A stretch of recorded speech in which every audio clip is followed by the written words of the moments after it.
Welcome people, we're back with another video. Please make sure to hit the like, the subscribe button and turn on notifications to never miss a video.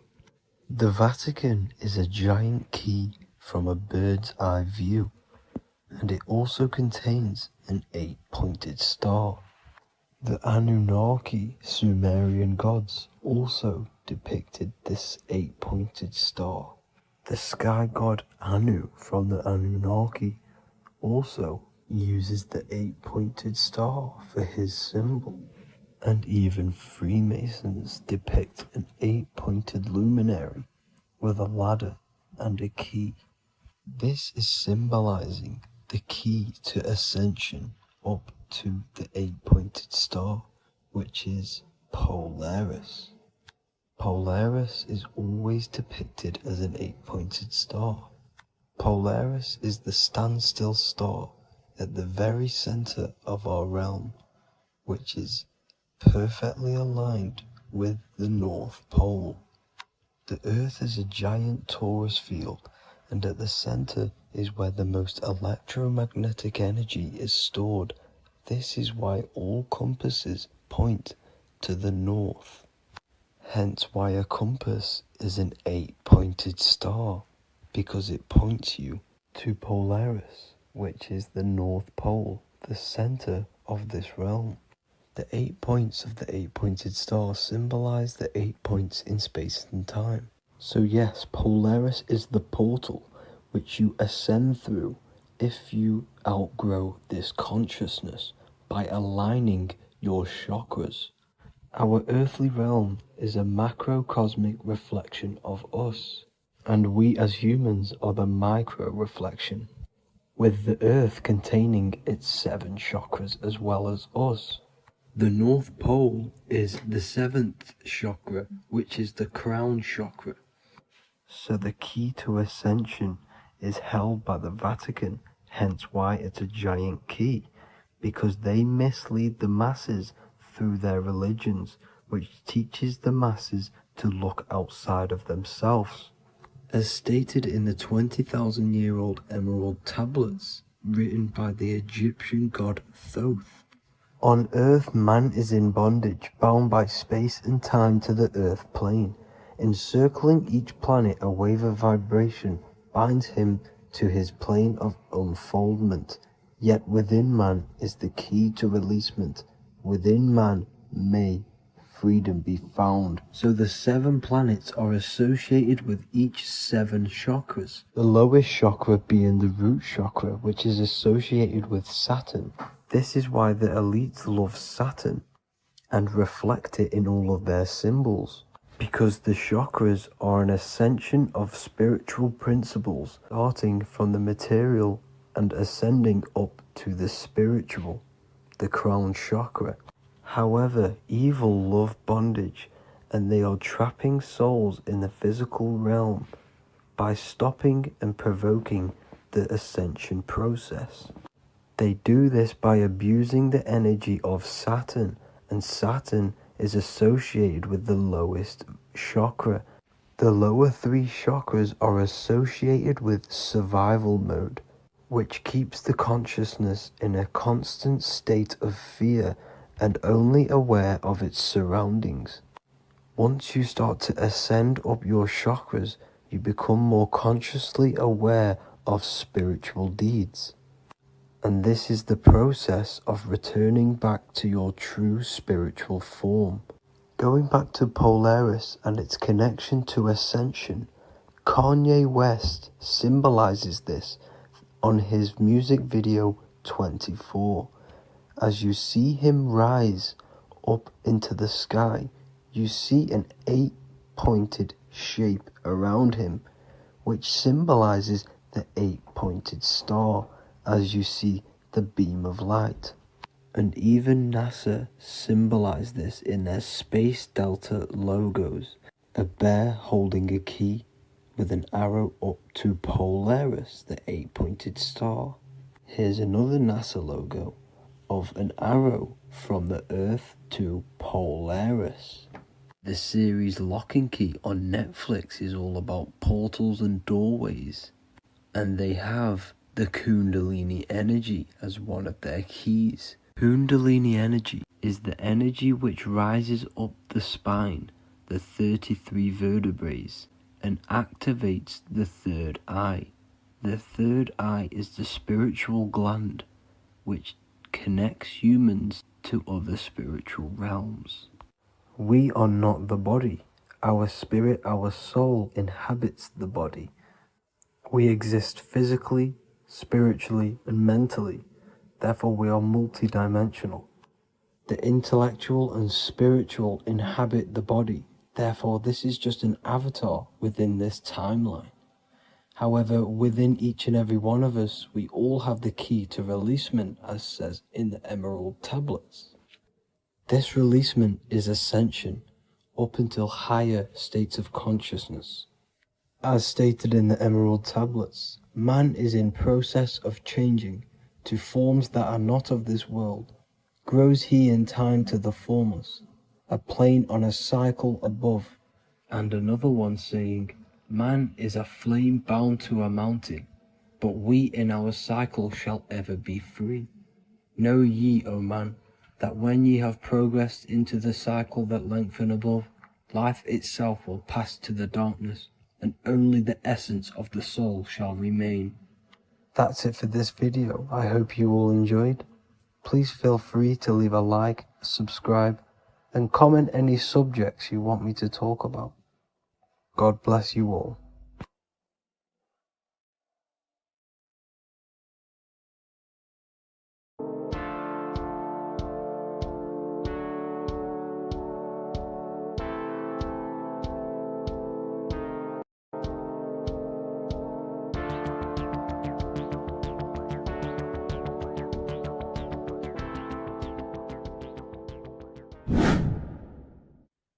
How are we all doing, people? It's Revival of Wisdom from the Wisdom Academy. Today we're going to be breaking down God, consciousness, and the higher and the lower self, and how to overcome the lower self. Now, the first thing you need to understand is that you are the invisible intelligence within the brain, within the body. This invisible intelligence is known as the mind. But you are not the mind. You are the observer of the mind, which is the soul, the invisible entity. The mind is your intellect, your intelligence. Now, the mind is, it's hard to put this in words, but the mind is something that gives you the ability to explore the universe. And this inner self is the I am. It's the quiet, the inner self, the voice you see in you hear in your head. This is why within spells high twin, inside, internal. The I is also the number one, which is one line. Because the one and only, is the inner self, which is the I am. This is why you say, my name is Harry. You are not Harry, you are the I, the inner self, the intelligence. Okay, this is why Jesus in French is I am. You look with the two eyes and you see with the inner eye. I and I, the same thing. Okay, because the I inside is what gives you the perception of what you're looking at. So when someone's trying to explain something and then you catch on saying, I see now, it's because you're seeing with your inner eye, the one that gives you perception, gives you intelligence, gives you the the ability to understand things. This is the internal I, the invisible self, which the physical body is nowhere near as complicated as this inner self. Is in infinite potential, infinite potential. God, God, generator, operator, destroyer, soul, mind, and body. Brahma, Vishnu, Shiva, the Father, the Holy Spirit, and the Son. They're all, the reason why you see God is always a triad is because it represents yourself. Your invisible intelligence is God. Me and you are the same invisible intelligence. We are the invisible intelligence experiencing the program being ran by the central nervous system and the brain. I always say this in my videos, but I have to, in order for you to understand the things that I'm going to say later on in the video, you need to understand this concept, is that you are the consciousness experiencing the nervous system, the tree of knowledge of good and evil, which is you here. You would be in this invisible intelligence right here in the center of the brain. Now, this is why the ancient Christians show God is in the brain. This is the brain stem. This is the brain. This is also the brain stem and the brain. The brain stem and the brain. It's all depictions of the brain because the brain's the computer, the electromagnetic computer, which decodes the demands created by the invisible intelligence, the I, the inner self, you, your true self. The person moving, if you observe what someone moving, this is going to sound, but if you observe someone walking, it's not the body. The body is moving, but the thing telling it to move is the invisible intelligence. Before you kick a football, a decision is made within your invisible intelligence, your mind. And this consciousness, this invisible intelligence, is either stuck between the lower self and the higher self. Okay? When the invisible intelligence, meaning the true self, identifies itself with the physical body, it will trap its mind within physicality. This consciousness that we have is either operating in the lower self or the higher self.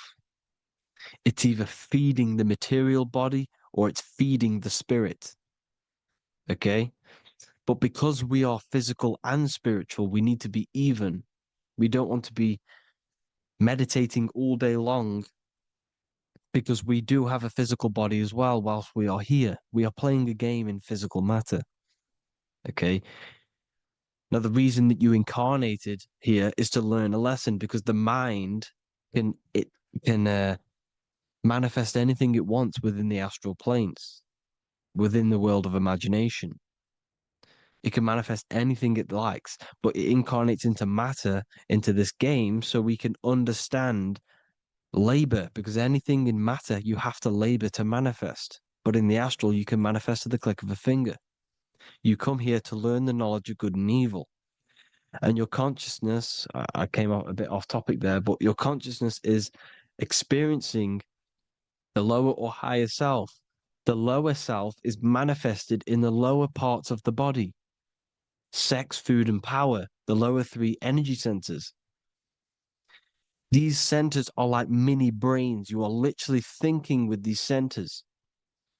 And when your mind is stuck within these lower centers, you'll think. Have you ever heard the term of thinking with your penis or thinking with your, you know what, as a man? Even females maybe, but mainly this is a boy saying you're thinking with your penis. This is a truth. It's truth in plain sight. You think with these energy centers. When you're living off the lower three centers, all you care about is sex, food, and power, eating, sleeping, and greed. Power's kind of like greed. Now, when we move up to the higher parts of the body, when we live our life within the higher parts of the body, this is considered heaven: love, expression, intuition, and wisdom. This is what we need to be aiming to do, moving out of the lower half of the body and living our life within the higher self, the higher parts of the body, thinking with the higher energy centers, thinking with love, expression, intuition, and wisdom, spreading love, expression, intuition, and wisdom to others. Heaven is even. This is why Jesus is pointing at the heart chakra, always pointing at the heart. Earth rearranged his heart because in earth you're manifested as a physical being. You're in the heart, good and bad. You need to be balanced between the good and bad. because love can be a demon too. That's a whole nother video, but love can be a demon. Now, the seven chakras are known as the seven seals in the Bible. When the Lamb opened the seventh seal, there was silence in the heaven for about half an hour. This is a verse from the Bible. The Lamb is Aries, which is the higher brain, the cerebrum, Ram, Aries. Because when the Ram opens the seven seals, you enter the kingdom of heaven. Because these chakras seal your invisible intelligence, they seal your true self. You are behind these seven seals, your true invisible self, your true consciousness. Because behind these seven seals, you do not think about anything materialistic. Your intelligence is not material, it's not physical, it's not from the physical world. It does not desire the physical world. The body is the beast, the body's the animal, the lower self, which can corrupt our intelligence. It can corrupt the intelligence. Okay? Now, we need to balance these chakras so that we gain a deeper connection between this intelligence and the brain. Because when there's a strong connection between the brain and the intelligence, your body and the intelligence, you have a strong connection. Therefore, you can manifest what the intelligence is saying at all times. Meaning, when, for example, your higher self, this is intelligence, the higher intelligence is always speaking to you. It's always guiding you. It's always telling you the right thing to do. You can feel it when you're doing something wrong. You can feel that you're doing something wrong because this higher self, this intelligence knows what it needs to do here. And when there's no connection between the body and our intelligence, our true self, when we strip away, when you close your eyes for long periods of time, you will figure out you are this invisible, infinite, creative being. There's no words that I can't describe what it is, but it's the voice inside of your head that you can feel when you close your eyes. You are this being inside of the heaven, because this is heaven, this intelligence. And when there's a strong connection between the body, you can manifest everything it's saying. When everything is balanced, when you're no longer thinking with the lower centers, when they're all balanced, you're not thinking in particular with every center, you balance them all, you can manifest everything it says. Your body will act out what the intelligence is always saying. This is God in the brain, the intelligence, trying to touch Adam, representing the lower self. This is why they're not touching. Notice how Adam is resting, but the intelligence is always reaching out, stretching, symbolizing metaphorically saying it's guiding. I'm always reaching out. The intelligence, your intelligence is always guiding you. It's always reaching out to you. But Adam is ignorant of it. The lower self is ignorant of it. And that's why he's so relaxed and God is so stretching out. Because at our highest self, that when you think of when you want to better your life, that highest true version of yourself is God. When you're manifesting this, your highest self, this is God. Your truest form, your most perfect form, that is God. Your highest version of yourself, that is God. Emotions. Emotions are not what you've been taught. Emotions are not something that should be reactive, okay? You should not let the emotion be you, except that you should experience them instead of letting them become you. You need to understand there's a separation in our consciousness. You have the soul, which is the person who is observing your thoughts. When you think a thought, who's the one observing that thought, the soul, you, the I am, the I, the inner self, the one and only. And inside of every single body, inside of me, inside of you watching this video, there is this same intelligence that is inside of me, inside of you. And it's the exact same intelligence, experiencing a different body. And this is what we mean by the universe is mental. We all are all sharing the same ball of consciousness in a different body. The animals, the fish, the cells, all expressing this one consciousness. Me and you are the same. This is why the golden rule is treat others like others should be treated, because I am you and you are me in a different body. Now, going back, you need to identify that there's different levels of consciousness: soul, mind, emotion, and body. Okay? Your emotions are on a separate layer than the body, the mind, and the soul. So when you identify there's a difference between all of these, you do not let them become you. You do not let your mind rule you, because your mind can be corrupted. Your soul is the one that is pure good, pure love, but your mind can be corrupted. Okay? Your emotions can be corrupted. The body can be corrupted, but the soul can never be corrupted, only layered on top. You can only throw piles of programs within the subconscious, layering the soul down, but deep, deep down inside of it, every single one of you, there is a loving being. Because love comes from the heart. Love is the universal emotion, expression. Now, your thoughts can become bondage, your emotions can become bondage. Now, what do I mean by bondage? By conquering the lower self, we need to conquer our own mind, because the mind is what's manifesting the lower self. When you're thinking with the lower half of the body, when you're becoming your emotions, you need to experience the emotion, not become the emotion. Do not let the emotion become you. Do not let your thoughts become you, because your thoughts are tools that you can manifest. Your thoughts are the idea. Your emotion is the energy that you can use to manifest that thought. Your emotion is energy in motion, emotion. You use emotion to manifest, to feel as if you already have the thought. Therefore, you become that vibration.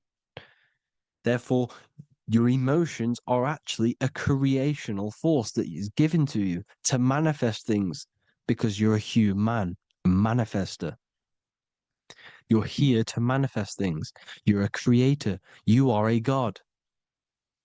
Your inner self, your intelligence, your I am, the one and only inside of you, the inner self, the quiet one, the one that's deep down, the invisible intelligence, is it's creating things all the time. All the time. Speak no evil, see no evil, hear no evil. This is the astronauts, they're Freemasons, but they understand this, because thinking, seeing, and hearing can corrupt your mind.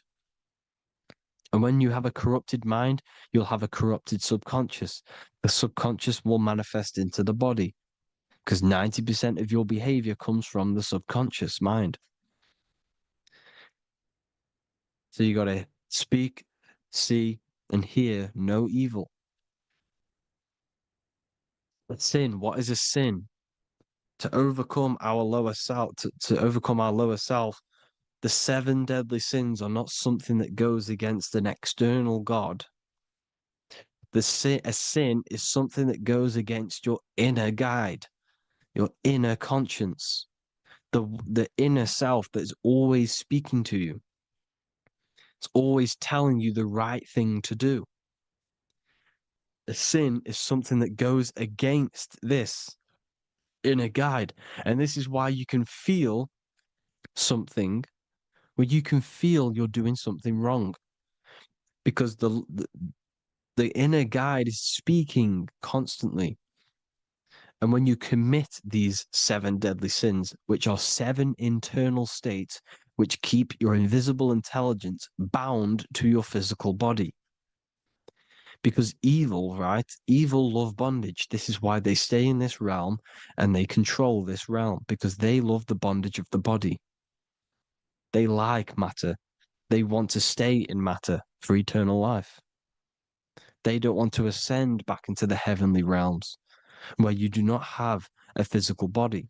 You can explore the universe within the astral planes. They stay bounded to the body, bounded to the 3D construct of the physical world. They have greed, lust, envy, gluttony, wrath, sloth, pride. They want all of this. And if you want that, that's okay. But deep, deep down, you don't want that because your soul is always telling you the right thing to do. Your soul knows what to do to get out of here. It needs to detach from the external world. Detach from all of these 7 internal states which bound you to your lower self, your lower centers. That's what a sin is. You know, you have a left and right brain. The left brain is always analytic. The right brain is metaphorical. So the right brain is producing a holistic view of reality. Now, what do I mean? And not view, perception. When you see, because your eyes are parts of the brain, so when you look at something and you look, that image is produced in the back of the brain in the visual cortex. And then the right brain produces a perception, a holistic, it breaks down what you're seeing into a holistic image, a holistic perception. So, for example, if you're in a woods, the right brain sees the whole woods as one big woods. The left brain is breaking that perception down into individual trees, branches, and leaves. So the left brain's to do with duality, the right brain's to do with wholeness, unified. The left brain's dualistic, analytic. This is necessary so that we can pick things up and manipulate them and break things down. We need the left brain, we need the right brain. I'm not saying any of them's bad, but the left brain, sinister in Latin, means left. Because when you're left-brained, you see everything in dualistic. You see everything is dual, when everything's actually one. We need to be focusing and strengthening our right hemisphere. I'm not saying sit in the right hemisphere all the time, but we need to be strengthening our right hemisphere. And this is why left is sin and right is right. Because when you focus on the right hemisphere, you see the holistic perception of creation. The right hemisphere sees humanity as one unified consciousness. The left hemisphere sees everyone as individual persons and egos. Because the left hemisphere is dualistic. And this is why the Bible says, cast the net onto the right side of the ship and ye shall find. John 21:6. What does that mean? Cast your energy, cast your perception into the right hemisphere of the brain, and ye shall find unified consciousness. You shall find your higher self, the one and only. If then you have been raised with Christ, seek the things that are above, where Christ is seated at the right hand of God. Wow. Powerful. What does this mean? Seek the things that are above, where the Christ is seated at the right hand of God. God is your consciousness, your invisible intelligence between the 2 hemispheres. The right hand of God is the right hemisphere. Seek the things that are above the heart. Love, intuition, expression, and wisdom. Seek the things that are above the heart, the higher self, the higher part of the body. Because when you seek the things of love, expression, intuition, and wisdom, you create a strong aura. You attract the same frequency. And this frequency is heaven, God. This is the Sumerian. This is the Sumerian artwork showing the lamb. This is a step symbolizing stepping upwards, raising up. He's stepping over the lamb up to the bird. His hand is going to the bird. The lamb symbolizes the lower self. Okay. The bird with the wings is in the sky. It represents the higher self. This is why angels always have wings, because it represents the higher self in the sky. The lamb is a ground animal, symbolizing the lower self. He's stepping over the lamb to the bird, his higher self, his invisible intelligence. Horus and Set, Jesus and Satan. Look, Horus has an evil brother, Set, just like Jesus and Satan. Horus is a bird, higher self. Set is a ground animal, lower self, which is the devil and the angel on your shoulder. You see? The right and the left hemisphere, the two wings. So the devil and angels always speaking to you. The higher and the lower self. It's the battle between the higher and the lower self, between the invisible intelligence and the physical body, because the body's the one that wants the sugar, it wants the pleasure, it wants the sex, it wants the porn, it wants all of the materialistic things, it wants the seven deadly things. Okay, it wants this. There's a battle between the higher and the lower self, your intelligence and the body. This is why you need to become balanced, so that there's a deep connection between the body and the invisible intelligence that I am. You need to master your mind with discipline, and you gain a connection between the brain, the body and the intelligence. Resurrection, transmuting sexual energy. Okay, this is important. Res is Resh, which is Hebrew. The early Hebrew Resh symbol is the head. This is the head. Resh, erection. Erection is a sexual stimulation. Resurrection is rise erection. You got to raise your sexual energy up the base from the spine to the head. This is the Christ, the Christos. Because there's a psychophysical germ, psychophysical oil produced in the brain every month. Go and watch my other video on raising the chrism. Okay. And every month there's this fluid produced in the brain, which takes 2 trips, because one's produced by the pituitary, one's produced by the pineal, magnetic female, magnetic and electric charge. And it takes 2 trips down the spine to the solar plexus, the bread of life in the Bible, or Bethlehem in the Bible, because the River Jordan's your spine. Goes down to Bethlehem. It gets born in Bethlehem, just like Jesus. Because when this oil travels to the solar plexus, it creates the seed, the seed of life, and it feeds the body, all the central nervous system, all the cells. It regulates the blood, does all sorts of good things for the body, this oil. Now, when you save your sexual energy and you raise your resurrection, you awake the Christ, you raise it from the solar plexus or the sacrum bone up to the brain, you activate 100% of the brain, and this is the true resurrection of Christ. Instead of wasting the energy and giving away your sexual fluids, because behind the fluids is the energy. So when you release that fluid, the energy is out there. You've released the energy. Your sexual energy is the most potent emotional force a human could possibly feel. Same with any animal or anything. The sexual urge, the sexual emotion is the most powerful, potent emotion that you can feel. It takes over the whole body. When you feel sexually aroused, it takes over everything, because it's so potent.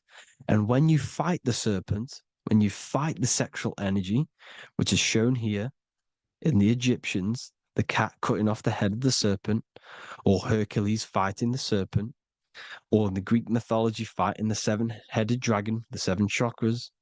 The serpent is your sexual energy because it symbolizes your kundalini.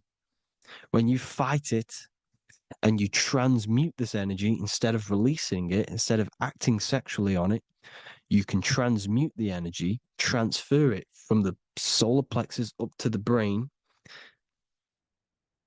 You can do this with other tasks. Instead of releasing it, instead of raising it from the solar plexus to the brain, you can use it for other things. So, for example, you want to think critically. You can use it for critical thinking. You can use it for going to do exercise. You can transmute sexual energy into anything, but you can do this. You can raise the sexual energy, and you can use this energy to push the cerebrospinal fluid from the solar plexus up through the spine, up the 33 vertebrae to the brain, and it'll activate 100% of the brain. And this is the resurrection of Christ. Jesus was never dead. Jesus was never rose from the dead. It symbolizes the Christ, Jesus Christ. Christ is Christos, which means oil in Greek. The resurrection of the Christ, the Christos, the oil. When it activates 100% of the brain when it's raised, and it can regulate all the systems, it can regulate all the blood, it can regenerate the body. And this is the true antichrist. They don't want us doing this process. The antichrist is not against Jesus, it's against the fluid in our body that makes us live hundreds and hundreds of years and makes us live as gods. This is the true resurrection. And when you fight the serpent, you fight your sexual urges, your sexual emotion, the most strong emotion that you could ever feel. You can do this process. And this is the true secret of transmuting sexual energy. Because when you transmute the sexual energy, you can become a god. And this is why Hercules is fighting the serpent. Notice how the serpent is low. He's reaching down to it. It represents the lower self. Because the lower self wants the lust. It desires sex. The body desires sex. There's a fight between the higher and the lower self. But when there's balance, there's even. Heaven is even. When there's evenness between these, this is the kingdom of heaven. This is when heaven is on earth. So at our highest levels of ourselves, the highest level of our intelligence, this is God. God is something that we manifest. We need to achieve Christ consciousness by battling the body. There is no battle outside of the physical body. It's an internal battle. Jesus and Satan have been externalized. Nothing exists outside of you, because I explained in the beginning how you are the consciousness experiencing the central nervous system. Therefore, there is nothing outside of you. It's all internal. Jesus and Satan have been externalized. Why? Because it's business. The church is a business. It's all a business. They've created these figures to be historical when they're not historical. The Bible's not historical. It's all externalized. It's called exoteric when the truth is esoteric, internal teachings. So, anyways, people, balance the chakras, balance the two hemispheres of the brain, balance the conscious and the subconscious. Balance is perfect, the yin and yang. You are spiritual and physical. You live in day and night. You need to be balanced. Oneness. Seek oneness. And this is the true kingdom of heaven. And when we all realize that we are all the same intelligence, the same consciousness expressed in different bodies, when we all realize this, we all realize we're all one. Doesn't matter what race you are. It doesn't matter what race you are, where you're from, your nationality, because none of you are actually from here. None of you are from the physical world. You're manipulating the physical world through the physical body. You are the I am. We all have a soul. Every single one of you has a soul. We all have souls. The reason why they say some people don't have souls is because they're trying to suppress your mind. They don't want you to know that you have a mind. That sounds crazy, I know. But a lot of people haven't realized that they have an infinite intelligence called a mind. And behind that mind, if you can observe your thoughts, the person who is observing the thoughts, you have a soul. Everyone has a soul. Don't listen to all these people saying some people don't have a soul, some people do. We all have a soul. Every single one of us.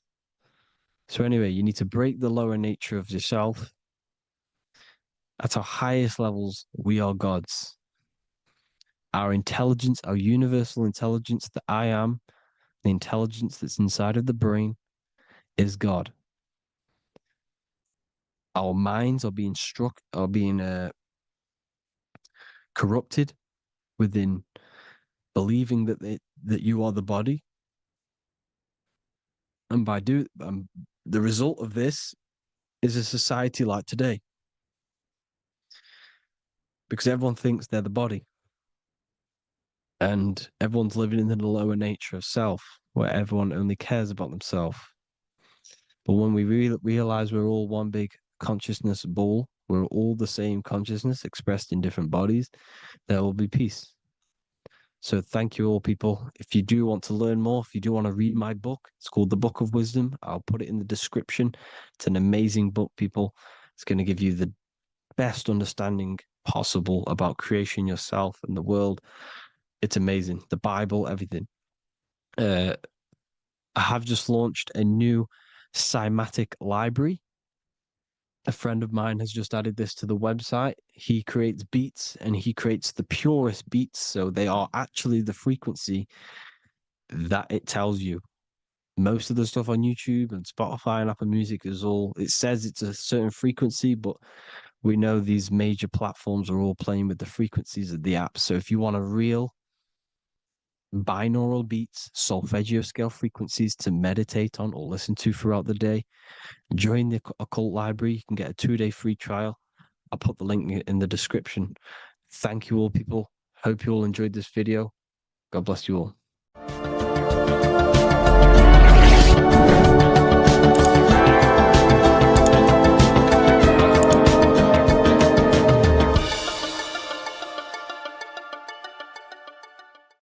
So depression doesn't actually exist, and in this video I'm going to show you how depression is actually a choice. And I'm going to give you some solutions on how to deal with it. And this is probably going to change your life forever just by doing this alone. Okay, so the first thing you need to understand about depression is that it exists in your conscious mind. It exists in your thinking mind. So what is inside your thinking mind? You have your body, your name, your reputation, your trauma, your memories, your family, your worries, your interests, your bills, your passion, dislikes, goals, right?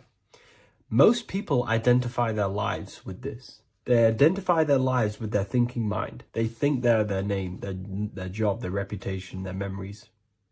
But this is not who you actually are. Who you actually are is the observer of that. What happens if you stop thinking? What is left? You're left with unconditioned consciousness. You're left with the self, which is what we refer to as I. We are the consciousness, not the thinking consciousness. You are not these labels. You are not your thoughts. You are not your job, your name, your reputation. Okay? And the reason why I'm telling you this is because it's very important, is that we are something beyond this body, beyond this name, beyond our thoughts. We are the consciousness. So depression exists inside of the thinking mind, the conscious mind. Okay? So if you want to get rid of depression, you must learn how to escape the thinking mind. And not only just escape, but that's step one. In meditation, you do meditations, right? We sit still And we have to learn how to control the mind and turn off the thoughts. And when we turn off the thoughts, depression goes out the window, because there's no thought present in your mental field of consciousness to be depressed. Okay? You must understand, who is the one suffering from the negative thoughts? Who is the one suffering? Your mind is not suffering, because the mind is producing the thoughts. Your body's not suffering from the negative thoughts. You are suffering. And who is you? You are a soul. You are that feeling. You are that person beyond the thoughts, beyond the feelings, beyond that. You are the one experiencing. You are that. Meditation gives us the ability to turn off the thinking mind. This allows us to escape our thoughts. Okay? And it gives us, over a long period of time after meditation, you'll be able to turn this switch. And this switch will be able to turn off your thoughts. And by doing this, we will be able to control our conscious mind directly by the hand. So when you notice yourself gaining them negative thoughts, we can then turn off the switch of turning off the conscious mind and rising to our authentic self and knowing the thoughts are just illusions. Now, let me tell you something that's very powerful. Most of your thoughts are coming from beliefs. Most of your feelings are coming from beliefs. So if you have a feeling of lack, this is coming from a belief that you don't have much. If you are feeling alone, this is coming from a belief that you are alone. So what we must do is restructure ourselves. We must restructure the subconscious mind, and we do this in many different ways. We can do this with meditation. We can do this with visualization, visualizing our desired reality as if we are living it. We can do this with affirmation. Now, a lot of people think, oh, I'm trying to speak something into existence with affirmation. No, you're not using vibration to try and change reality with what a lot of these new age people will teach you. Vibration, your words will not have much an impact on reality. That's the truth. But what they do have an impact on is reprogramming and recrafting and refining your mind. If you repeat, I am wealthy all day long, your subconscious mind, that word will be lingering inside your subconscious, and you will start to mold that into your conscious. You'll start to be consciously thinking about this. Most of your thoughts are coming from your subconscious. So if you want to get rid of depression, you got to figure out the trigger. What are you depressed about? What are you feeling? What are the beliefs that are making you feeling and thinking this way? And that's what you must restructure.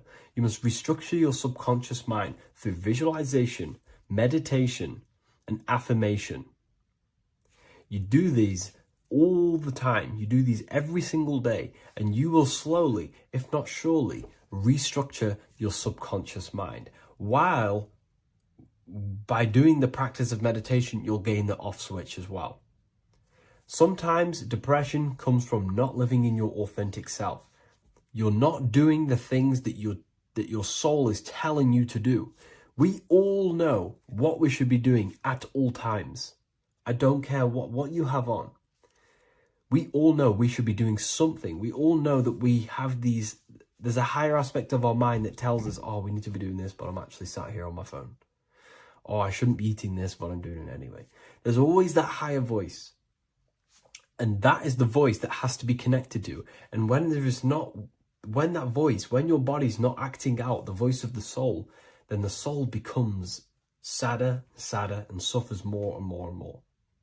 There has to be a connection between the soul, the mind, and the body. They have to work in unison. Okay? So I hope this video helps with depression, with whatever you're going through mentally.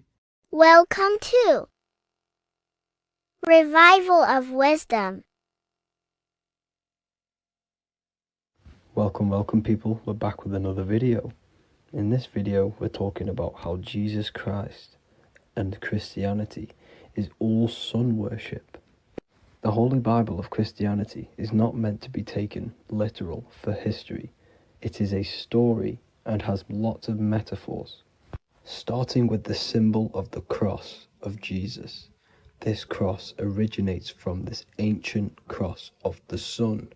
This symbol has been used for thousands of years, way before Jesus was a thing. in Europe, America, Asia, and all around the world. In fact, this symbol is still being used by Christians today, not knowing it represents the sun. This is a 4,500-year-old artifact, a golden plate with an equal-armed cross found in England. The gold to symbolize the sun, and the equal-armed cross for the 4 equal seasons of the year. So this is why in the Bible you have Matthew, Mark, Luke, and John, symbolizing the yearly cycle of the sun and the 4 equal seasons. Also in the Bible, Jesus is referred to as the light of the world. So yes, Jesus represents the sun. He is a metaphor for the sun. Hence why in all of these pictures and images and paintings of Jesus, there's always a sun behind his head, and some even with the sun cross behind his head. Jesus also has 12 disciples, which represent the 12 zodiac signs and the 12 months of the year. This is the Last Supper by Leonardo da Vinci.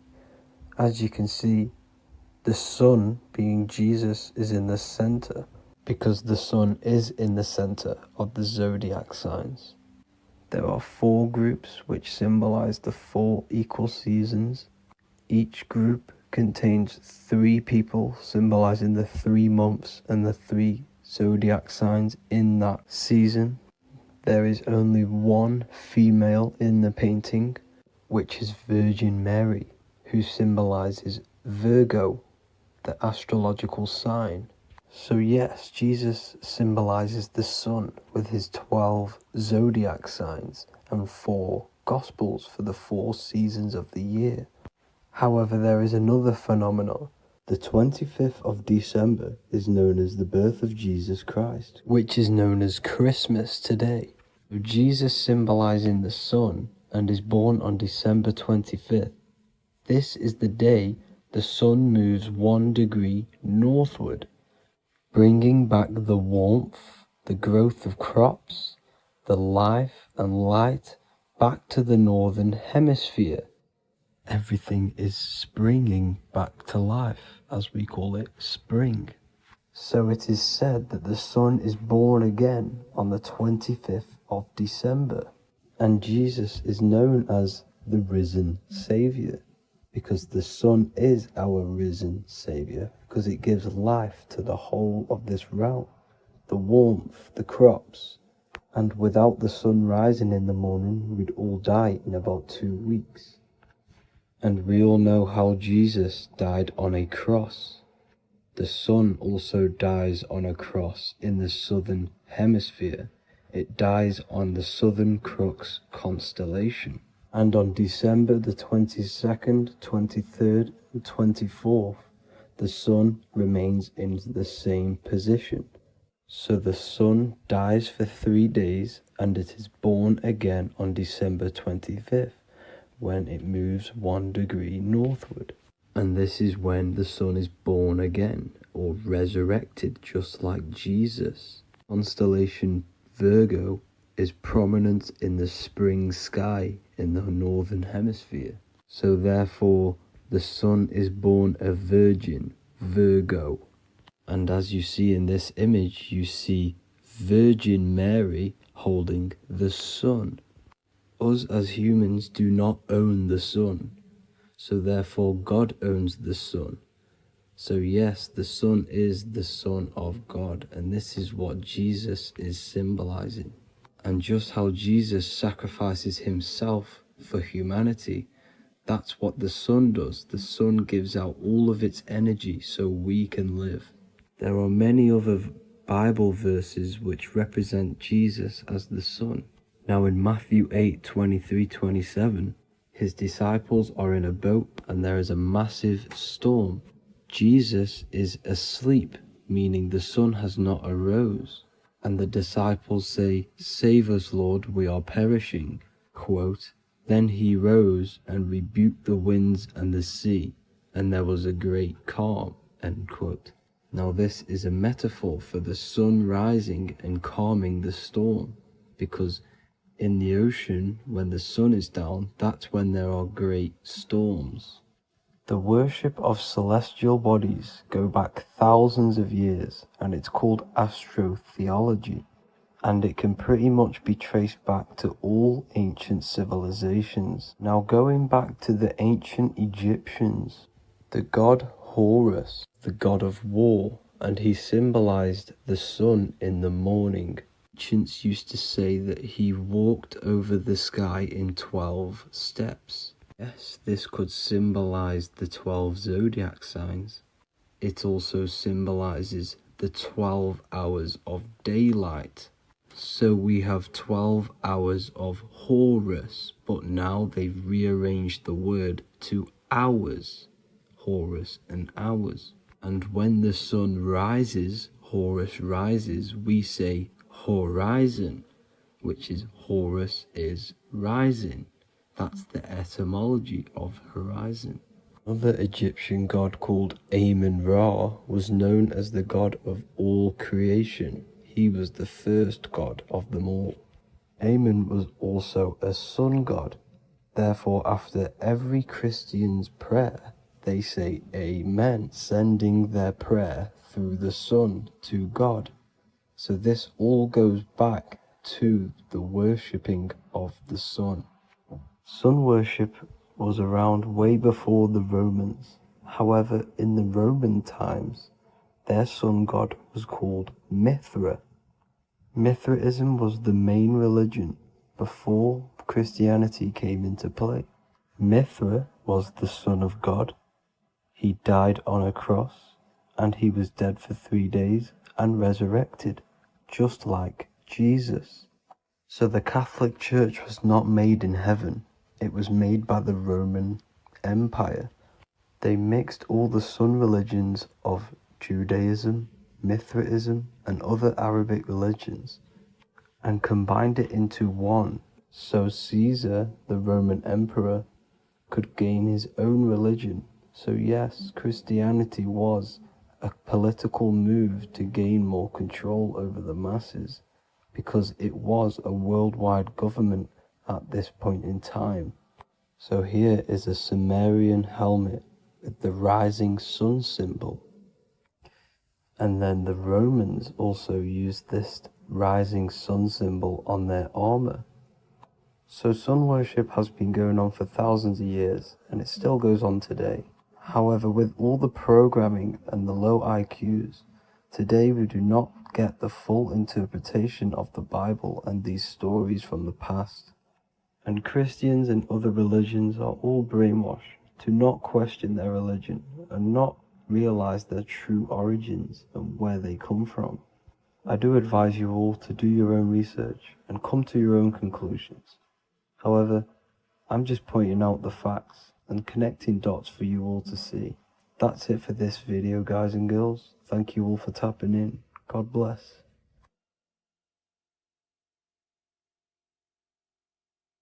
Welcome to Revival of Wisdom.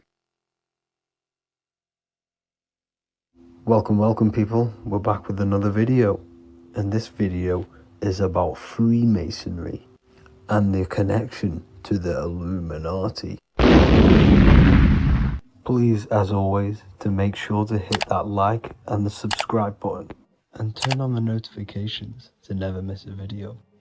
On May the 1st, 1776, the founder of the Illuminati, Adam Weishaupt, founded this secret organization, and this date can be found in Roman numerals underneath the all-seeing eye pyramid on the $1 bill. This $1 bill also says Anu Coptus Novus Ordo Secularum. This is Latin for announcing the birth of the New World Order. This New World Order will be headed by Lucifer, the all-seeing eye, and followed by the 13 layers of bricks for the 13 elite bloodlines. So your Orsini's, Rockefellers, Rothschilds, Soroses, and the other 9 elite families. So when Adam Weishaupt created the Illuminati, he made it consisting of high-level degree Masons, French and Latin philosophers, and many more powerful people to all become one society. So this is why you see Masons using the same symbol of the all-seeing eye inside the pyramid. But not all Freemasons are part of this Illuminati secret society. As the 33rd degree Freemason Manly P. Hall said in his book The Secret Teachings of All Ages, Freemasonry is a fraternity within a fraternity, an outer organization concealing an inner brotherhood of the elect. So what he's saying here is that Freemasons have to go up the degrees of Freemasonry, and once they hit the top, they either get elected or not into these secret societies like the Illuminati, Skull and Bones, and Knights Templar. So when you see celebrities doing this one-eye symbolism, either covering one eye, doing the triangle, or doing 666 over one eye, this is showing and reflecting the symbolism of Freemasonry. They have taken the oath to never speak on anything they learn about Freemasonry. Duncan's Ritual of Freemasonry book states the oath they have to take. Quote, I ... of my own free will and accord, that I will hail, ever conceal, or never reveal any of the secrets, arts, points of Master Mason's degree to any person whomsoever. All this most solemnly, sincerely promise and swear. Now, this is what happens when they break the oath, stated in this book, quote, myself severed in two, my bowels taken from thence, and burnt to ashes. So this states that Freemasonry comes first, before any law of the land. It has the right to kill you if you break your oath. This is the hand gesture they have to do every time they enter the ritual room inside the Masonic lodge. This is the cutthroat symbol, showing you and reminding you of the oath and what will happen if you break it. Now in this book, Richardson's Monitor of Freemasonry, it states, if you break your oath, binding myself under no less penalty than to have my throat cut across, my tongue torn out by the roots, and my body buried in the rough sands of the sea. If they do not decide to kill you, this book states this by pointing him out to the world as an unworthy vagabond, by opposing his interest, by dearranging his business. In other words, they have the power to frame you and destroy your reputation to the world and destroy your business if you break this oath. So yes, they do kill to keep this truth hidden, because this truth of this reality is what keeps them in power. They have the ability to manipulate people because people do not know what manipulates them. This is why they call themselves the government. They govern the ment, which is the mentality, because the mind is the root cause of reality. They control what you perceive to control what you manifest. By knowing the truth, you are set free, and you no longer need no controller above you. So this is why they are willing to kill and do whatever it takes to keep the truth concealed within these high-level degrees of masonry and these secret societies. However, going back to Manly P. Hall's book, it states, part of the symbols are displayed here to the initiate, but he is intentionally misled by false interpretations. So this is saying even Freemasons are intentionally misled and told lies to conceal the truth, to make sure the truth is hidden in the high degrees of masonry. So that's it for this video, guys. Thank you all for tapping in. Please leave a like and a subscribe. God bless.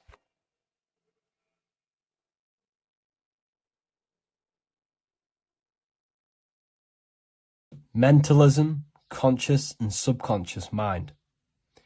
You need to understand that the mind is the root and the cause of all reality. I am mind, you are mind. Every single living creature in this physical plane expresses and manifests mind. We are all the invisible substance of mind. We are all the source, which is God. We are all consciousness, which is mind. Before we manifest something physically, we manifest it within the realm of thought, which is the mind. Thought then manifests into astral imagination. This then gives energy within the etheric plane. Then we manifest it physically within the material effect world. Everything begins in the mind, and this is why the government are called government. The word men comes from the Latin word mans, which is an English translation for mind. We see this word in entertainment, government, mentality. It means mind. Govern means control. They are controlling the mind through information. Information creates perception within our minds, and so do the words that we use and the language that we speak. It all creates perception within the mind. It is our perception that creates reality, and our reality is a level of realization. Your reality is realization. Everything begins in the mind. This is why they are controlling your mind through many different things. Okay? So essentially, they understand how the mind works. So this is why they manifest all things through mentally and not physically. Okay? You have a conscious and a subconscious mind. The conscious mind is what you are consciously aware of. It is the 10% of your mind. It is the mind that keeps you alert. A part of your conscious mind is for survival. A part of it is your visual field. A part of it is your just five senses. It is basically what you are consciously aware of right now. Your subconscious mind is the 90% of your mind.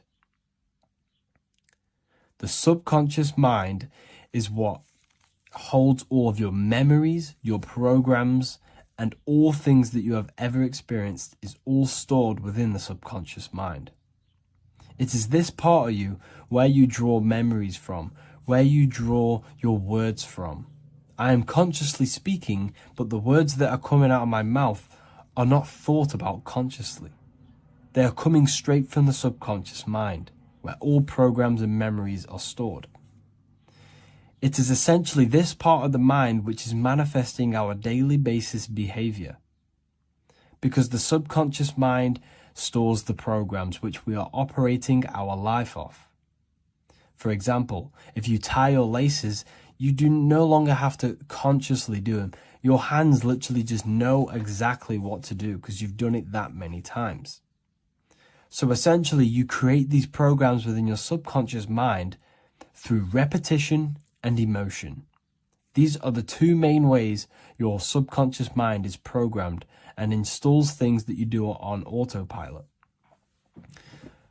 The subconscious mind, like I said before, manifests 90% of your daily basis actions and 90% of your daily basis thought patterns.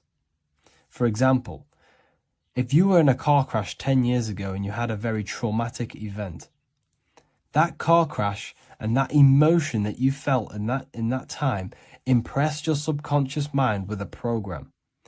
And even to this day, 10 years later, you are still wary about entering cars because of that program.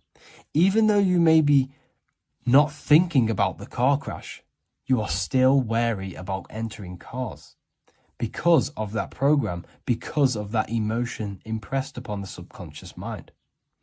You see, everything you say, everything you think, and everything you feel is telling your subconscious mind, that is what I want. The subconscious mind takes everything literally. Even if you are talking about someone else, your subconscious mind only knows you, and it only knows yes, and it only knows the now, the present moment. So this is why the golden rule back in the ancient days was treat others like you want to be treated. Because the way you treat others is telling your subconscious mind that is how you want to be treated. And this will create subconscious programs within you, affecting you.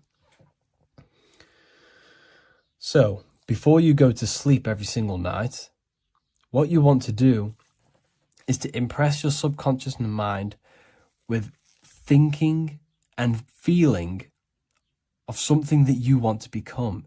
Become that reality. Think and feel that reality. And by doing this, you are impressing your subconscious mind, and you will wake up in the morning with ideas. Because when you install a program within your subconscious mind, like I said before, it manifests into at least 50% of your thought patterns. So let's say I created a program within my subconscious mind of how to become financially free. Well, I created the program that I am financially free. My conscious mind will start to slowly think about that program and how I can achieve that program, because the conscious mind operates on survival.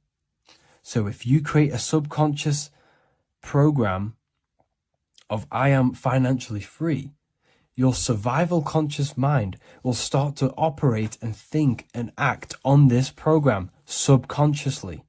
You won't even know that you are doing it, but you are. And this is the power of the subconscious mind. You have to reprogram it properly. You have to be careful of the things you think, say, and feel, because all of this is contributing towards molding your subconscious mind, which essentially molds your reality. It draws things to you. Geometry. This is the study of nature, of the codes, the mathematical codes behind physical reality. So today we're going to be going deep into geometry and the true esoteric internal geometry, the geometry that no one really talks about, and how geometry relates to human consciousness. So essentially, what we must understand when it comes to geometry, the basics of geometry is everything is vibration. And this vibration is vibrating on a certain frequency. And this certain frequency creates a geometric shape, which is why in nature we see all of these different geometric shapes. All matter takes form in shapes.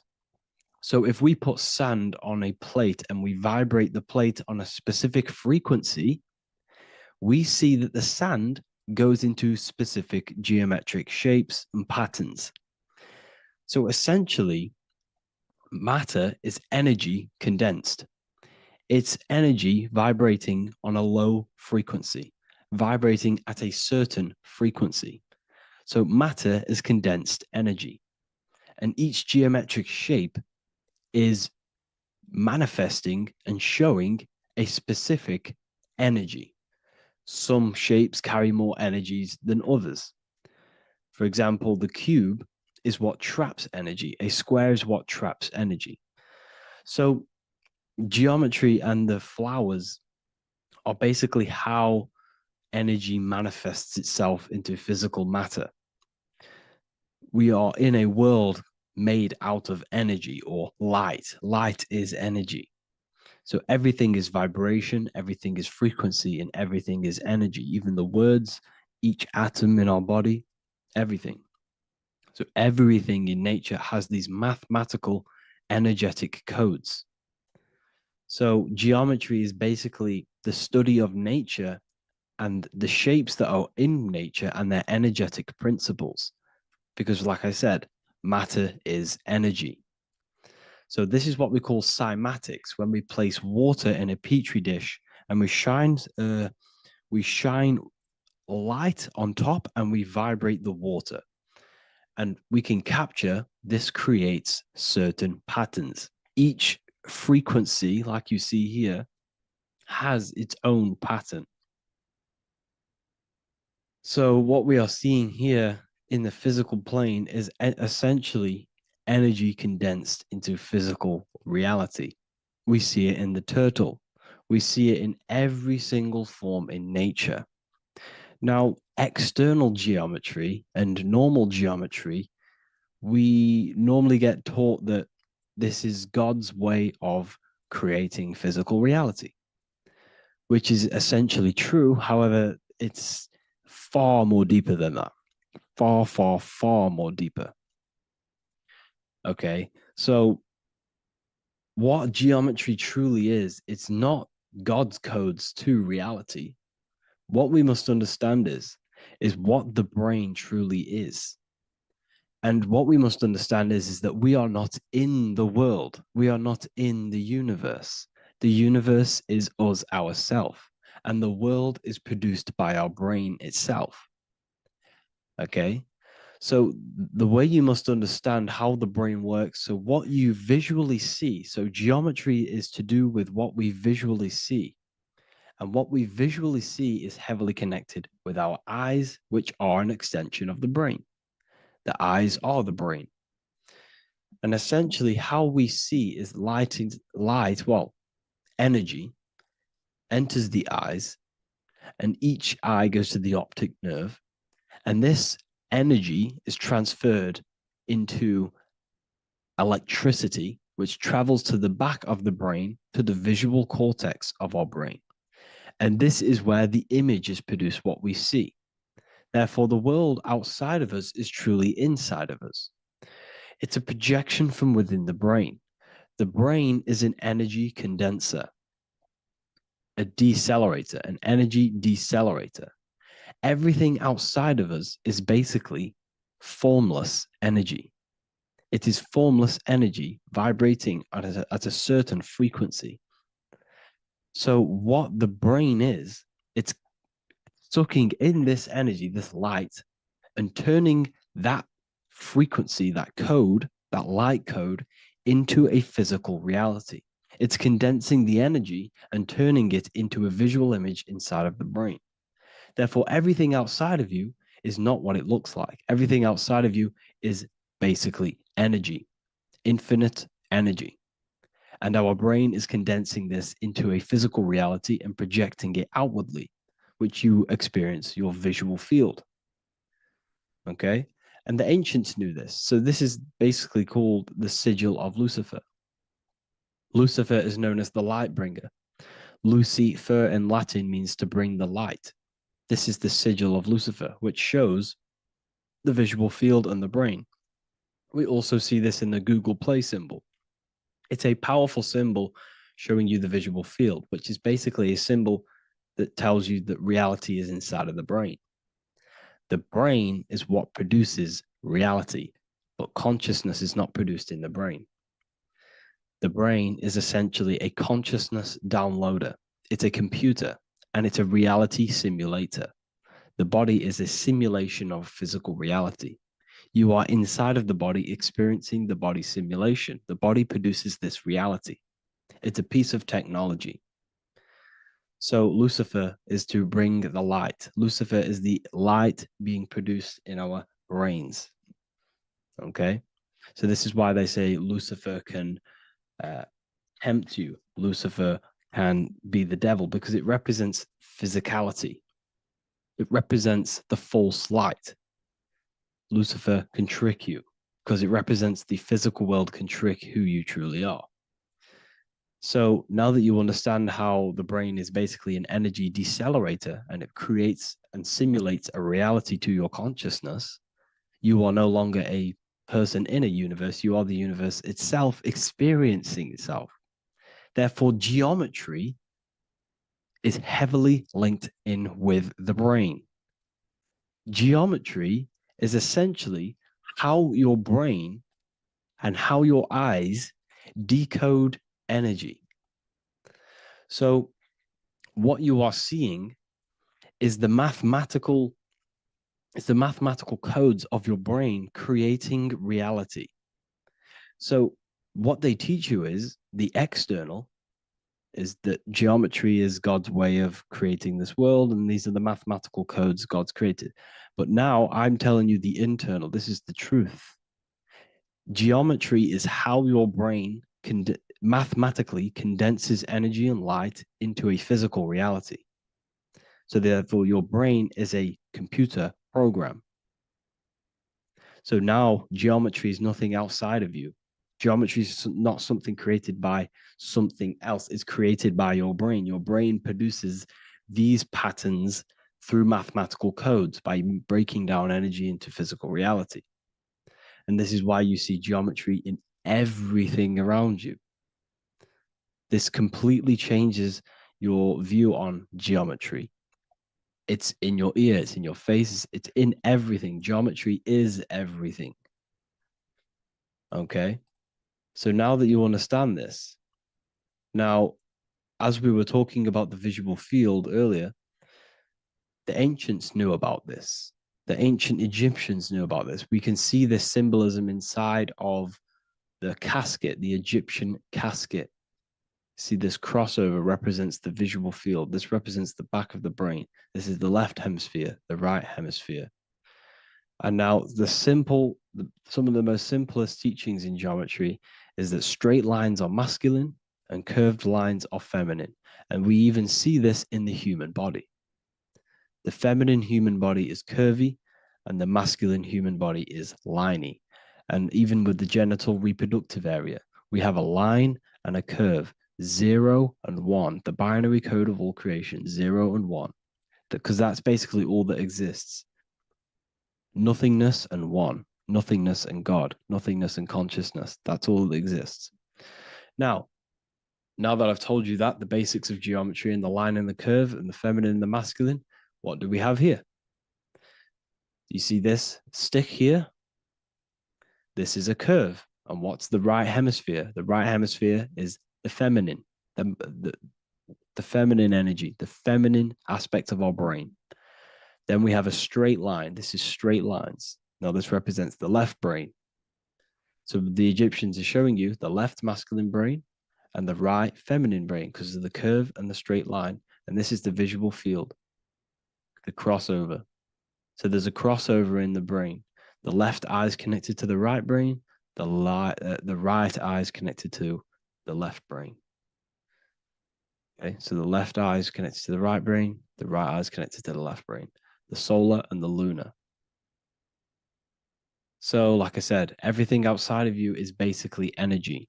Your body is basically a holographic avatar, condensed energy produced by your brain.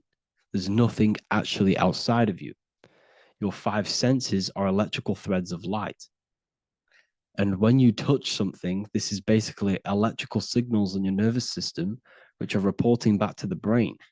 Therefore, what you touch is actually, you're not touching. The feeling that you feel when you touch something is not the true feeling. That's your nervous system you're feeling. You're feeling your nervous system in the brain. It's electrical signals to your brain. So the 5 senses do not decode, well, what you're experiencing as the 5 senses is not outside of you. This is your brain interpreting electrical signals. You don't experience the world, you experience your nervous system and your brain. The nervous system is an extension of the brain. So this is the truth. This is not woo-woo spirituality. This is true consciousness science that I'm teaching you here. Okay? So nothing is truly outside of you. It is a universe. You yourself are the universe, the fabric of the universe itself. The only thing that exists outside of you is essentially energy. That is it. And your body and your brain condenses this energy into reality. So when we look into architecture, why is architecture, the ancient architecture, so important? Because what did I tell you at the beginning? Shapes and physical matter is condensed energy. Each shape holds specific energy. Some shapes hold more energy, emit more energy. Some shapes condense energy. Some shapes transfer energy. Each shape, each geometric shape has an energetic principle because matter is essentially energy. So when we look into cathedrals and the ancient buildings, they were filled with geometric patterns, geometric shapes, because they understood the energy principle. Architecture is basically solid energy. It's physical energy. If we create this pattern here is an energy code. And if you stand next to it, you're going to gain that energy. It's going to be imprinted on your body. So essentially, they filled their buildings with high energy geometric shapes, points, triangles, pyramids are very, very energetic. This is why you have crystal pyramids made, orgonite pyramids. They're always in pyramid shapes. That's why the Egyptians built in pyramids, because pyramids hold high energy. They emit high energy. So this is why you see all these different geometric patterns. Okay. So in the real reality, in the energetic plane, this building would basically look like this: lines and grids of energy. Okay, this is what it would look like in the energetic plane, a blueprint of the energy body. So as you see here, these are the different frequencies in a petri dish, of water in a petri dish. And you can see they are specifically aligned up with these specific patterns. You can see geometry even within geometry. It's fractal. So essentially, when you would stand inside of these buildings, they would imprint the energy of the building in your body, because your body is healed through energy. You have an electromagnetic field around your body. So by creating buildings with geometric patterns, we are essentially increasing the energy of the building, because the building itself is energy. Okay. So when we fill it with geometric patterns, we're increasing the energy. We're giving it a certain energetic imprint. So when you stand inside of that building, you're being imprinted with that energy. Okay. So especially with these windows, these stained glass windows. Well, why are they stained glass? Well, color is frequency. So when you have all of these different colors, and not only were they just painted, some of these colors are specific gemstones, crystals, natural stones, which all hold energetic principles. Each crystal is vibrating on a certain frequency. Wood has its own frequency. Metal has its own frequency. What you must understand is that everything in nature is not just a piece of matter. It's vibrating. The atoms of wood are vibrating on a certain level, which give it a certain energetic principle. Each crystal is vibrating. The atoms of the crystal are vibrating on a certain frequency, which give it a certain energetic principle, quality.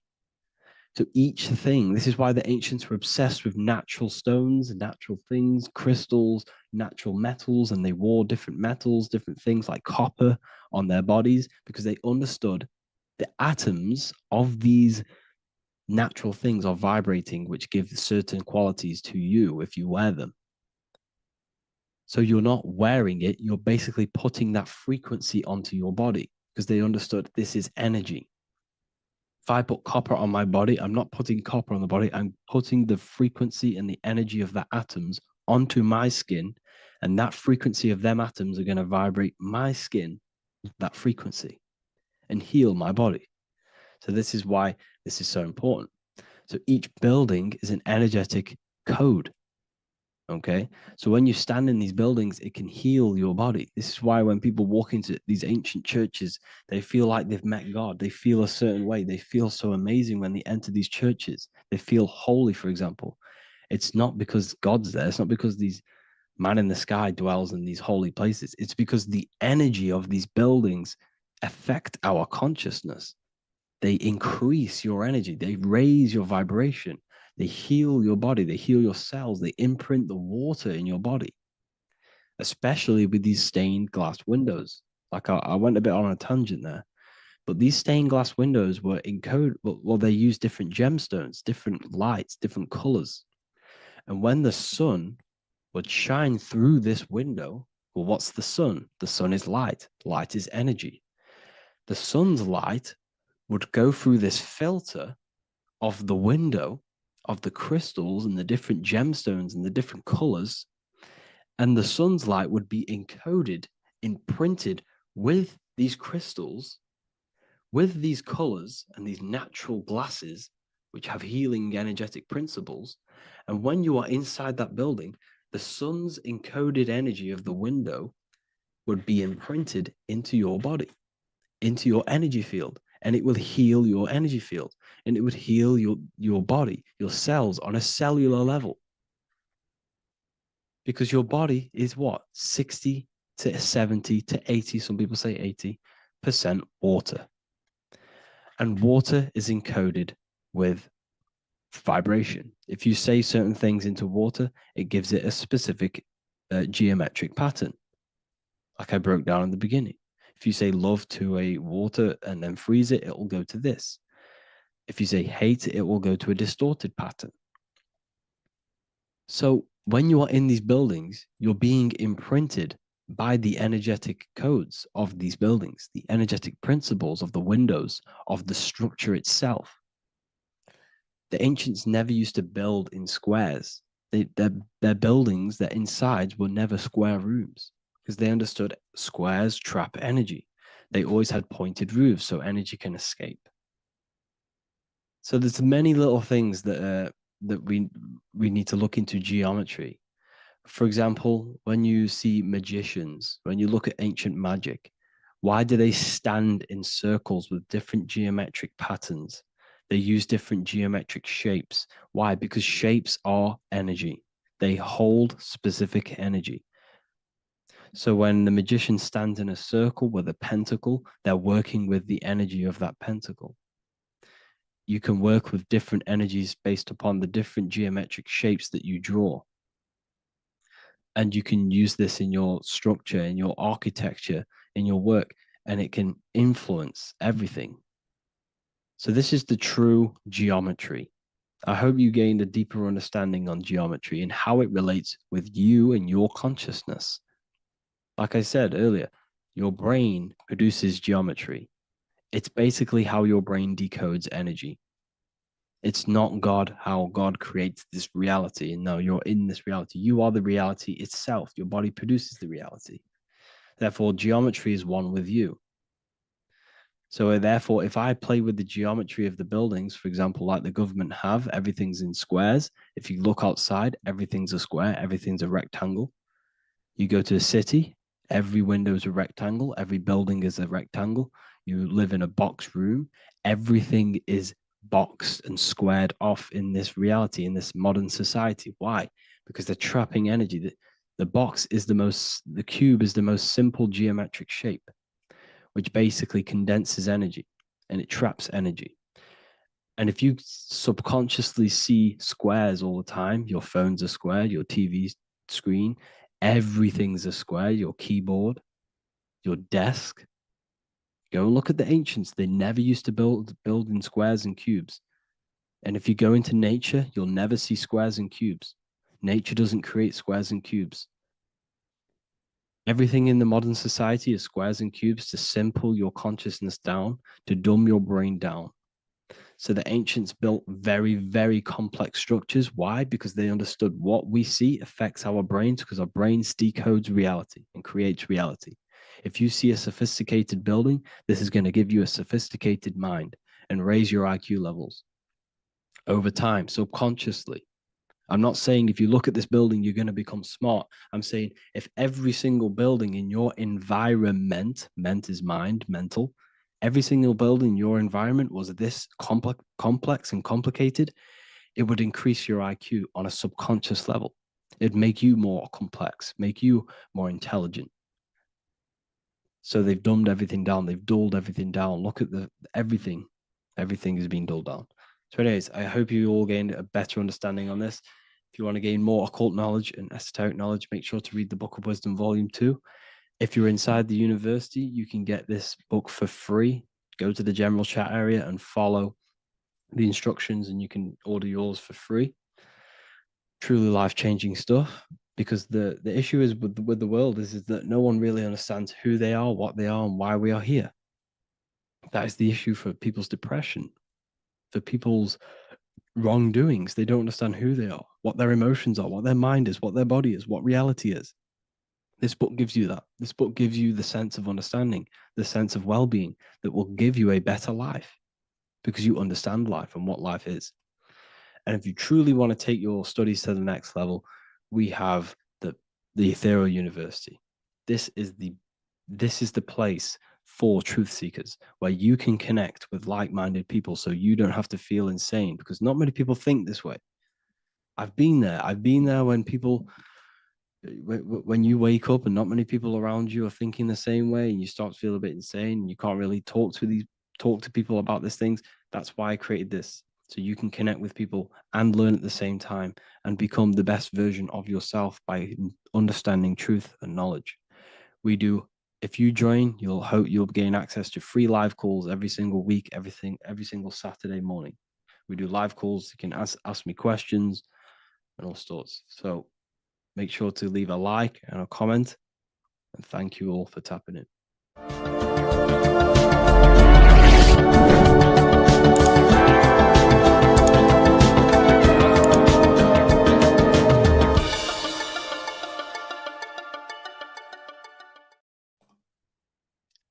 So this is known as the bag of the gods. This symbolism is widely known, but no one knows what it truly symbolizes. We see this in ancient Sumerian artwork. We see this in the Mayans' artwork. We always see this bag with the gods. What does this actually represent? Okay, so the bag itself represents carrying. Carrying what? It represents information, represents knowledge. Your mind is the carrier of the information. So this is why in his left hand, he carries the bag, and the right hand has the pine cone. This represents carrying of information. Why is it a bag? A bag can be passed on to someone else. The information can be taught to someone else. This is the information of activation of the pineal gland or higher consciousness of humans.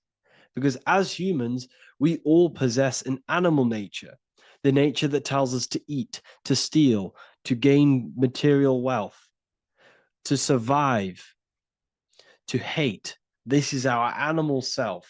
This is our animal behavior. But we also have a divine nature of consciousness, which we have access to, the higher planes of consciousness, the planes that manipulate this material world and create all things in this material world. The human mind has access to. The animal does not. The animal has no idea he exists. The animal has no inner dialogue, but humans have the inner dialogue. Humans can create infinitely. We can expand our minds infinitely into new realms of thought. So we have this higher divine nature and a lower nature. This bag of the gods is basically just representing the knowledge they possess of higher consciousness, of the higher aspect of life. Okay?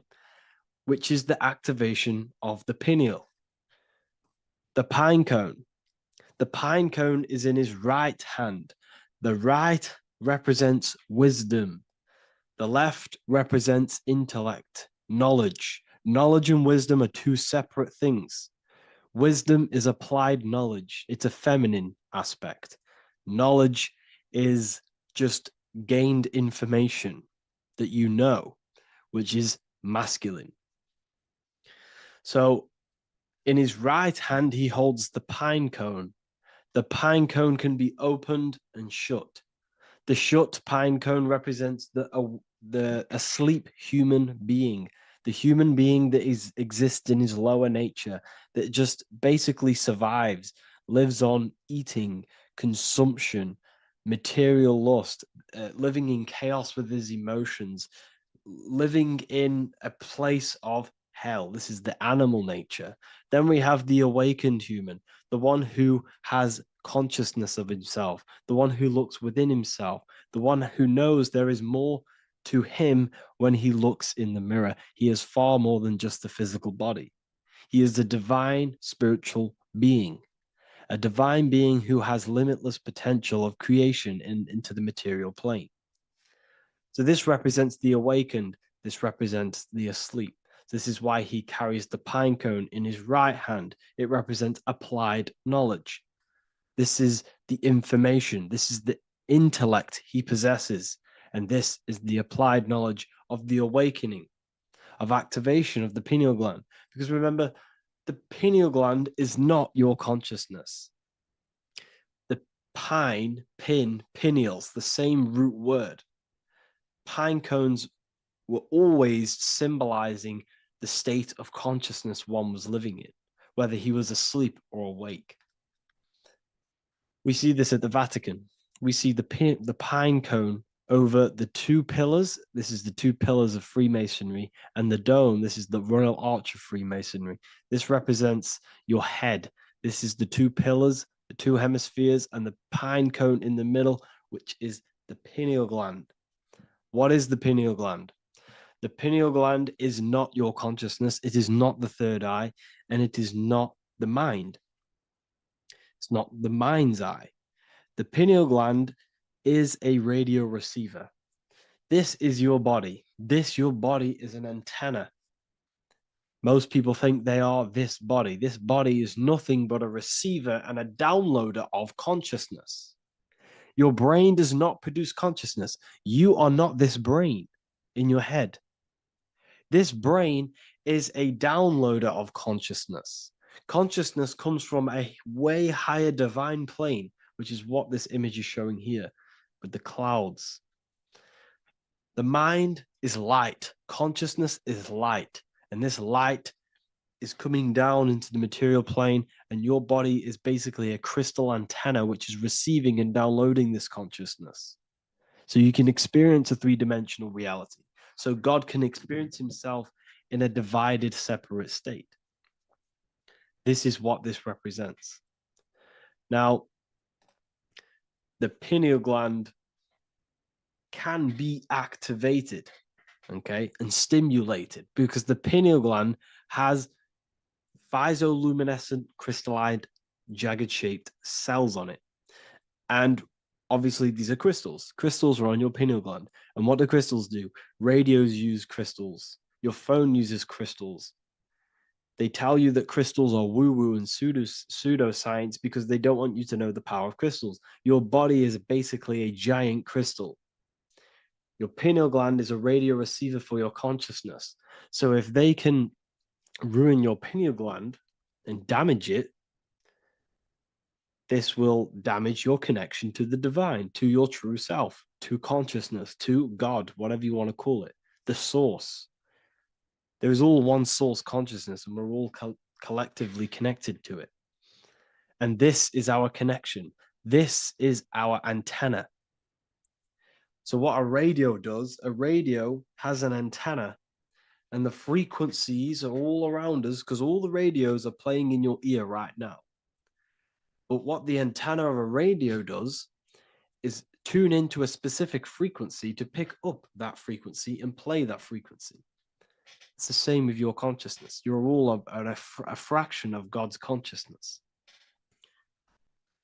So that is essentially what we are looking at here. We're seeing knowledge, intellect in the left hand, and applied knowledge, activation of waking up to higher consciousness, to the higher human form.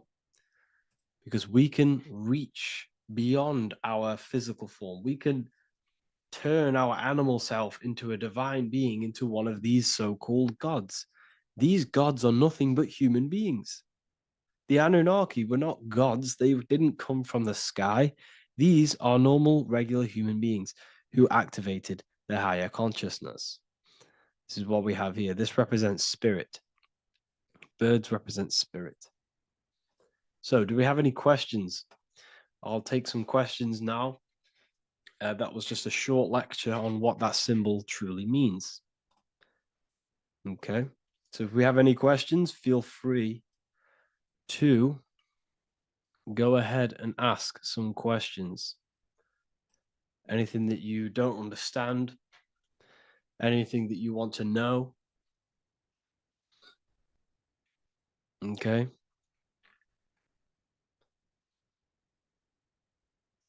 So base reality would be where source resides. Yes, the base reality is your consciousness. Are these lectures available in the university? There's a whole section, basically inside the university, there's a whole section with like over 30 long form lectures like this. So the base reality is where the source resides. Yes, the base reality is your inner world, your consciousness. That is the only thing that exists. Your outer world is just an effect of your consciousness.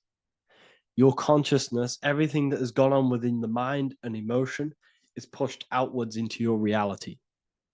You have thought and felt your way into your external circumstances. Your life is a direct correlation of every thought you thought in the past.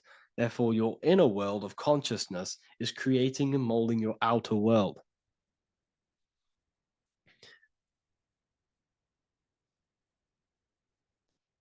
The best way to keep connection consistent, the best way to keep your connection to the divine or the higher planes of consciousness is through meditation and through imagination.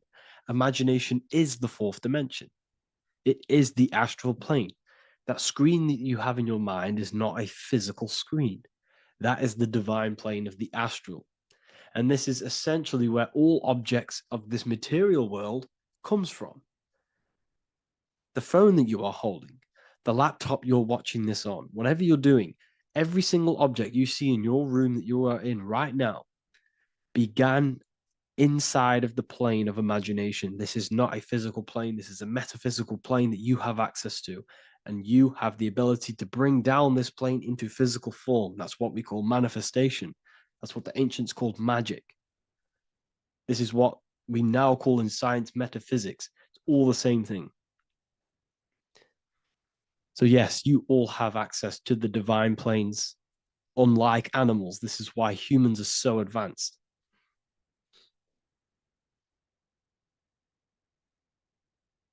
Okay. Is the pineal able to constantly activated, or is it just a temporary experience? I don't fully understand that question, unfortunately. Maybe you could word it in a different way. The real meditations on the university, legit, y'all, yes. In order to connect to consciousness, you need to sit in meditation and turn off your feelings, and the feeling of unity will come. Do I understand correctly? Yes, that is correct. So when you sit in silence and in stillness, I highlight the word stillness because stillness, when you are still, no information from your nervous system is being decoded by the brain. So when your body is still and does not move, your nervous system starts to relax and comes to a balanced state. Your brain starts to relax, it comes to a balanced state. The left and the right brain stop working, the nervous system stops working. Then, once the body, the material body is shut down, you then have access to consciousness. You can't access consciousness if the body's in such a busy state. If electricity is being fired every 2 seconds, your whole body's electrical. When you move your foot, that's electricity being fired from the brain to the foot instantly through the nervous system. Your brain, your whole body is a technological machine. So you must shut down the technological machine to access the divine that exists beyond the technological machine. Do you understand that? Did we create ourselves from the higher plane? When you say yes, you created yourself, you manifested yourself in this material form for a reason in this specific time and place. Wisdom books, are these available inside the university? Yes, they are. So anyone who joins the university, they all gain 50% off the store. So you can get anything off, anything you want inside the store for 50% off. Plus, you get the Book of Wisdom Volume 1 PDF for free. You get the Human Health Guide. Plus, you get all of the library books. There's a load of different books on occultism, symbolism, esotericism. Do you need to place your attention somewhere specific during meditation? You can do. Okay, you can do. So if you struggle, when you first start to meditate and you struggle to turn off the thoughts, think of the back of the brain the back of your head. Don't think of it, place your attention on it. Okay? So when you place your attention on the back of the brain, this now shuts off thought because the back of the brain doesn't have any activation to do with thought. The front brain does, the neocortex. That's all to do with activation of thinking. So place your attention on either the back of the brain or your breath. What's more important, creating yourself or finding yourself? It's balance of both. So in order for you to create fully, you must have awareness of self and awareness of thought and control over the mental dialogue, the inner voice inside of you. Okay? When you control that inner voice, that is when you gain power. That inner voice is what brings commands into physical reality. Before you kick a football, there is a change in consciousness. There's a decision made in consciousness before the body takes the action. Therefore, every physical manifestation is a change of inner consciousness before it's a physical reality. You can have the reality you want through consciousness before physically having it. That's the secret to creating. But you must believe it like you know the sun is going to rise in the morning. That's how much you should know that you have that reality in consciousness through feeling and thought and imagination. And that's how you can truly create in your reality. Shrooms help with consciousness or ego. I can't really talk about that because I'm maybe uploading this to YouTube, unfortunately. But we need to clean our pineal gland first from calcification. Yes, definitely. You should go on a detox the body. Because you can't really connect with consciousness if your body is in such a dirty state. Because the brain is, your nervous system is in a state of fight or flight, trying to fight off all these toxins. So when you meditate, you're probably going to be having thoughts all the time because your brain's firing, your nervous system's being attacked through toxins. So you must detox to have a true connection with the divine. Your diet plays a big role in your spirituality and mentality. What is the most optimal food for pure consciousness? Fruits and vegetables. They possess consciousness. So when you place them inside of you, they're syncing with your consciousness. How to check the cleanliness of your body, your skin, your teeth, your tongue, your mouth. If your skin has spots, different colors on it, you're not clean because your skin is a reflection of your inner organs. Coffee's not the best for you. Coffee gives you fake energy. Okay. So what coffee does, that buzz you get off coffee is actually the toxic effect of the chemicals reacting with your body. If I'm inside the university and wanted to buy your book, you said it would be 50% off because we are your student. Is that automatic or we need to have a code? You will have a code. Yes, I'm going to releasing a code for all the students after this. Caffeine equals neurotoxin. Yes, it fries your brain, it fries your nervous system, it fries your dopamine receptors. Will the Q&A last week about money symbolism be posted? Oh, I didn't post that. That's my bad. I totally forgot. I will post that after this. Thank you for reminding me. How to detox the body. The best way to detox the body is going through a week cleanse of fruit. So only consume fruit, sea moss, and cayenne pepper, and lots of freshly pressed juice. Do that for a week or 2 weeks, depending on how you feel, and then start to fast. You will lose weight, but you're not losing weight. You're losing impurities. It's good to do this every couple months to just go on a raw fruit diet, cleanse the body, push everything out, and then start to fast while consuming sea moss and having lots of freshly squeezed juices. What is an alternative for coffee? Something with high energy levels. Okay. we're not taught the most simplest thing about the human body. It is an electromagnetic machine. It's electrical. It runs off electricity. The only energy you need is electricity, and that is found in fruits, vegetables. If you want energy, drink pure, fresh, pressed juice. That will give you more energy, more electricity than coffee. Can we cleanse ourselves through oil pulling? Do you recommend it? I do oil pulling every day with coconut oil in my mouth. Celery juice is a good one, very good one. Yeah, celery juice.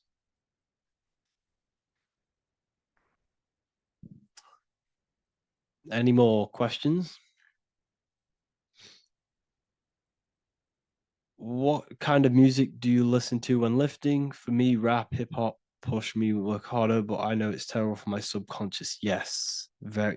At least you're aware of it. You know, you should be definitely try and stay away from the hip hop music. Try and stay away from anything that's talking about anything negative because it's all programming your subconscious. And your belief system is your reality, people. Your belief system is your reality. Okay. So look after your subconscious. That's what's controlling your actions. 90% of your actions on a daily basis are controlled through your subconscious beliefs. Okay. I listen to a lot of Pastel Ghost. I listen to a lot of let me get my playlist up. It's all like background music for TikTok. Do you know what I mean? Like Pastel Ghost. That's mainly what I listen to. That sort of music. I don't know what it's kind of called. I don't know what that genre is called. Does anyone know what that genre is actually called? Because there's not much words in it. The reason I listen to it is because there's not much words in it. And, you know, it helps the subconscious. And I just love that music.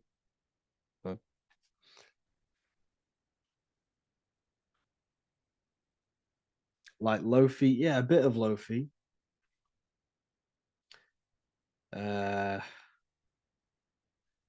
Most people won't even know this type of music.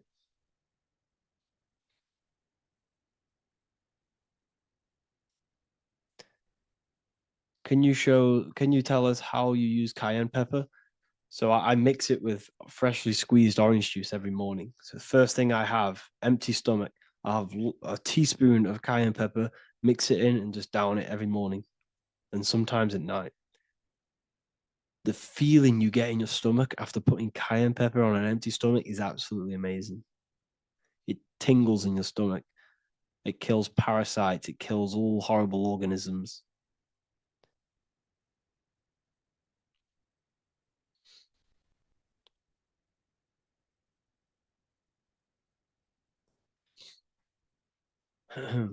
Mix it with hot water. Yes, hot water and key lime water. That I bet that's powerful.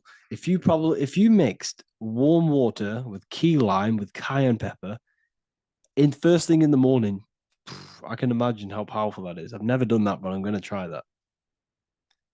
Do you use sea salt? I don't know what to think about sea salt, to be honest. I try and stay away from it. I don't know whether it's good, don't know whether it's bad. I'm kind of mixed on it, mixed information.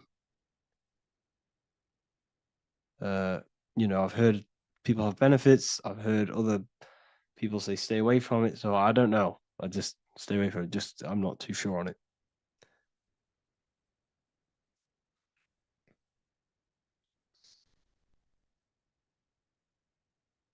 I drink fresh pressed celery juice every morning. Yeah, definitely. Is there any chance we could like move to like esoteric occult questions? The only reason I say that is because I might be posting this to YouTube, so it's like I don't want them. I don't want them thinking I'm giving health advice because I'm not. This is what I do. I'm not giving anyone medical advice. This is what I would do to myself. because I can probably get in trouble for that. So the subconscious is the all-knowing. It is the all-seeing eye. The subconscious knows everything. Your conscious mind does not. Your subconscious knows every single cell in your body. Your subconscious is making your heart beat. It's talking to your heart. It's talking to every organ, every cell in your body is being connected and spoken to by your subconscious mind. It is the all-knowing. The subconscious has access to the astral plane, imagination, the fourth dimension. It has access to the mental plane, thoughts. It has access to the ethereal plane, energy. And has access to your physical body. It's the door. It's the portal. The subconscious is the portal to the divine. You must go through the subconscious in order to access the divine. Any coupon codes for book 2? Yes, inside the university, there will be a 50% off coupon code. Speaking of ancient civilizations, why did they use symbols to give us true knowledge? This is a very, very good question.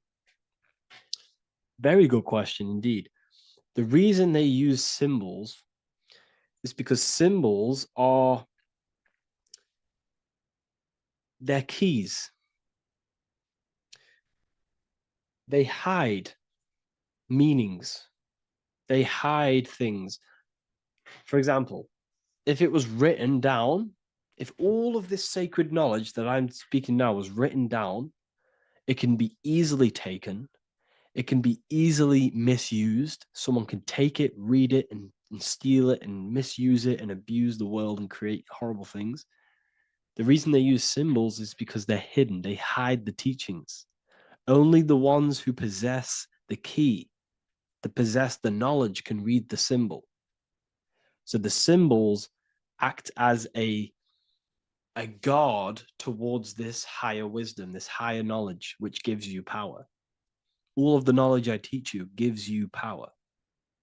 And you can misuse it.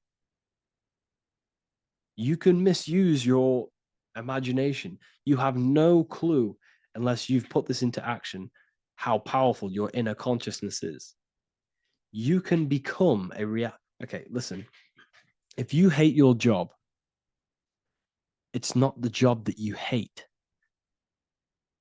Think about it. It's not the job that you hate. The hate is coming from your inner consciousness. It's the state of consciousness that you hate. So what does that tell you? You can change that inner consciousness to another reality, the feeling of another reality. You can become that consciousness within before you actually externally have it. And by becoming and knowing that reality, that's what produces effect on shaping your outer world. When you really, truly know that reality inside of you, of being free, of being wealthy, of having abundance, your outer world has no other choice but to rearrange itself to your new inner state of consciousness. That's what magic is. It's manipulating your inner state of consciousness. It's convincing yourself that you already have it, not believing it, knowing it. Okay? Knowing is different than believing. Believing is a lie. You should know thyself. Okay? So we can say that human overpopulation is intentional. There is no human overpopulation. We're all cramped in these cities. We're all cramped into one little place. We're not supposed to live like that. We're not supposed to live so cramped. This is why there's so many weirdos out in public. So many weird people doing weird things. This is when things start to go weird, and we shouldn't be living in this state, in this condensed state. We should be spread out. Okay. There is no overpopulation. It's just an illusion, because we all lived in such. Have you ever been on a plane? Have you seen how much land there is? It's crazy. There's no overpopulation. And how many people do they say there's in the world? There's not that many people in the world that they say. I think it's like 8 billion.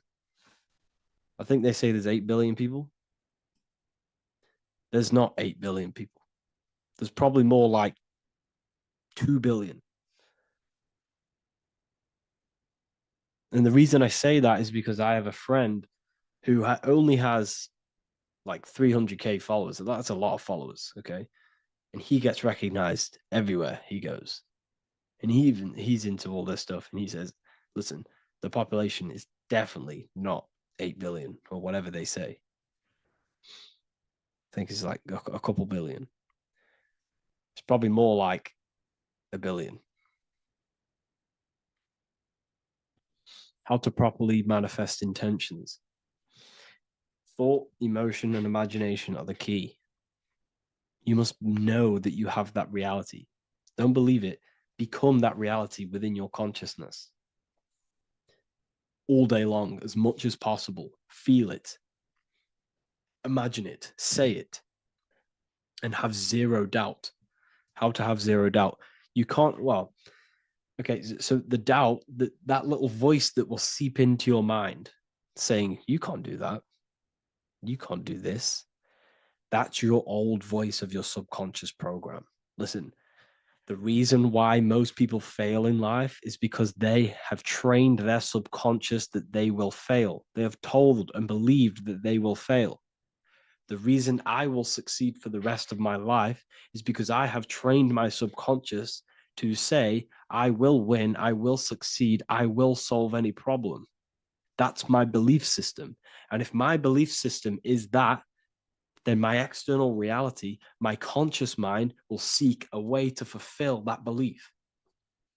It will seek to control and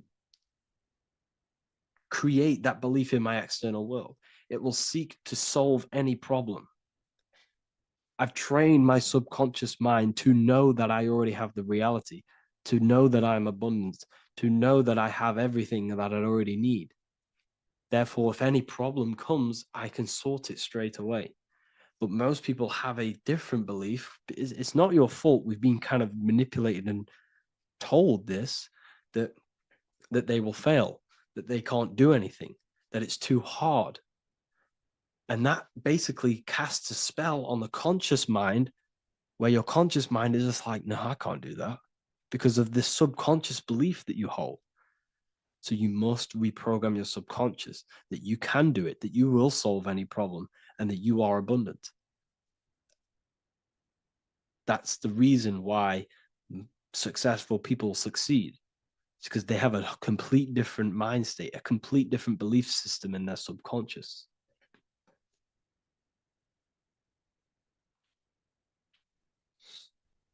Do you offer mentoring?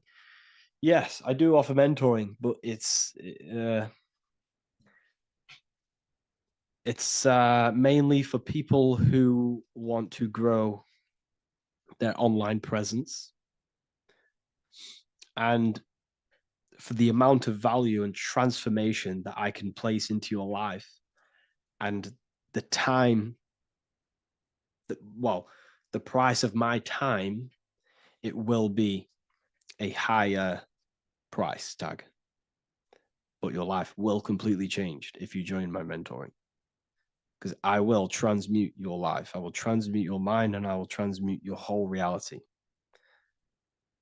Because I could tell you exactly what you need to do. How to have super genius power pulling information from the source. Okay, so you can do this. I talked about this in Book of Wisdom, Volume 2, if you've read it. This is a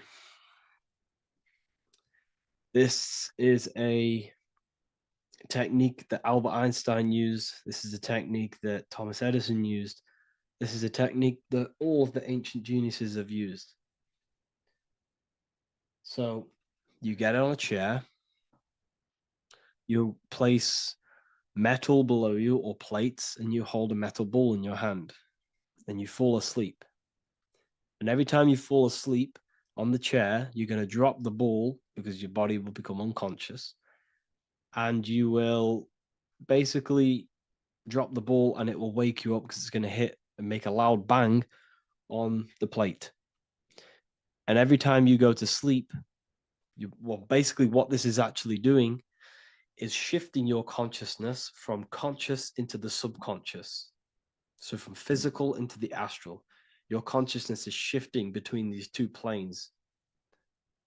And as you do this, you can bring down great ideas from these higher planes. So when you fall asleep, have an intention. And when you fall asleep, you'll drop the ball.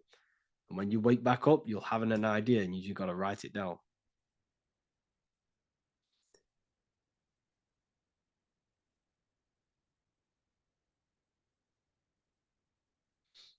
How to balance chakras. Don't focus on balancing your chakras. Focus on the mind. The mind is the cause of the chakras being blocked. If you have a blocked throat chakra, this is a problem in your mind, not the chakra. You see, the chakras are a result of the mind. You transmute the mind, you can transmute the chakras and cleanse them.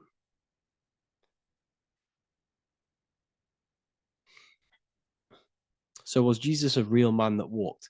Okay, so I'm going to tell you something. Like, some of the things that I say in my reels, they are to catch attention.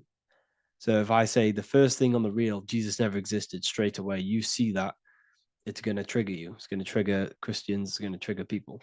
So yes, I do say things to catch attention. The reason I do that is because I have to in order to catch attention. Maybe there was a Jesus who walked. So in the past, I have said Jesus never existed. Yes, this is to catch attention, to boost the reels, views, and comments and stuff like that. Maybe there was a man who was called Jesus and walked the earth. But listen, he was not the Son of God. You are all the Son of God. Jesus represents an archetype. He represents morals. He represents a way of living that you should embody in your life, not to worship. We shouldn't be worshiping this man. We should be embodying his qualities into our lives so we can become Christ consciousness, so we can live in harmony with our mind, emotions, body, and spirit.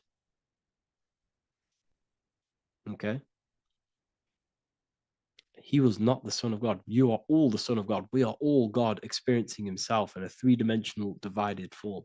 God is oneness, and he created a divided world so he can experience himself. Why do you quote from the Freemasons oft times? I don't recall me looking at Freemason quotes and quote them. I just simply, when I post a quote, I literally just, whatever comes to my head, I just whack it into Telegram or Twitter. Are dreams tied to your subconscious, and how do you understand them? Okay. Dreams and astral projection are two different things. Astral projection is your soul leaving this plane into the collective consciousness, into the collective mind, the collective astral plane. But dreams are basically the astral plane, but it's your personal astral plane in your personal subconscious. So when you dream, you're entering your own consciousness, you're entering your own subconscious.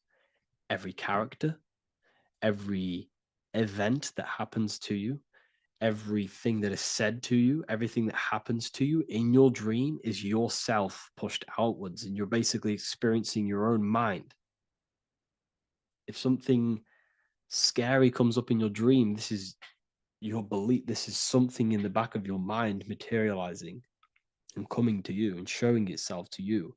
So in order to understand your dreams, it's basically suppressed emotions, suppressed thoughts, all lingering in your subconscious materialized. Okay. A few months ago, I'd have concurrent dreams of getting in a car crash that lasted for months. Then one day out of nowhere, I got into a really bad accident, and that low-key bugged me out. I didn't know if my mind was trying to warn me or what. You can explain that. Okay. If you are having dreams about having a car crash, This is a belief. Okay, so let me tell you something. Let's say you're a drug dealer, okay?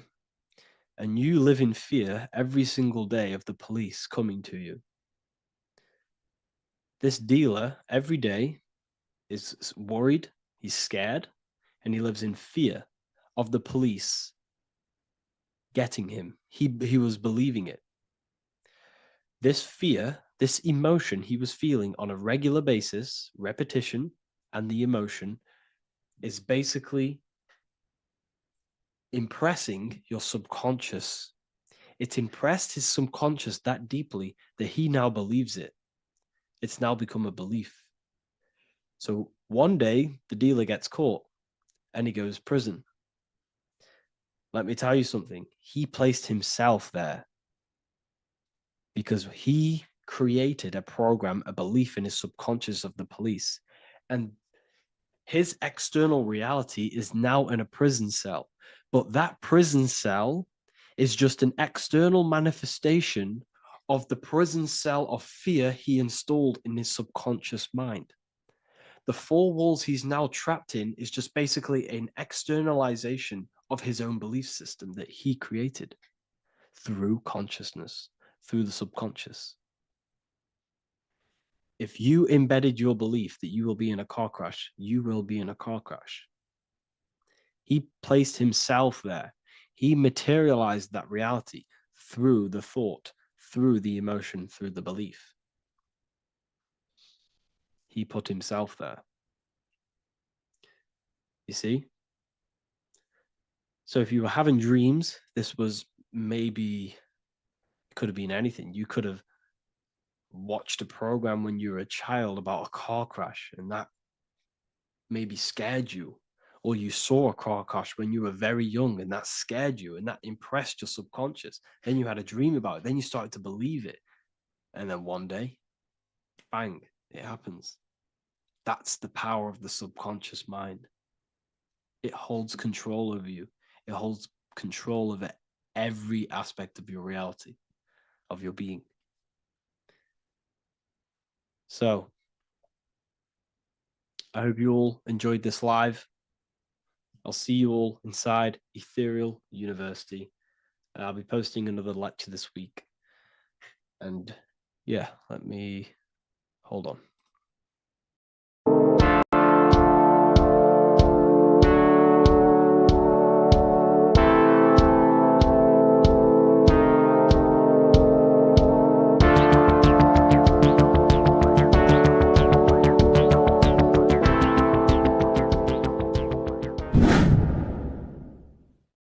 What is good, people? It's Revival of Wisdom. I hope you're all doing well. And this video is how to raise your holy oil or your kundalini. Let's get straight into this. So this is a monthly cycle. Every month, when the moon is in your zodiac sign, this oil is released. Now, the moon is in control of monthly cycles. For women, it's the menstrual cycle, and as well, this holy oil cycle. The moon changes sign every 2.5 days and passes through the zodiac signs in 27 days. So the moon tells the day, the sun tells the time, the stars tell the month. This reality is a massive clock, if you like to say. It's a cycle. Okay. The moon controls the night, emotions, water, fluids, and the mind. Okay. So this oil is produced in the claustrum. It's produced in the claustrum, which is here, right? This is where you get Santa Claus from. Now, the claustrum is at the center of the brain, and it is next to the pineal gland and the pituitary gland. Once it starts in the claustrum, this is the holy present. This is the present that Santa gives to us, Santa Claus. And it goes to the pituitary gland and the pineal gland. And what's connected to the pituitary gland and the pineal gland is the Ida and the Pingala. The pingala is the pineal gland's nerve, which is the honey, which is the positive charge, electric. And the pituitary is the Ida nerve, which is the magnetic charge. This is the milk, the land flowing with milk and honey. This is the brain, the heaven, heaven, okay? And it travels down the spine using these two nerves, these electromagnetic charge. And this is what the ancients symbolized with the two serpents wrapped around the spinal cord, the Ida and the pingala. And this travels down to the sacrum or the solar plexus. Okay. So once it's here, okay, the spine is an elongation of the brain. So the spine is pretty much the brain. It's an extension of it. And it's kind of a microcosm of how we descended from heaven to physical reality, to physical matter, which is our consciousness has done. Our consciousness has descended from heaven into physical matter. And this is a microcosm of it. Okay. So once we're in the sacrum bone, this holy oil, like I've just explained, this holy oil starts in the Santa claustrum, goes down the chimney to the sacrum.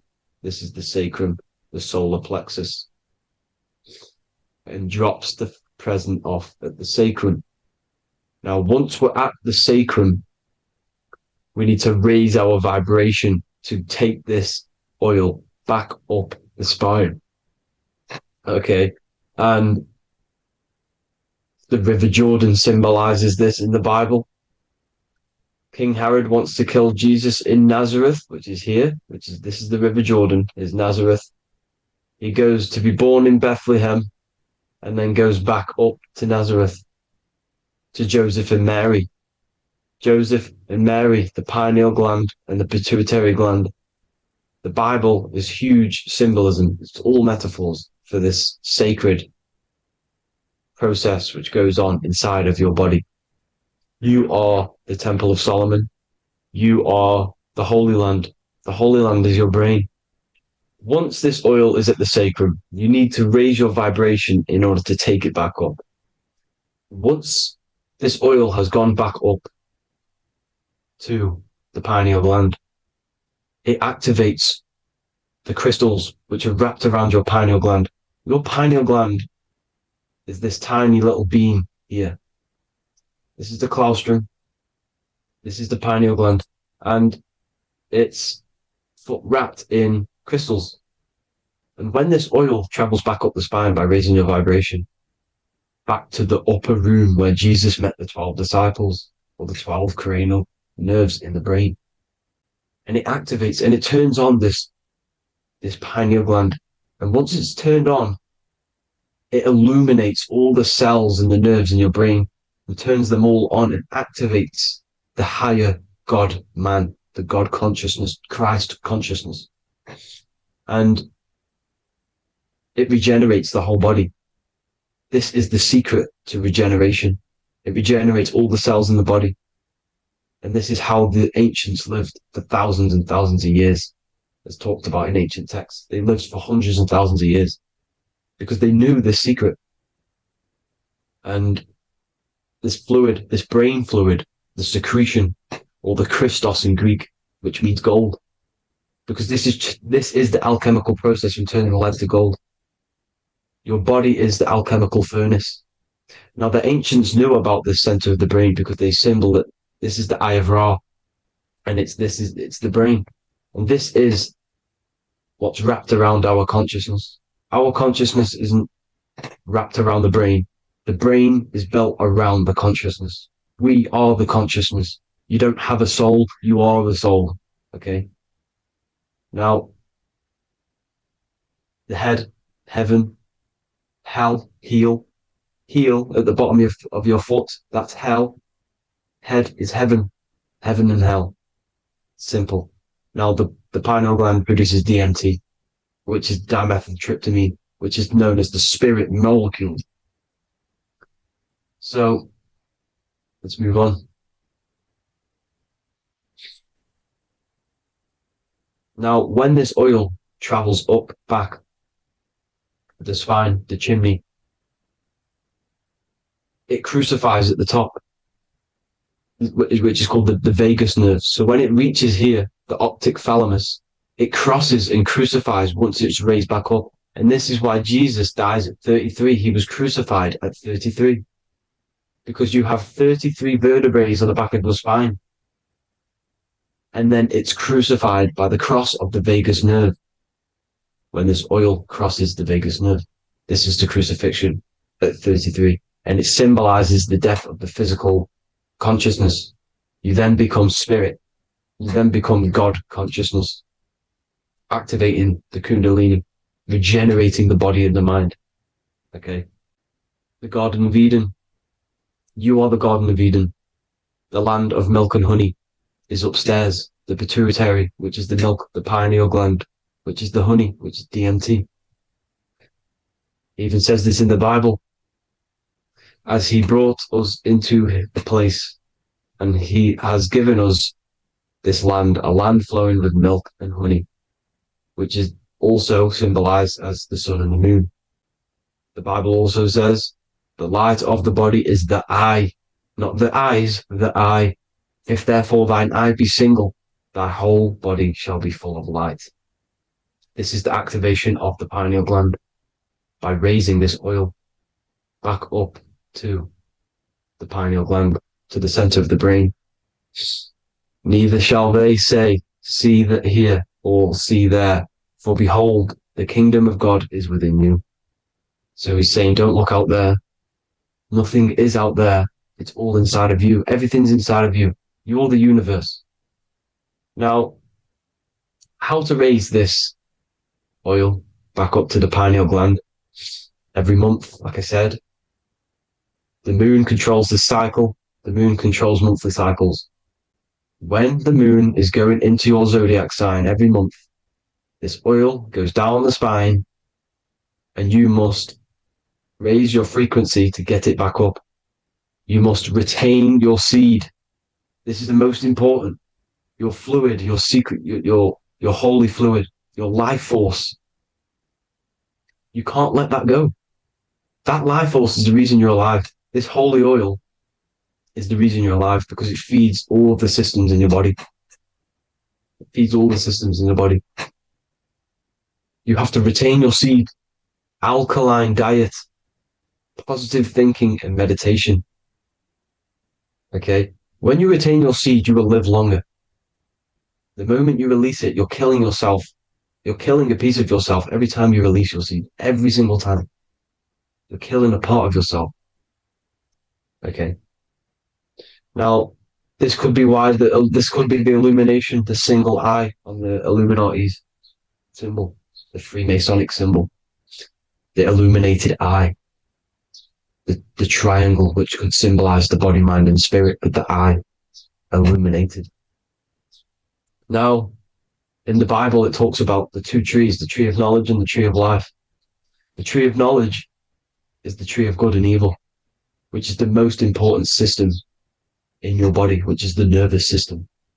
The nervous system, the most important. The tree of good and evil. And the tree of life, which is the cardiovascular system. Now, this oil, when it's released every month, feeds these two systems, and these two systems feed everything. Now, it's important you understand that. Okay? The ancients knew all of this knowledge. The Bible's telling you this knowledge. But it's in a metaphorical way. You have to understand the context behind it so you can read it properly. Now, eating of the tree of life, which is when it talks about in the Bible, eating from the tree of life is actually symbolizing a bad diet, ejaculation. Because you're eating from these two systems. You're killing yourself with a bad diet. You're killing yourself with an ejaculation. Okay?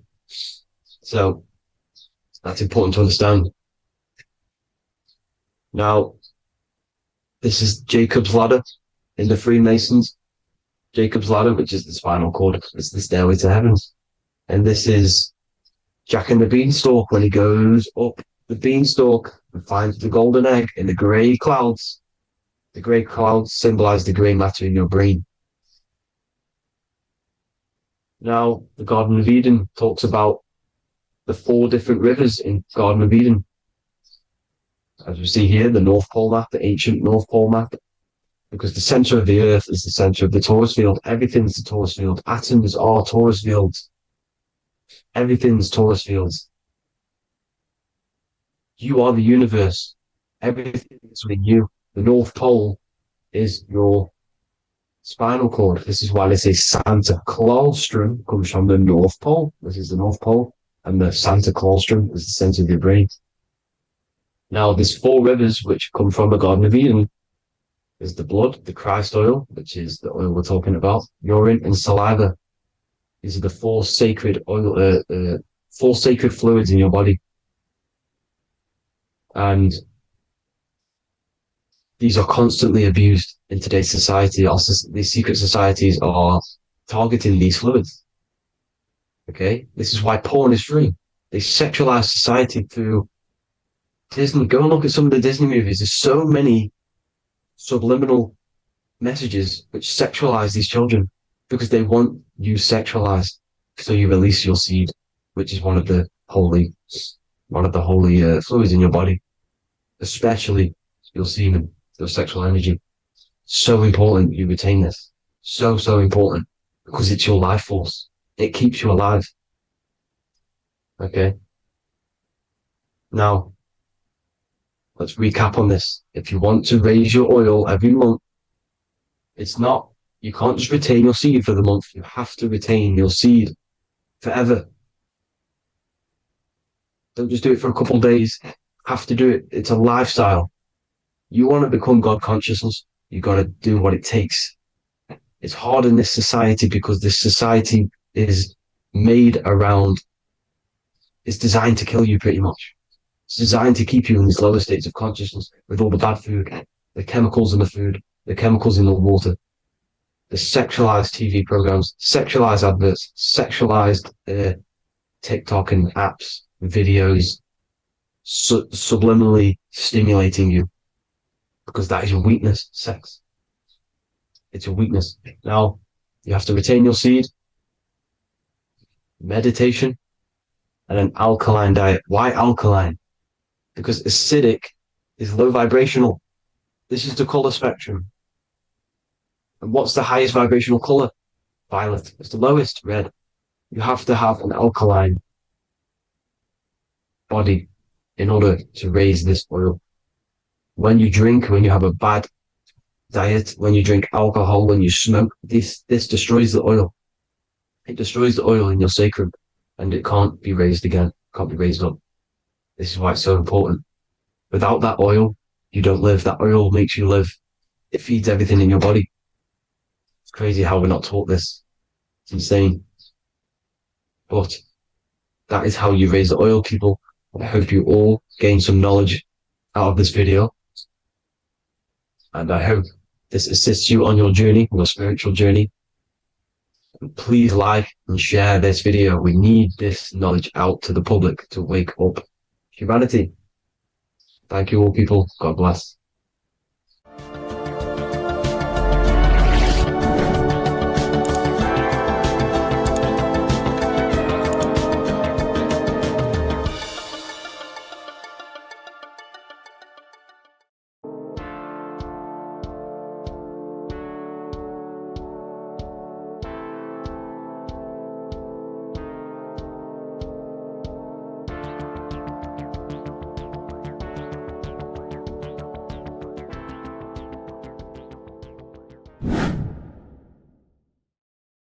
What are we all doing, people?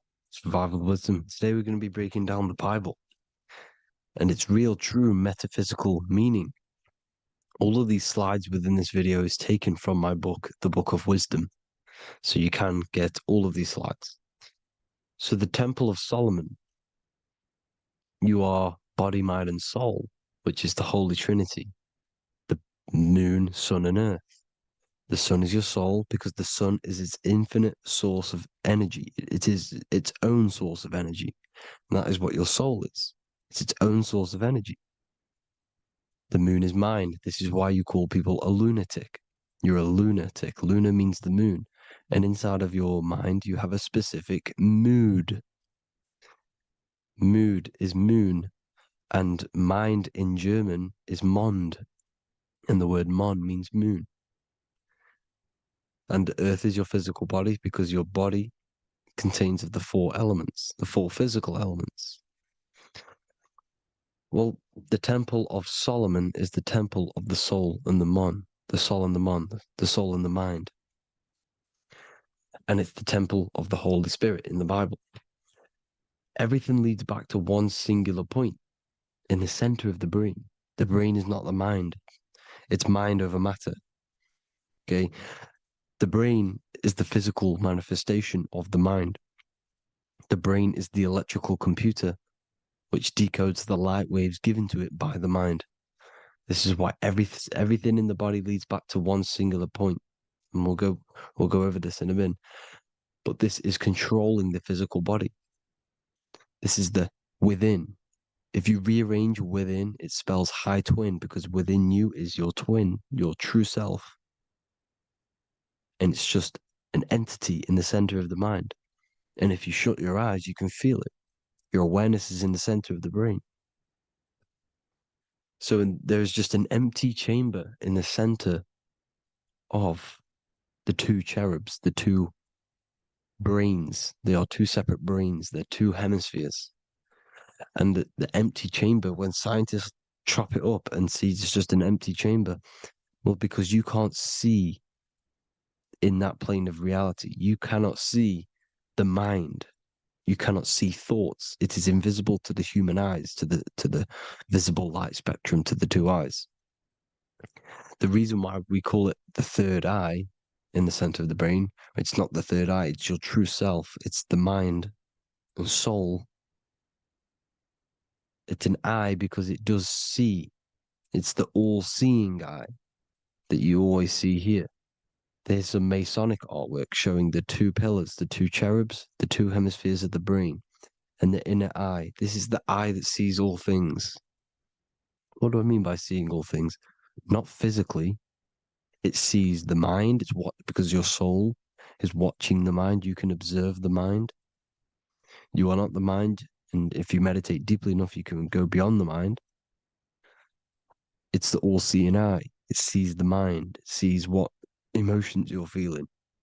It sees what you're thinking. It sees what you're seeing with the two eyes. It's the all-seeing eye. It sees all things. It's omnipresent. It's everywhere. Because the mind can be anywhere. The mind can switch itself into any place it wants. There is no limitations with the mind. So there is two hemispheres in the brain. And in the Bible, there is a quote saying the most holy place between the two cherubs. The two cherubs is the two hemispheres of the brain, and the most holy place is between them, which is what the Masonic artwork is showing. This is the all-seeing eye, the soul and the mind in the center of the brain. And you will not see this with the two eyes. So when scientists come to seeing the empty chamber in the center of the brain, they wonder because they do not understand the occult side of the world. They do not understand the layers of reality. How the two eyes, everything physical comes from the unseen. Everything seen comes from the unseen. Now, the two hemispheres of the brain play a major role in our lives. The right hemisphere is the artist. The left hemisphere is the scientist. The right hemisphere controls the left side of the body. The left hemisphere controls the right side. So there's a crossover. Now, the right hemisphere is to do with your feminine energy, creativity, unification, metaphors, visualization, intuition. The left hemisphere is to do with sequencing, facts, materialistic details, language, and logic. So they keep us normally trapped within the male aspect of our mind, which is the left hemisphere. You know, if you listen to Spotify, Apple Music, and radio, they're all tuned to 440 hertz, which shuts down the right side of the brain, makes you left brain dominant. And we learn, well, 90% of people learn to write with their right hand. They're taught to learn with their right hand, which is to do with the left brain. You see, so we are being trapped within this left side of the brain, which is all to do with logic, thinking logical, not creative.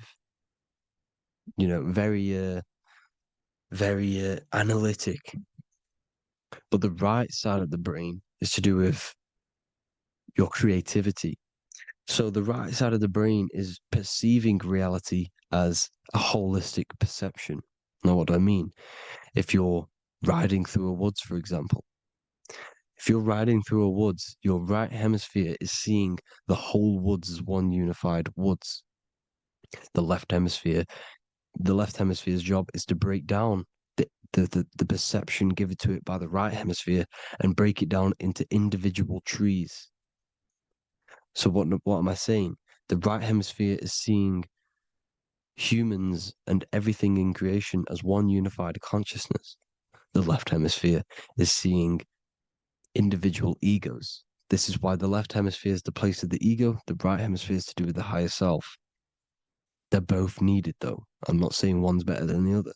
It's balance. Now, they don't want you to see the unified picture, perception of creation. They want you to think everything is individual, everything doesn't come from the one, because all things come from the one. And we experience the two in this reality, dualism. In order to understand the one, we have to experience the two to advance. So, anyways, let's get away from the two hemispheres. The right hemisphere, like I said, is to do with the higher self. And this is why in John 21:6, it says, cast the net onto the right-hand side of the boat and you will find fish. Meaning, cast your energy, cast your perception into the right hemisphere of the brain, and you will find God, unification, and higher self. You will see things from a unified perspective. How we are all one, because we are all the same consciousness. The same spark that is in me is in you. This is why I am you and you are me. We are all the all-seeing eyes of God, just split up into individual bodies.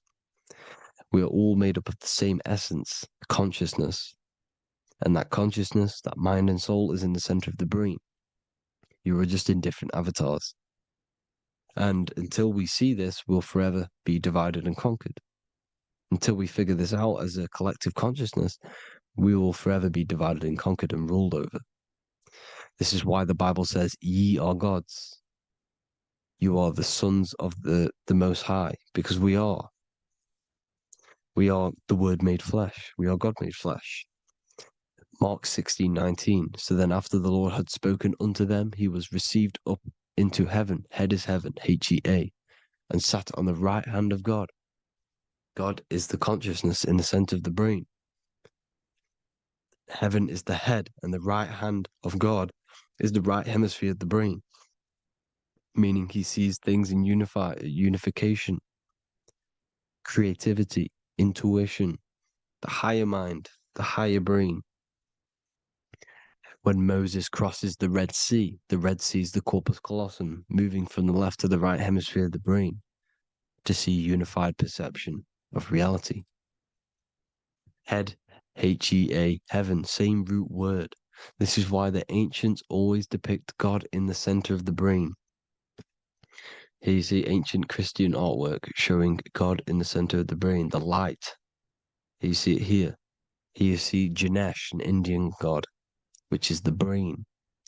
Here you see the Father, the Son, and the Holy Spirit in the dome, the brain. This is the brain, because you are God made flesh. That's what consciousness is. The upper room where Jesus meets the 12 disciples.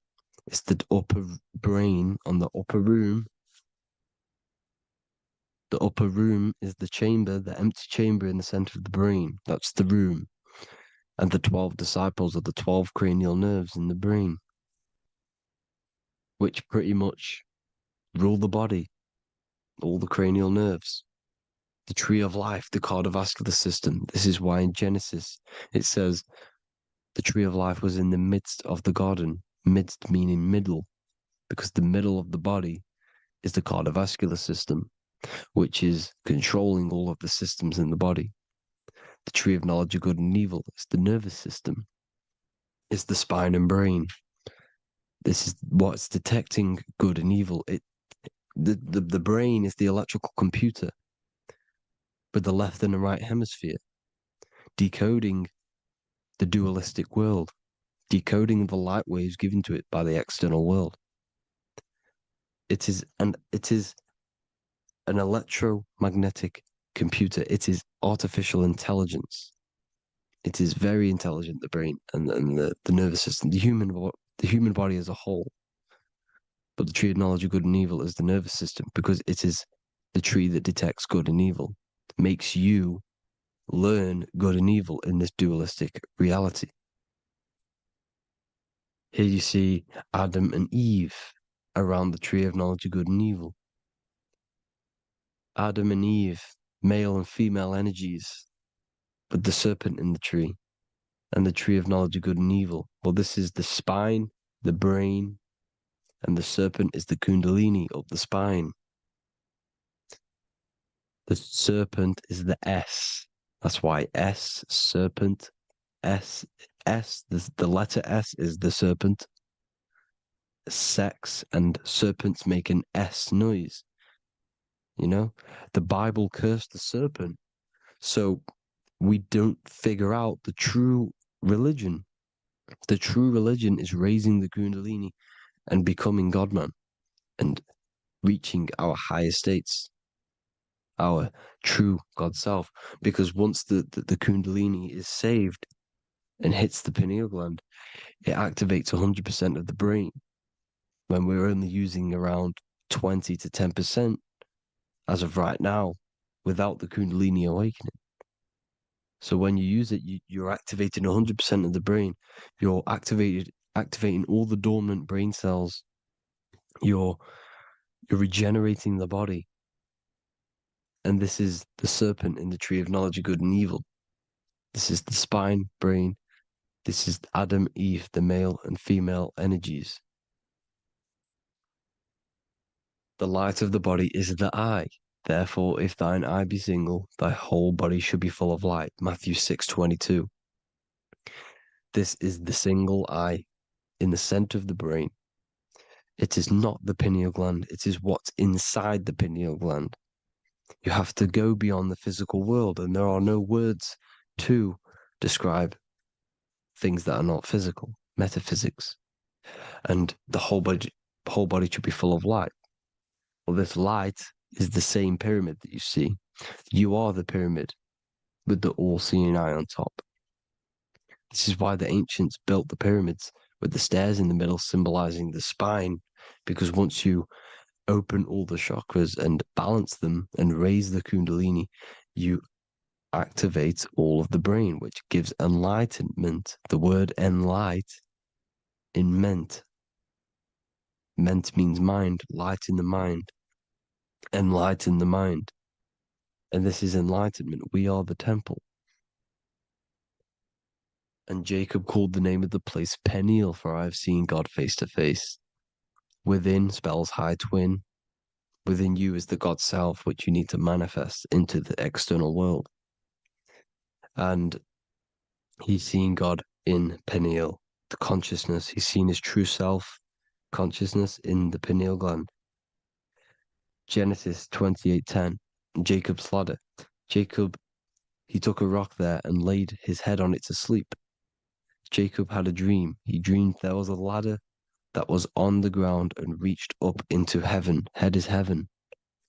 The rock he fell asleep on is the sacrum bone, because he's symbolizing the oil that comes down the spine, hits the sacrum bone and rests there, falls asleep, and it looks up and it sees the ladder to heaven. Because when you raise this oil, you become God man. You become God in heaven. You can leave the body at will. Do you not know that your body is the temple, that your body is the temple of the Holy Spirit? Corinthians 16:19-20. Or do you not know that your body is the temple of the Holy Spirit within you? Your body is the temple of the Holy Spirit, the soul and the mind within the center of the brain, the temple of Solomon, temple of the soul and the mind. Romans 8:10. Christ is in you. It's not external. When you give where attention goes, energy flows. When you give your energy to external things, your attention, your worship to external things, you're giving energy, meaning it's draining you, and you're feeding something within the astral plane, a mental thought within the astral plane. So with you realizing that the Christ is in you, that you don't have to worship anything outside of you, this means that you're internalizing your energy. You're not giving your energy, because where attention goes, energy flows, which means you become more present. You become healthier because you're not giving off all of your special electromagnetic energy that's charging you. This is why the religions ran by the Vatican is all external. They're exoteric. Exoteric means external teachings. The esoteric is the internal, the hidden teachings. In Psalms 82, I have said, ye are gods, and all of you are children of the Most High, because we are the Most High, split up into individual bodies. That's what consciousness is. Consciousness is the Most High, and we have to raise ourselves to the Most High. Brahma, Vishnu, Shiva, the Father, the Son, and the Holy Spirit. Why is it always a trio? It's a trio because it symbolizes us, the soul, mind, and body.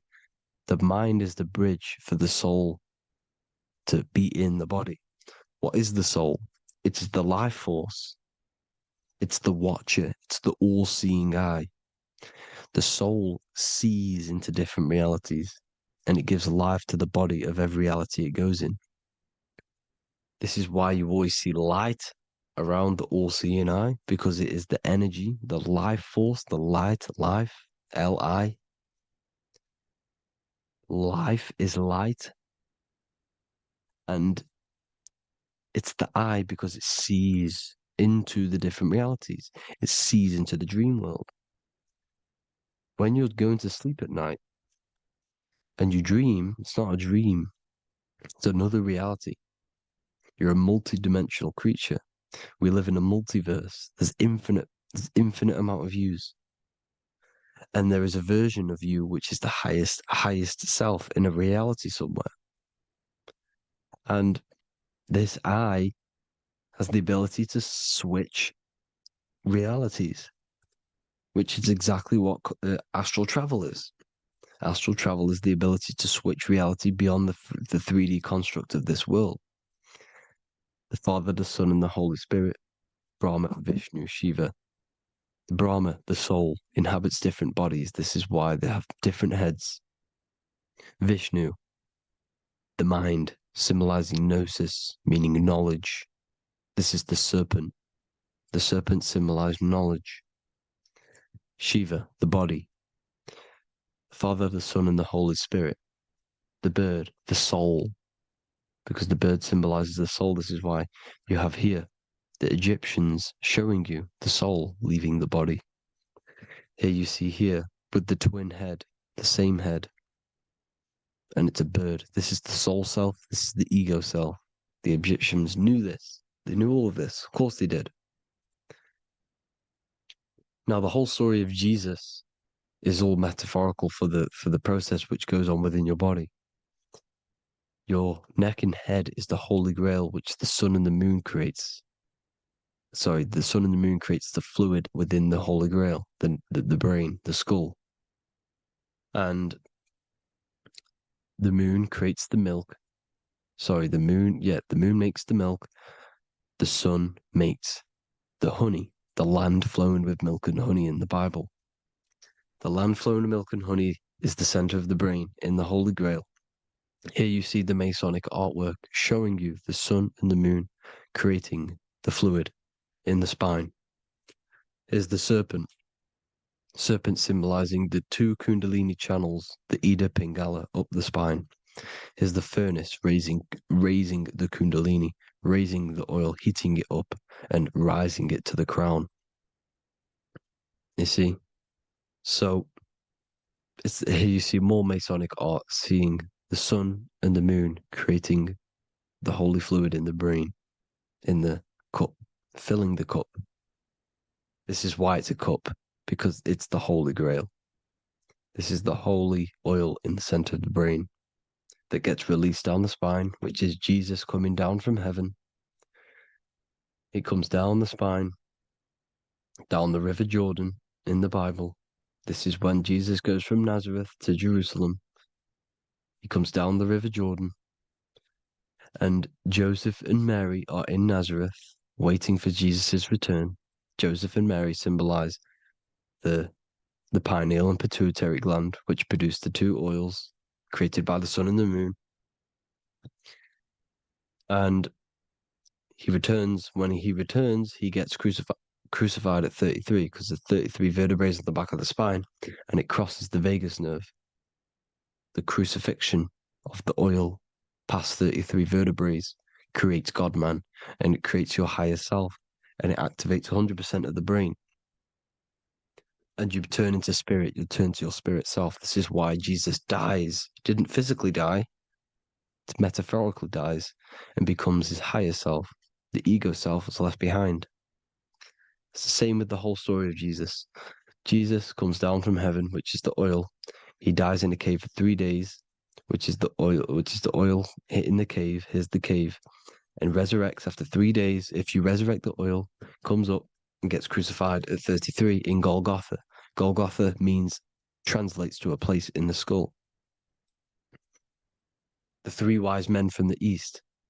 Well, if you look at the Masonic artwork, they'll always show you a ladder up to the east. Okay? Here you see north, south, west. This would be east. Here you see east here. East here. The ladder up to the east. The east is the top, up. Three wise men from the east. The thalamus, pituitary, and pineal gland in the center of the brain. The most important glands in the body. Here you see the Egyptians with the spine, the sun, and the two hemispheres of the brain. What did I say at the beginning? The sun is the soul. The sun is its own source of energy. It's the life force, which gives life to anything it inhabits. The soul is the same thing. That's why sun and soul mean the same thing.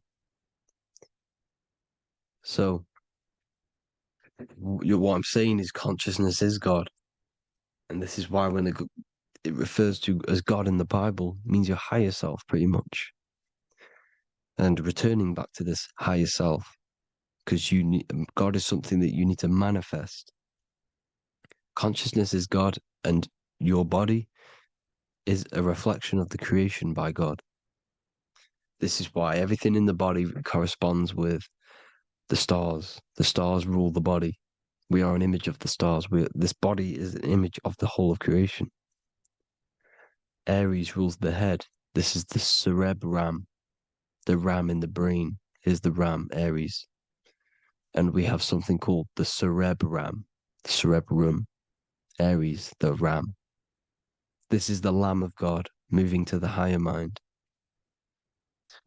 Taurus, which is the lower brain and neck, the cerebellum, the bull Taurus, the lower mind, and the cerebrum and the cerebellum, the ram and the bull, is what makes you ramble on. Ramble meaning walking. The higher mind and the lower mind working together makes the body ramble. Ramble is what makes you walk along. Thank you to Santos Bonacci. Gemini, the two twins, rules the two arms, the hands, and the lungs. These are the two twins of the body. Sagittarius, the horse which rules the hips. Hips means hippo. Hippo means horse. Hippopotamus means water horse. Hippo means horse, and this is why we call them hips, because horses have massive hips. Capricorn, the kneecaps. Pisces, the two fish, the 2 feet. Then they make us swim. We are an image of the stars, people. Well, the body is anyway. Consciousness is God, and the body is the image of the whole of creation. It's a reflection of the whole creation, as above, so below. 12 systems in the body, 12 cranial nerves for the 12 constellations, 12 cell salts. The body's made out of 12 cell salts. So, this is where it gets kind of deep. This is where we get deep. And he said Jesus was known as the fisher of man. And fisher of man, meaning man does not mean man as in the male. Man means mind. He's the fisher of minds. So the Bible is not patriarchal. It's not patriarchal. Man just means mind, pretty much.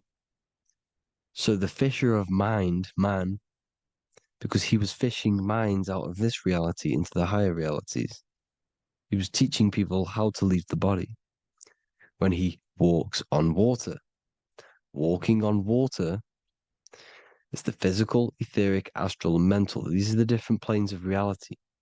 The ether is the either, because the ether is the substance that's on either side, astral and physical. It's the 5th element, is ether. And the 5th element is the water. The same water at the beginning of the Bible when it says, let the firmament divide from the waters above from below. The water symbolizes the ether. It's the base of all physical matter. And the ether symbolized is known as the water. So when you're walking on water, you're walking on the ether, meaning you're leaving the physical body. So when Jesus walks on water and he's teaching Paul to walk on water, Paul becomes scared and falls back into the water. Well, when you astral travel and you become scared when you're projecting, you'll fall back into your body.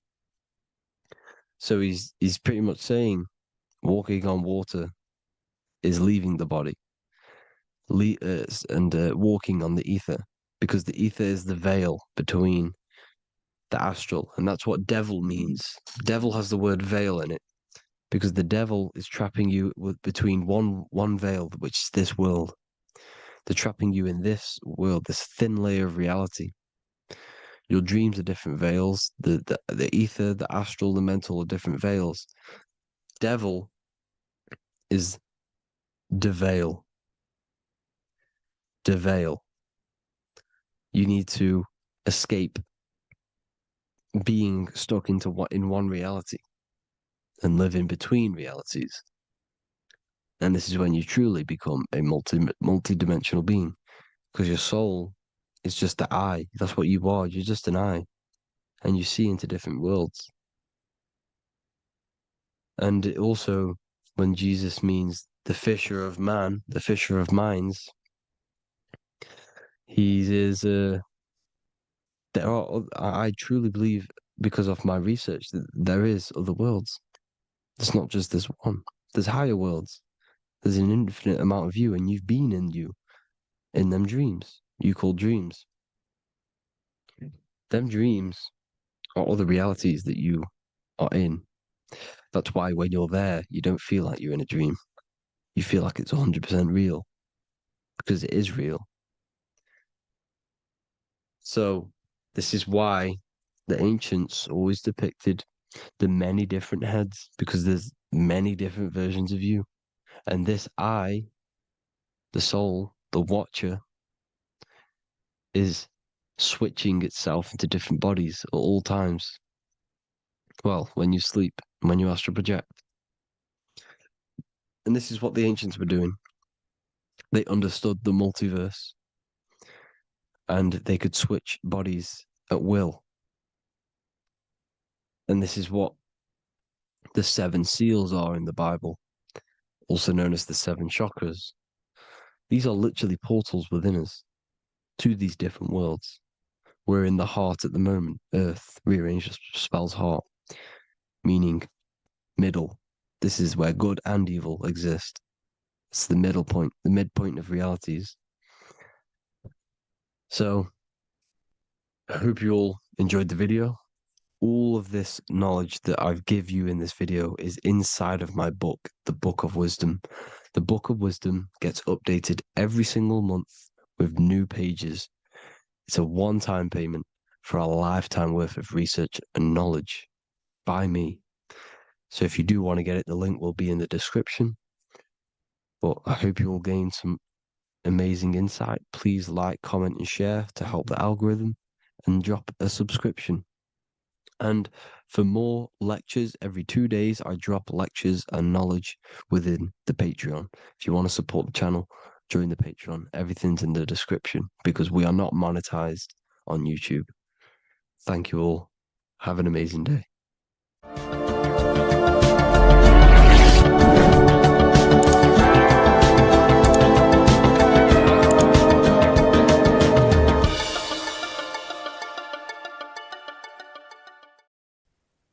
As above, so below. This is one of the most crucial teachings within esotericism, occultism, or what we like to call it today, spirituality.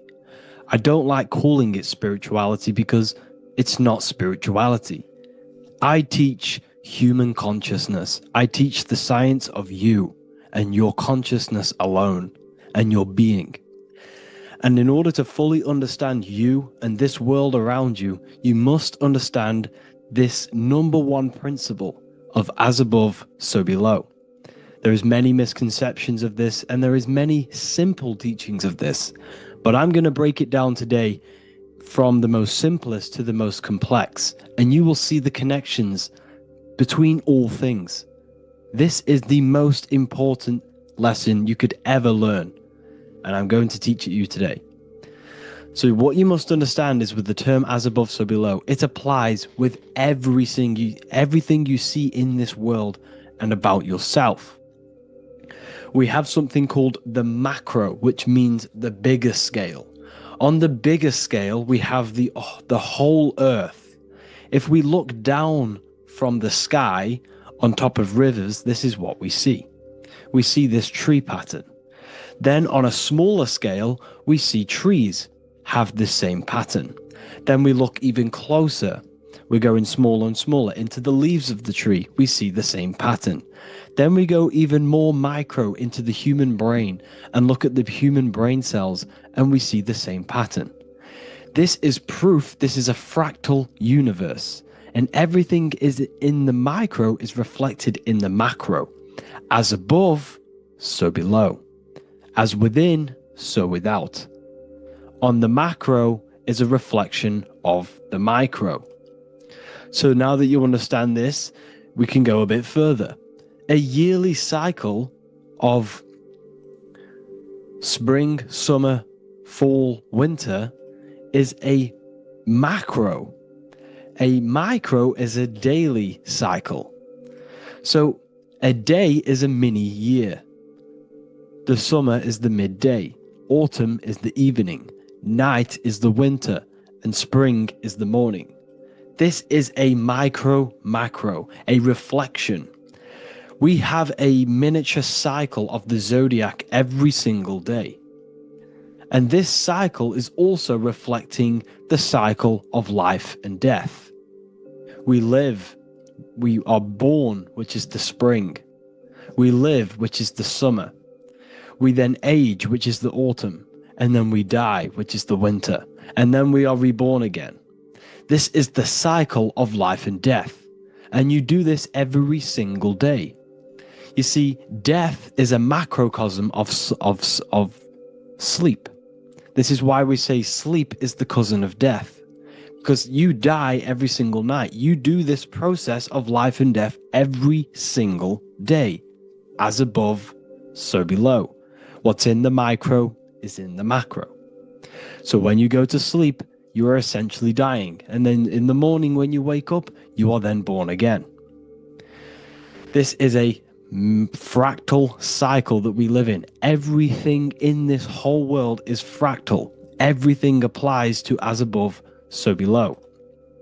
We have the sun, we have the moon, we have the day, we have the night. We have the life, we have the death. We have the conscious, we have sleep. As above, so below. We have the conscious mind, because now we're diving into as within, so without. As above, so below more refers to the external world. As within, so without is referring to your inner world and the outer world. What you must understand is about yourself. You exist in two realms. You're an individual. The dual nature of you. You exist in two realms at once. You have an inner world of your thought, emotion. This is the inner world that no one else can see but yourself. And you have an outer world with a physical body which everyone can see. So you exist in two worlds. You have the inner voice, you have the outer physical voice, which I'm speaking to you with now. But I also have an inner voice, which no one can hear, only but me. So you exist in the light and you exist in the darkness. The sun represents your external self, your physical, conscious mind. The moon represents your shadow self, the inner self, the psyche self, the spirit self. There is an as above, so below. The sun is within you. The moon is within you. Everything is within you. Now that you understand as above, so below, what is your body? Your body is a miniature earth. Let me repeat, your body is an earth. Your body is the earth. Okay? Because like I say many times in all of my videos, you are not in the world. The world is you. You are the universe. Your brain is a computer creating this reality. What you see with your eyes is produced in the back of the brain called the visual cortex. You don't look into the world, the brain produces the world. The body produces the world. When you touch something, you're not actually touching something.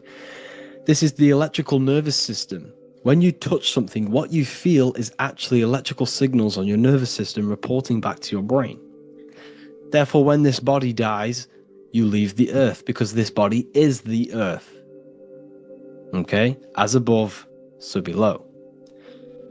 You have the mental plane, the astral plane, the etheric plane, and the physical plane.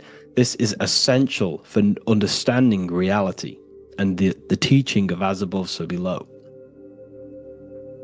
Everything in this material plane began in the thinking mind. For example, the microphone I'm speaking into, the phone you're watching this video off, or the laptop or iPad. Where did this begin? It didn't begin in the factory. The first ever place this item begun was in the mind of an individual. The invisible realms of mind is where all physical things and physical items begun. Essentially, this physical plane is the effect of the thinking mind.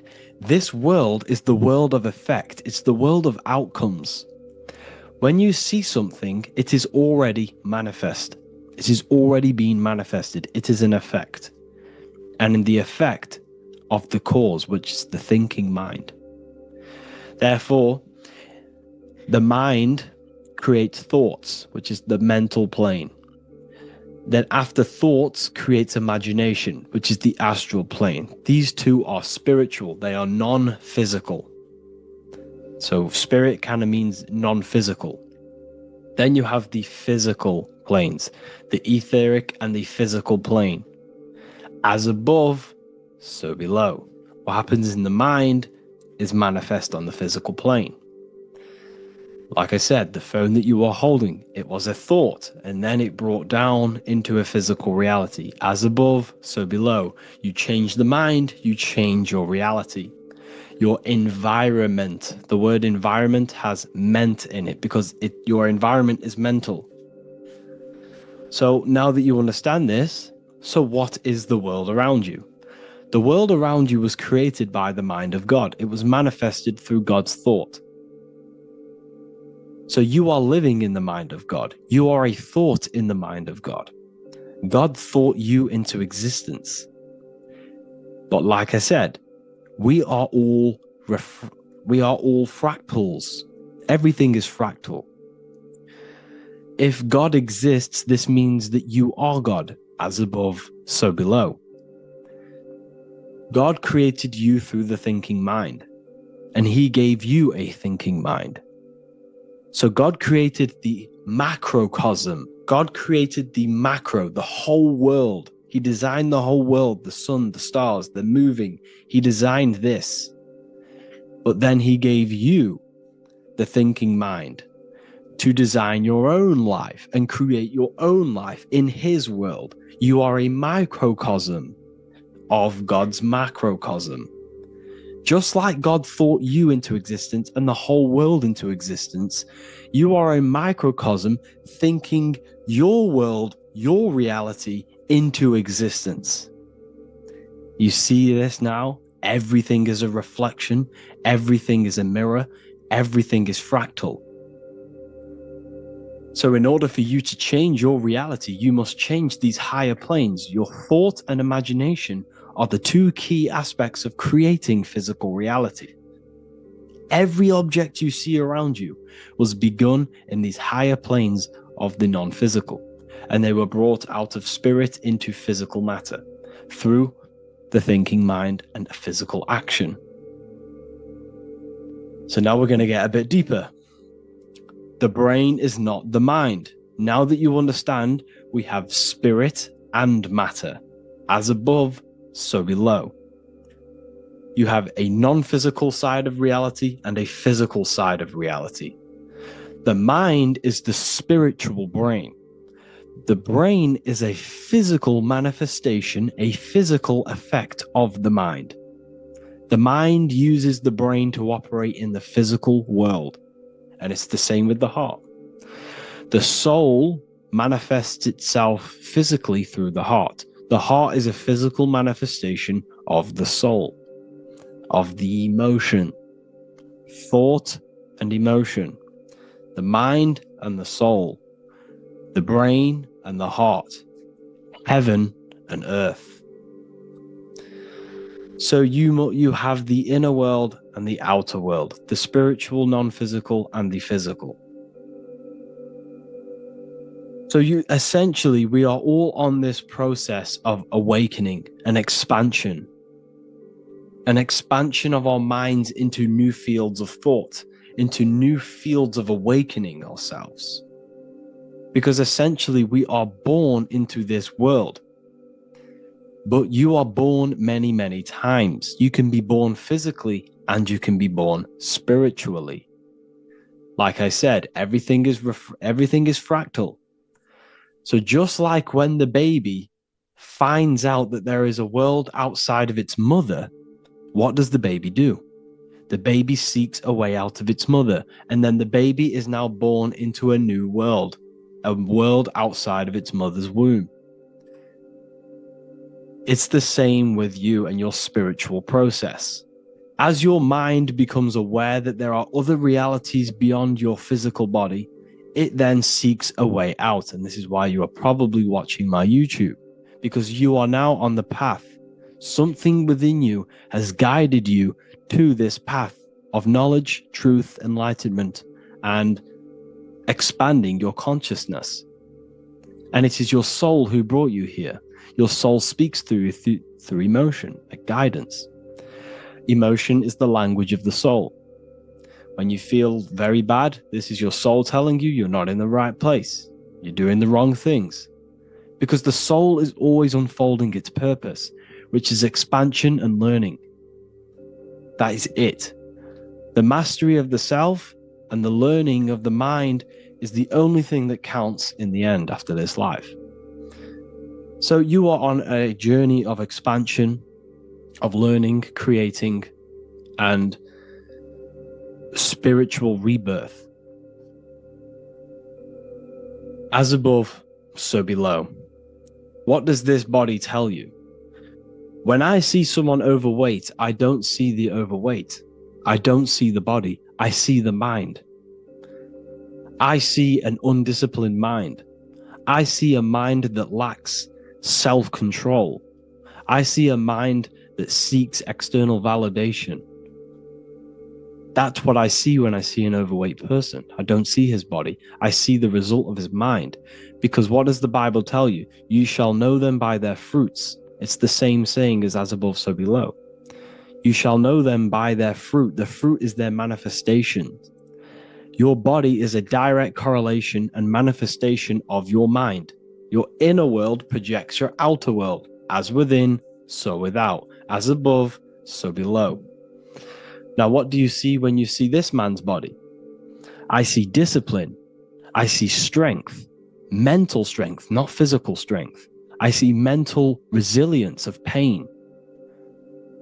Because all of this man's mental energy has been manifested physically within his muscle. This body is a direct manifestation of this man's mind's pain and suffering. And it shows discipline. This is why people instantly respect you if you are in shape. You walk into a room and you are in shape, people will instantly give you respect because they know that you are mentally disciplined. The body is a reflection of your inner world, and it's the same with your friends, your family, your connections with people. If you think about yourself very negatively all the time, and you don't have a good connection with yourself, you don't have a connection with your true self, this will manifest into every single relationship you have in your life. If you don't have a good relationship with your inner self, you don't have a good relationship with the people and the friends around you. Because as within, so without. If you think negative about yourself, you will only pick up the negative in other people. If I think very highly of myself and I think very happy and good things about myself, I will then see the good things in other people. Because it's as above, so below. As the inner world is, so is the outer world. It's the same with your life circumstances. Your life is a direct correlation of every thought you thought in the past. If you possess millions of pounds, millions of dollars, this is because you have thought this into physical reality. You live the life you are deserved. You live the life that you manifest through your thought. If you live a very poor life, this is a reflection of your mind. This is a reflection of what you have thought into physical existence. Because like I said, everything begins in the mind. As above, so below. And this is even present within the body. So where is the head? The head is at the very top of the body. And where does all manifestation begin? In the mind. That's where the mind is, in the head. And then the thoughts we think travel down the body into the heart, which is the emotion. Every thought we think is in the emotion. Every thought we think creates an emotion. This emotion then drives the action. Where does the action come from? The feet, because the feet move our body. We move with our feet to take action. Our hands. You see, so the body is even a reflection. I can't even say it. Reflection of the order of manifestation. This blew my mind when I figured this out. You see, the head, the thoughts begin here. This is the beginning of all manifestation. Then it comes down to the heart. This is the emotion. Then you take the action. The thought and emotion then sparks the action, which is taken with the hands and the feet. And where's the lowest point on the body? The feet, and that's touching the physical earth. So the head is where the thought is, the non-physical, and the lowest point on the body, which is touching the physical earth. So the head represents spirit, the feet represent matter, spirit and matter. Your room, if I walk into your room and I see a messy room, I don't see the room. I see a messy mind. The room is a reflection of the mind.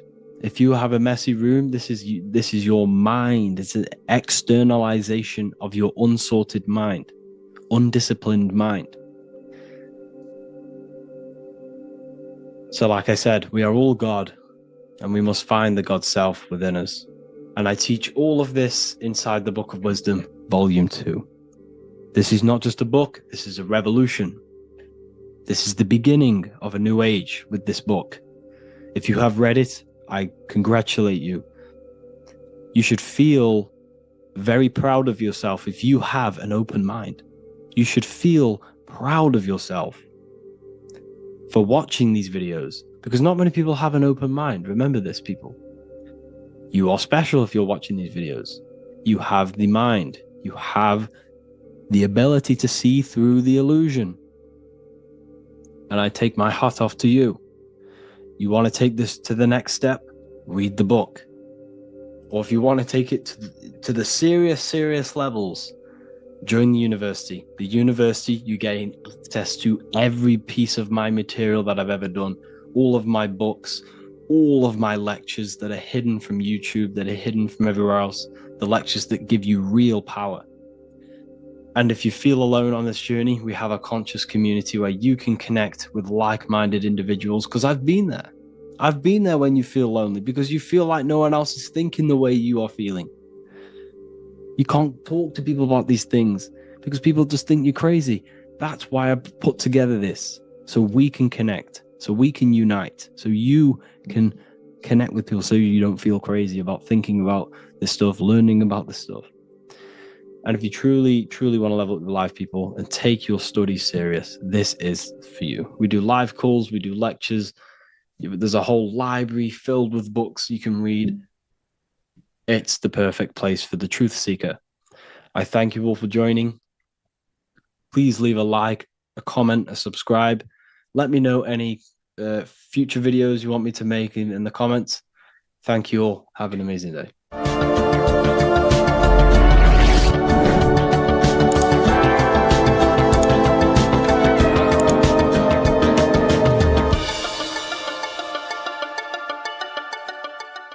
There is a secret meaning behind the number 666. 666 is 3 sixes. The number 3 in occult and esoteric numerology represents the 3 aspects of human consciousness.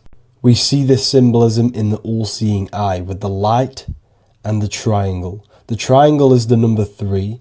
The eye represents consciousness, observation, and the light represents the light of consciousness, because consciousness is pure light. The 3 aspects of our consciousness is thoughts, emotions, and actions. Every thought creates a feeling, and the feeling creates the action.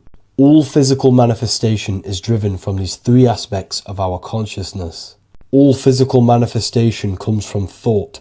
Every object you see around you, this screen, the phone you're on, the laptop you're using, or the iPad, was a thought in the invisible realms of consciousness. Then it was brought into physicality through feeling and action. This is because man is made in the image and likeness of God. We are all mini creators. We are all extensions of God's creative consciousness. Therefore, the number 666 represents 3 sixes. 3 is thoughts, emotions, actions. The number 6 represents the cube, because cubes have 6 sides. This material world that we experience, everything has 6 sides. Everything's created by cubes. We can move forward, we can move backwards, we can move left, right, up and down. This is the cube that we are stuck in. Therefore, 666 represents our 3 aspects of our consciousness, thoughts, emotions, actions, all contributing towards our physical self, material world, material pleasures, completely cutting ourselves off from our spiritual, true, divine self, which means 666 is representing a state of consciousness. A state of consciousness where we only operate from a place of material needs and survival things. As humans, we possess a physical material body in the physical material external world, but we also possess an invisible inner world, which is what we call spirit. When we disconnect ourselves from our inner world, we become lost in this materialistic way of thinking and acting, which can lead to no life purpose, a feeling of emptiness and voidness in our hearts. Humans possess the ability to transcend our animal instinctual natures and turn to the divine mind, to the spiritual inner world. It is our inner world that is projecting our outer world. The outer world is just an effect of our inner state of consciousness. It's important as we go through this human life to not lose ourselves and look for our validations outside of ourselves. The external world is simply just a mirror, mirroring with mathematical precision what happens inside our consciousness. When we change our inner world, we produce effect in the outer world. To get back on track about this number, this represents when we are lost in our material self and we are completely cut off from our true divine self. The devil is always having goat horns, which represents a ground animal. This is the lower animal self of man. He's always red. The frequency of red is the lowest vibrational color, and it also represents the root chakra. This is all to do with survival mode and our physical needs and physical self. Red represents chaotic and intense emotions like hatred and anger. This is why the devil is always red, because it represents anger and an uncontrolled state of emotion and consciousness. You see, we've been taught in the church and all through religion indoctrinations that the devil is an external deity which influences humans. And in fact, this is nothing but a metaphorical story. The devil is a character which represents an aspect of the human mind, the lower aspect of the human mind, a facet of our own consciousness and psyche. The voice that we have in our head that tells us to do these negative things is not an external deity pushing us to do something bad. This is an aspect of our own mind. Jesus and Satan are just two characters which represent the two voices that we have in our own consciousness. In fact, the word devil was never present in the early Gospels. Instead, what was mentioned was a spirit of evil. A term spirit of evil was not meant to denote a specific deity or being, but rather any force of negativity, whether it manifests as a destructive thought, emotion, or action. The spirit of evil represents the darker sides of our mind, the part that leads us astray and brings forth negativity in our lives. The reason why they want you to believe in a devil is because they don't want you taking responsibility for your creations. They don't want you to realize that the external world is truly a mirror of your inner state of consciousness. Instead, when something bad happens in your life, you blame it on some external devil or Satan who tempted you. Everything is your creation in your life. When you realize this, you take full control and you begin to reshape your external world by changing your inner state of consciousness. Welcome to Revival of Wisdom. Today we're going to be breaking down Saturn worship and how the occult are linked in with Saturn. Okay, so first of all, let's start with the celebrities. All these celebrities are doing 666. Okay, covering the one eye, which also symbolizes the all-seeing eye, which is another occult symbol. But we're focusing on the 666, the 6 with the 3 fingers. Also, we have CERN with the 666 within their logo. Also Disney, okay, as you can see here, 666 within their logo. Pepsi, Coca-Cola, and even Cadbury's. Monster Energy with the 666 in Hebrew numerals. Unleash the beast. So what is 666 to do with Saturn? Because on Saturn, there is on their north pole of Saturn, there is a 6-sided hexagon, okay? So Saturday is named after Saturn Day, the 6th planet. It is also the 6th day of the week and has a 6-sided polygon on its north pole, 666. Not only that, when you create a star out of the hexagon, you will create a 6-pointed star, okay, with 6 triangles within the star and a 6-sided hexagon, which all adds up to 666. Okay, so this is why all these symbols contain 666. So why do they worship 666? Saturn. Because Saturn is the god of time and death, okay, and order and lessons, okay. Saturn is a very cold and dry being. That is the 6th planet from the sun, okay. Saturn represents the winter, which symbolizes death, okay, because all nature dies within winter because the sun's not there. So it represents darkness and death. It rules the zodiac sign of Capricorn, okay. So in the celestial cycle, Saturn is always opposite the sun. So it's the opposite of the sun. So they're worshipping this energy which is death-like, okay, this god which is death and does not bring life, okay. Also is the god of time, okay. Also in the Roman and in Greek it's called Chronos, okay, which is just a translation for time. It's also known as the Father Time, aka the Grim Reaper, okay. The Grim Reaper, keep that in mind, we'll come back to this. Here are some more logos with Saturn, okay? NAG, Internet, Wi-Fi, okay. All these occult logos all worship Saturn. They are a satanic occult. They worship this death god, this evil god, okay. This is where the cube now comes in, okay, because what colour is associated with Saturn? It's black, because it's the absence of light, it's opposite the sun. So black is the colour associated with Saturn. Each planet has its own colour associated with it. Okay, so when you make the cube, okay, as you can see here, the cube out of the polygon, it creates what? A black cube, okay. And the Kabbalah, okay, Kabbalah means cube, Allah means the god, the cube god. These religions are secretly worshipping this cube god, the god of death, Saturn, Satan.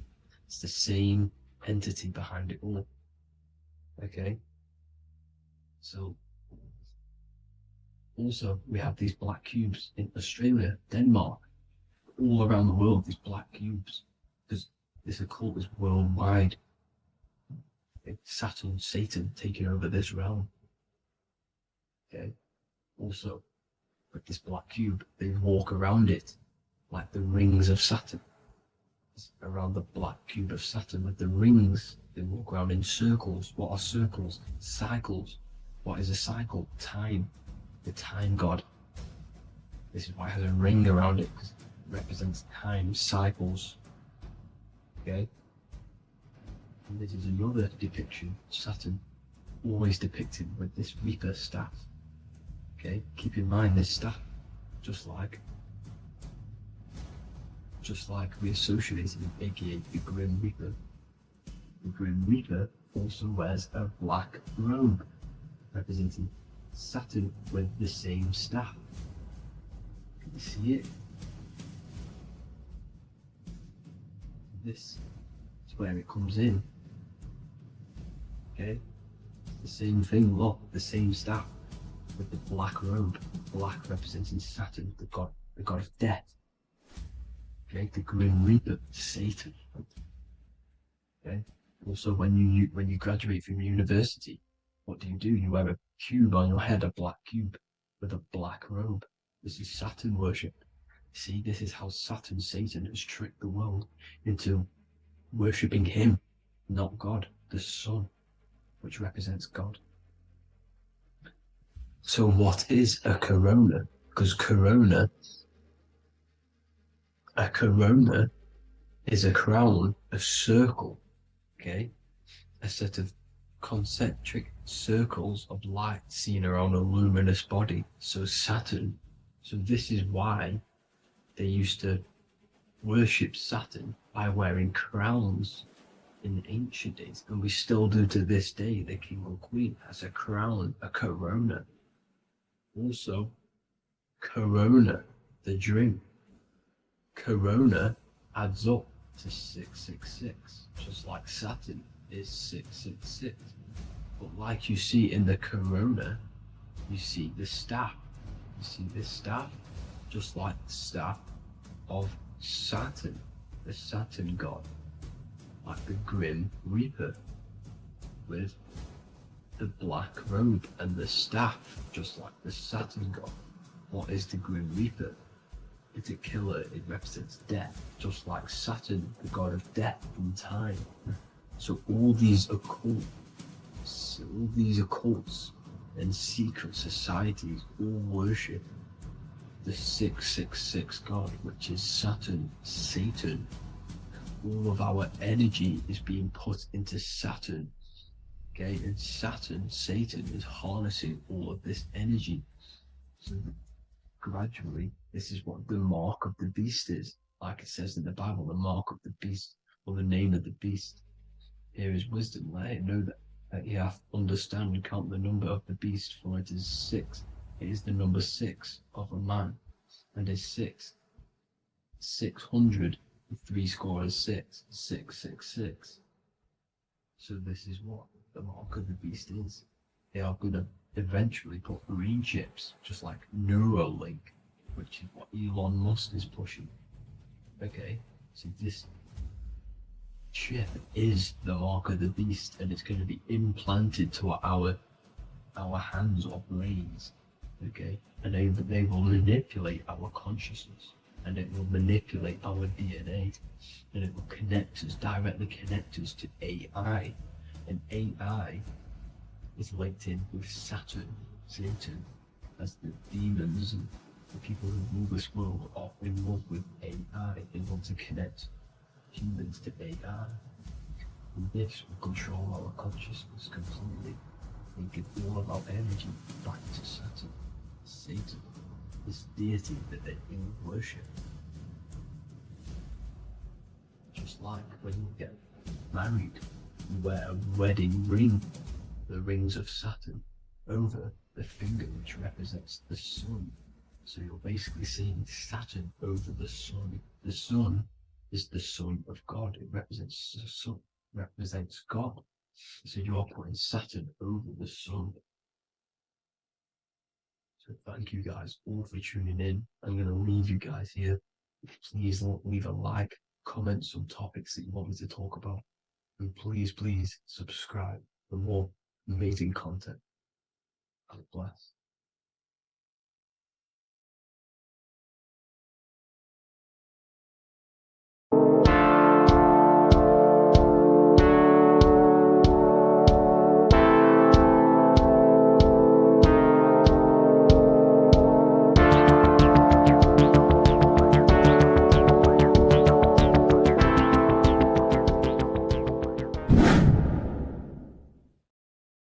Welcome back, people. We're back with another video. Let's jump straight into this. Make sure to tune in till the end, because this has got so much information in this video. So sit back and enjoy. So everything's Taurus fields. The Earth's a Taurus field. Everything's Taurus, which is electromagnetic field, electric and magnetic. The center of the Taurus field is where the two opposing forces meet in the center. And this is what creates the plane of inertia, the dielectric plane of inertia. Okay? You got red shift, blue shift, positive, negative, south and north pole, right? This is what the ancients were showing with the tree of life. As you can see here, this is the plane of inertia, and this is the Taurus field. Everything consists of this. Everything is a Taurus field. A atom is a Taurus field. Okay, now the inertia is the 0 point. So this plane is a 0 point. It's the balance between two poles. Okay, now this creates matter, because matter is two opposing forces in motion equalized. So these two forces coming together is what creates matter on this physical plane. And this is why we can't see the electromagnetic field, because it consists of one of the elements, which is either electric or magnetic. But when they combine together, it's what creates this physical plane, which is physical matter, which is light in motion. Now, everything is one. Don't get confused by duality. Duality is two opposing forces But them two opposing forces are created by the same substance. It's two aspects of the same substance. So, for example, water and ice are the same thing. You know what I'm trying to say? But it's two aspects of the same substance because all is one. The whole universe is one. All goes back to the one, which is God, the creator, or magnetism, whatever you want to call it. Because magnetism pulsates. Electricity has two poles, red shift, blue shift. Okay? So red shift, blue shift is electricity, and electricity vibrates. And all vibration always comes back to a standstill point. But magnetism is what pulsates. This is why your heart pulses. You breathe, which is a pulse. This is the breath of the universe, magnetism. Now, this is why the earth is green, okay? Earth can be spelt heart. If you just move the H to the beginning, it spells heart, okay? Because the heart is the center of the torus field, which is the heart chakra for us humans, okay?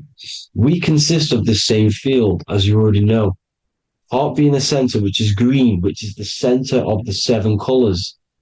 The center of the seven colors. This is the most powerful chakra in your body. People think it's the crown chakra, but it's the heart chakra because it's the center of the torus field. You must align them all and combine them all into one, which is the heart chakra. Now, earth is green. Nature's green. Okay, this is because we live on heart chakra, the plane of inertia. It's the center of the torus field. Okay, and this is what the Egyptians called Isis, which is nature.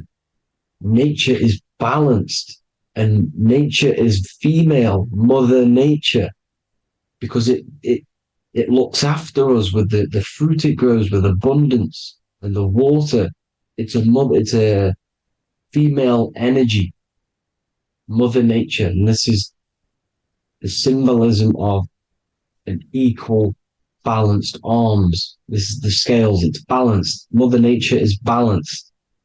This is why the sky is blue, because what comes after the heart chakra? Blue. Sky is blue. We live in Midgard. This is what the ancients called Midgard. You don't have to take this tree literally. It's a metaphor. We live in Midgard, where both positive and negative duality here. Now, Mount Meru.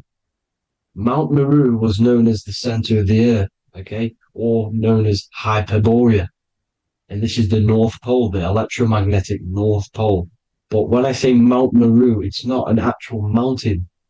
They weren't saying there was a real mountain in the center of the earth, a magnetic rock. No.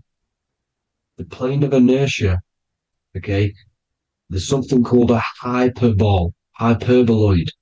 That's what it's called, a hyperboloid. And this is the center of the torus field. And this hyperboloid is what is in the shape of a mountain, you see? So if I go to this next one, they say Hyperborea on this map. Why do they call it Hyperborea?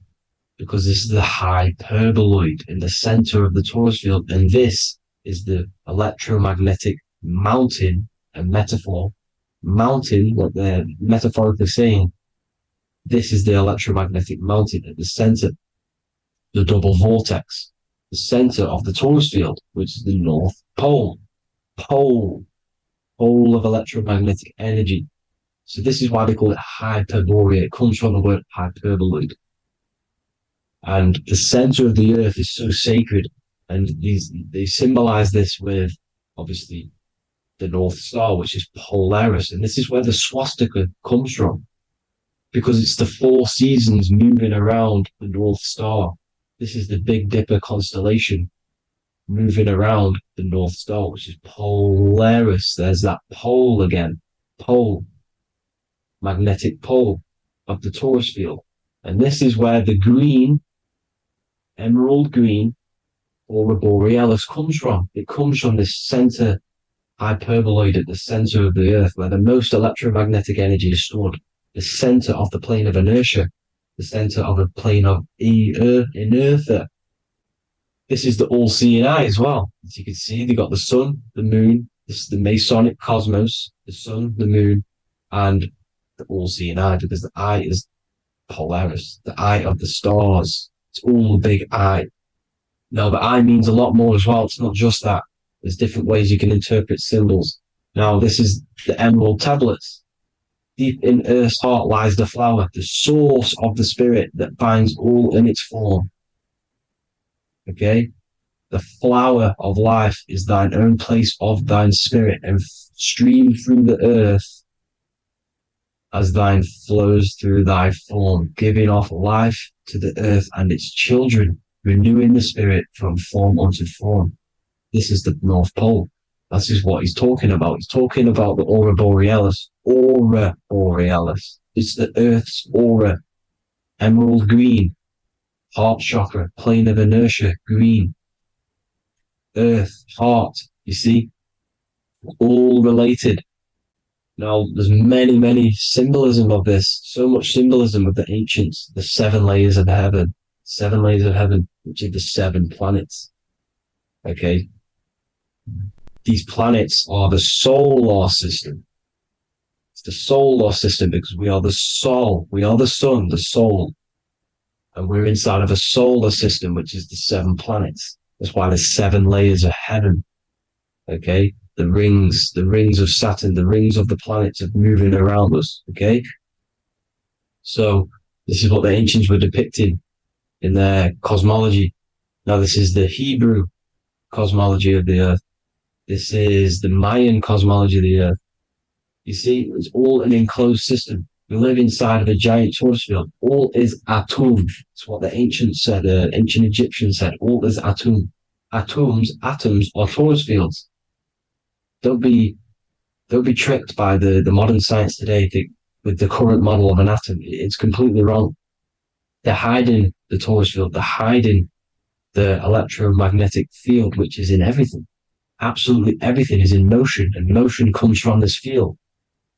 And you see, this is upside down, but this is the I think it's pretty sure it's candles, but the 7 candles, the 7 planets, the 7 Elohim. You see, it all goes back to the stars and the heavens. Now, this is how the earth really works, with the stars on the outside of the cosmic egg, and then the torus field spinning around the sun and the moon, the positive and the negative charge. The sun gives you energy, the moon takes your energy. The moon controls monthly cycles. Moon is mon. This is etymology. Mon, month, money, demon, monster. Stir is star, moon star. We are all stars. Youngster, minister, superstar, Hollywood star. We're all stars. We come from the stars, which is heaven. Our soul comes from the stars. You see? We are the universe, the image of man is made in the universe. We are a microcosm of the universe. The universe is a macro. We are micro. We consist of everything. The body, mind, and spirit. The sun, the soul. Moon, the mind. Earth, the body. Body, mind, and spirit. We have 12 systems in the body, which are governed by the 12 zodiac signs. Starting at the Aries, which is the ram of God, all the way down to Pisces. And Capricorn, kneecap.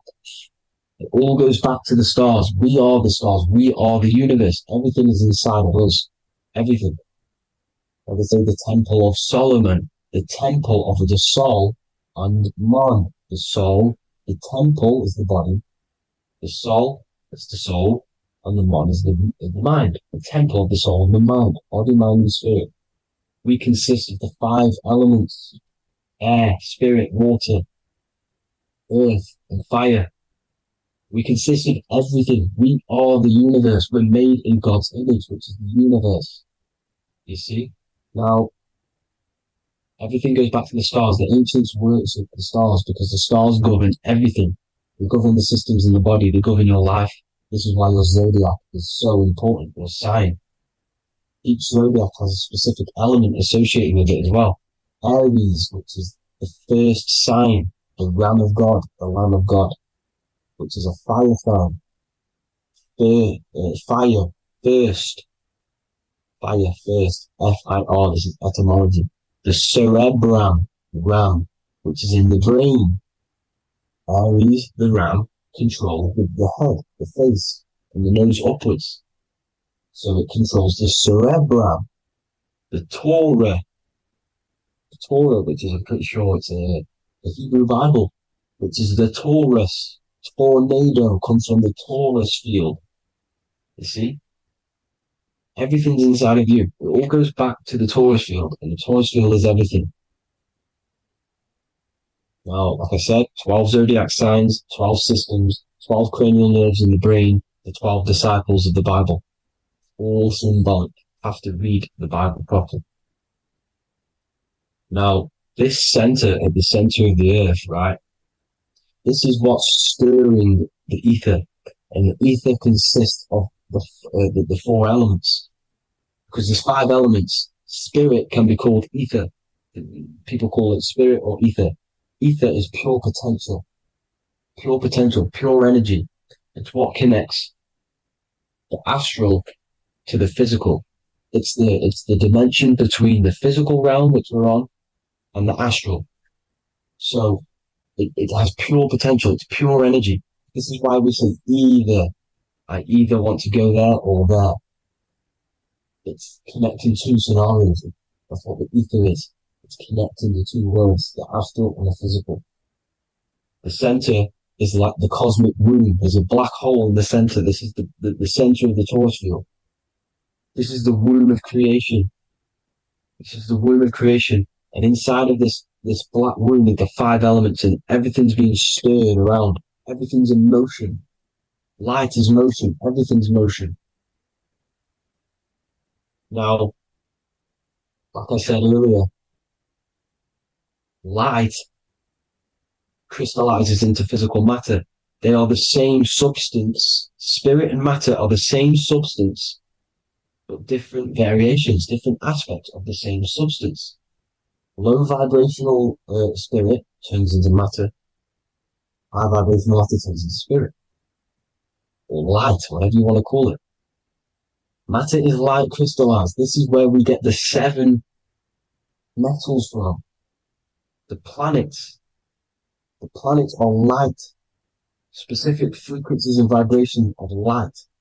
When these lights, or the planets, materialize, material metals materialize, they turn into the 7 metals.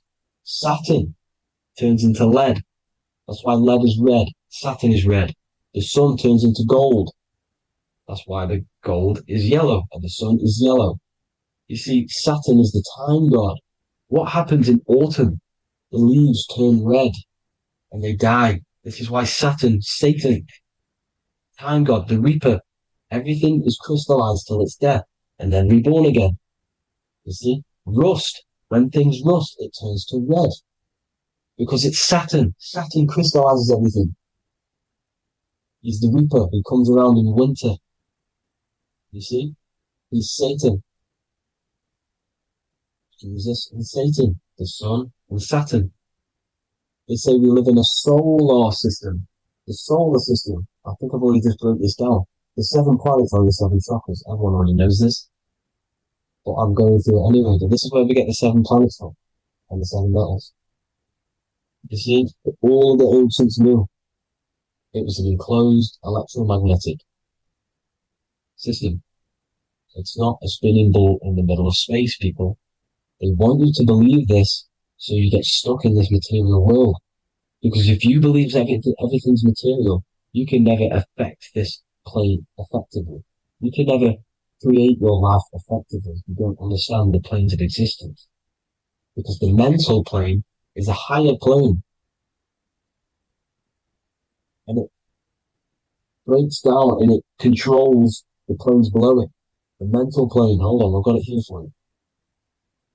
The mental, the astral, etheric, then physical. Etheric connects the physical to the astral, but the mental is what's above them all. You see? Now, it's important to understand this. It's important. However, the ancients always talked about the enclosed system. Only NASA which is introduced around the Roman times, not NASA, but the globe Earth was introduced around the Roman times. Okay, by these Masons. These Masons introduced this because they wanted to take over the minds of the masses and control them. These people worship the physical realm. They know how it works. They know the ins and outs of it. They know how to do the magic. They know how to do it all. They understand it all. That's why Masonry have to take the oath of not speaking. You're not allowed to speak about anything you learn about in Masonry because they're discovering the truth about your mind and how it creates reality and stuff like that. So this is the Masonic cosmology, the 5-pointed star, the 5 elements, the checkerboard for duality, positive and negative, the 2 aspects of every substance. This is another ancient painting depicting the firmament, the stars inside the firmament, the sun. You see, the ancients worshipped the sun because it's so important for sustaining our life. It's the only reason we're alive is because of the sun. But then people think it gives you cancer today. They brainwash you to think the sun gives you cancer when it's the #1 source of all life. They want you to believe it's a big, spinning, dangerous ball in space. It's not. It's here to give us life. It's God's son. That's why Jesus is known as God's son. It is the Son of God. God created that to sustain us. You see? So it's important you understand the true cosmology of where you are, because if you don't know where you are depleted of all of your morals. You're depleted. You're demoralized. You're lost. You don't know where you are. You don't know where you exist. Okay? Once you accept the globe model, the heliocentric model, you will subconsciously think that you come from nothing. This is why they implemented the evolution theory just after the globe model was introduced by Charles Darwin. Charles Darwin came in after the globe model. He's a Mason. He was another Freemason, and implemented evolution where we came from monkeys because they want you thinking less of yourself so they can manipulate your mind. You see? They want to manipulate your mind, and they have done since you got here. Since you came through that portal, you were manipulated from that day to believe this, believe that. The true cosmology, the truth will set you free. You will understand things better. You will feel better in yourself when you know the sun is here for you. You'll feel better in yourself that you know that you didn't come from a monkey. You were created as a human, a manifester, a creator. You're so intelligent. Your mind is amazing. You can manipulate matter, mind over matter. See? Thank you all people for tuning in. Tap in with yourself. Love yourself. Find the truth. Spread the truth. Nothing dies. Nothing in this creation dies. Everything's energy. Everything's light. Light can never die. You're a light being. That's why it says Hugh. Hugh man. Hugh is light in Hebrew or Latin, either one of the two. You are light. You're a light being. You never die. Ever, ever, ever die. Ever. Stop thinking you're going to die. This body will die because it contains electricity. And electricity always goes back to a standstill point because of vibration. Electricity vibrates. You are pure light. You will never ever die. Thank you all people. God bless. Make sure to like, subscribe and share.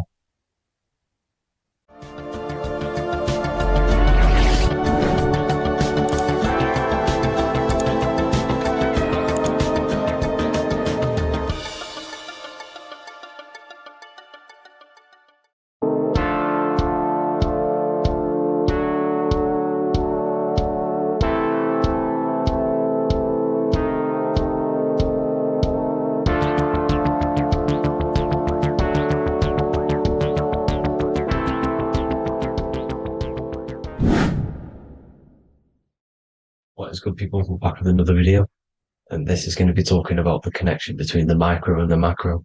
You know, you are the universe. Everything is inside of you.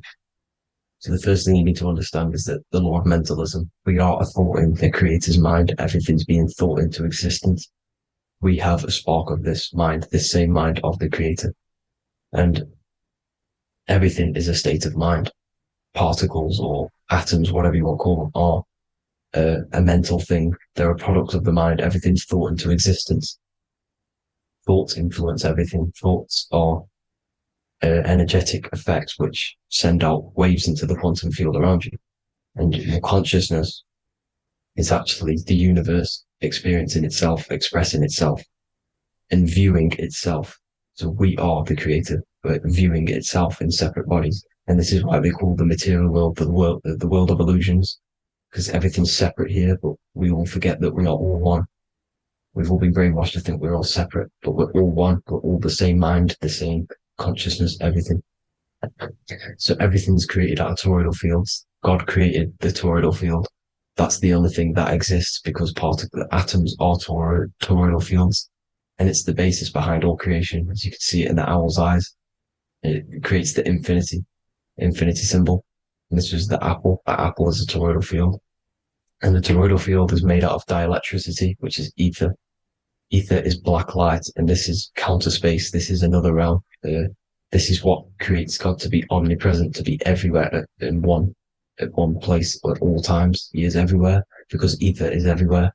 And ether is infinite potential. It connects everything together, and that's what energy moves through. It moves through the ether, and that's black light. Everything is light, as it says in John 4:2. God is light. Everything's a vibrational state of light. So the torus field is made out of dielectricity, ether, black light, magnetism, which is white light, which is the center of the toroidal field. And magnetism radiates, it has no vibration. And then when white light splits, it turns into electricity, which is physical material, and that has a vibration.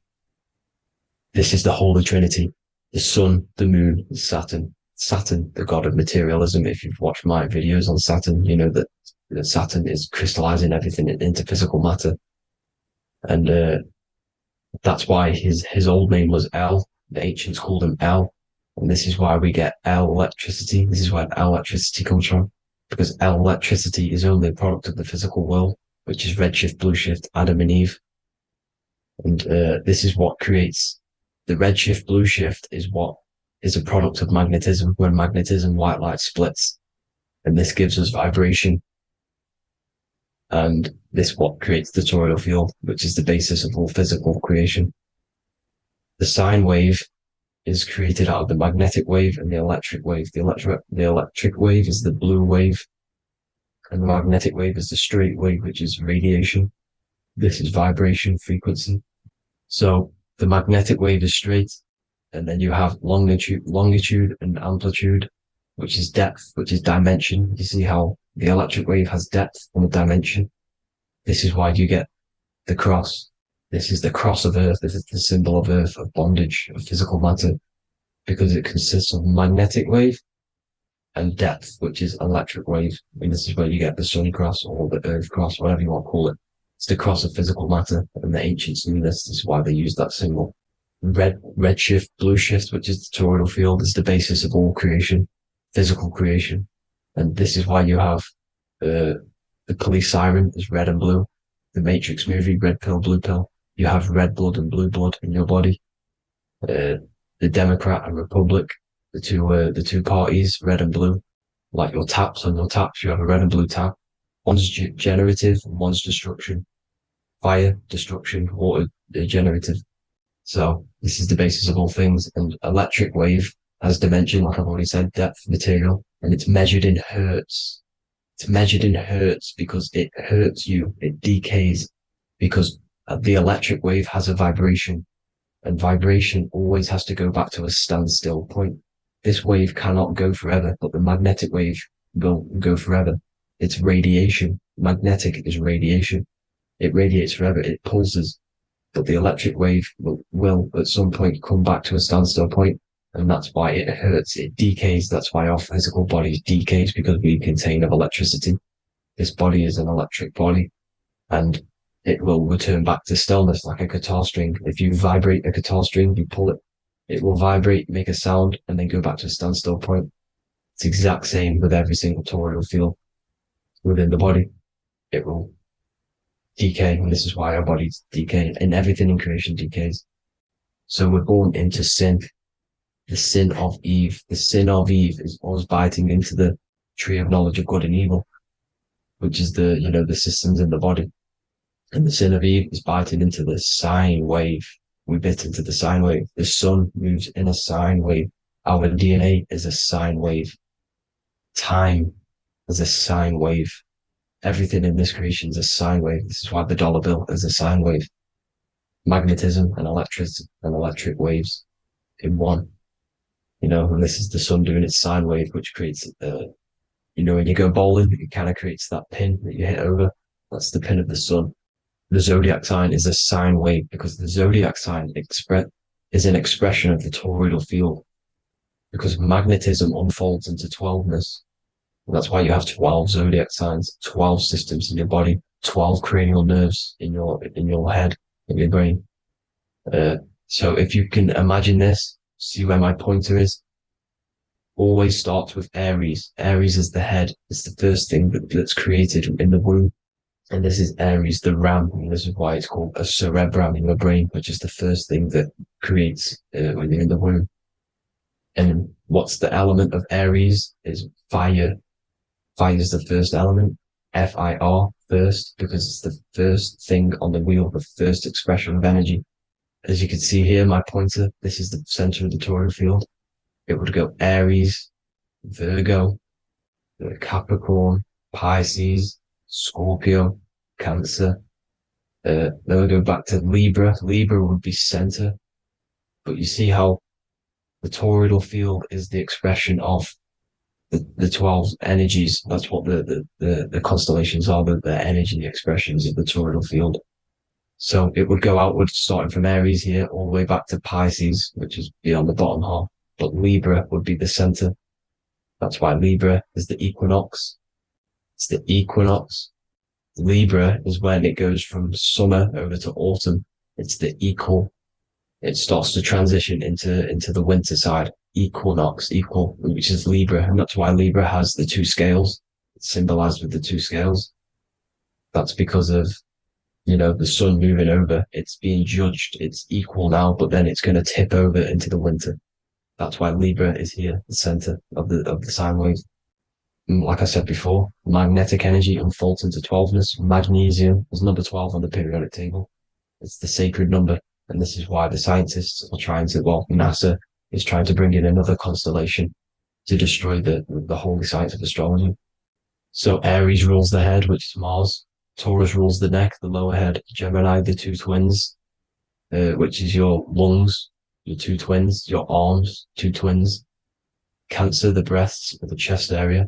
Leo, the heart, which is the sun, which is fire, the center of the toroidal field.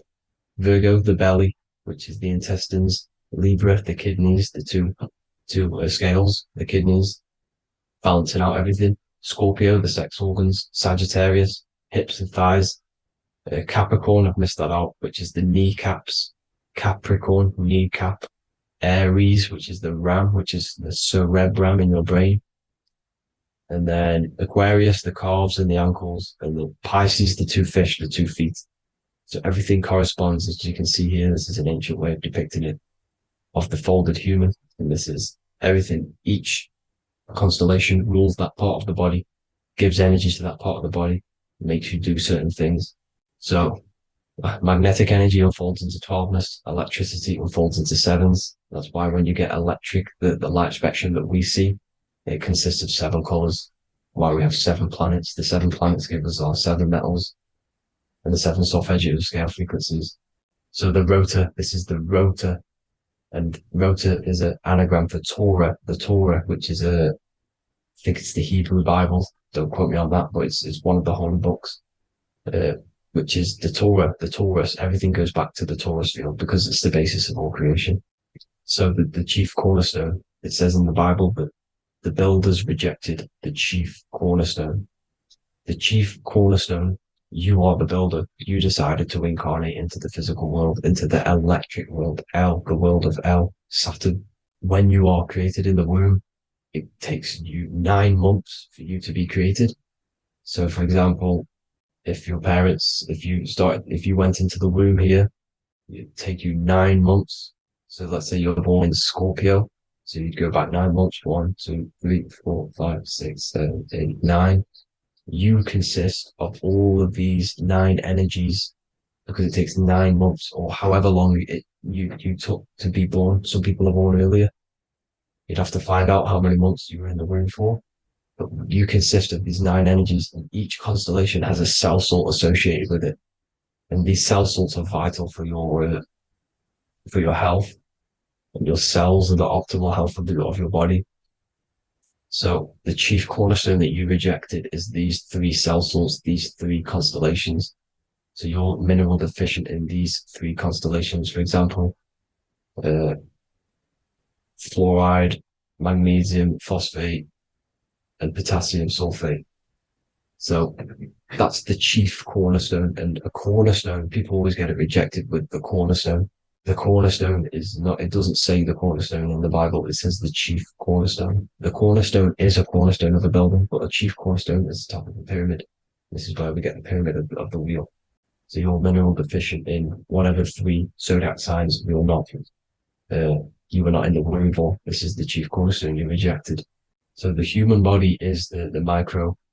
It is the universe in a physical form. It consists of everything in the universe.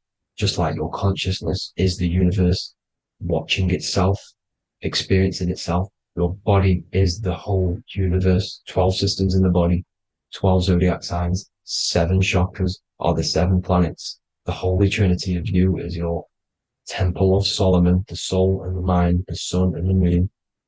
You know, everything is in you. You consist of everything, all the energies, everything. Heaven and hell. Heaven and hell is a mind state. It's a state of the mind. Head, H-E-A, which is heaven, and the heel, the bottom of your foot, is hell. And the bottom of your foot is the soul. So they're basically saying, well, it's wordplay. They're saying that your soul is in hell because, you know, with the elites being in control. So they call the bottom of your foot the soul, trying to say that you're in hell. The Christ is in you. And this Christ is Greek for what? Christos. And Christos is Greek for the oil. And this oil is produced in the cerebrum, the Aries, the ram, the cerebrum. It goes down the pineal. Well, the pineal and the pituitary are underneath the cerebrum. Goes down the pingala and the ida. The pingala being the positive charge connected to the pineal gland, pin, and the ida connected to the pituitary. And this is the 2 serpents going down the spinal column. And this is why Jesus goes from Nazareth to Bethlehem, and then Joseph and Mary are waiting for Jesus in Nazareth. Joseph and Mary are the pineal and the pituitary gland waiting for Jesus to come back up the River Jordan, or spinal column. So this is the oil. This is the story of Santa as well. Santa comes from the North Pole. Why? Because the North Pole of the Earth is the center of the toroidal field, and the North Pole of you is your spinal column, which is the North Pole of the toroidal field. The North Pole, he comes from the North Pole. This is the North Pole. This is the South Pole of the toroidal field. Comes from the North Pole, which is your mind. And he goes down the chimney and then back up the chimney. This is the chimney. And he drops off the present, which is the Christos, the oil. And this is why Jesus is crucified at 33, because he crosses over the vagus nerve at the top of your spine. When this oil comes back up the 33 vertebrae, these are your vertebrae here. When it goes up to the 33 vertebrae, it gets crucified at 33 because it crosses the vagus nerve, and he's crucified on the cross at 33. This is the story behind Jesus and Santa. The Ark of the Covenant in the Bible is the 2 hemispheres which cover the vital parts of your mind, the brain side, which is the cerebrum, the pineal, the pituitary, etc. So the 2 hemispheres are the 2 angels, the Ark of the Covenant. This is the Ark of the Covenant covering the 2 vital parts of your brain. So these are the optic thalamus is another part, and it protects the Christ oil, which is inside at the center of the brain. See, the Bible is all a massive metaphor about yourself because you are the universe. You are a microcosm of the universe. Your consciousness is experiencing itself, and the universe experiencing, and your body is the whole universe. Your head's heaven. So Moses crosses the Red Sea. These are the 2 hemispheres of your brain. This is the corpus callosum, the Red Sea. So he's pretty much saying that he's uniting the two hemispheres of your brain, because most people in this generation are stuck in the left brain, which is just logic, reasoning, science and maths, writing. This is what school teaches you to do. It keeps you stuck in your left brain. And you want to cross over to you want to cross the Red Sea, which is the corpus callosum, to the right brain, which is awareness, art awareness, creativity, imagination, intuition, insight, using the higher mind, creativity, imagination. If you don't have intuition, then you can't read energy, you can't pick up on bad things. This is what Moses is symbolizing by crossing the Red Sea. And it's also the upper room where Jesus met the 12 disciples.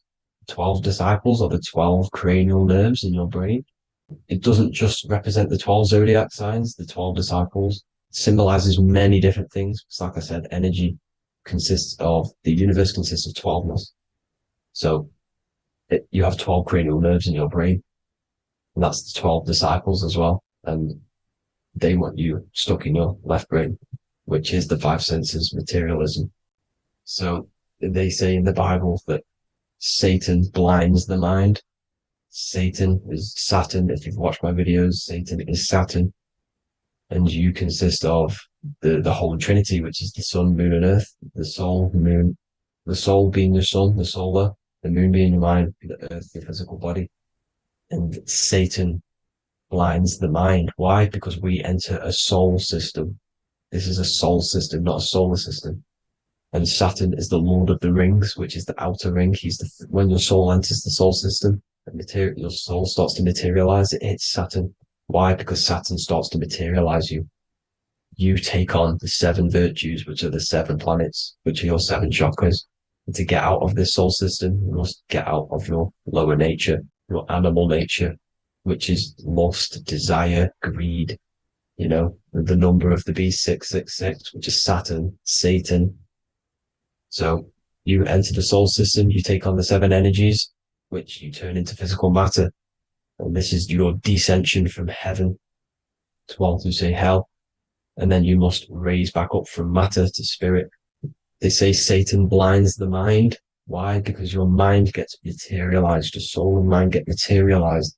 And when you get materialized, it's an intense experience. You lose the divinity within you. You forget the divinity. So Satan, which is the first planet, the first energy you take on, the material body, he blinds the mind. He makes you forget everything, your divinity.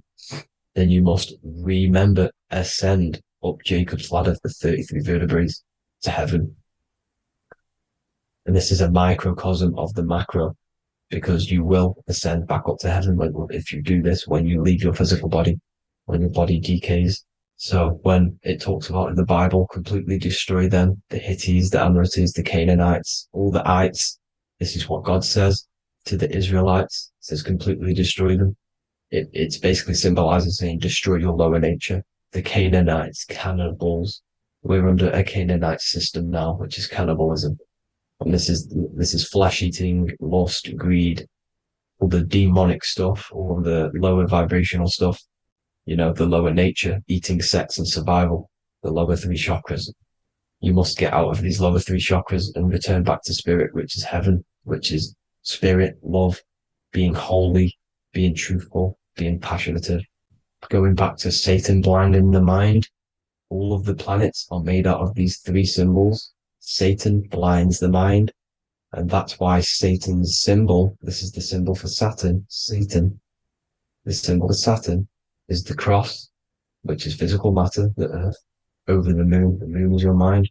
So the Saturn symbol saying matter over mind. He blinds the mind. Satan blinds the mind once you enter the soul system.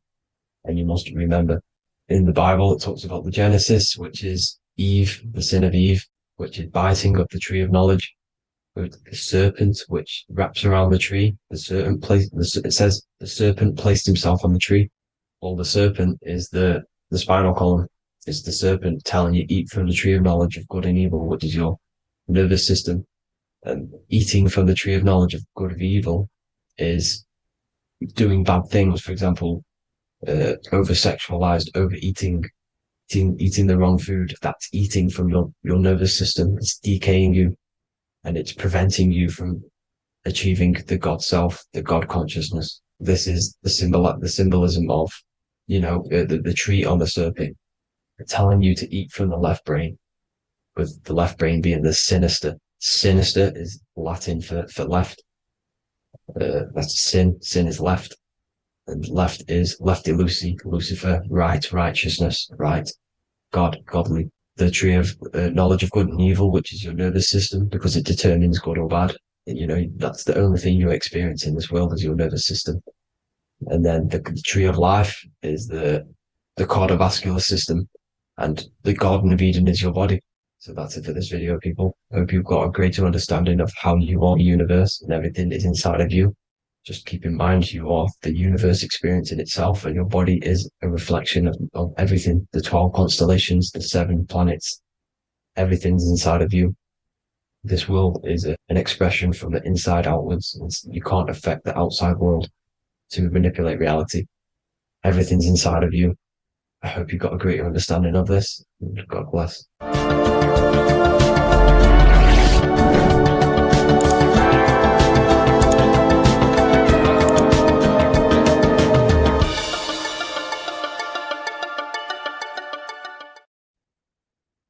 Lesson 2, planes of existence. These planes are all aspects of your mind. They are in you, they are outside of you, as above, so below. The Godhead is the sole purpose. This is how spiritual manifests into physical. This is the process that the universe goes through in creating the physical universe. So it starts with the Godhead, the sole purpose, then the mind, then the astral, then the etheric, then the physical. Everything is mental. Everything exists in the mind. These dimensions are not separate. They're all dimensions within your mind. They're different vibrational states, pretty much. So the mind is the realm of thoughts. This is where thoughts reside. There's no form to a thought. It's invisible. There's no physicality to it. It's the most lucid. The higher you go, the more lucid it is. The lower you go, the more solid it becomes. Okay? So the mental plane is the most lucidic. So the mental plane is the thought alone. The astral plane is the imagination of the thought. This is where the thought forms manifest into some sort of form. Not physical form, but some sort of form, lucid form. Like dreams. Then it goes to the etheric, then physical plane. The etheric plane is the blueprint. It's like a blueprint of the astral and the physical form. It's basically the realm of energy. This is where energy is and frequency. And then the physical plane is where physical manifestations happen.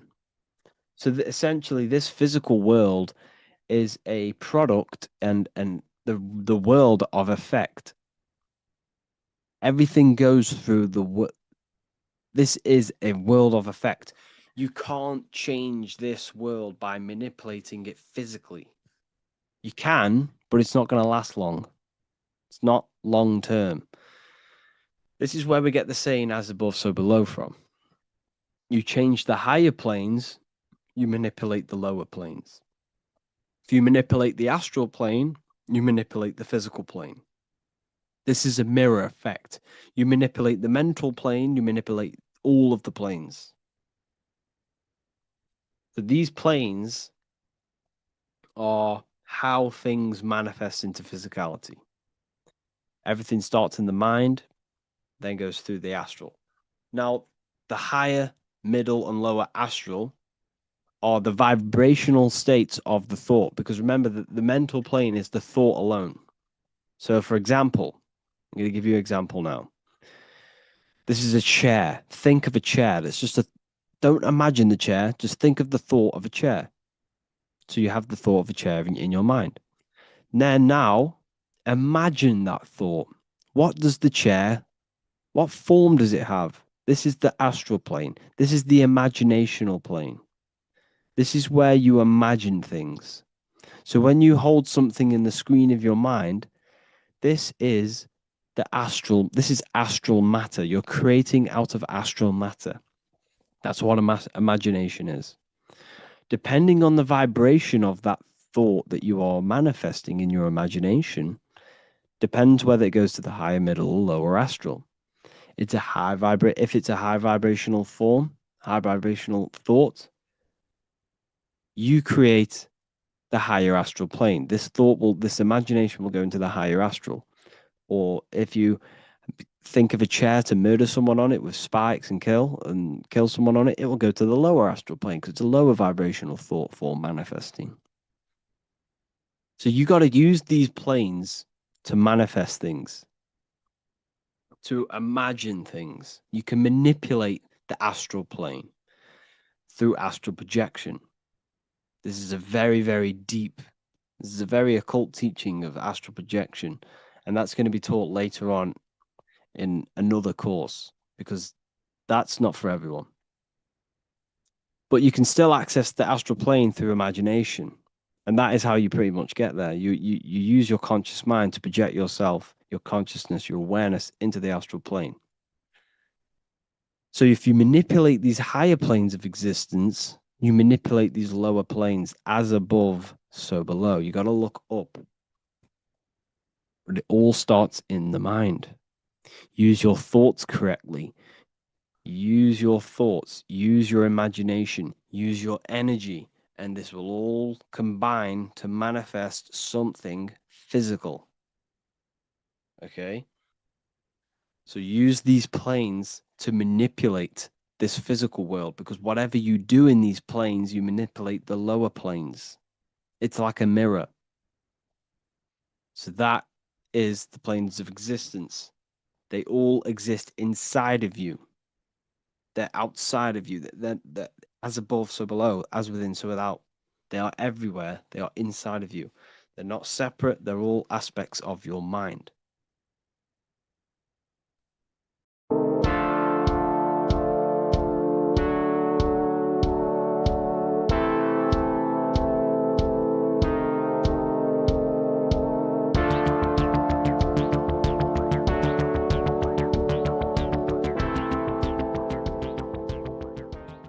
Welcome back everyone to another video. Today we're going to cover everything that you need to know about the mind, starting with the two aspects of the mind, the conscious and the subconscious. The male aspect of your mind is the conscious. This is the 10% of your mind. The conscious part of your mind is only aware of everything around you, your vision, your sight, your smell, your taste, your hearing, and your current state of emotion and thought. Every thought that you consciously think about has an emotion directly attached to it. That emotion is then impressed onto the subconscious part of the mind. The subconscious part of the mind is the female aspect of your mind. It is also a whopping 90% of your mind. Subconscious mind is controlling all of the subconscious processes which happen within your body. For example, your subconscious mind is controlling your heartbeat, your digestion of food, and all of the things that you do not have to tell the body to do. It is the hidden part of our mind which is controlling all of the hidden things. The subconscious mind is like a recording supercomputer. Everything that you have experienced in your life is all recorded and stored within the subconscious mind. One of the most important things about your subconscious mind is that it stores your mental programs. Everything in the subconscious mind manifests into behavior and actions within the body. Your daily basis routine and habits are all mental programs within your subconscious mind. These mental programs are created by mainly two ways. 1, repetition, and 2, emotional impact. The repetition is fairly simple to understand.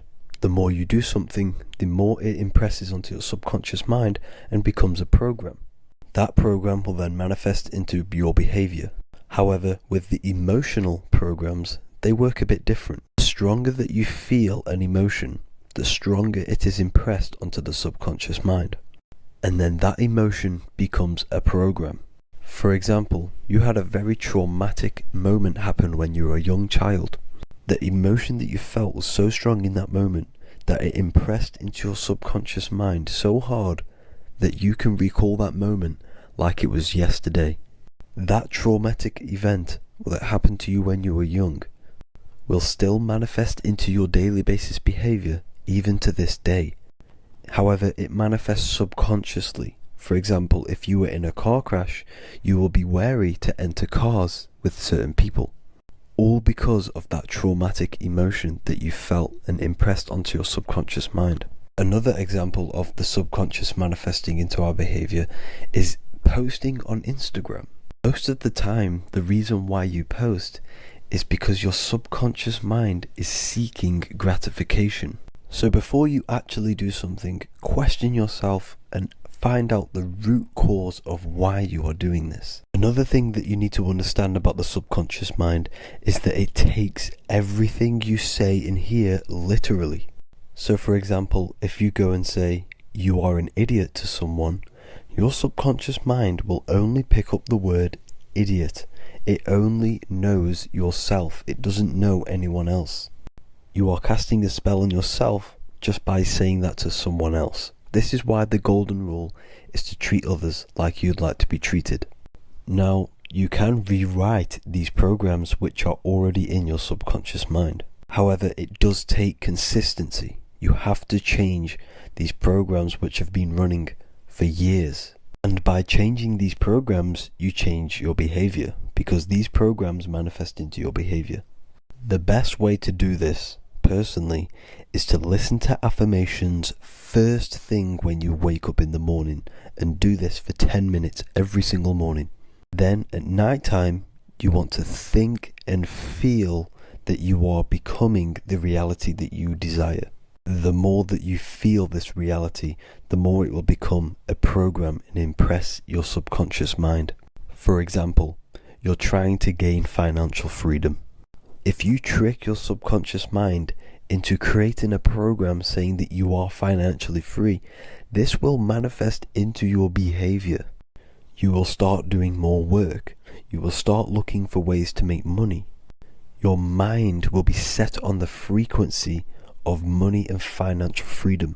Therefore, you will receive thoughts based around this program. If you take enough action, your life will dramatically change because of this program that you created in the mind. This is why we call it a mindset, because your mind is a frequency tuner which sets its frequency onto different thoughts, because thoughts are frequency. If you fill your mind with a specific frequency, you will gain thoughts and ideas based around that frequency. To create a stable mind, you need to master your emotions. You need to change your mindset. Everything that you experience is neutral. Based upon the mindset that you see it, you either give it a positive or negative charge. By understanding this deeply, you will then control your emotions. I hope you gained some wisdom and enjoyed this video. Please, if you can, leave a comment and a like, and subscribe to the channel if you like this content. Love and light to you all.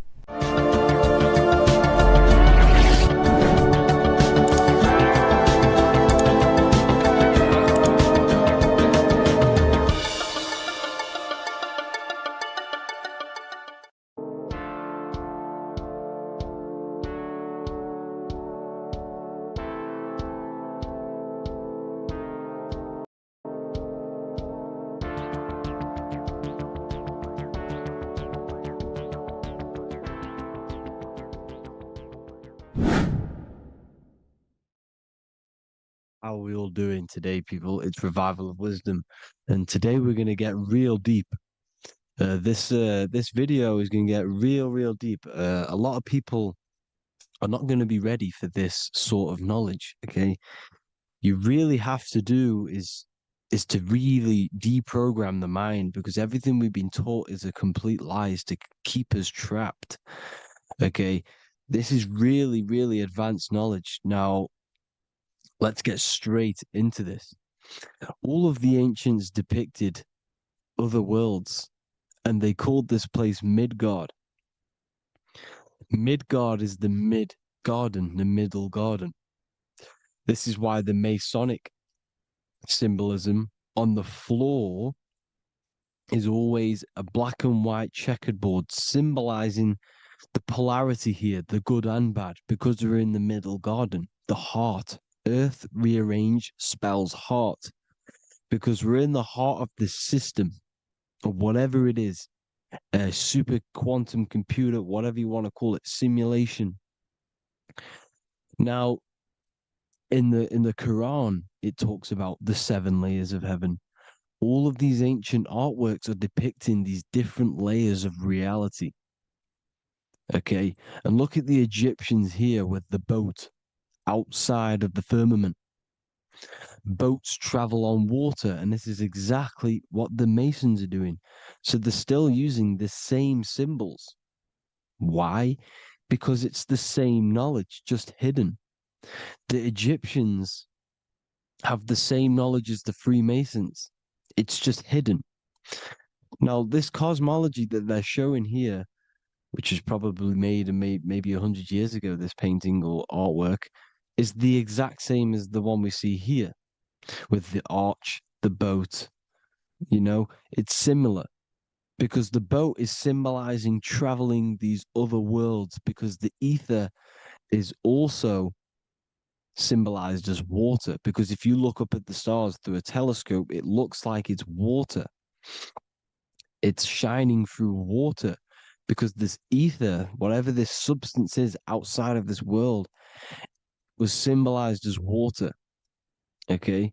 And look at all these ancient depictions showing these different layers of reality. Now, we are being trapped within this 3D dimensional world, which is the cube, the Saturn cube, because there are 6 sides to everything in this world: front, back, left, right, up, and down. 6, which is the cube, because we're in the Saturn, Saturn's world. Okay. Now, always been depicted as a tree of life, the tree of the universe has always been depicted as this tree. Because let's get a bit deeper. Now, the cosmology of this reality is the sun, the moon, and Polaris, always in the Masonic art. The sun, the moon, and Polaris, the all-seeing eye. If you go inside of the temples, of the Masonic temples, they always have this star in the middle, shining light beams. Okay? Look here. The light beams coming from the big star in the middle, which is Polaris. This eye is God. It's God's light shining down from his abundance. Now, when you astral travel, you will see this big ball of light above you, and this big ball of light is God. But you cannot travel towards it until you are pure. It doesn't work like that. You have to become formless. You have to become pure before you can become one with the light. In all these Masonic artworks, it's all depicting the star in the center.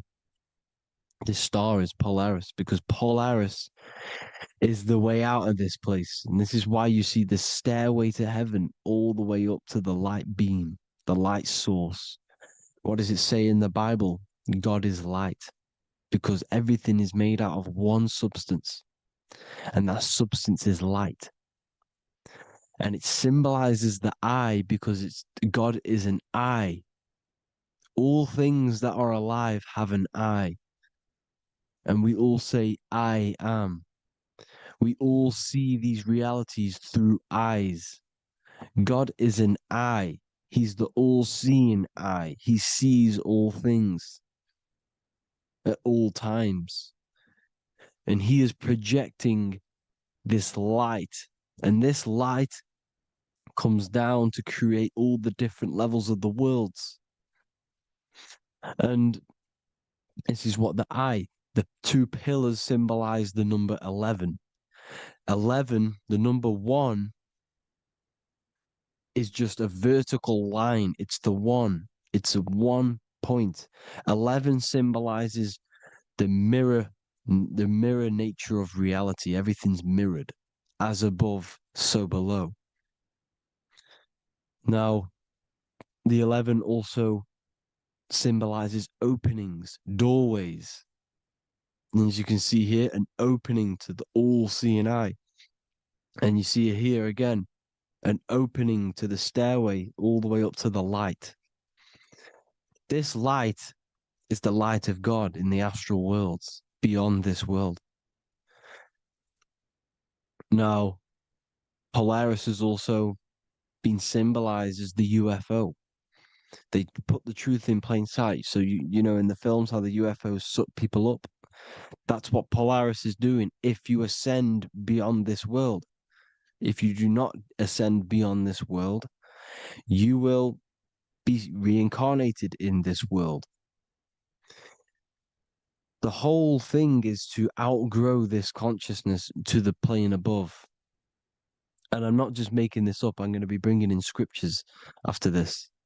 But you can see with the Christmas tree, we always put a high, big star at the center, at the top, which is the star of Polaris, which is exactly what the Masons are doing here. The star at the top. And it's on top of our Christmas trees. And all of these symbolize the other stars, because Polaris is the most high star.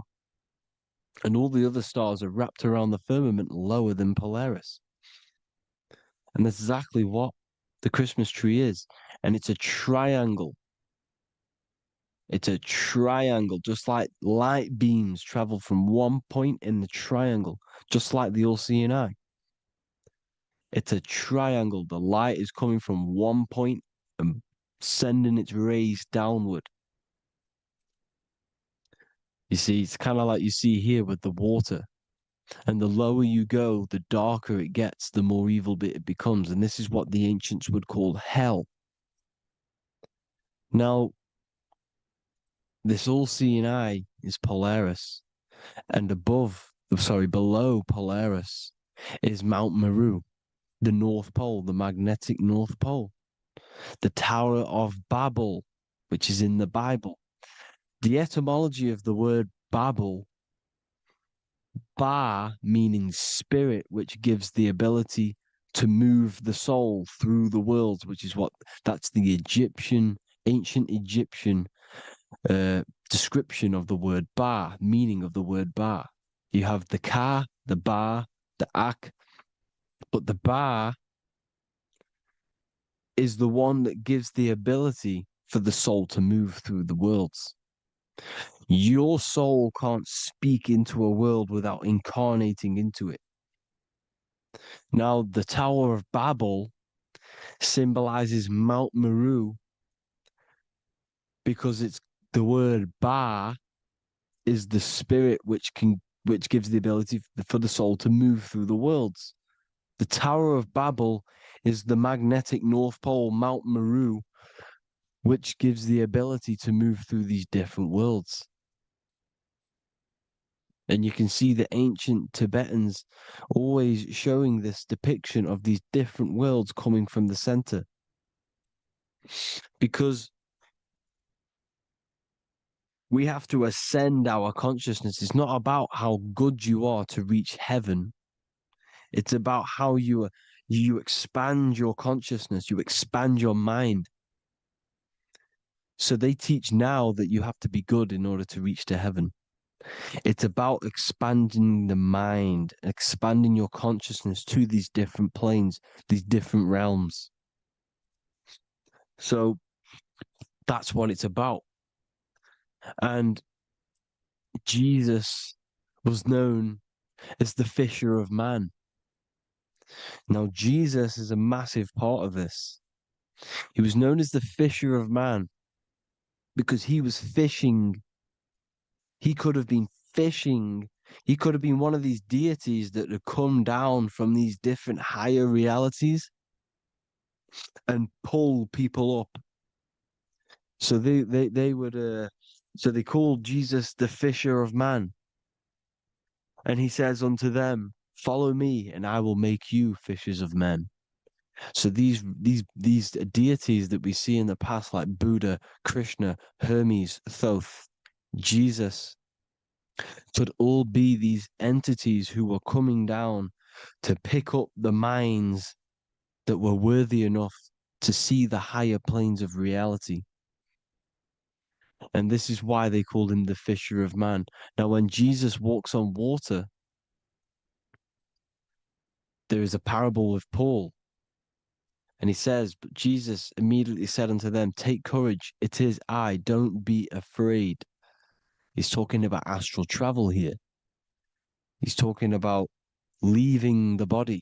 Because when you leave the body in astral travel to see these alternative realities, you can't be afraid because fear is a bondage, which is what the Emerald Tablets talks about.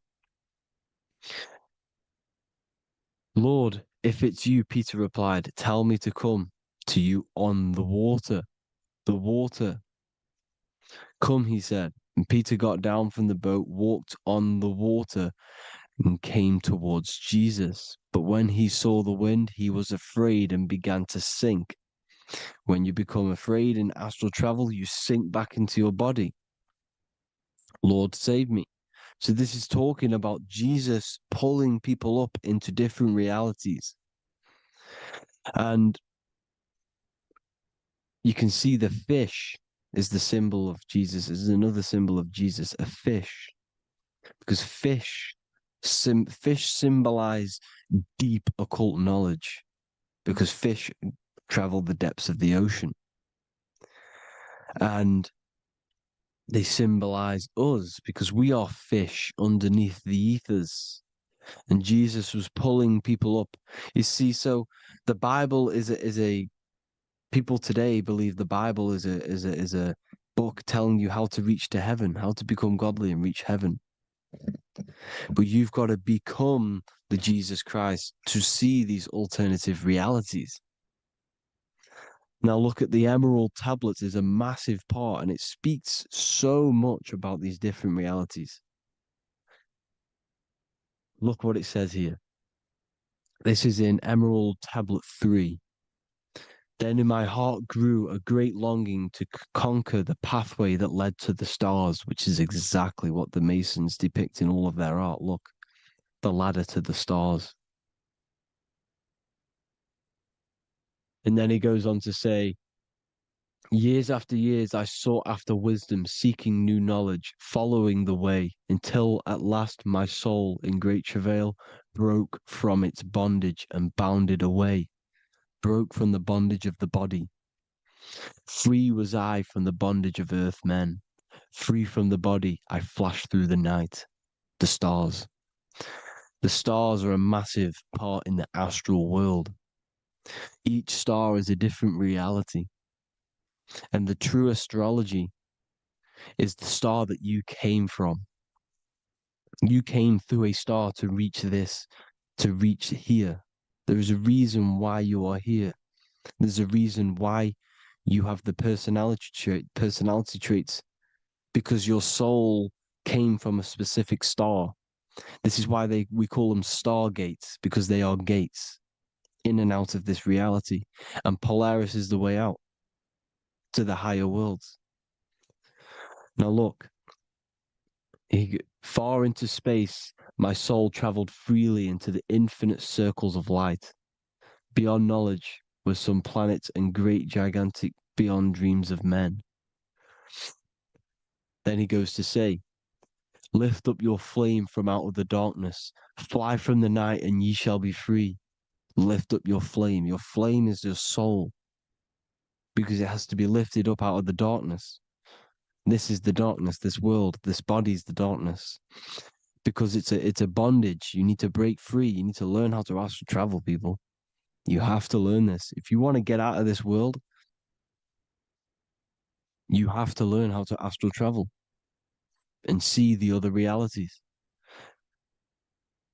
Traveled I through space-time, knowing my soul at last was set free, knowing that now I must pursue wisdom until at last I pass to a plane hidden from knowledge, known not to wisdom, extension beyond all that we know. So he's talking about he went to a place where we cannot even comprehend here, a place that is not even known to earth men. He's telling you he's ascended out of this world to the planes that are beyond. And it says here in the Emerald Tablets, man is in process of changing to forms that are not of this world. Grows he in time to the formless, a plane on the cycle above. Know ye, ye must be one, ye must become formless before ye are one with the light. The light, the same light that I was talking about, the Masonic light, with the triangle, God, the one source. Ye must become formless before ye are with the light. Formless, you have to leave the body. You have to leave the body. You have to gain the ability to leave this body and travel to these other worlds. Now, it says here, not as man am I, for free have I become of dimensions and planes. In each I take on a new body. In each I change my form. Know I now that the formless is all there is of form. You see, all things created come from the things that, all things that you see come from the things that you cannot see. All of us have the same spark of consciousness, the same I am. Every dog, every animal, every human has this same I, this same thing which sees through the eye. It's formless. It it takes this formless entity is the same entity of us. We are all the same entity in different bodies. And this entity it was represented as the flame, the cosmic flame, which is inside of all of us. And this is why the Masons depicted your spine as a candle or the Holy Grail. You would either see this or a candle with a flame on the top, because the Holy Grail is your consciousness, which is on top of your spine, which is the candle. Now, Jesus, Thoth, Buddha were all these deities which were coming down to lift people up because they were fishermen of men. And he would lift you up to the higher worlds, out of this world, to the ones above. Now, Thoth, you can see him here, he's leading the way. He's holding someone and he's leading the way with knowledge and power. He was leading the way to other worlds, out of this world. There's no point trying to change this world. This world will stay the same. It will stay the same. You have to get out of this world. And that's what they're telling you. That's what they're keeping you from. They're keeping you stuck within this thin layer of reality. So what the Masons are doing, they have the ability to astral travel. They're living not stuck and bound to one reality, but living within the different layers of reality. And this is what Morpheus was doing in the Matrix. Morpheus was going into the Matrix to go and get Neo, which is exactly what Jesus was doing, pulling up people out of this world to the ones higher. And that's exactly what Morpheus is doing in the Matrix. If you haven't watched the Matrix, go and watch it. It will blow your mind. Everything I'm saying in this video, you will see it. Except that you don't need to use a machine to enter the Matrix. You just use your body. Well, you use your consciousness to leave this body. You see, Neo was also uploading himself into the simulation to pull people out of the simulation. And this is exactly what all of these gods were doing. The fisher of man. Look, he was pulling people up out of this reality with the knowledge. Now, Jesus was always depicted with the mushrooms. Look at all this mushroom art. Mushrooms were literally the origin of Christianity. You can see it everywhere. There's mushrooms in all of the ancient art. Every single one of these paintings you see here, there's mushrooms on them. Mushrooms have the ability to see alternative states of consciousness. Now, if you go and do them and you go to sleep, if you pop mushrooms, you go to sleep and you will wake up in another reality. You will wake up in another reality. Don't try it if you don't want to do it. But if you've got the heart to do it, do it. Eat them and go to sleep. You'll wake up in another reality. And Jesus was handing out mushrooms to the bright minds, to the minds that he wanted to fish out and pull up to the higher realities. He was giving them mushrooms to see themselves in an alternative state, in an alternative reality. This is why there was so much mushroom art, and it's not just ancient Christians; it's Sumerians, it's the Mayans, the Celtics, the Egyptians, all used mushrooms, all of them. Look at all this art; it's on stones, it's everywhere, because mushrooms. See, everything in nature is a micro macro. Look at the form of a mushroom. It's literally your spine and brain because they alter your consciousness. Your body is just a radio receiver. Everything that you're experiencing is a program being ran by the central nervous system, and your consciousness is experiencing this program, these electrical impulses of the nervous system, because it's all feeding back to one point, which is the pineal gland. And this is the candle with the light on it. Type in Masonic candle and you'll see it. It's your spine with your spark of consciousness on top of the spine. And it's a mushroom because this sends you to alternative states of consciousness, alternative realities.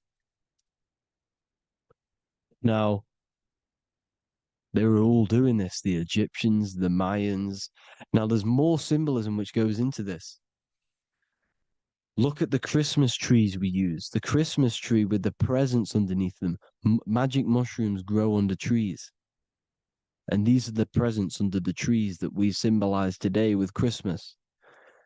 Santa's red and yellow for the red and yellow mushrooms.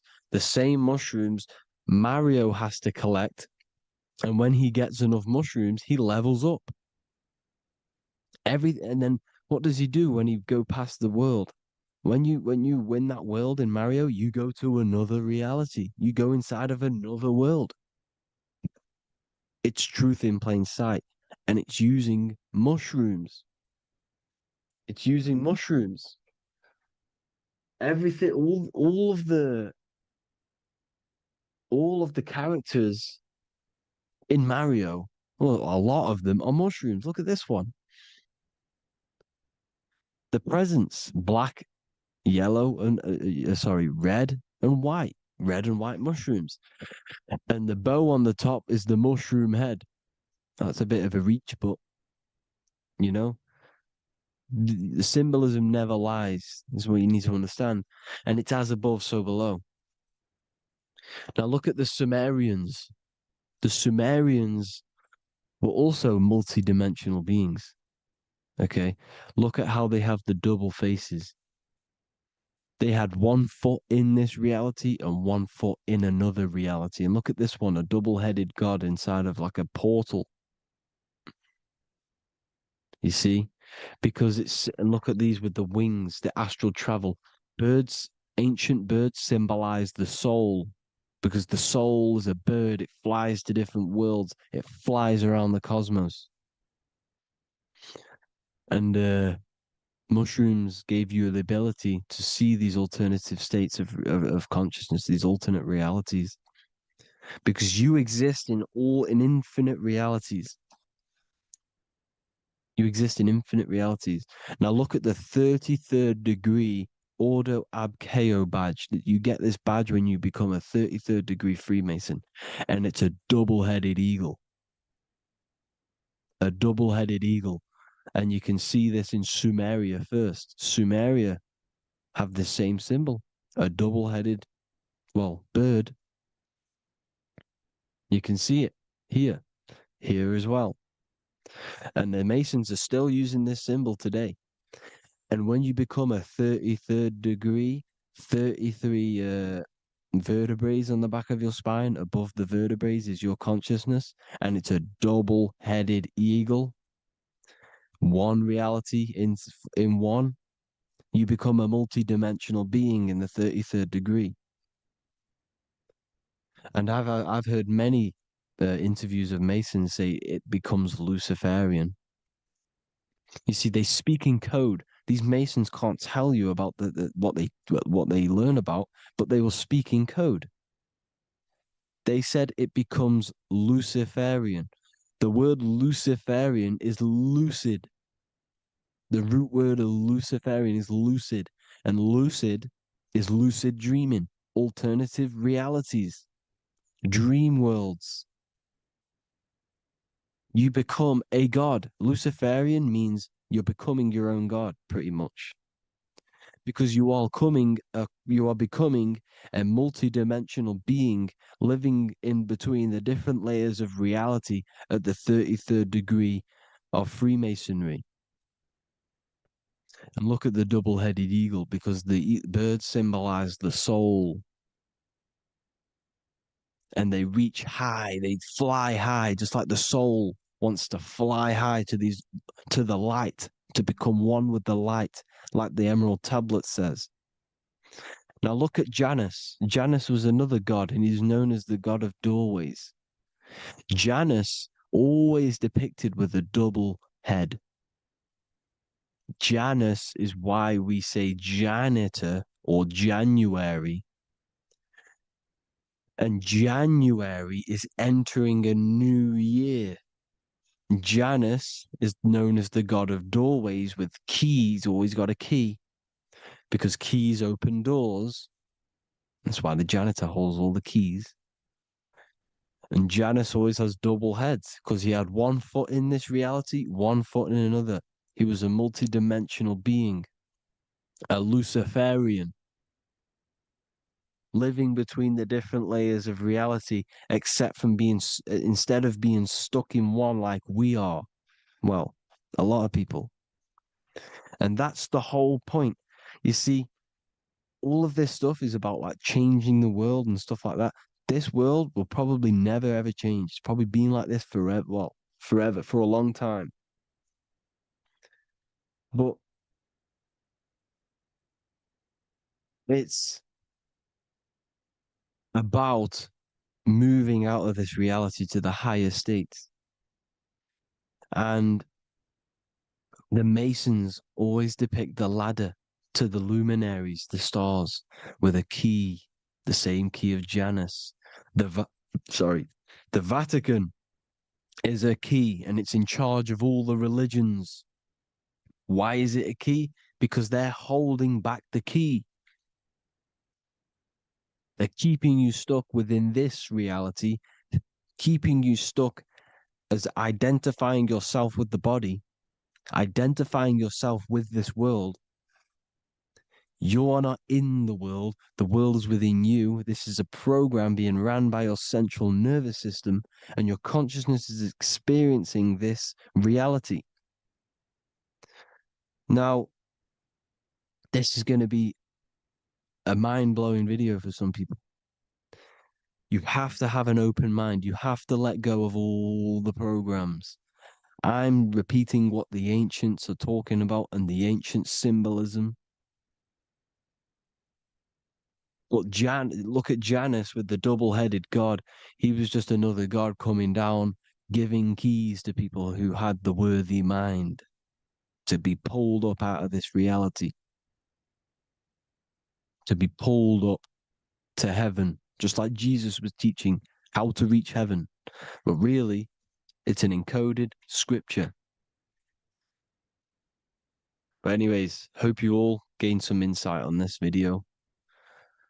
Have an amazing day. Please like, share, comment. All the links are in the bio for the PDF, for the Manifestation Mastery course, and all the other amazing stuff. And if you want to support the channel, I'd greatly appreciate if you became a Patreon member. Hope you'll have an amazing day, people. God bless.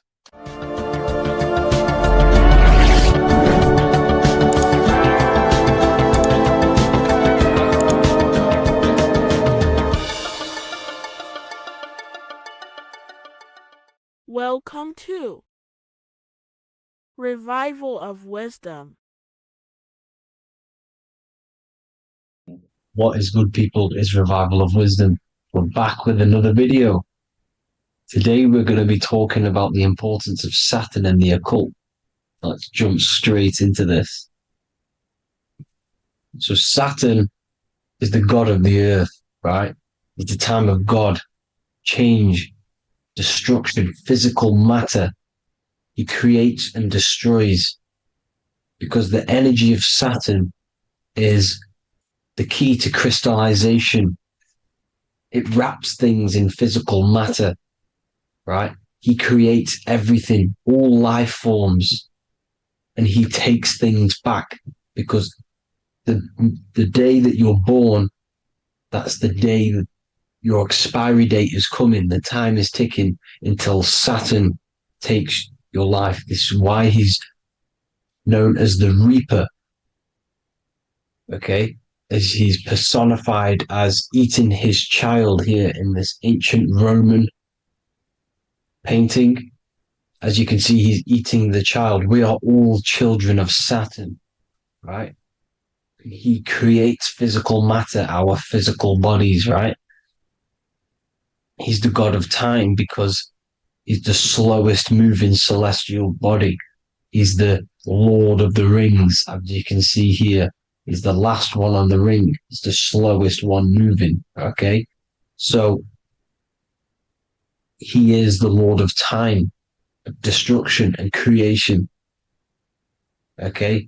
This is why his name is Satan. He's the devil, okay? But I'm not saying Saturn's evil, guys. It's a part of life. Everything lives and dies, right? He's the key to crystallization. Now, as we have the clock here, our god Saturn, or Chronos in Greek, just means time. He's also the god of time, as I've already said.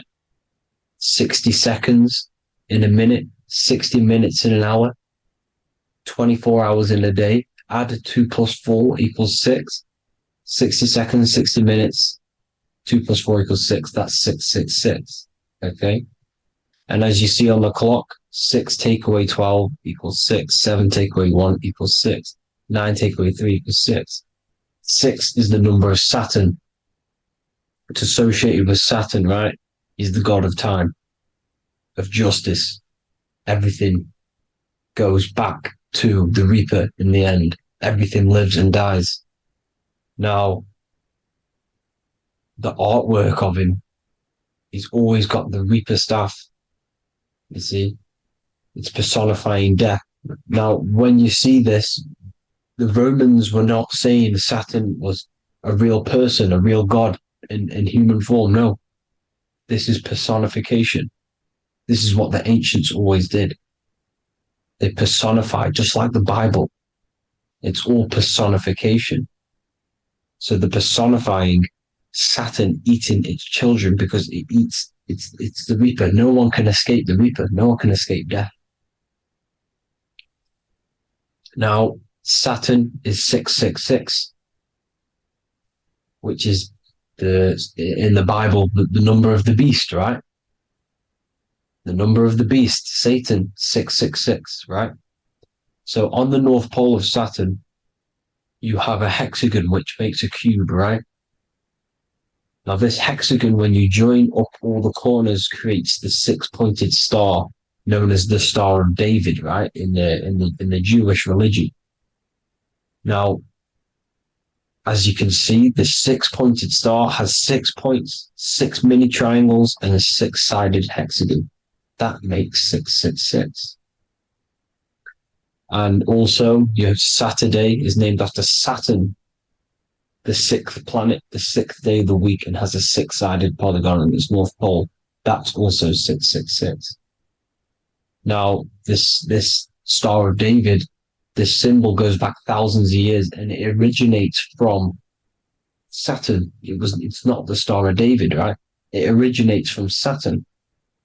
It symbolizes the physical and spiritual aspect combined into one, which makes us humans, right? Also symbolizes the male and female combined into one. These two sacred energies create the human. We consist of both male and female energy, also known as the Seal of Solomon. And we all know if Solomon was a real person, he talks about communicating with 72 demons. He could apparently, in the text, he could communicate with 72 demons, and this is sorcery. This is black magic.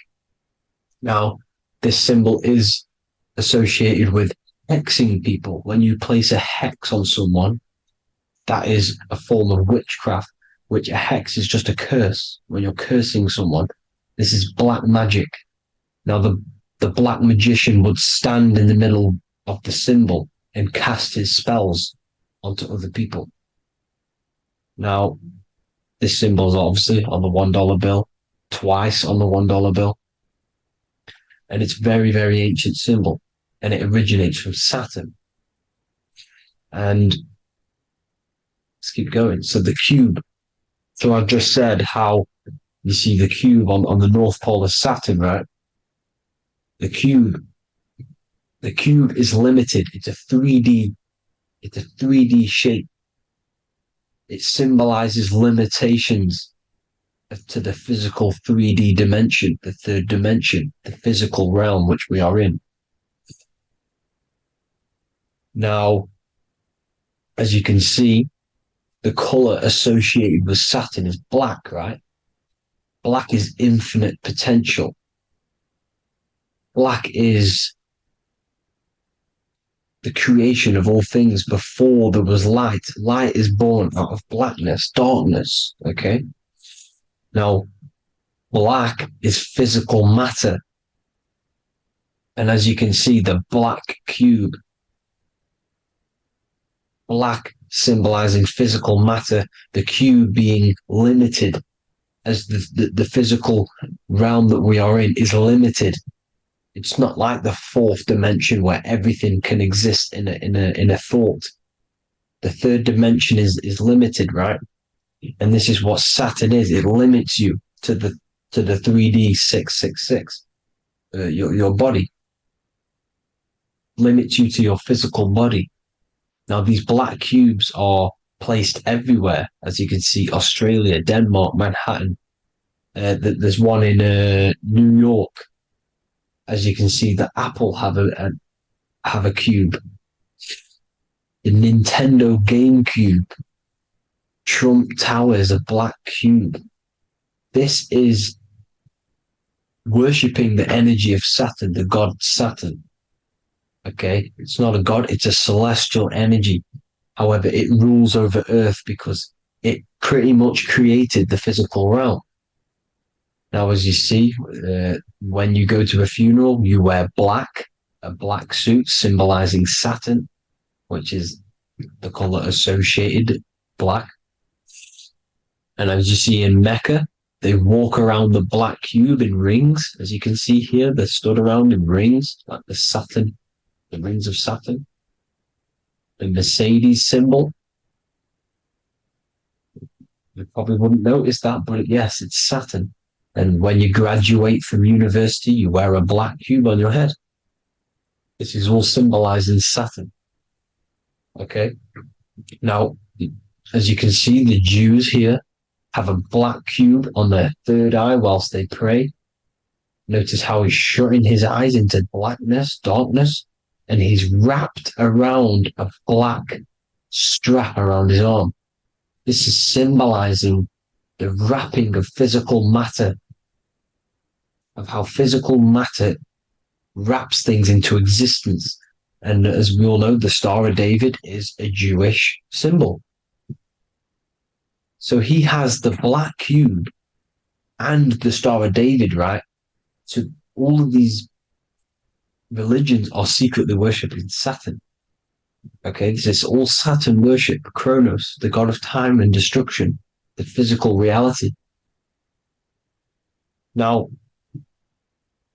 as you can see, it's symbolized everywhere in all major corporations. Pepsi, internet, that's obvious. NASA, of course, NASA. NASA means to deceive in Hebrew. Universal, Walkers, that one's so obvious. Nike, Toyota. So many different ways they symbolize it. You either see the rings of Saturn or the black cube, as I just showed you here, the Nintendo and the Mercedes, right? It's absolutely everywhere. Now, they also use 666 to symbolize it, as I've just broken it down to you. 666, the World Economic Forum. We all know how they're trying to enslave us into this new world agenda. Google Chrome, CERN, Disney, Coca-Cola, Cadbury's, all of these have 666. Now, every UPS barcode has 666. And even www. Is Hebrew for 666, as you can see here. Monster. It's the same Hebrew letter that means 666. Drake, 6 God. That's his God, Saturn. Why? Because they love physical realm. They love the physical dimension, the third dimension. Because they can rule here through riches. They can build an empire here. It's not like the fourth dimension. They don't want to ascend. They want to stay down here in the physical realm. Okay? Now, this is why they're cloning. They can move their consciousness into other clones to live forever. This technology exists. This is why they love the third dimension. As you can see, all of these sellouts here, Drake, Leonardo DiCaprio, all of these people doing 666 because this is their God. This is their God. They love the physical realm. They sold their souls for wealth and fame in this physical realm. So why would they leave? You see? Now, this isn't all just evil, okay? So you have 7 chakras, right? You have 7 days of the week, 7 solfeggio scale notes. These are frequencies, the solfeggio scale. Now, it's called the Saturn moon matrix because the moon symbolizes your mind, because you're created out of the Holy Trinity, which is body, mind, and spirit, right? That's the triangle, the equal triangle, body, mind, and spirit. Now, the 3 main celestial bodies are Earth, Moon, and Sun. The Earth being your physical body, the Moon being your mind, and the Sun is your soul, hence why it's called solar. It's a solar, soul. Now, these symbols are alchemical symbols. So when you're doing alchemy, you use these symbols to obviously symbolize what we're talking about. Now, as you can see, these are all the symbols of the planets. Of Saturn is created out of the moon on top, the moon on the bottom and the earth on top, as you can see here. You see? And this creates the number 5. Now, with the moon being your mind and the earth being your physical body, this is mind over matter, because the earth is your body's matter. This is matter over mind. You don't want to be matter over mind. This is low states of consciousness. You won't be mind over matter. You see, to manipulate matter, to create your own reality. Now, obviously, we all know Saturn is associated with the lowest chakra, which is the root chakra. This is to deal with your animal instincts. When you're down here, you identify as the physical body. You don't know anything spiritual. You have a pure physical mind. You don't believe in anything spiritual. This is survival mode, consumption, They want you trapped down here, which is matter over mind. They don't want you to create your own reality, which is mind over matter. You see? Now, that's what Jupiter is. Saturn is the moon on the bottom and the earth on top. But Jupiter is the moon on top with the earth on the bottom. That's mind over matter, you see? So these chakras are an ascension process from spiritual, from matter, physical matter to spiritual. This is the ascension. This is the stairway to heaven. This is Jacob's ladder. You see? Now, the number 5, which is obviously associated with Saturn as well, which create the symbol for Saturn, created the number 5. You have 5 senses, 5 elements, 5 physical elements. As we all know, Saturn crystallizes everything into physical matter out of the 4 elements. 5 fingers and toes, 5 points of man. Okay, the number 5 is the number of justice. Saturn holds things back. He restrains things from you, makes you learn the lesson. Now, 666 is not all evil. 666 is the atomic structure of the carbon atom. 6 protons, 6 electrons, 6 neutrons, right? We are carbon-based life forms. All life forms are based on the bonding properties of the element carbon. Because Saturn crystallizes everything into physical matter. Now, the Masons symbolize this with the checkered boards. They have the black square, which is obviously matter, as I just said, the black cube. And spirit is the white square, because white is eternal light. White and light, you see. Black is physical matter. Now, this is what we are. The point of our soul is to transmute from matter to spirit, but these are interchangeable. This is the constant cycle between spirit and matter, spirit and matter.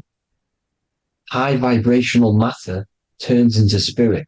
Low vibrational spirit turns into physical matter. You see? Now, we are carbon-based life forms. This is what 666 is, the number of the beast. When I say we, the physical body is the beast. It's the animal. It's the carbon suit to operate in this physical dimension, in this physical realm. See? It's the vehicle used to operate in this physical realm. But your mind isn't from this physical realm, you see? The brain is the physical manifestation of the soul.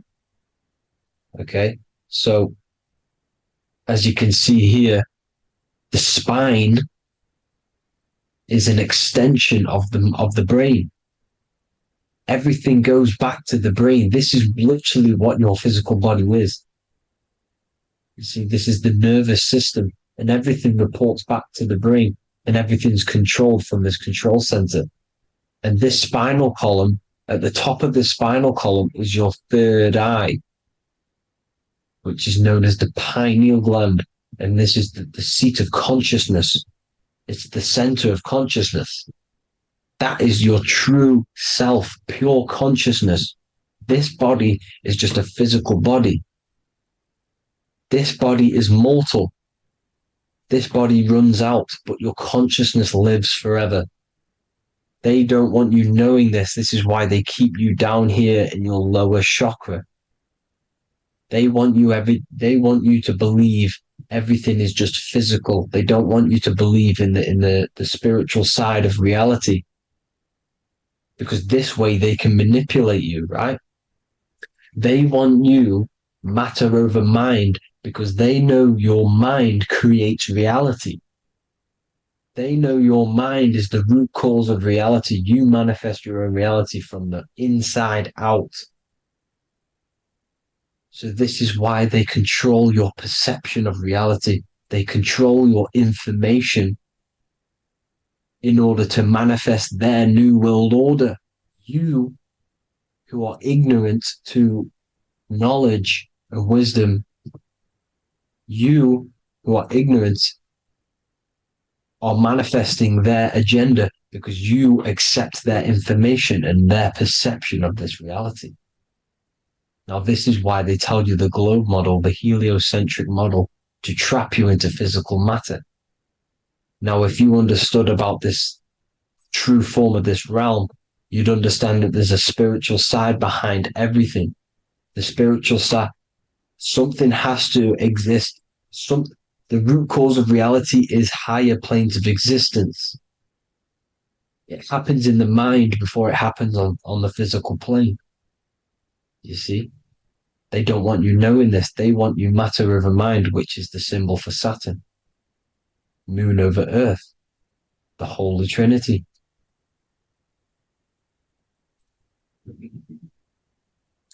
Now, as you can see, the cube also makes IXXI. This is Roman numerals. This is Roman numerals, and when it's translated from 9/11. Yes, 9/11. This is the secret code of the one world order. The two twin towers, when the two become one.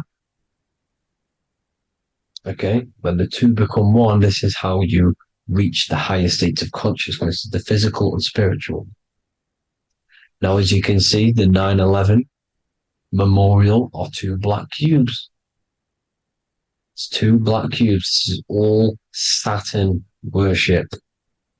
Now, I'm not saying that Saturn is an evil celestial body, right? No, everything has a good side and a bad side, right? It's duality. The spirits of Saturn on the dark side are the most evil demonic spirits. Now, these are the spirits that these are invoking through these rituals, right? Yes, 9/11 was a massive ritual. It's a satanic ritual, okay? Now, we all know Elon Musk. Elon Musk is coming with the mark of the beast. And English gematria, this equals 666, right? 666, as I said, is the number of the beast. You are the beast, your physical body. You see how the Bible twisted things up to make things more confusing, right? But it's there. You just have to have the knowledge to be able to read the Bible properly. As we all know, we had this virus. I'm not going to say the name because I'll get flagged. This virus adds up to 666 because this is all part of the New World Order. It's all part of keeping you in this physical dimension. Okay? Now, as you can see here, Novus Ordo Secularum on the back of his shirt, on Elon Musk's shirt, this is also on the $1 bill, Novus Ordo Secularum. This means New World Order. Yes, New World Order. This is on the back of Elon Musk's shirt. And as you can see here, he owns Neuralink, which is the brain chip which they're going to be putting into implanting this onto your brain. This is the New World Order to connect you and merge your consciousness with AI. Neuralink and Meta, he owns Meta as well, which is the metaverse. These are going to be linked in, hence why they have the same symbol, but just in a different format. It's the infinity symbol. And the infinity symbol comes from the torus field, as you can see here, your electromagnetic field from around your body. Now, the end goal is for this New World Order is to trap your consciousness inside of an alternative reality being projected from the metaverse. because the metaverse will be the reality. Neuralink will be the brain chip inside of your brain, projecting your consciousness into an alternative reality while they harness your energy of your physical 666 body. Now, this stuff gets real deep, people. Now, this is the end goal of the New World Order, is to connect you with AI. This is why they're trapping you and keeping you in these lower states of consciousness in the Saturn-associated root chakra, so you don't find out about the spiritual side of reality. Because if you knew the truth of this reality, you wouldn't connect to AI. You see, you have the power within you to travel to other worlds, the astral plane, for example. You travel to different worlds when you are sleeping. Okay? They want you to know it's just a dream. However, their end goal is to trap your consciousness and feed off your energy, spiritually and physically. Okay? I don't know why these people are just pure evil. As I said, evil love bondage. They love the physical dimension. They don't want to ascend to other realms. These evil love the third dimension. This is why evil spirits will inhabit bodies, exorcisms, because they miss being in the physical realm. They miss it. Evil love bondage. So this is why they're cloning and putting their consciousness in clones to stay in this third dimension, to stay as further away from the source as possible. Okay? This is why they're doing it. And this is how it's all linked in. So I hope you all enjoyed this video. Hope you gained some wisdom. Please feel free to join the Telegram. And please leave a like and a subscribe. Thank you all, people. God bless.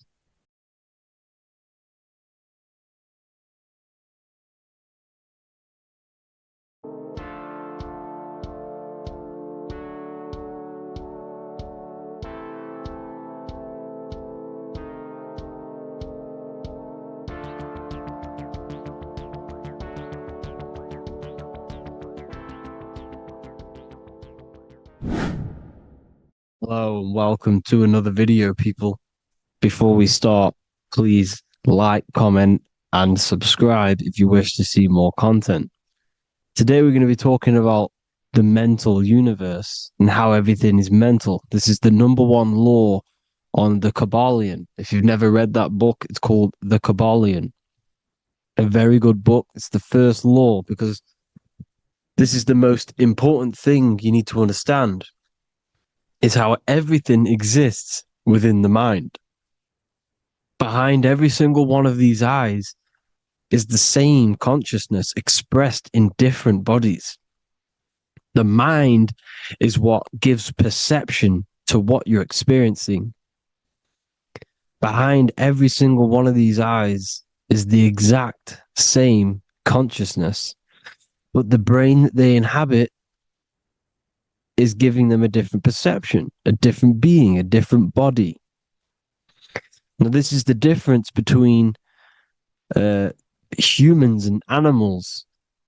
Humans possess a advanced consciousness, an advanced mind that gives us the ability to be aware of ourselves mentally, physically, and spiritually. We can reflect on ourselves.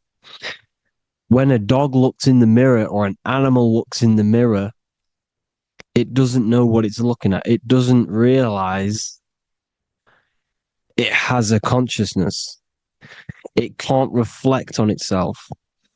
It can't say, I want to improve in this area.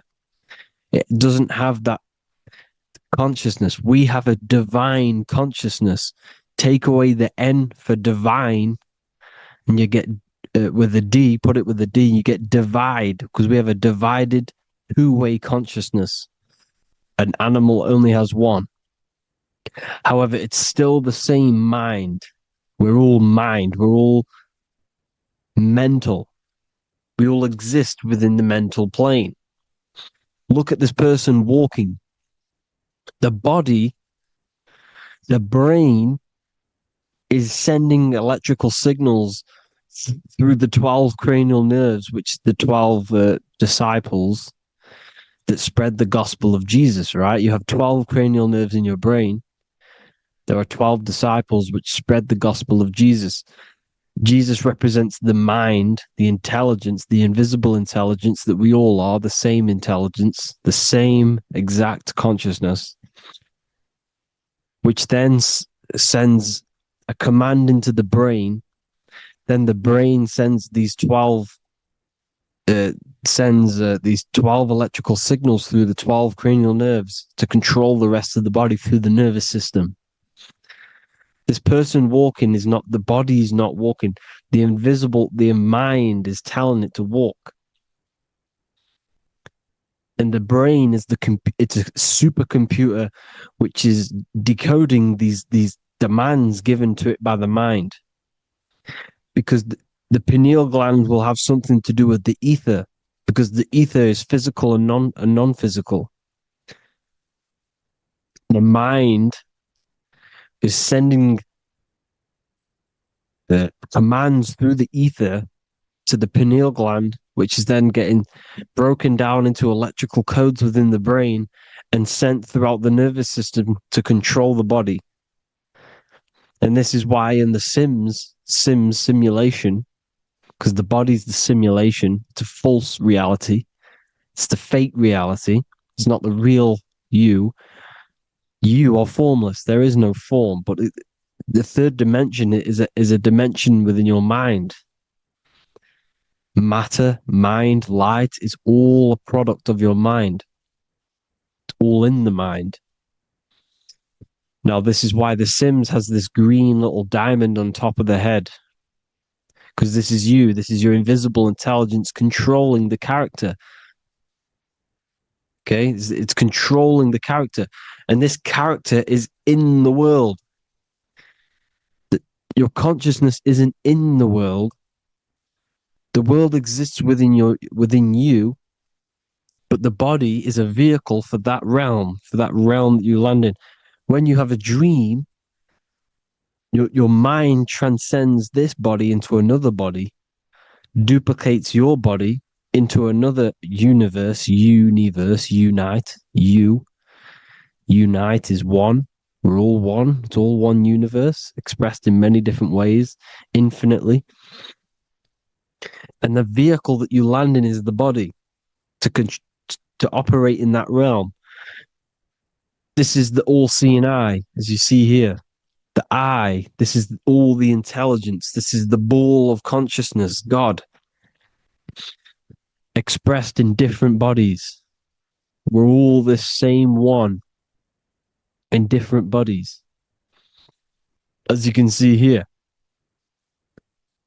And this intelligence is expressing infinitely throughout the universe, an infinite universe. There's no beginning, no end. There was no beginning of the universe. There is no end. It's infinite, always has and always will. But the mind is what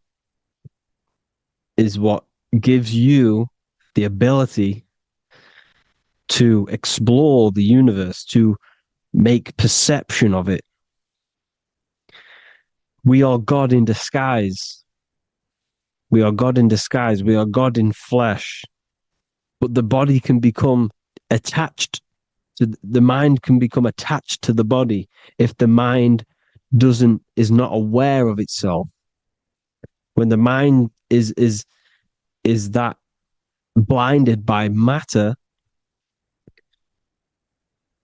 and we lack knowledge and understanding of what we truly are, a formless, infinite being, a traveler. This is why Freemasons are called Freemasons.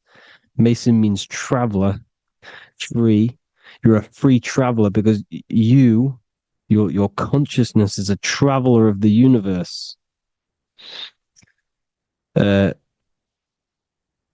we lack understanding, our mind bounds to the body because we don't separate the body with our different layers of consciousness. When we separate them and identify that we are mind, body, emotion, you then can apply this knowledge to when you want to astral travel and explore the different realms of your mind, because the mind is the universe. People, this is what we need to understand. The mind is the universe. I am you and you are me. This is the Egyptians showing you this. The Ankh is the symbol of life.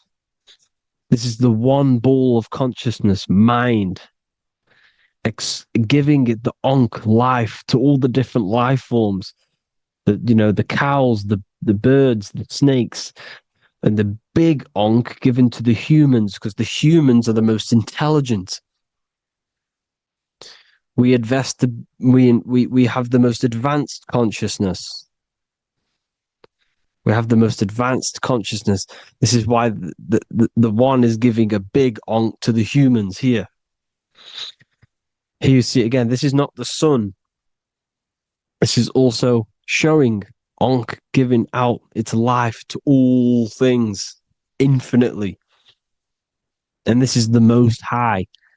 We are the Most High in disguise. When we strip off the body, we strip off the desires for the physical world, we strip off all these fake identities that the mind gets attached to. That is God. The universe. You are the universe experiencing itself. I and I. The letter I and the number one is just one line. The letter I is the number one. Because your I am, when you refer to yourself as I, every single one of you who's watching this video refers to yourself as I, which is the one. We are all the one. We are all intelligence. We are all invisible. We are all the one. One is the only number. 1, 2, 3. Everything goes up in ones because there is only one. Doesn't matter how far you go down the line with numbers, all of their numbers are created by one because there is only one. It's me and you are the exact same consciousness expressed in different bodies. Mind. Cause. There is only one cause. There is only one mind. There is only one being. But because we lack understanding of this, we think we are the bodies. And this causes division because the physical world is the most illusionary world. It's an illusion. It's all an illusion. Now you see with the two, you look with the two eyes, but you see with the inner eye, the mind. Okay, the mind is the mental plane is a shared plane, and it gives perception to what you're looking at. The mind. I'm affecting you when I speak because the mental plane is shared. We all share mind. We all express mind. When I'm speaking to you, I'm affecting you because we are mind. So the words that I'm saying, which are being manifested from my mind, are being manifested through my body into vibration, is affecting you. I'm affecting you with what I'm saying. And these words are having an effect on your mind because we're all mind. This is why you need to be careful what you're listening to, music and all sorts. Because music can also create thought loops within your mind. Because the chorus, we shouldn't be listening to choruses. Choruses are loops. And what they're saying in the chorus is being looped. And this can create thought loops within your mind. Go and listen to an old song that you used to listen to about 5 years ago, 10 years ago, 20 years ago. Go and listen to an old song, and you guess what? You will get nostalgia. Why will you get nostalgia? Because that song will trigger the thoughts that you were thinking in that time of listening to that song. So songs with choruses create thought loops, and they reprogram your subconscious mind. It's important why music is very powerful. Mind and mind, same word. See, language is the truth, people. This is why I use language in all of my presentations, especially the English language. It's riddled with occult truth. I is my me, I, you, and me, or I, one. We are not the name, we are I. Every single one of you is I, because we are all the one, all mind. Now, the only thing that is truly mine is my mind. When you say something is mine, it's an illusion. It's not yours. The only thing that is mine is mind, my mind. Okay? It's my mind. It's the only thing. It's the same word, mind and mind. Like I said before, everything's one. Hot and cold is different degrees of the same thing, of the one substance, of degrees. The 7 colors are different frequencies of the one white light. Everything is one. There is only one. We are all one. Everything is one. Hot, cold, day, night. It's the same degree of one, which is mind. The mind's perception is what's giving it, labeling it hot or cold. The mind's perception of colors is what is giving it red or purple, hot or cold. There is only mind. The mind gives things perception. There is only one, that is mind. The conscious and the subconscious mind. The male and the female, these are married. The subconscious mind is your hidden part of the mind. Okay, it's hidden. You can access it through different meditations and Reiki teachings and dreams or manifestations of your subconscious.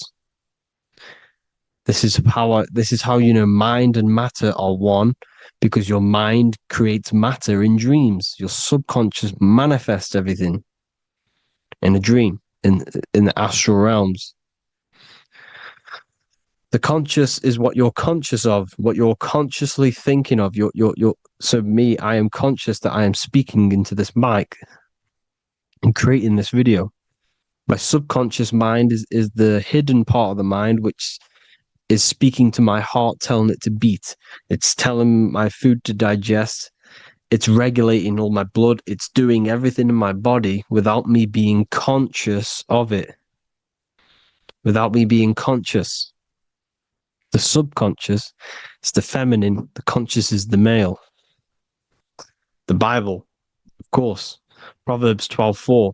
Helpful, not helpful, an excellent wife is the crown of her husband, but she who brings shame is like rottenness in his bones. In the same way, husbands should love their wives as their own bodies. He who loves his wife loves himself. You can take that physically, you can take that literally, or you can take it metaphysically. See, the Bible's written in such a way where you can take it as your level of realization. He who loves his wife loves himself. If you love your subconscious, if you love yourself, you speak good about yourself, because your subconscious takes everything literally. If you say, I hate you to someone, your subconscious does not know the difference between me and someone else. It only thinks me, me, me. Why? Because mind is the only thing that exists. You are mind, I am mind. If I say, I hate you, you're saying that to yourself. Your subconscious picks that up and says, I hate myself. And that's telling your subconscious that's what you want. Because your subconscious manifests 90% of your behavior. The programs within your subconscious. Tying your shoelace is a program. You don't need to be conscious of it. You can just do it because it's a program. It's deeply interwoven in the subconscious. Driving your car, texting on your phone. You don't have to think about what letter. You just do it because you know where the letters are. It's a program. Therefore, if you look after your subconscious, they are a married couple. It's your wife. Your subconscious is your wife. And it manifests 90% of your daily basis thought patterns, actions, behaviors, emotions, all the things that you all the trauma that you've experienced is stored within your subconscious, which is affecting you. So let's say you were in a car crash 10 years ago and you had a really traumatic event, you really hurt yourself, and you had a very, very, very strong emotion that you felt of pain. That will still affect you today. And why? Because it will manifest into your behavior.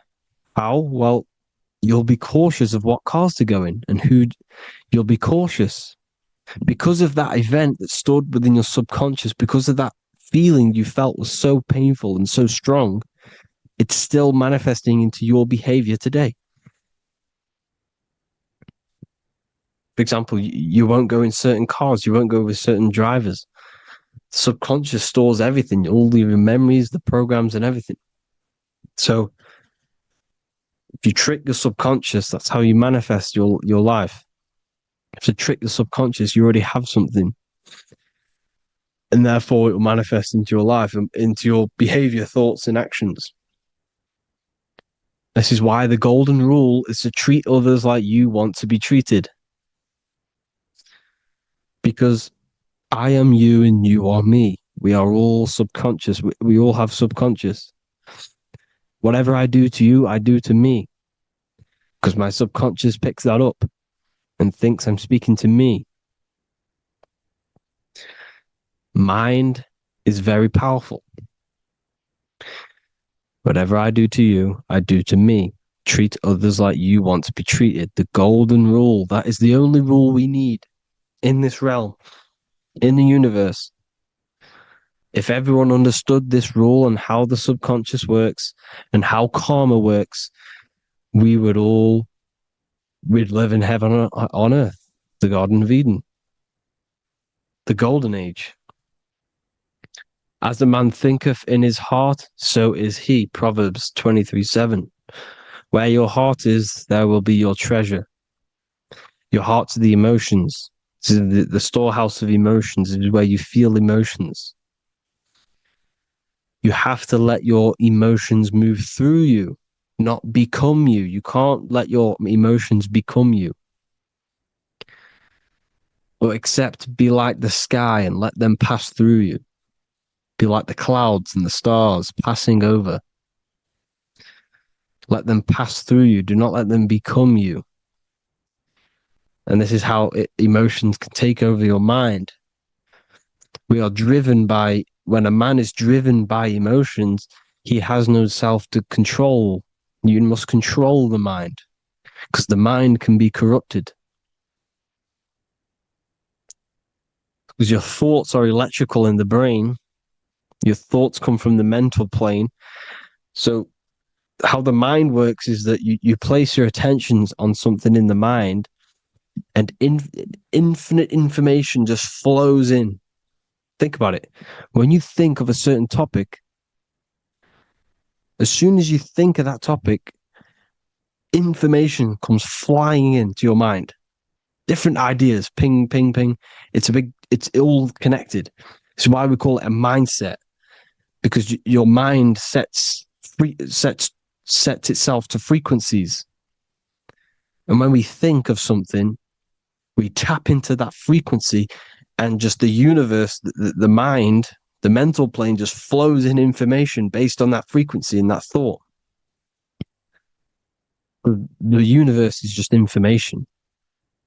All of the information out there, nothing is new. It's all there. You just have to tap into it. You can tap into these different thoughts, and it's all there. Everything already exists within the mental plane. You don't think anything, you receive thoughts.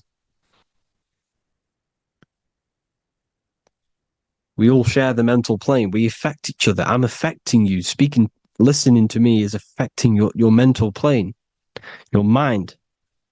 The physical plane is the lowest plane. It's the world of effect. Everything you see in the physical plane is the effect of mind. Like I said, the person walking is the effect of their mind telling the body to walk. The physical plane is the lowest dimension of your mind. Mother Earth, we are in a mother. We're in the womb still. The Earth is feminine. It looks after you. It provides you with food for free. It grows on trees with water. It's Mother Earth. It's the womb. The dome above your head is your mother's belly. Okay? Is your mother's belly. You're in the womb still. You're forever in the womb because your mind's constantly expanding. Because when the baby's mind figures out that there is a reality outside of its mother, it starts to hear the people on outside of its mother, what does it do? It figures a way out of the mother, and it becomes born again in the water, in a hospital, into the other world. It's the same with our minds. When our minds figure out there is other worlds beyond this physical, we explore them. The astral plane, for example. You figure a way out of the body. Because when you're the firmament, look at the word firmament, meant at the end. Firm is firm, something strong, something like a rock is firm. If your mind is firm like a rock, you will be stuck under the firmament. So, for example, people who are very programmed and can't think outside the box, they have a firm mind and they'll be stuck under the firmament because your mind is the only thing that's keeping you under the firmament. It's the only thing. When you're doomed, doom is dome. This is the dome, which is your head. Your head is the dome. Above your head, above the earth is the dome, the ethereal barrier. But that's just an external manifestation of your head. You don't leave the earth, you leave your body to leave the earth, because your body is the earth.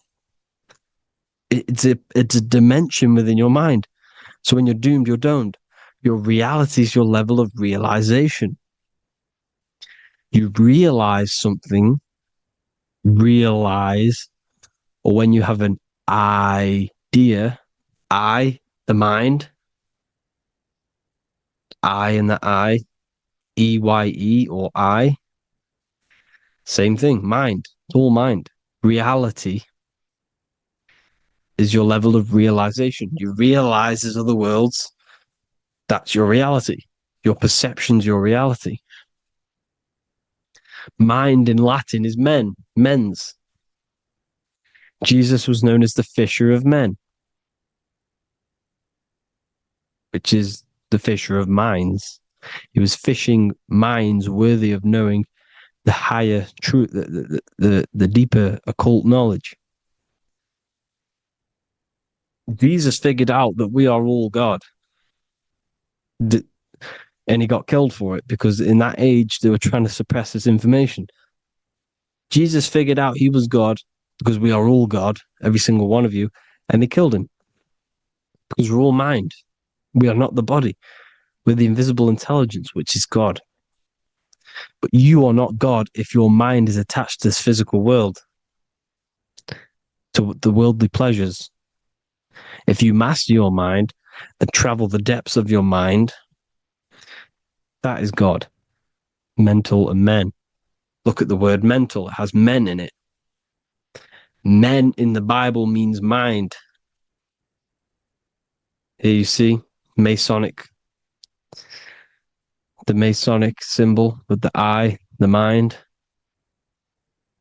Looking over, everything is the one. Everything comes from the one. Look at all the lines coming off it, giving its life to all of the life forms. Down here on the bottom, you have duality, black and white. Up here, you have singularity. One and the two. Unification and division. The lower self is divided into the left and the right. So the Bible even says, I forgot what verse it is, but it says, it's better to go through life with one eye than to have two and be cast into the fiery abyss of hell. I'm not sure what verse it is, but you can research it yourself. It's better to go through life with one eye, to be unified. Unified consciousness. Dimension. No brainer. No brainer. The language tells you the truth, people. Dimension. The dimensions are in your mind. Entertainment. Entertain the mind. Disappointment. It's all in the mind. Environment. The environment that you are in is a product of your mind. Within, rearrange spells high twin. Within is your mind, and your external world is mirrored from the decisions you make in your mind. Advertisement, commitment, it's all meant, it's all mind. Everything is mind. Everything. So, this is important. The collective thoughts and collective beliefs. The collective, because we all share the mental plane. And because of this is why we are in a weakened state of consciousness at the moment. Because the collective thoughts and the collective minds overall are asleep. And they don't believe in anything. You see, everything is true within the mind. You think of something, it is there instantly. You think of a chair, it's there in your mind. You think of anything, it's there instantly. So everything's true within the mind. Anything can happen in the mind. Anything can happen on the physical plane if the collective consciousness, the collective minds, believe it to be true. This is why back in the days, in the ancient days, you look at all the old world stuff, you see all this crazy technology, and it's because as a collective, as humanity back then, they believed that they had much more open minds. Therefore, the things manifested in the physical world were a lot more out of the box, so to say, compared to today. For example, magic is not as powerful today because the masses don't believe in it. It's still powerful, don't get me wrong. But if the masses believed, or if everyone knew magic could be real, because it is, anything's real in the mind, it would be a lot more powerful. You see? So and what they're trying to do is create a hive mind worldwide. They're trying to make one religion, an external God. What happens when you worship something external? You give energy to it, because where attention goes, energy flows. Where your mind gives attention to, energy goes there. And when we all believe in external gods and give our worship and our power to these external things, We all give energy to it, which will manifest as a demon in the astral planes. It's a hive mind. They're trying to make a hive mind to summon our energy. Trying to summon our energy. And it through mind, through collective thoughts. The hive mind. They want one religion, one government, one currency, one belief system. And that will create a hive mind, which will limit our consciousness, which will limit what we can do in the physical world. Because if everyone doesn't believe in certain things, it cannot happen because it's all in mind. Mind is so powerful. I am you and you are me. I hope you all enjoyed this video, people. If you haven't already, join the Wisdom Academy. The Wisdom Academy, we have many occult lectures just like this one. Also, we have just launched Mindwave Hub. If you want genuine frequencies, genuine binaural beats, because the ones on YouTube, the ones on Spotify, Apple Music, they're all tuned to A440 hertz, which shuts down the right hemisphere of the brain. If you want to gain access to your true consciousness, your mind, you need to balance the two hemispheres and balance the chakras. You can do that externally by listening to binaural beats. If you want true frequencies, true binaural beats to hemisync the chakras, hemisync the brain, to gain access to the different dimensions of your mind, well, you can gain access anyway, but it's going to help you if you're trying to learn this. Join Mindwave Hub. The link will be in the description.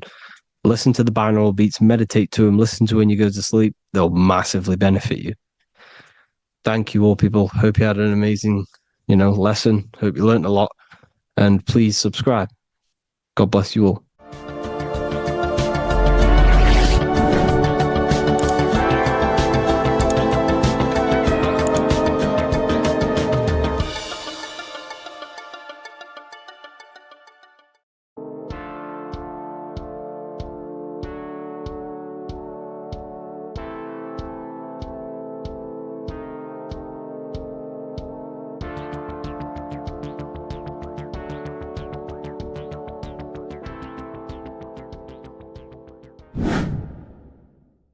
The earth has become a realm in order to trap souls within so that they can harness our electricity, our energy.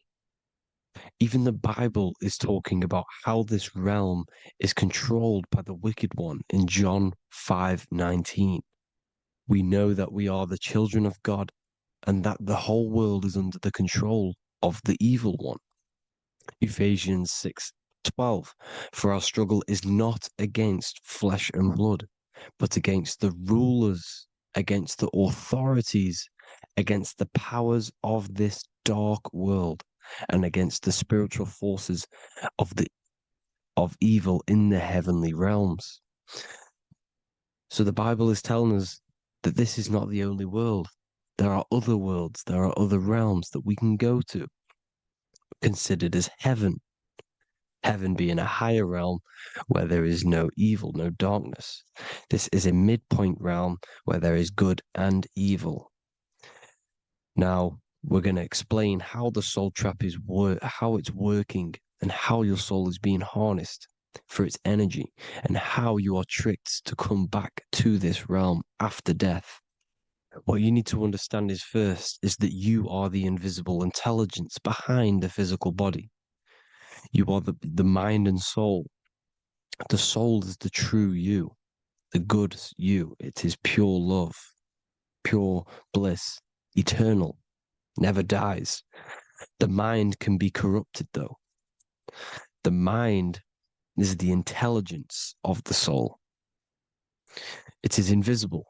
It has no true form. The intelligence inhabits the brain. The brain is the computer to control the electrical machine called the nervous system, which is choice, program, and action. You are the invisible intelligence behind the body, and this will prove it even more. You do not even see into the external world. You are seeing a image produced by the brain because the light is being sucked through the retinas of the eyes. The image is produced in the visual cortex at the back of the brain. What does this mean? This means that we are the consciousness in the center of the brain, in the pineal gland, that is experiencing the program being ran by the central nervous system in the brain. This is the sigil of Lucifer. Lucifer in Latin is Lucy. Lucy is light in Latin. Lucifer is known as the light bearer. This is how the eyes work, people. It's not a demon or a devil. The sigil for Lucifer is how the eyes work, and how the left eye is controlled by the right brain. The right eye is controlled by the left brain. There is a crossover. It's the same with the body. The left side of the body is controlled by the right brain. The right side of the body is controlled by the left brain. There's a crossover with our hemispheres in the brain. Now, this empty chamber in the center of the brain is where this universal cosmic intelligence is held, known as the most holy place in the Bible, the throne of God. Okay? This is above the 33 vertebrae on the spine. As you can see here, you are the being in the center of this point. All of the nerves are being sent back to this one particular point, which is the seat of our invisible intelligence. You can see it's an empty chamber. Our consciousness, our intelligence is not a physical thing. This intelligence is the true voice inside of your head. This is why your head is heaven, your heart is earth, your heel is hell. Your head is heaven because this is the seat, the throne of God. God is in heaven because the consciousness, this divine intelligence that's controlling the body, is sat in the center of the brain. The brain is taking commands of this invisible intelligence. When you close your eyes, you can feel your awareness, your consciousness, your intelligence is all in the brain. Your awareness is not in the feet, the heart, the legs, the arms. It's all in the center of the brain.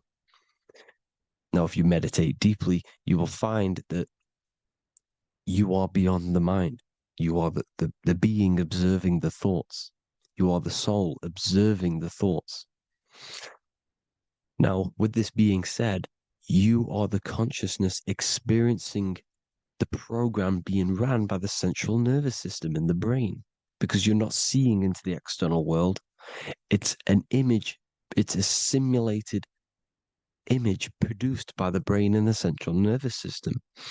You do not experience the external world. You do not feel the external world. You feel electrical impulses on your nervous system. Your nervous system is decoding what you are feeling. So the only thing that you truly feel is the electrical impulses on your nervous system. This is why the nervous system is the tree of knowledge of good and evil, because it gives your invisible intelligence, your mind, the knowledge of good and evil. It can detect good things, it can detect bad things. If it's hot, if it's warm, if I need to go, the nervous system is doing this. It is the tree of knowledge of good and evil. Okay? Now this universal intelligence is symbolized as the single eye. Okay? Matthew 18:9. It is better for you to enter life with one eye than to have two eyes and to be thrown into the fire of hell. What does this mean? It's symbolic, it's metaphorical, people. It is metaphoric. Your universal intelligence is the single eye, the one eye. It's the balance between the two poles, between the left and the right, the good and the evil. It knows the right thing to do all the time. This is our inner guide. The inner self is the inner guide. And when you are operating your life off duality, using your two eyes, you'll be thrown into the fire of hell, lower states of consciousness, because you're split. You need to live in oneness, even, balance. Matthew 6:22, the light of the body is the eye. The light of the whole body is the eye. You are a light being. Human. Hue means an attribute of a color. Man is the word manifested. We are light manifested into physical form. Depending on your vibration is depending on what color that you are vibrating on, which is a hue, a human. If therefore thine eye be single, thy whole body should be full of light. Again, it's talking about the single eye, oneness, completeness. When you balance the hemispheres of the brain, we'll go over that later. But anyways, the body is the earth. This is what we need to understand, people. The body is running the simulation, the program that our consciousness is experiencing. So when we leave the body during death and astral projection, we leave the earth. This is how it works. The body is the vehicle for the earth, for this realm. Everything exists within our mind. You have the soul, mind, and body. The soul is the observer, the watcher, the true being. This is why she has many different heads, because the soul inhabits different bodies. This is the serpent, which means knowledge, which is the mind, wisdom. And this is the body, soul, mind, and body, Brahma, Vishnu, Shiva. The mind is the bridge between the soul and the body. So what do I mean? When you astral project, you are using your mind to project your awareness, your observing consciousness outside of the physical body. The mind is the projector, projecting consciousness. By using your mind, you can project your consciousness outside of the body, which is known as the astral realms, which is known as walking on water. Jesus was never walking on physical water, people. It's metaphorical. Believing the physical body.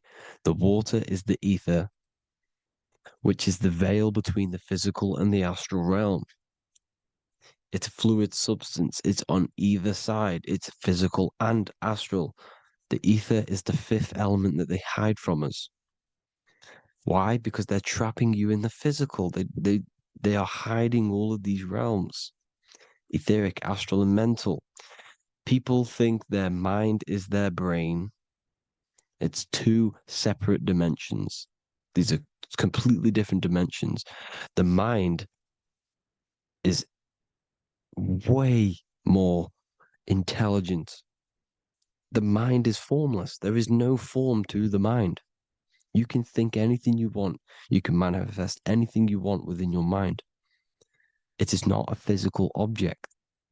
The physical realm is being controlled by the mind. Everything's being controlled by the mind. Everything exists within the mind. This is why the Egyptian says the universe is mental. So when we project our consciousness outside of the physical, we go to the astral. The ether is the water that Jesus is walking on. This is the veil between the physical and the astral world. The word together has ether within it because it joins the two worlds together, together, the astral and the physical. The word either is ether because the ether is on either side, physical and astral, physical and spiritual, physical and non-physical. In the astral realm, the mind can manifest anything we want. We incarnate to restrict our minds. This is why Saturn, if you go and watch my video on Saturn, how Saturn is this simulation, okay, our minds can manifest anything we want in the astral plane in the click of a finger. However, when we incarnate in matter, we now have to labor for our manifestations. This is why Saturn's known as the great teacher in astrology, because he teaches you a lesson. When your mind incarnates into matter, it's teaching your mind a lesson, the knowledge of good and evil. This is why the Bible says, you shall be gods and know the knowledge of good and evil. When you incarnate here, you have to know the knowledge, you need to know the knowledge of good and evil to become a god. Okay? Now, the square is the physical plane, the triangle's the ethereal plane, the circle's the eternal plane. The circle has no beginning, no end, it's eternal. The physical plane is the square, it's limited. The square is limited. The cube is the geometric shape which gives rise to matter. Now, the term think outside the box has truth in plain sight. You have to think outside the box to project your consciousness, use your mind to project your consciousness outside of the box, the physical plane, into the astrals. The astral realm is the realm of the stars. Above us is the stars. Through the stars is the astral plane. This is why astral has the word star within it. The devil is the de-veil. When you sell your soul to the devil, quote unquote, it's metaphorical. The devil exists in the physical plane. It's the lowest state of consciousness. The de-veil, you de-veil yourself into the physical when you are the devil. The de-veil. The ethereal plane. Now, we all know what the famous symbol of the all-seeing eye, right? The all-seeing eye with the eye in the triangle. Look at the Masonic artwork showing you the triangle above in the sky. This is symbolizing the ethereal planes. The eye in the triangle symbolizes your invisible intelligence, your mind, which has the ability to see on either side. Because the triangle's the ethereal plane. The eye is your consciousness, your intelligence. And this intelligence has the ability to see in the physical plane and to see in the ethereal planes, in the astral planes. This is why it's above the earth. It's above the ground. Because it can see here, it can see in the heavenly realms. Now, the stars are, well, this is known as heaven, the realms of the astral planes. This is some quotes from the Emerald Tablets of Thoth. Out of the darkness ye must rise upwards, one with the light and one with the stars. Man is in process of changing to forms that are not of this world. Grows he in time to the formless, a plane on the cycle above. So there's other worlds. The Bible's telling you there's other worlds, there's other realms. Know ye must become formless before ye are one with the light, the astral light above, which shining through the stars. Not of the earth are ye, earthy, but a child of the infinite cosmic light. You are the invisible intelligence controlling the physical body. The body's not you. It's the vehicle that your soul lands in when your mind projects your consciousness into that realm. Free from the body, I flashed through the night. Unlocked at last for me was the star space. Wow, that's powerful. The star space, the astral planes. This is what he's talking about. We are all a star. We descended from the astrals, which is the star. We are all a star.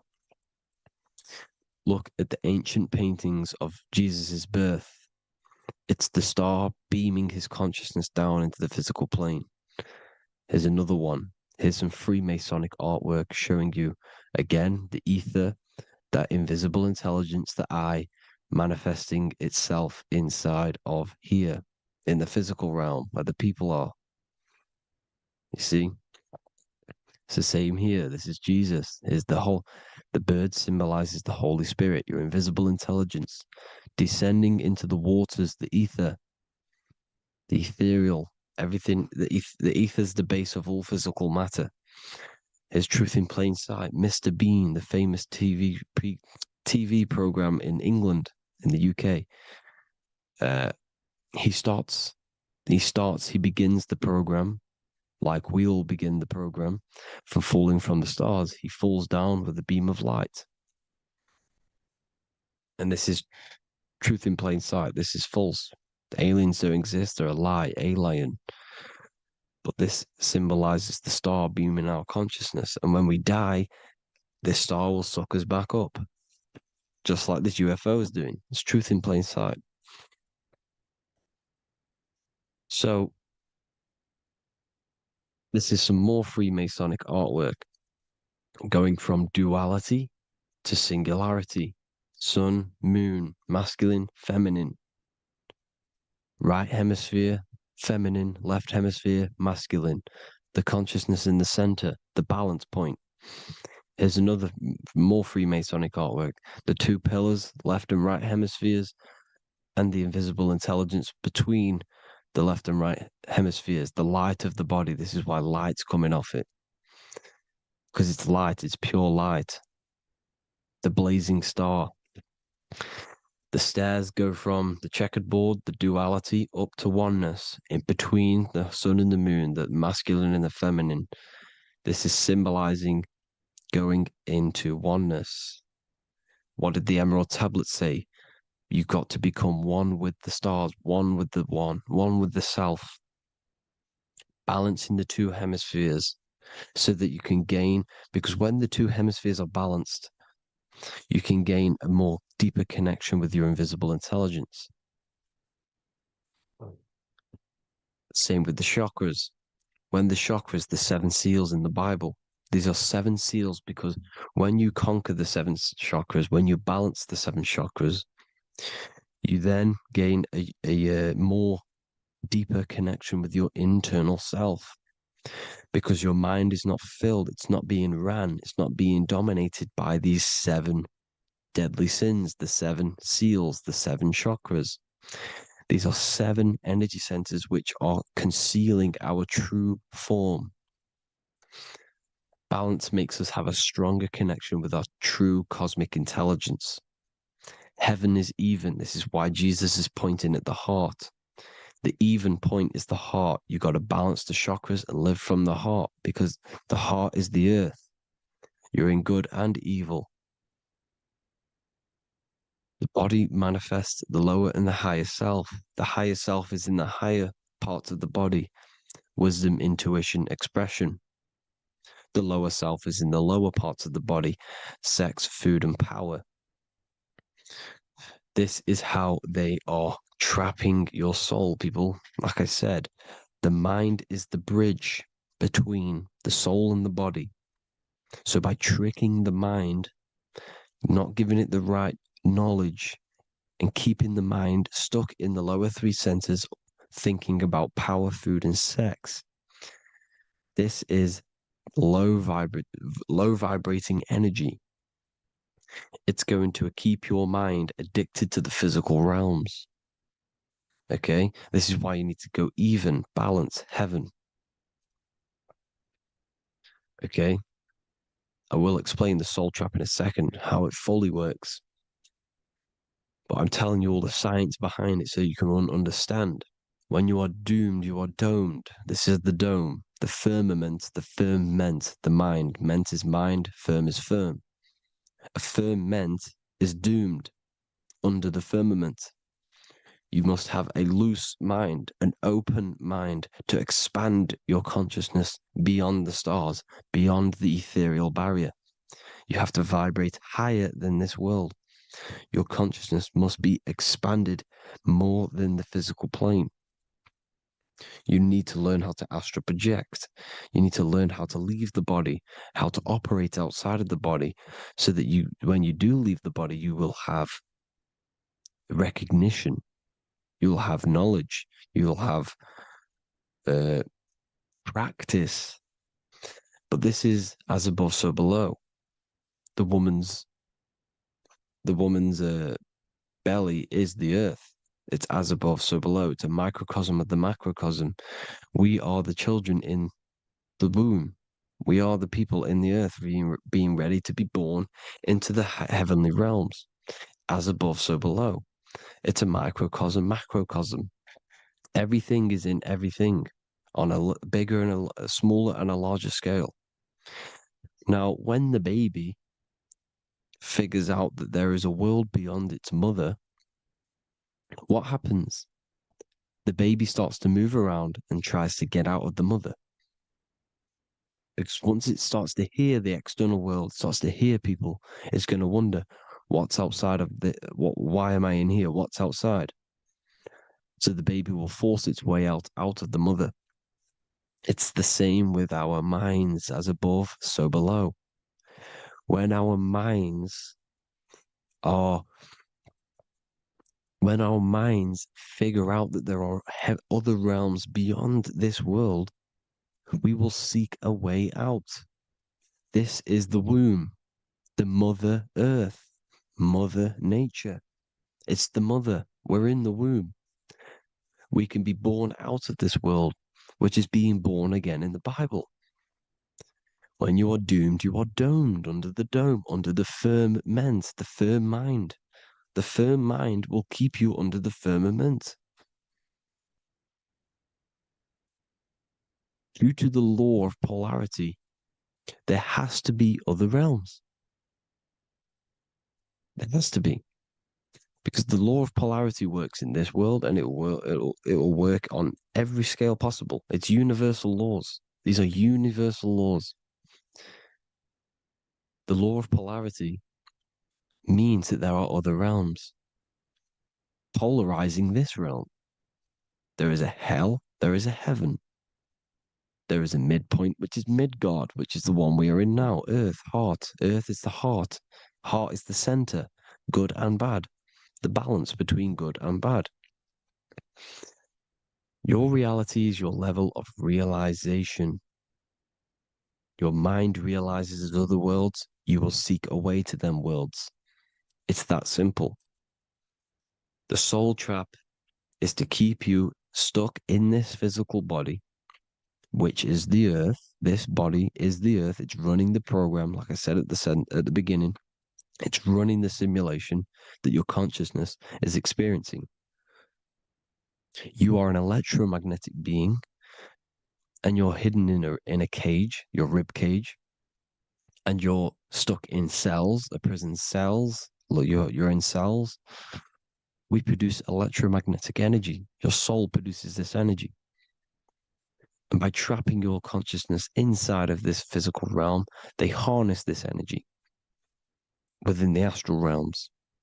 They're using you to manifest demons, because your mind creates demons through emotions and mental thought energy, which is a whole nother video. I can make a video on that. You're manifesting everything for them because they're trying to create a hive mind. This is why they want everyone to believe in one belief system, one government, one belief system, one religion, because they're creating a hive mind. This hive mind will manifest and be summoned within the astral planes, because the mind manifests the astral plane. The astral plane is the realm of imagination. The mental plane is the realm of just thought alone. The etheric plane is the energy. The physical plane is the matter. So all of our minds together are manifesting these demons within these subconscious realms, the astral. Now,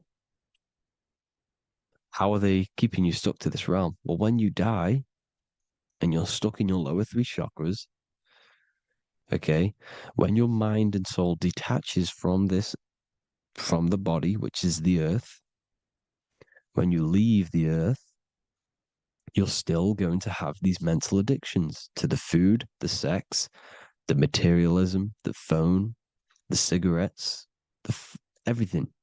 This is why they get you addicted to everything possible.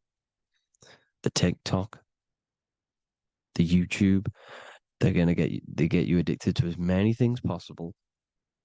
Because when your mind is addicted to these things, and when this mind leaves the physical body, you're still going to have these addictions. Okay? You're still going to have these thoughts. And you will be manifested into the lower astral realms because you're thinking materialistic, you're thinking negative.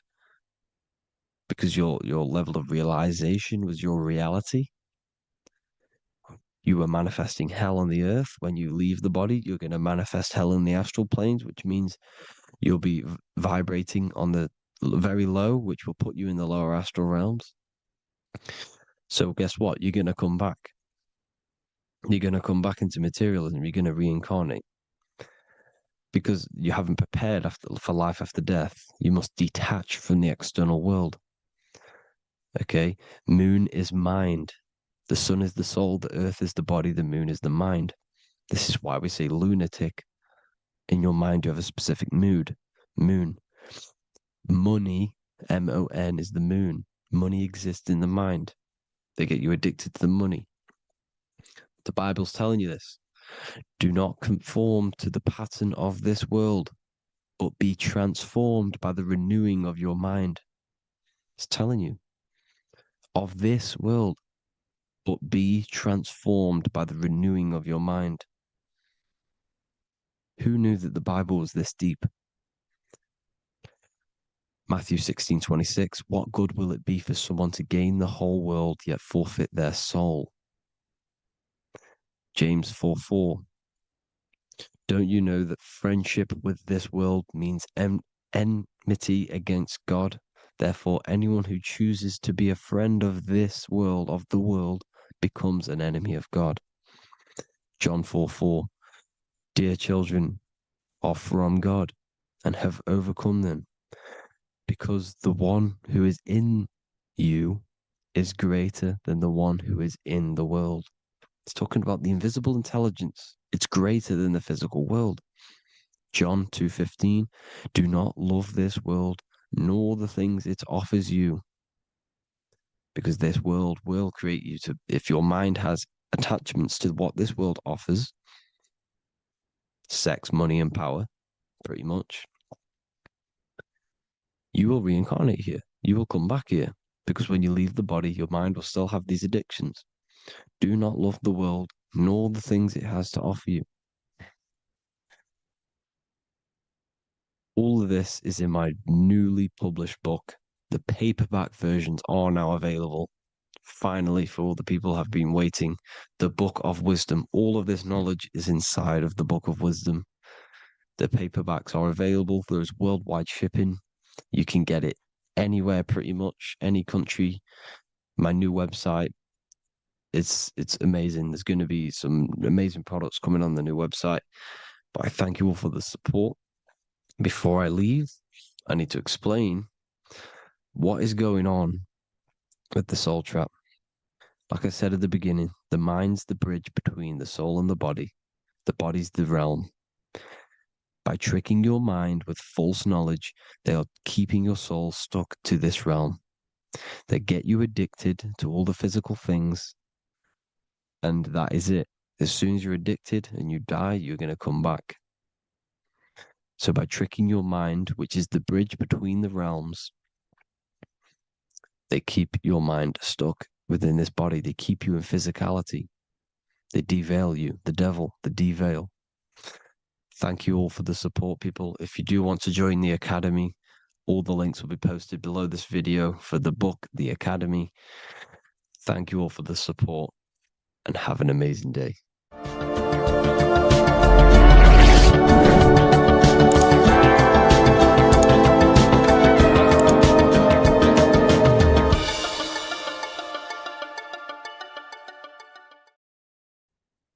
Hello, and welcome back to The Real University. Today we're going to be talking about hidden spells within the language, English language. This is why we call it spelling. A lot of people are already aware of this. However, I'm going to go over some words that have double meaning, meanings to them, behind them, which trick your subconscious mind. So the word grammar comes from the word grimoire, which is also known as the Book of Spells or a magic book on how to create magical objects like wands, amulets, how to perform magic spells, charms, and summoning and invoking supernatural entities such as spirits, which are on the other side of this physical reality. So what you must understand is what you say in this physical world is also happening in the astral world as well. So your words are spells. They cast spells into the spirit plane.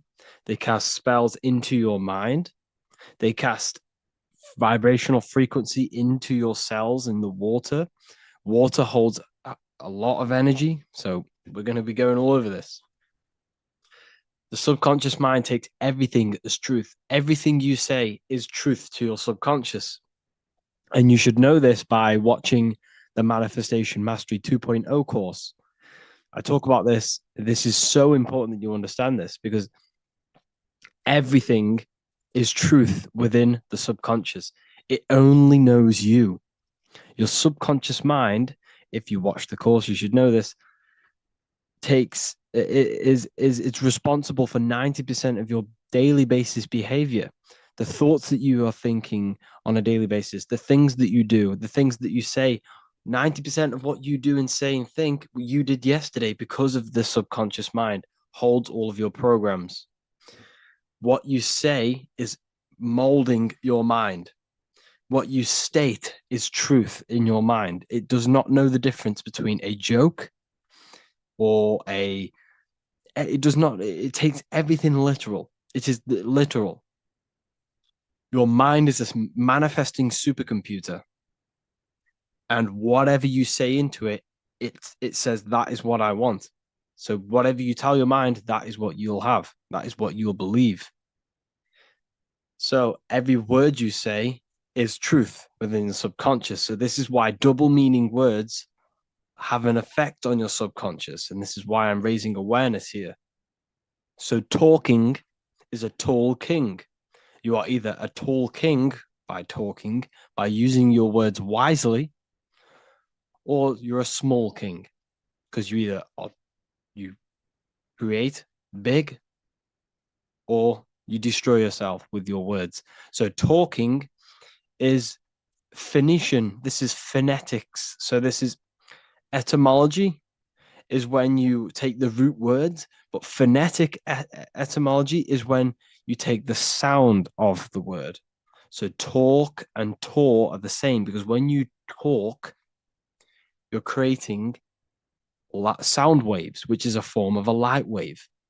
And when light waves expand in all directions, it creates a torus field. And everything is torus fields. So if you affect one torus field, it affects every torus field in creation, as above, so below. So what you say is affecting the torus fields around you in your body. You are made out of these torus fields. This is why talking is torusing. You're creating light waves, sound waves, and you are permeating creation.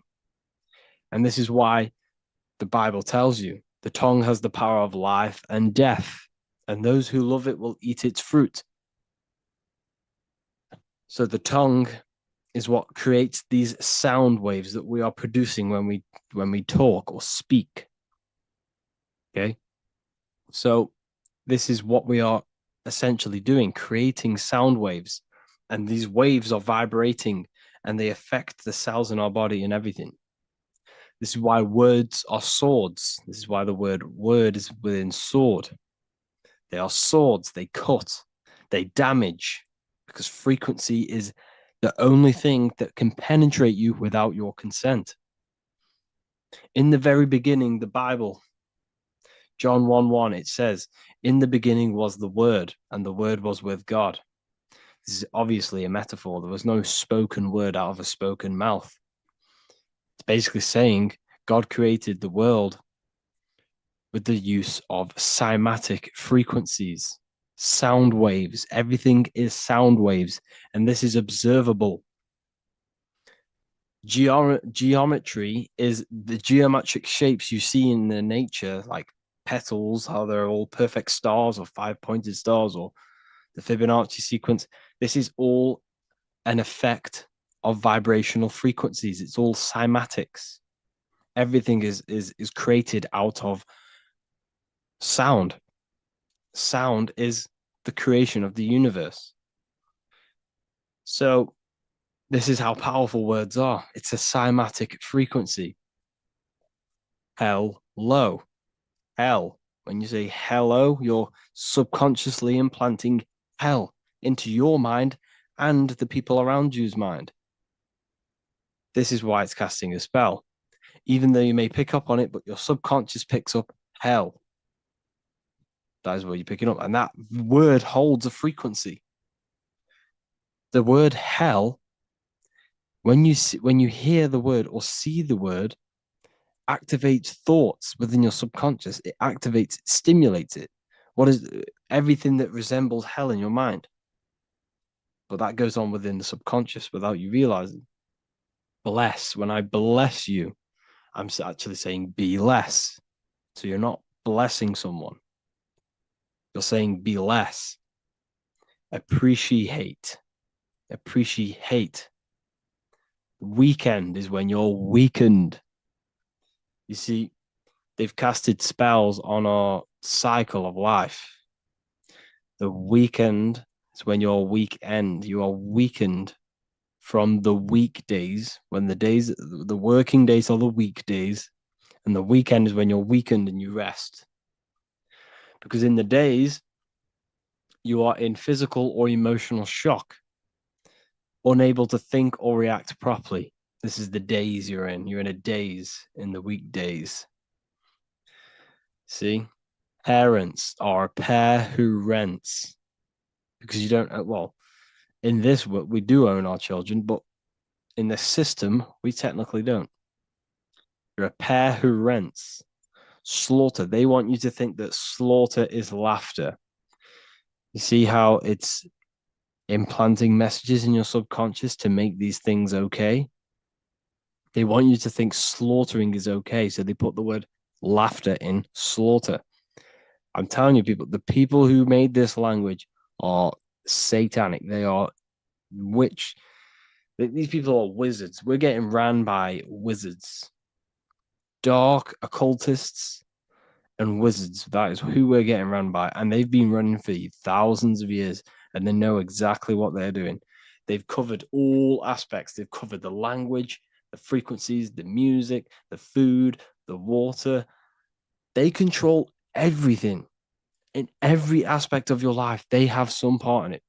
And it's all occult knowledge through magic. It's all magic. It's all a form of magic. Awake. Awake is an event where the family and friends of a deceased gather before the funeral. That's awake. Why are we talking? Why is the word funeral? Why is death associated with being awake? See how they are planting subconscious messages in you. They want you to feel death. They want you to be the low vibration. And it's the same with mourning. Mourning is an expression of sorrow for someone's death. They're always associating death because these people they're running a death cult. It's a death cult. It's a satanic cult. A job is Hebrew for prosecution.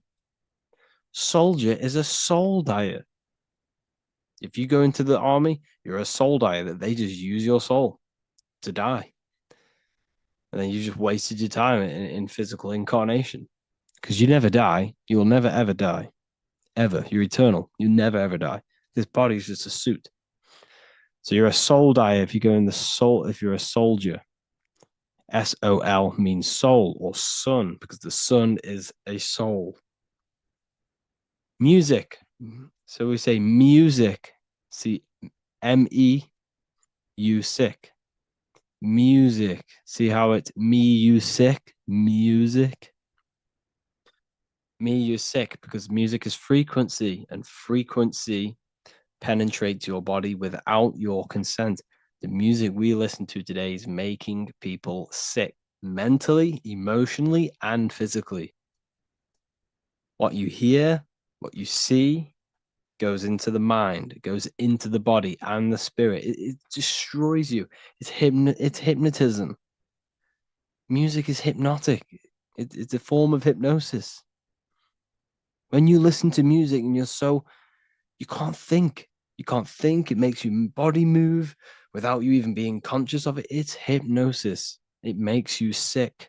The right music is good, don't get me wrong, but the music they use today is making you, me and you, sick. And that's another one. When we say things are sick, oh, that's really good. So we say sick. It's another spell that you're casting. You're calling yourself sick. Your subconscious mind doesn't know the difference. You're calling yourself sick, ill. Spellcasters will often use the word abracadabra when spellcasting. This is because the word abracadabra in magic means I create when I speak. Every word you say is molding your mind in some form of way. Not only is it molding your mind, you're casting frequency, you're producing frequency, light waves, sound waves into the ether around you. Okay. This is another good one. Look at the 5 vowels. A, E, I, O, U. They tell you to speak it in this order as well.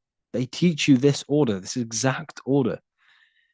A, E, I, O, U. I, O, U. Subconscious spell on yourself without you even realizing it.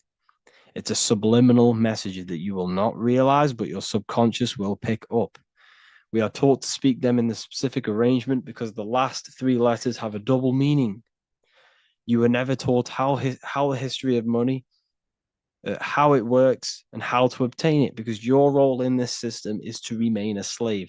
So they teach you this, A, E, I, O, U, and they do that when you are very, very, very young, because since the age of 7, so from 0 to 7, that is when your subconscious mind is wide open. So when a baby, why do you think they pick up on everything you do? If you say one thing, the next day they're saying it.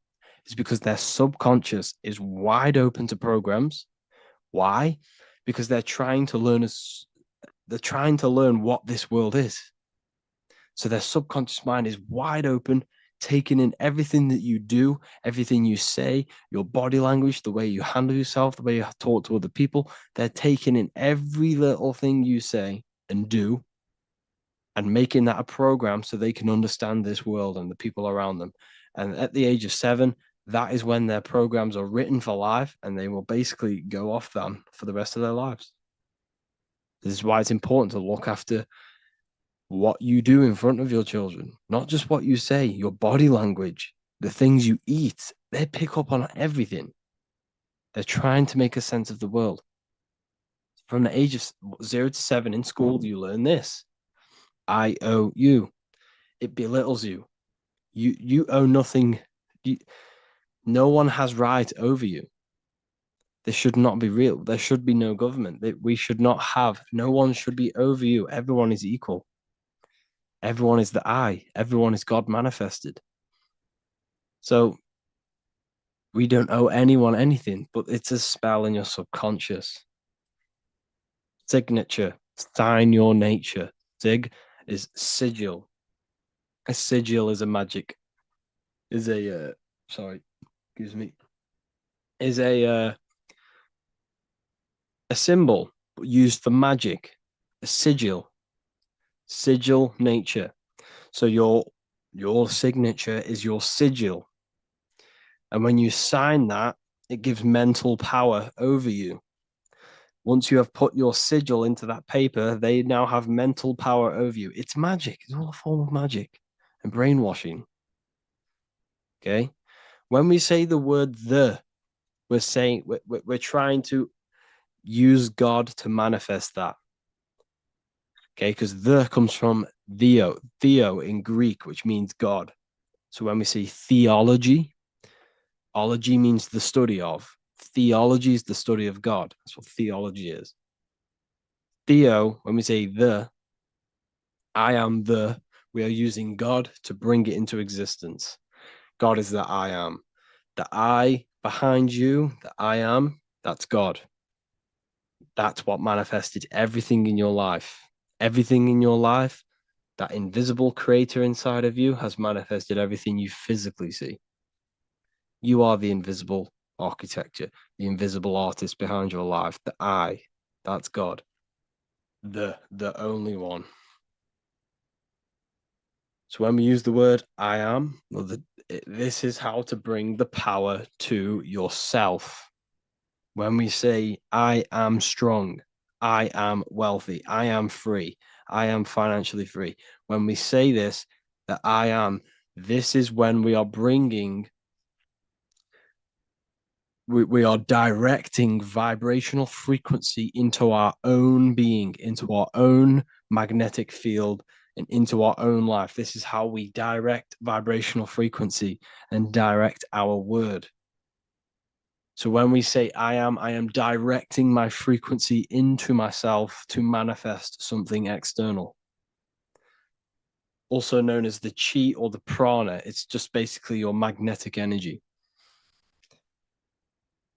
So speaking has the ability to change your genes and DNA expressions.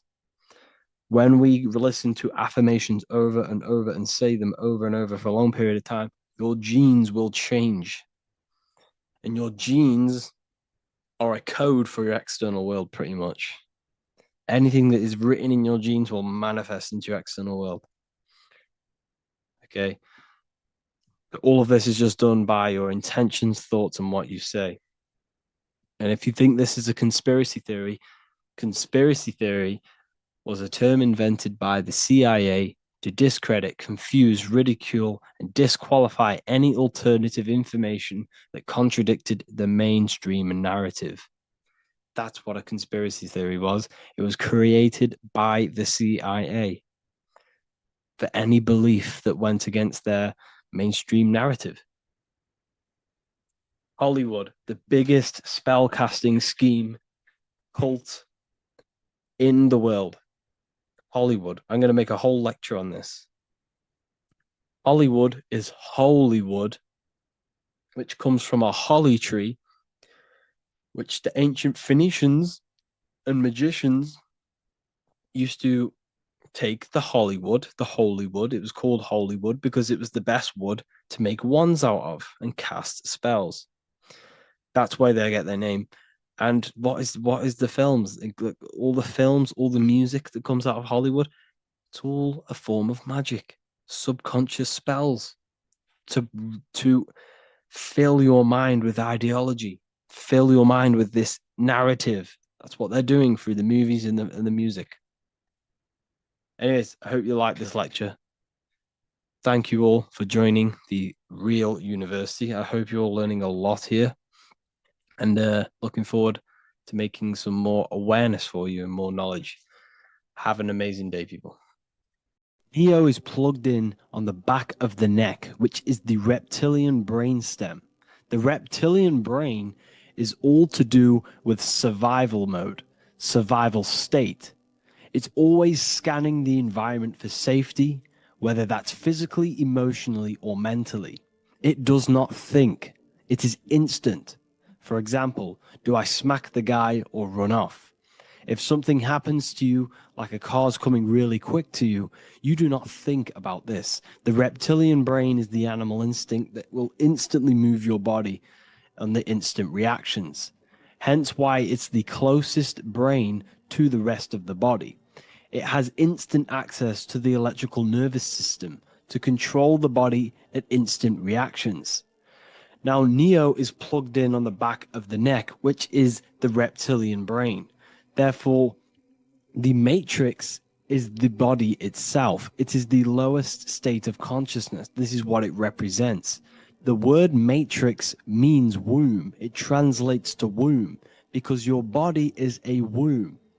Your body is a vessel for universal consciousness, for God consciousness.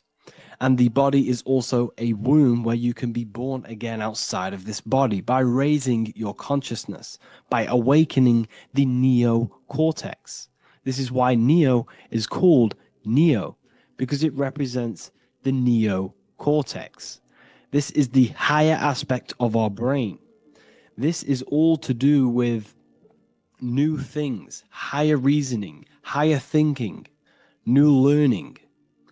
You see, the brain is a receiver for universal consciousness. Now, what do I mean?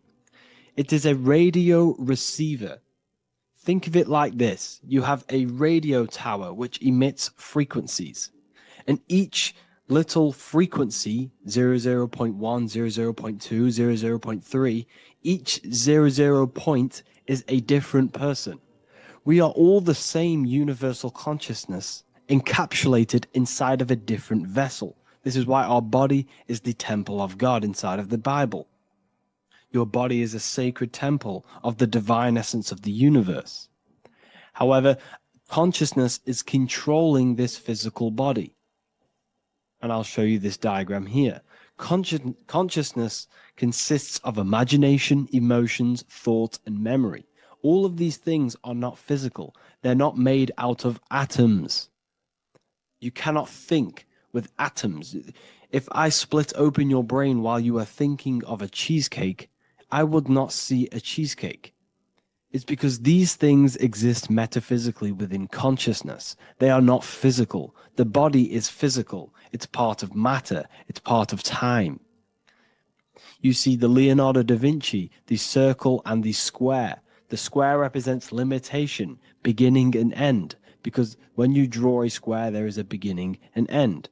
It represents the body, the mortal self, the ego, the echo. Then you have the spirit raised above, which represents spirit over matter, mind over matter. Invisible forces create physical forces. Everything physical exists in non-physical. This is also the Freemasonic square and compass, why the square is below the compass, because the compass creates the circle, which is spirit or mind. Then you have the square, which is matter. Mind and matter are the same substance. Mind creates matter through thought. Everything in this physical universe manifested through thought. Everything began as thought. So you are spirit and matter. You have a material body and a spiritual body. And you are right in the middle. This is why humans are very, very important. Because we have an animal nature, the reptilian brain, and a higher consciousness, the neocortex. And we must awaken out of the matrix, which means womb, which is the body. And neo is waken up from the lower self, the reptilian brain, and moves into the neocortex. Because the brain is a radio receiver for consciousness. Now, what do I mean? I went over this before. Your consciousness is controlling the brain. The brain is a computer. And when our consciousness, our imagination, our emotion, our thoughts, and our memories are all contributing towards just survival things, food, safety, fear, all of these things, and our consciousness is locked into a survival state, we are using the reptilian brain. We're no longer thinking. You don't think with the brain, but the consciousness is thinking, which activates the different parts of the brain. When we think for higher reasoning, we use the neocortex. It stimulates the neocortex. When we think about survival, we're using the reptilian brain. So therefore, when Neo wakes up, he wakes up to the higher aspects of consciousness, which is only utilized by the neocortex, by learning new things and expansion of the mind and expansions of consciousness. Okay? So the whole matrix is to keep you designed, well, the whole matrix is designed to keep you in a survival state, in the three-dimensional awareness. They want you constantly scanning for safety, scanning for food, scanning for emotional safety in relationships and other people. You see, they do not want you to think.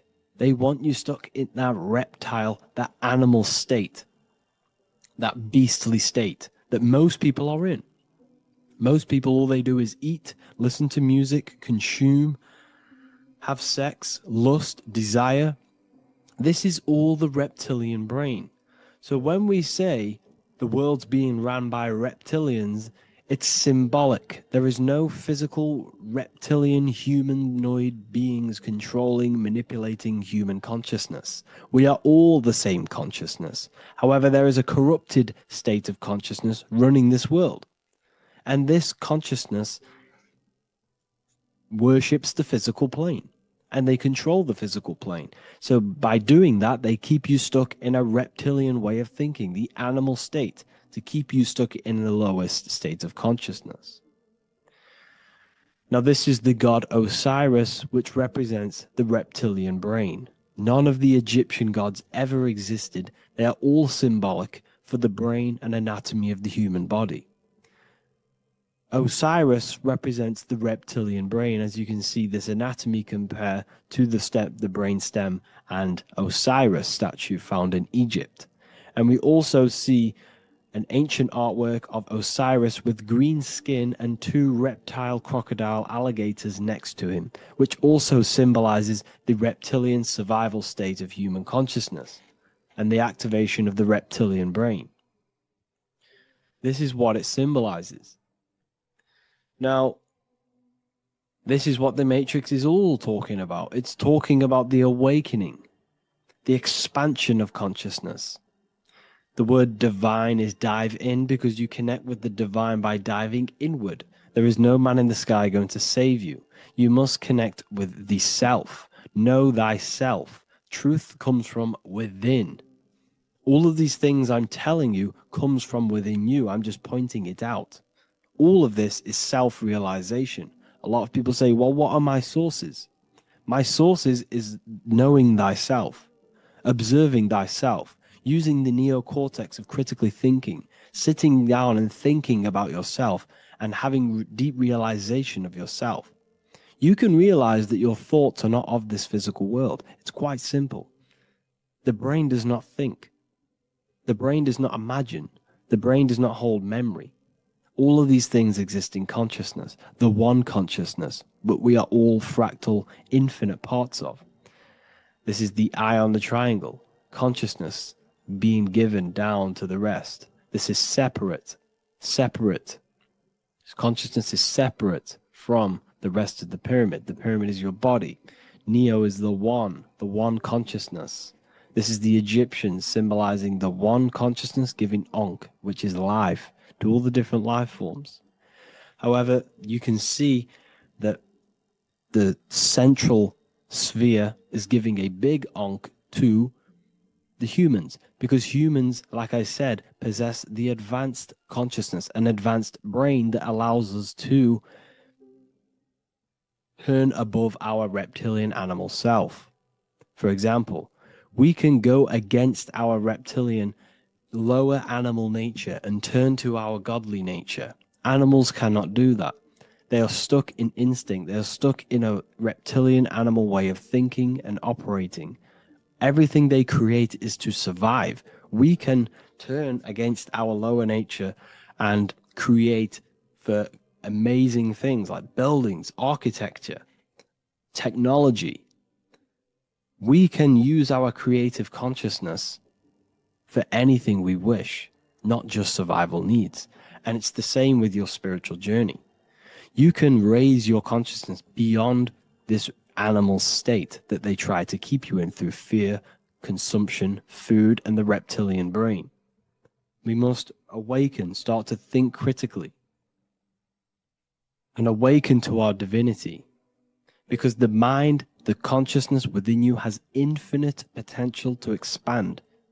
There are infinite fields of knowledge that you can explore. The mind can never be filled.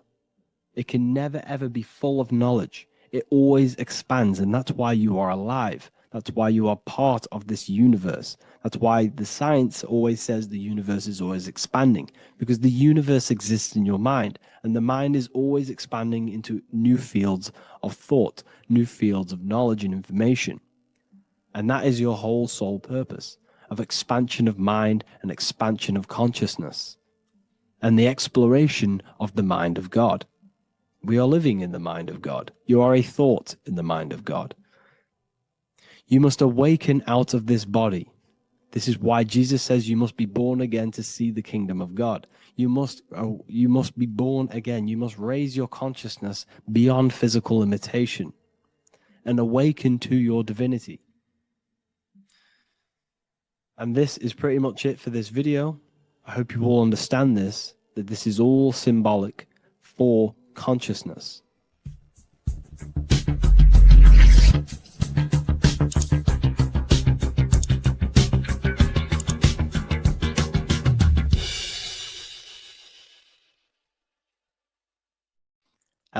everyone, and welcome to another lecture inside Ethereum University.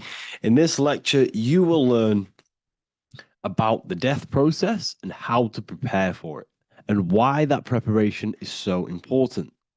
So let's get straight into this. You must understand, as a spiritual creature that you are, you have a visible nature and an invisible nature. You never truly die. You are an eternal soul experiencing a temporary physical world. The inner world of thought and emotion is eternal, while the outer world of matter is mortal. Everything that is seen is mortal. Everything that is unseen by the eyes is immortal. When you die, your external physical world will be stripped away, leaving only your pure consciousness in its raw form, drifting within the astral plane. So here you see your physical external body and your internal world. And your internal world is your state of consciousness. It's your state of consciousness. Your thought and emotion is one overall state. Okay? So you must understand these planes. You have the physical body, the etheric double, an astral body, a mental body, and the Buddhic body. When you die, you leave the physical plane. Then you will more than likely leave the etheric plane, because the ether acts as like a portal. Everything comes out of the ether and returns back to the ether. I can break that down in another video in electromagnetism. But electromagnetism is ether, energy coming in and out of the ether. You will, every single day you die, every single day. There's a cycle of life and death occurring all the time. Every single day, you go to sleep, you go back, your consciousness slips back through the ether. And then when you wake up, your consciousness comes back through the ether into the physical plane. Death is just a bigger macrocosm of the microcosm cycle of life and death. So you will return back to the astral, which is the realm of imagination, infinite possibilities. And this is where thought forms start to manifest. Okay, so depending on how advanced you actually are mentally and emotionally, will depend how long you stay in the astral. Now, what we must understand is that there is many different components to the astral. We have the higher astral, the middle astral, and the lower astral. These are all vibrational states. So if your mind and soul is operating in lust, lust, desire, hate, food, physical addiction, smoking addictions, then these are quite heavy. These are quite heavy attachments to your consciousness, and they're quite low level desire, which means they have a low vibration. You will manifest in the lower astral when you're stripped from your physical body. The lower astral is not inherently evil. However, there's just low vibrating things going on there. Low vibration does not mean evil. Okay? So, just like bad doesn't mean evil. Okay? In the lower astral, you are going to see lower astral beings. You're going to see spirits, souls with low level desire. Okay? People who are attached to the physical plane, people that lust, people that do these things. Technically, this is hell, but you can escape it by escaping yourself. Now we're going to break all this down. I'll break all this down properly once you understand the full context. So depending on your level of desire, you will manifest in a corresponding layer of the astral plane. If your mind is still attached to the low physical desires, you will find yourself in the lower astral realms. But if you have few desires and have detached from the worldly attachments while you are encased in a body, then you will rise into a higher or middle astral plane, mainly the middle. Okay. The higher astral plane is very formless. So as I broke down here, this is, well, the physical plane is the lowest dimension. This is the most form, the most matter. It's quite heavy. The higher you go, the lighter it becomes, the more fluid, the more formless it becomes. So you see here it says denser down and lucidic up. So this is more lucidic in these higher realms. This is more dense in the lower realms. So this is why the ancient Egyptians were always talking about, I'll show you this. This is showing you death. So first of all, we have Anubis, which represents death. Here you have the heart, which represents the soul. And here you have a feather. And this is a scale. You see how this is a balanced scale? So what this is symbolizing, this represents death. This represents your heart, and this is a feather. So when you die, your heart must be as light as a feather, which means your emotions, your soul, should have no attachments to the world. It should be light. It should be detached. This is why the word light and light are the same. Light is in heavy and light is in very bright. Because when you're less attached to the things, your soul shines. You're authentic. You're light. You're very bright soul. And you have no attachments. Your light is in not heavy. So you must detach from the worldly desires. We have to detach from the smoking, the food. This is why we should fast. Smoking, this is why we should detox. We should also meditate. We should also be able to sit with ourselves for long periods of times. Okay, I'm going to break all this down properly. But that's why the Egyptians show you the symbolism here. Okay. So you're stripped of your material body. So that state of consciousness you're in right now, your inside world, if you shut your eyes, that state you're in, that is what you're going to experience when you die. Okay. And you're going to be manifested into the astral. In the physical plane, you can mask or hide almost anything. But in the spiritual realm, you cannot. The astral body, your thoughts and emotions directly shape your spiritual body, your astral body, revealing your true inner state. So your desires that you can hide in the physical plane, your emotions, your thoughts, you can't hide any of that in the spiritual plane, in the astral plane. That will directly shape who you are, your color of your astral body, and your astral body as a whole. So here we have Kim Kardashian. If you could see this lady's astral body, you would run so far that you would be horrified for the rest of your life.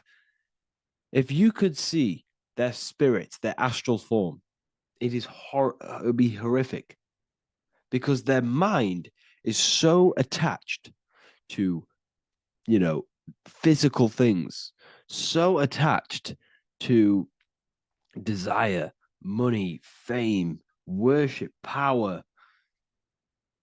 These people do not want to die. These billionaires and millionaires will never want to die. They will do whatever they can to stay alive because they understand when they die, they have to face themselves. They have to face their inner world. And their astral body, their true authentic self on the inside is horrible and horrific and so low vibration. So this is where it comes in. You must be as light as a feather. This is what the Egyptians are showing you in their artwork. Your soul must be as light as a feather. In order for the soul to ascend to a higher plane and not look at that physical plane and say, I want to go back or I want to desire things down there, you must detach now and prepare for death. Hell is not a place. It's your own personal suffering born from within. If your mind and soul are deeply attached to mental fixations, emotional wounds, and physical addictions tied to the material world, that pain will follow you into the astral. This is your true judgment day. You judge yourself when you die. You see your authentic self. There's no hiding. Right. Imagine right now that you everything you cling to was stripped away. No matrix, no electricity, no food, no TikTok, no phone, no possessions, no distractions, no one else. Could you sit alone with yourself for just 1 hour? Could you sit alone with your thought and emotion? That moment of truth is what you must begin to prepare for. Could you sit alone with yourself? Can you sit alone for long periods of time and just think? And if you cannot, then you're running from your internal world. You're running from your thoughts. You're distracting yourself from your thoughts. This is what we must address. Now, don't feel bad if this is you. We've all have problems. We all have internal problems. But this is what we have to face directly in order to prepare for life after death. We must meditate for long periods of time. Not even meditation. We should be able to sit with ourselves with no distractions and just think. This is what the people of the past used to do when we had no technology. People would sit and think for hours. This is what we need. Because if you cannot sit with yourself, imagine sitting with yourself with no physical body. That's the level that's going to happen. And we need to prepare for that. The soul and mind must become as light, as weightless, as radiant as a feather to ascend to a higher plane and move beyond the physical life. To rise, they must release heaviness, attachments, burdens, fears, and desires. The lighter and brighter your inner being becomes, the more freely it can rise into a higher state of existence. Ascension is not about going somewhere, it's about becoming something pure, clear, and luminous. Okay, this is very important. Very, very important. We must detach from the worldly things. So enough of that. How do we do it? How do we attach? How do we prepare? Number one, you must detach from the material things. Start loosening your grip on things, possessions, titles, even identities. They are temporary. Appreciate them, but don't let them define you. Let nothing outside of you define you. Nothing. Your name is not you. Your job is not you. Your reputation is not you. Your bad past is not you. Your good past is not you. Your business is not you. Everything outside of you is not you. Now, what I'm saying is, I'm not saying go full right-hand path and never care about anything physical, never care about your family, don't love your family. I'm not saying that. What I am saying, love these things, love these outside things, but do not become attached and do not let them define you. You must be okay with losing anything that is outside of you. You must be okay with that, because you must understand the physical plane is, it's promised that everything is temporary. Everything is temporary in this plane. So don't ever think it's going to be there forever, because it's not. And you must remind yourself, not remind yourself, but I think about this sometimes when I start becoming a bit attached to work and stressed. I just remind myself that I'm going to, this is temporary. I'm going to leave this world one day and I'm not going to care. So you must have the balance. Okay. The balance is key. You can go down that right-hand path and just fully cut off from the world like a monk and shave off your hair, disconnect from the physical world. You can do that. That's not wrong. There's different paths in life. You have the left-hand path, purely physical. You have the middle path, which is balance between the physical and spiritual. Then you have the right-hand path, which is monk mode, where you fully disconnect from the world. They shave their hair off to disconnect from the physicality. They meditate for long periods of time. This is what they're doing. They're preparing for death. Monks prepare for death. They understand this. They understand that you don't die. Your inner world is the true world. The inner world is the only world that exists. Everything outside of you is an extension of you. Number two, cleanse the mind. Watch your thoughts. Are they rooted in fear, anger, regret, or craving? Meditation, mindfulness, and inner reflection help purify the mind. The cleaner your thoughts, the lighter your spirit. So your astral body is formed by your thoughts, it's formed by your emotions. If you sit around thinking about eating all day, you're going to have a very heavy astral body. It's going to manifest in the lower planes. But if your mind is thinking about good things with good intentions, love, knowledge, expansion, you're going to manifest even the middle or the higher. And there are ways to even ascend out of your astral body. Yes, you can ascend out of your astral body and out of the mental body, but that's all very advanced, and I'm not going to teach that yet. I'll make another video on that, but you can ascend from them bodies. The astral plane is not the end. You can keep ascending as a soul until you're left with just the pure essence of the soul. But we're going to, anyways, cleanse the mind, reprogram the limiting belief systems, let go of mental attachments. And the way you do this is by getting a piece of paper and writing down every single attachment that you have. And you're going to realize, dude, there's more than you think. Okay. We have to detach from these. We have to. 4, practice presence. Can you sit in silence with yourself? The more at ease you are with your own inner being, the less you'll fear death. The afterlife is just an extension of your inner world. It's so important. This is so, so important. Can you sit with yourself? If you cannot sit with yourself, you have some inner work to do. You have some thoughts to address, some beliefs to address, and some feelings to address. Okay, so practice sitting in the present, meditation, or just literally sit there and try and be okay with yourself. And if you can't be okay with yourself, then there's something you need to address, whether it's a belief system, whether it's an emotional trauma, or something. This is what we must reshape, refine, and let go of. Live truthfully, speak and act from your soul, not from fear or ego. The more authentic you are, the more aligned you become with your true self, which carries beyond this life. The ego is your mind's perception of itself while being incarnated in this world. It's been shaped by your experiences, your thoughts, your beliefs, and your emotions. So your ego is basically this false thought form that you've created. It's a false layer of yourself that sits on top of your true authentic self. It's basically your physical character. When you were young, you had no ego. You were pure. You had a pure consciousness. But then as you grew older, your ego started to grow, and it still is growing because it was shaped by experiences, things you've gone through, things you said, things you believe, things you think. It's created by you, by your mind. And the ego is close to the word echo. The ego is the echo. It's an echo. It's a layer. It's a false identity.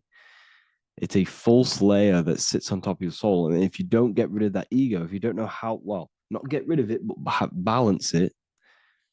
If you don't know how to rise above that ego and you die, it's that ego that's going to be pulling down when you die. It's that ego that's going to be your suffering. Okay. 7, connect with the divine, whether through prayer, meditation, tune into something greater than yourself. The connection is the soul's compass beyond this world. If you can meditate and rise above them clouds of thought, that's the soul, that's the observer. We must connect with that. Okay, this will definitely help with just allowing yourself to connect with your true self. Meditation's great because you can just fully detach from the world. And the more you meditate, the more you can prepare for death. A powerful way to cultivate detachment is through daily detachment meditation, done either at night or in the morning or the first breath upon waking. Or do this as many times as possible per day. Start by physically grounding yourself in the present moment. Say out loud, I am here right now, nothing else matters. Let that phrase draw your awareness into the now. Just keep saying it until you're present. Then begin to slowly list everything you identify yourself with, one by one. I am not your body. I am not my body. I am not my name. I am not my possessions. I'm not my house. I'm not my children. I'm not my everything. I am not my thoughts. Release each layer gently. Imagine, if you want to, if you have a good imagination, imagine placing these things into a big box. Placing your body, placing your name, placing your possessions, placing your house, your car, your thoughts, your beliefs into a box, and then shut that box. If you have a good imagination, do that. That can help. And you'll be left with yourself. And you're not even that. It goes even deeper. Eventually, you'll reach the mind itself. Detach from the language that the mind is even using. Now, that's very difficult. And not many people have ever thought about that, and they've ever even been there. Detach from the language that the mind is using. Think about that for a second. Your mind is not what you actually think. It goes very deeper. Your mind is not that little voice. It's that voice that the language is using. So even the language is a spell on your mind. Okay, it's an attachment. Eventually, you'll reach the mind itself, detached from the language it uses, the voice in your head, the need to define. What remains is something beyond thought and beyond words. I can't even describe what's left, because words, once the language is gone, it's purely metaphysical. All I can say it is pure awareness, and it's symbolized. This is why symbols are so amazing, because they can symbolize things that are beyond words. A flame, it's just a flame. And you won't be able to understand that until you've been there. It's just a flame. It's pure cause. Words can't describe it. You'd have to experience it. Connect with this essence daily. This is truly who you are. So this is a great way to detach. We can do these detachments every single day during meditation. This will definitely help over long periods of time. Of course, you're not going to be ready tomorrow for death, but just try and prepare for these things. This is the whole reason people used to meditate. It's the whole reason why people do these spiritual practices, because they understood that this plane is temporary and your soul moves on from this plane. And you'll never truly believe in the soul until you experience it. So I can show you these things, but you must go out and experience it. The soul is real, but you won't understand unless you cast off everything else. Okay.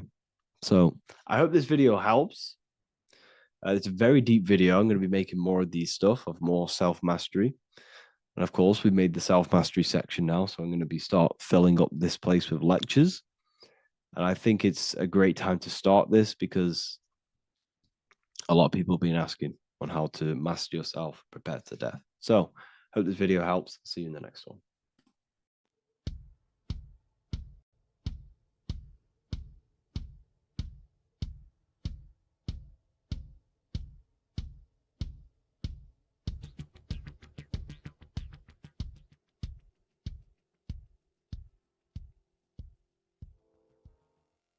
Welcome people, we're back with another video. I will now be keeping track of my YouTube and trying to upload every week. In this video, we'll be talking about the chakras. The chakras are the 7 attributes of God, and they are the 7 planets. These are literally vortex portals within us that connect us to these vices and characteristics of God. Each one of these energy centers are a spinning wheel of energy which controls the cells and organs in that particular area of the body. For example, it's literally a mini brain for that area of the body. Each chakra has a vice which you need to turn to a virtue in order to climb up through the system. They work like a stairway system. You have to go through each chakra in order to unlock the one above. This process is turning matter into spirit, as you descended from spirit to matter. Saturn is Satan, that's why it's the lowest chakra, and that's why the devil is red, because red is the lowest vibrational color. When you are in these lower states of consciousness, you are in your animal nature. This is your physical side of your nature, and you are mainly being driven by your animal instincts, or your ego. Moving back to your higher self or your spirit self It's not an easy process, it takes a while. However, with discipline, consistency, and motivation, you can achieve this, and this is what the ancients called Christ consciousness. Once you have achieved this, it is basically a state of mastery of the mind. You no longer lust for the lower animal nature things. Now, let's start with the root chakra. This is located at the base of your spine, and you can feel this chakra by tensing your anus.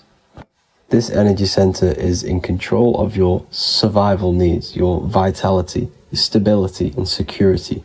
Now, if this chakra is unbalanced, you will feel insecure, fear, anxiety, unstable, low self-esteem, anemia, over or underweight, and constipation. In order to balance this chakra, you need to feel grounded, embodied, stable, calm, centered, a sense of safety, and trust in yourself and the world around you. The next chakra is the sacral chakra, which is located around the belly button area. You can feel this chakra just by sucking in your belly. This chakra is to do with relationships, self-worth, creativity, empathy, and most importantly, sexuality. This is the most important one in order to start to raise your vibration overall, is giving up the over-sexualized nature. In order to balance this chakra, you need to come into harmony with all the toxic relationships that you have. Get rid of the fear, the anxiety, the isolation, and 100% get rid of the over-sexualized nature. Lust is one of the most lowest vibrations you could possibly feel. It is literally manifesting hell. In order to work on this chakra, you need to feel self-worth. You need to do creative things, empathy, healthy relationships, and 100% being confident. The next chakra is the solar plexus. This is to do with personal power, will, metabolism, eating, happiness, and your self-esteem and self-identification. You can feel this chakra just above your belly, below your ribs, and you can suck in this area. If this chakra is blocked, you will feel lack of confidence, difficulty in manifesting your desires, low self-esteem, misuse of power, misuse of dominance, weak will, and shame in yourself. Biggest one for this chakra is overeating, as it's to do with metabolism. If you are overeating, you are literally unbalancing a lot of your lower chakras, not just the solar plexus. In order to work on this chakra and balance it, you want to have a positive self-identification. You want to feel happy, a happy self-esteem, effectiveness to people, not overeating, and a strong willpower. Now for the heart chakra, one of the most important chakras. Chakra is to do with love, understanding, trust, hope, openness, compassion, balance, and forgiveness.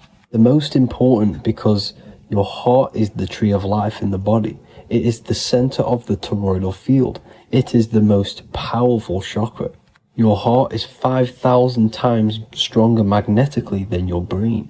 Once you have hit the heart chakra and you start surpassing the heart chakra, you are now turning matter into spirit, as the lower three chakras are dense and physical, and the above the heart chakra are turning to spirit.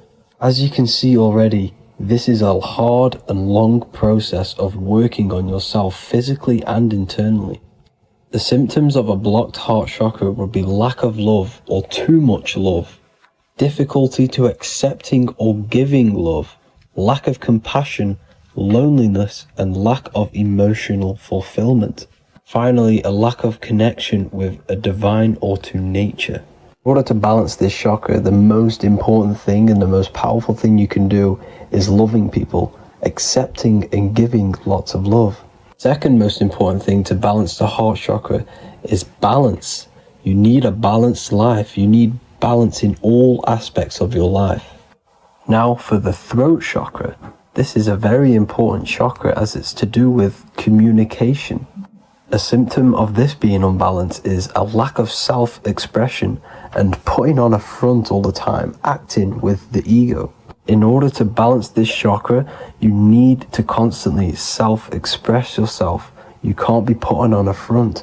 That voice inside your head, you have to let it come outward. Don't just block it off with a wall. Self-expression will lead to you gaining friends who actually like you for being you, and not these fake friends that you have to put on an ego for. In order to balance this chakra, you need to express yourself, express the word that's within you. Don't be lying to people, don't deceive or be deceptive. The next chakra is the third eye chakra. This is starting to get very advanced and you are coming very close to spirit. Just before we head on, I want to announce the PDF is now available, containing all the presentations I've ever made, all into a condensed 38-page PDF. The link will be below this video for you to access.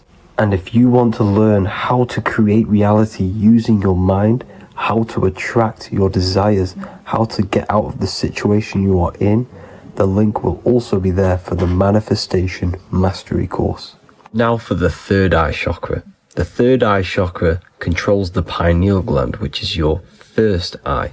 It's to do with your psychic abilities, channeling, telepathy, astral travel, visions, and connection to the higher self. You need all of the chakras aligned to get the full potential out of your third eye or pineal gland chakra. For example, if you're astral traveling and you fear something, you will be instantly shot back to your body. So you need to master all of the chakras before you go on and try and do these higher spiritual activities. Symptoms of the third eye chakra being blocked is lack of imagination, lack of vision, lack of concentration, blocked or clouded intuition, can't see the big picture, and especially overly reliant on logic and intellectual thinking. A good way to work on this chakra is imagining things, vision things, trust your intuition at all times, always follow that inner voice. Cut out the tap water which contains fluoride. Fluoride blocks the pineal gland. And cut out all junk food because all of this is affecting your pineal gland. When in meditation, you want to focus your eyes and your attention to the center of your head between the two eyebrows. This is where the pineal gland is located. This will help and awaken the pineal gland over time when you keep doing these meditations. Finally, for the crown chakra, this is to do with universal consciousness, all-knowing, enlightenment, cosmic connections, the God source. This chakra is blocked by being cut off from spirituality, plagued by the senses, being tricked into the five senses and being tricked into thinking you are the body. In order to work on this chakra, you need to feel grounded. You need to know yourself, your real self, the voice within you. Have common sense, have specific decisions that you're making, be very direct. Now we've got out of the way all of the chakras, I can now introduce methods and meditations which will help you unblock them spiritually. When meditating, you want to get into the present moment in a nice, comfortable position. Bring yourself to the present moment by saying, I am here right now, nothing else matters. Keep repeating this over and over with your eyes open or closed. After a couple minutes of bringing your attention to the present moment, you can now start to breathe in through the nose deeply and breathe out through the mouth slower than you breathed in. Place your attention on the chakra that you want to balance. Think of a high vibrational emotion like love, and think of this while placing your attention on that chakra. You can do this exercise every day for 10 to 20 to 30 minutes. The longer the better. Another practice you can do is by chanting the Bee Gees for each chakra. They are here starting from the root chakra all the way to the crown chakra. Or you can chant the 7 vowels. There are not 5, there are actually 7. A, E, A, O, U, M.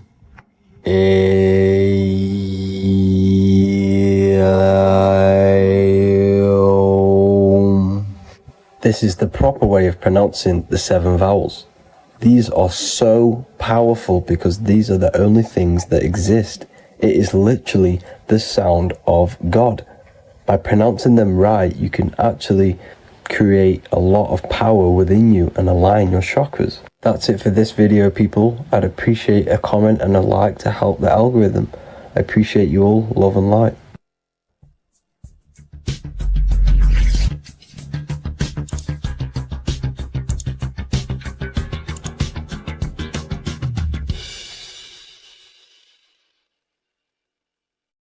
In this video, we're going to be talking about the evolution of consciousness.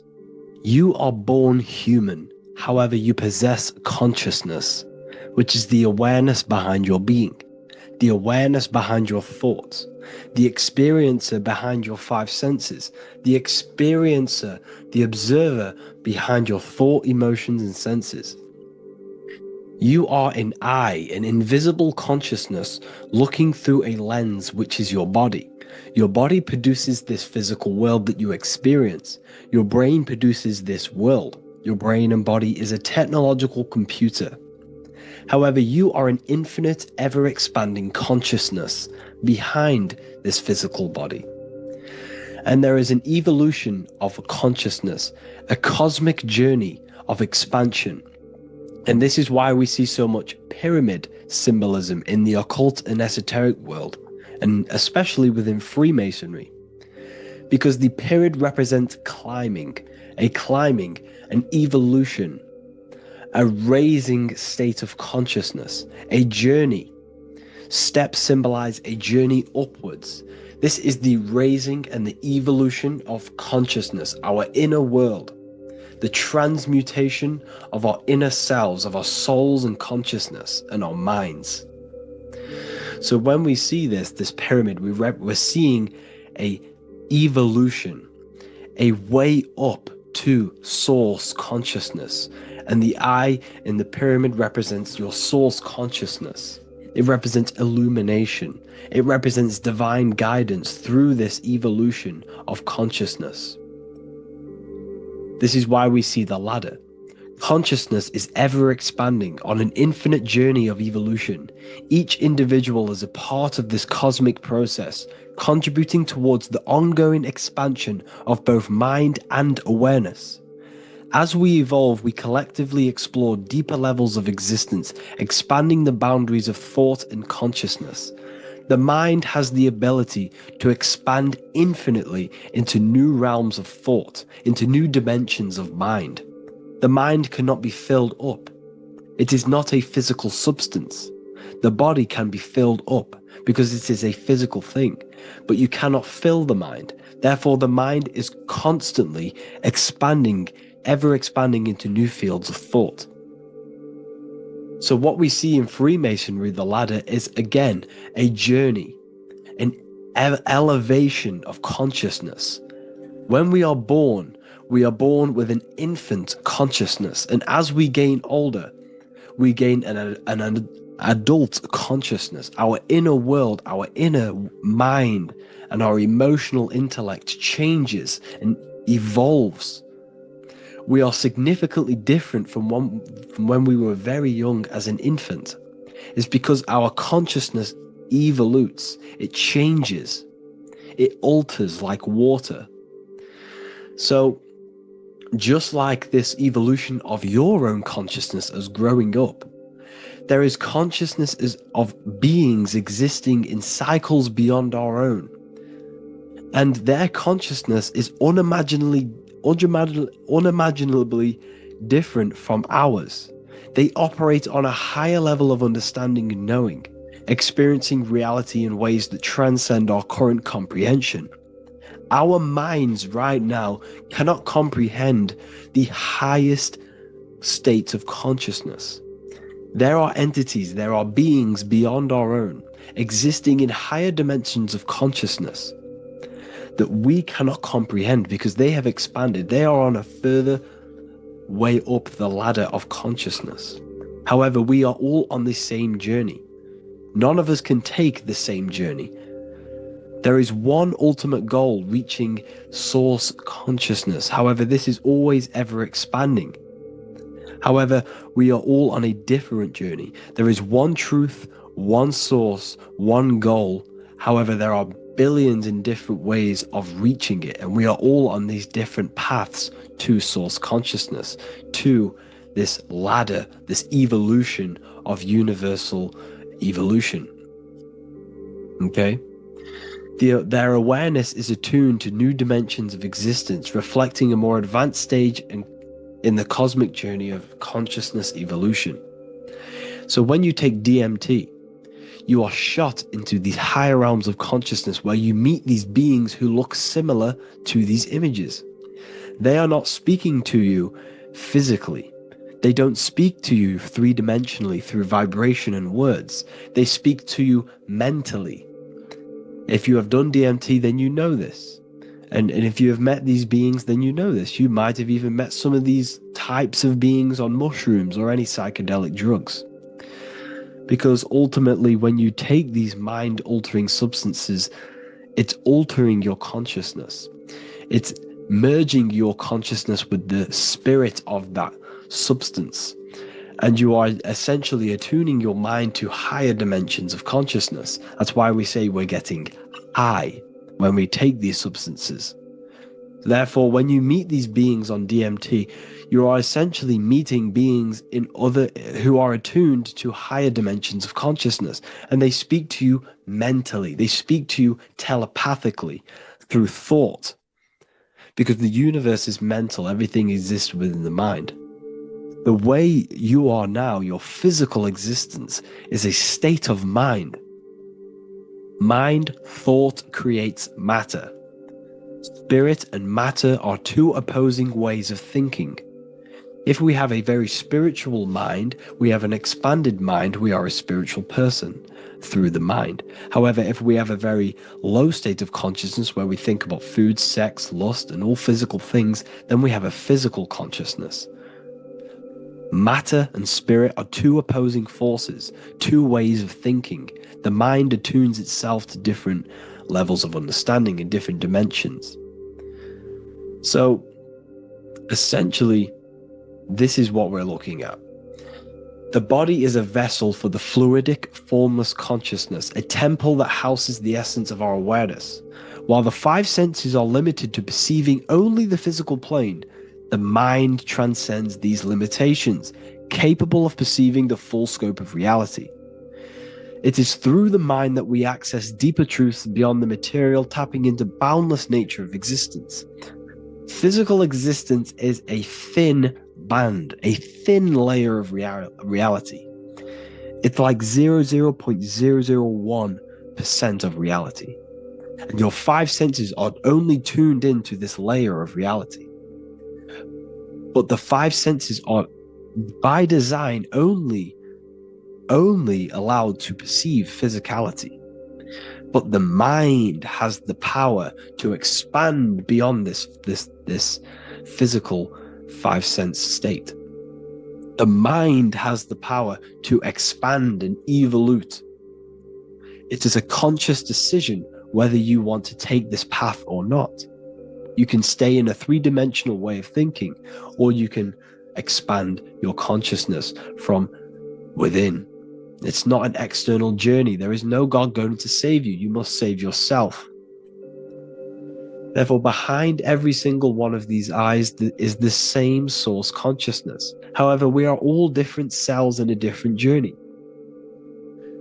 The organs in your body, the cells in your body are all alive. They all possess same consciousness, universal consciousness. However, we are all on a different journey of evolution. As above, so below. As the baby is in the mother's womb, when the baby becomes conscious, there is a world outside of its mother. What does it do? It presses and seeks a way out to be born in the other world outside of its mother. It is the same with your consciousness, your mind. When your mind becomes aware that there is realities beyond the immediate surroundings, it seeks a way out. And this is exactly what I'm doing to you now. I am now expanding your mind and telling you there is other ways of reality. There is other dimensions of consciousness which you can access through inner transmutation, through different ways of thinking, spiritualism and meditating and connecting with yourself and detaching from external things. We can upgrade our consciousness. Your body is a womb. Why Jesus says you must be born again to see the kingdom of God, because you are born physically and then you must be born again spiritually, awakening your inner consciousness. So like I said, as the baby is in the womb, It's the same principle. As above, so below. You were a baby. You were in your mother's womb, and you figured out there is a world outside of your mother. So you seek to weigh out your mother to be born in another world. It's the same now. You must do this now. This is your spiritual evolution. This is the evolution of consciousness. It's ever expanding. When you die, this is a transition. You must learn to not fear death. This is another part of your spiritual journey. You must master death. Therefore, like I said before, the mind has limitless capacity to expand into new realms of thought, continuously exploring uncharted ideas and concepts without boundaries. The mind can ever expand. It can never be filled. It can never ever know everything.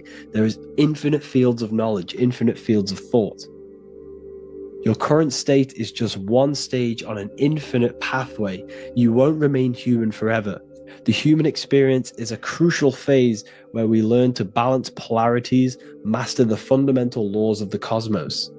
It is a period of growth and transformation, preparing us for the next stages in our cosmic evolution.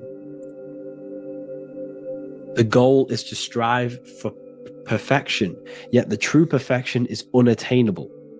It's like a tunnel, and there is a light at the end of the tunnel. And as you walk through this tunnel, the light is ever moving backwards. You should forever seek to meet that light, but you will never meet that light because consciousness is ever expanding. You should strive for perfection, yet knowing that perfection is forever unattainable. The journey is endless, with each step revealing deeper layers of understanding and experience. The pursuit of growth and expansion is itself the essence of our evolution. You can find all of this knowledge in the amazing book that I have read for years. I have read this book, The Emerald Tablets of Thoth, the Atlantean, by M. Dorial, translated by M. Dorial. I'm telling you now, this book, now that I've told you this, you have some context on the book. The whole book is about evolution of consciousness. He's talking about higher dimensions beings. He's talking about how you can transcend this physical plane. It is truly the most amazing book you will probably read. One of the best spiritual texts you'll see.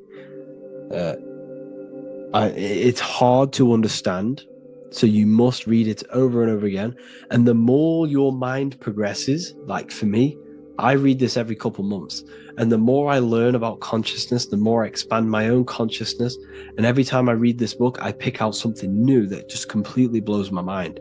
Because you can only understand this book to your level of consciousness, to your level of understanding.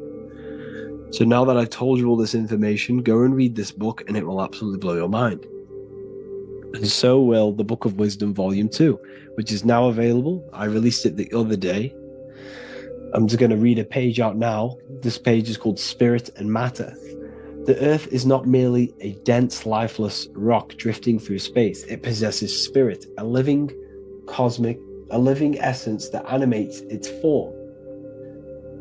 But what do we mean by spirit? Spirit in esoteric terms refers to the energy, the life force, animating the principles infused in matter. So essentially, what this page is talking about is how everything has spirit, consciousness within it. You are the middle, you are spirit and matter. You have the ability to expand your mind to the God self and raise above our animal instinct, our material self, and know the divine and expand. Animals cannot do this. Animals are not self-aware. Humans possess self-awareness. We can observe our consciousness. We can say, why do I exist? We can look in the mirror and know that we need growth. And this is what Anunnaki means. Anu means above. Anu was the supreme god of the sky, which is a metaphor. He represents spirit above, heaven. Anu came down to earth and married Ki, the goddess of the earth, which represents matter. It's a myth, it's an allegory. Anu married Ki and gave birth to the Anunnaki. Spirit came down and infused with matter and gave birth to the human, which is you. You are spirit infused in matter, Anu and Ki, Anunnaki. You are the Anunnaki. And this is just one of the teachings in my book. I honestly, this book is absolutely amazing. If you truly, truly want to expand your consciousness, give this book a read. And obviously, if you're inside the university, I give you this book for free. A paperback version. If you join the university, follow the steps inside of the general chat, you'll be able to download this book. Or, sorry, not download it. Order a paperback for free. All you have to do is pay for the shipping. You'll also gain amazing knowledge inside of my library, where your mind will just be overblown with the amount of esoteric books. There's over 45 rare occult books, plus you get a PDF of the Volume 1 and Human Health Guide. You get reoccurring updates where I expand on symbolism, occultism, where you will just feel absolutely amazing once you understand esotericism in yourself. You'll also learn how to create the dream reality that you want with the Manifestation Mastery course, where I teach you how your consciousness creates reality. You'll have a real lectures where I post lectures on symbolism, occultism, esotericism. There's a conscious community and live calls and Q&A where you can ask me questions and I'll answer your questions. I just want to say thank you to everyone who has joined the university. Thank you for even liking and watching this video. Any support I just appreciate every single one of you. Please, if you can, leave a comment and a like on this video and let me know any videos you want me to make in the future. And I will start uploading a lot more to the YouTube. So yeah, thank you all for tuning in today. Have an amazing day.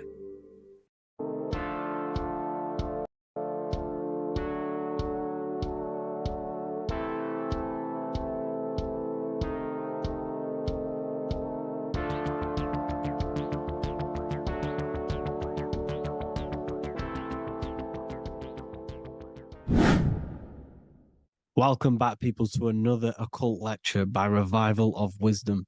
Today we're going to be talking about magic and how it's being used on us for the New World Order. Magic has the word mag within it, which is magnetism. Magnetism is the force. Magic is influencing forces, natural or supernatural forces, and using it for a certain agenda to gain something out of it. Now, magic is not what everyone's being thought. It's not some sort of fantasy thing. It's actually very common, and we all do it, whether you believe it or not. Magic is all to do with the mind. As I said, always say in my lectures, your mind is what creates matter. Your mind is what creates your external world. So it's all about manipulating and planting seeds within the mind, because your mind is a garden, and thoughts and words are seeds which are being planted in that garden. Your life, your physical life, the people you have in your life, your friends, your car you own, the job you have, is all a reflection of the thoughts that you've been thinking in the past. You are where you are in life because of the thoughts that you've been thinking.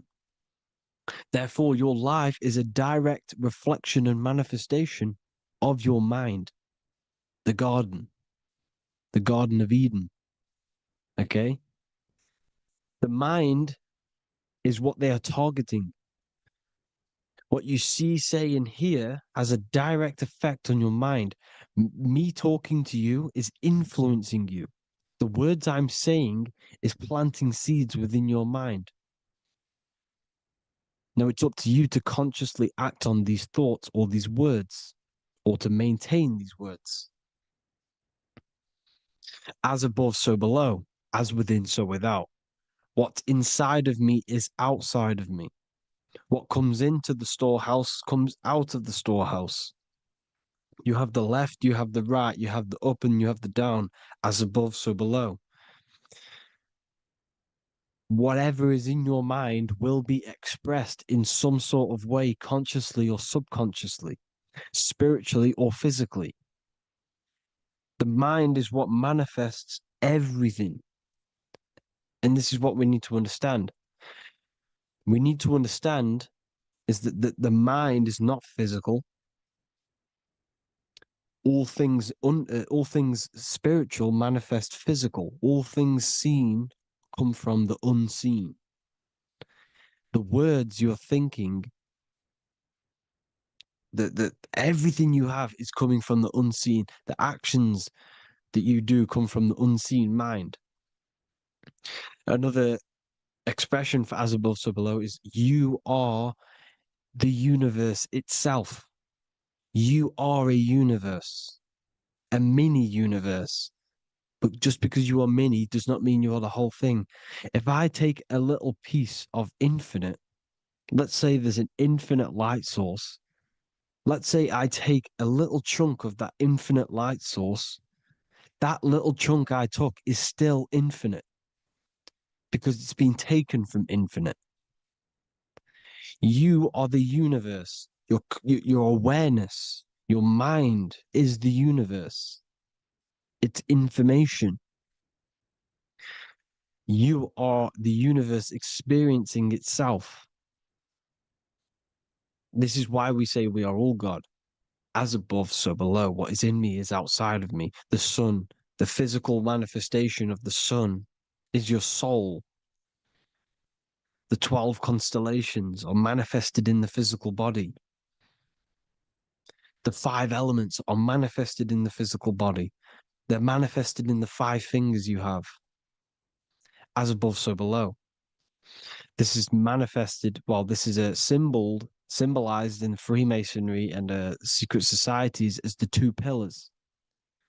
The mirroring reflection, the reflection of reality, the mirror, as above, so below. What happens in the mind, what happens in the astral, happens in the physical. This is Aleister Crowley.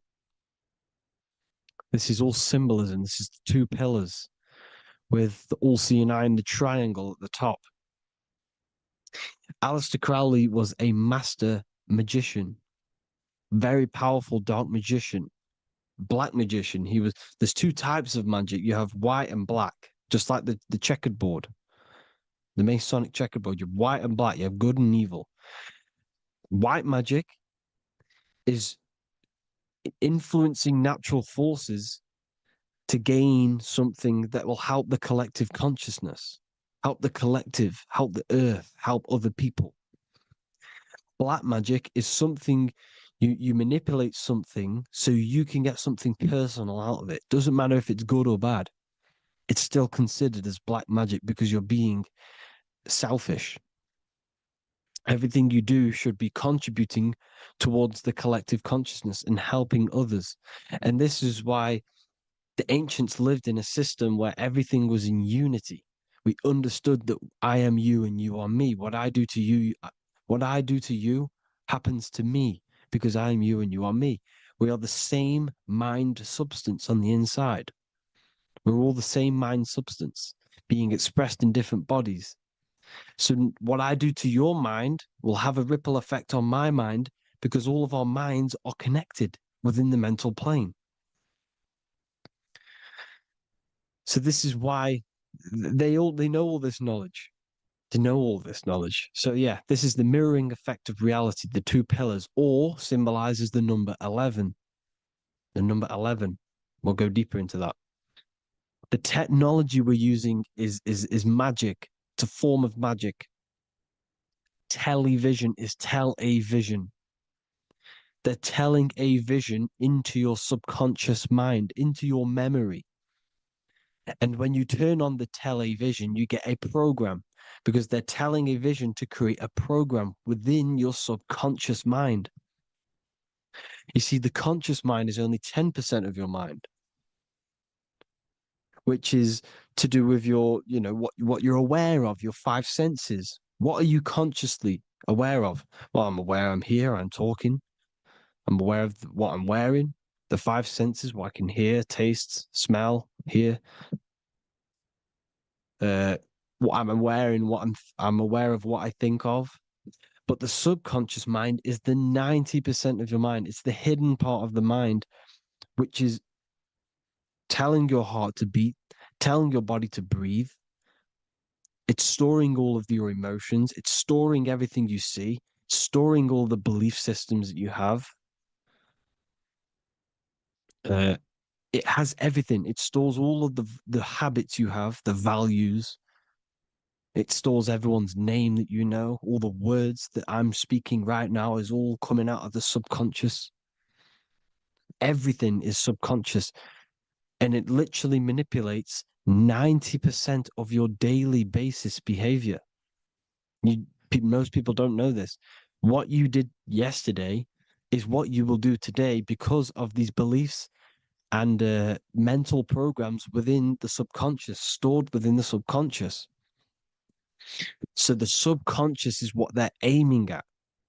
They're trying to create programs within the subconscious because the subconscious manifests 90% of your thought patterns, 90% of your actions and words.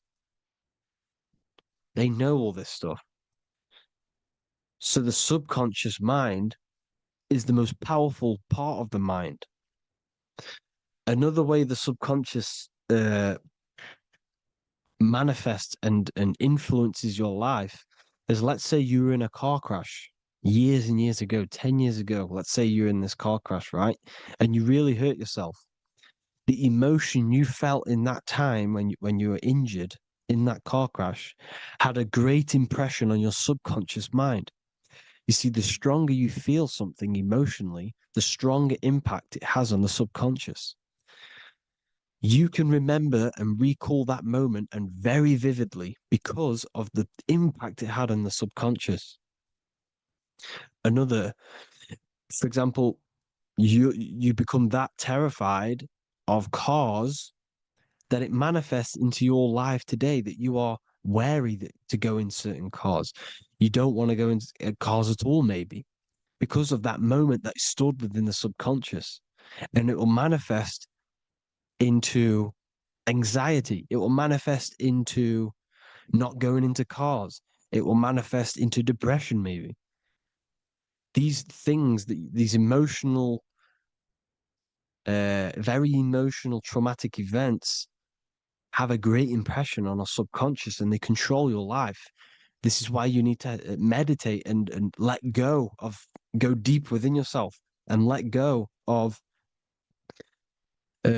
these internal, deep emotions that you may have repressed and keep pressing down and ignoring.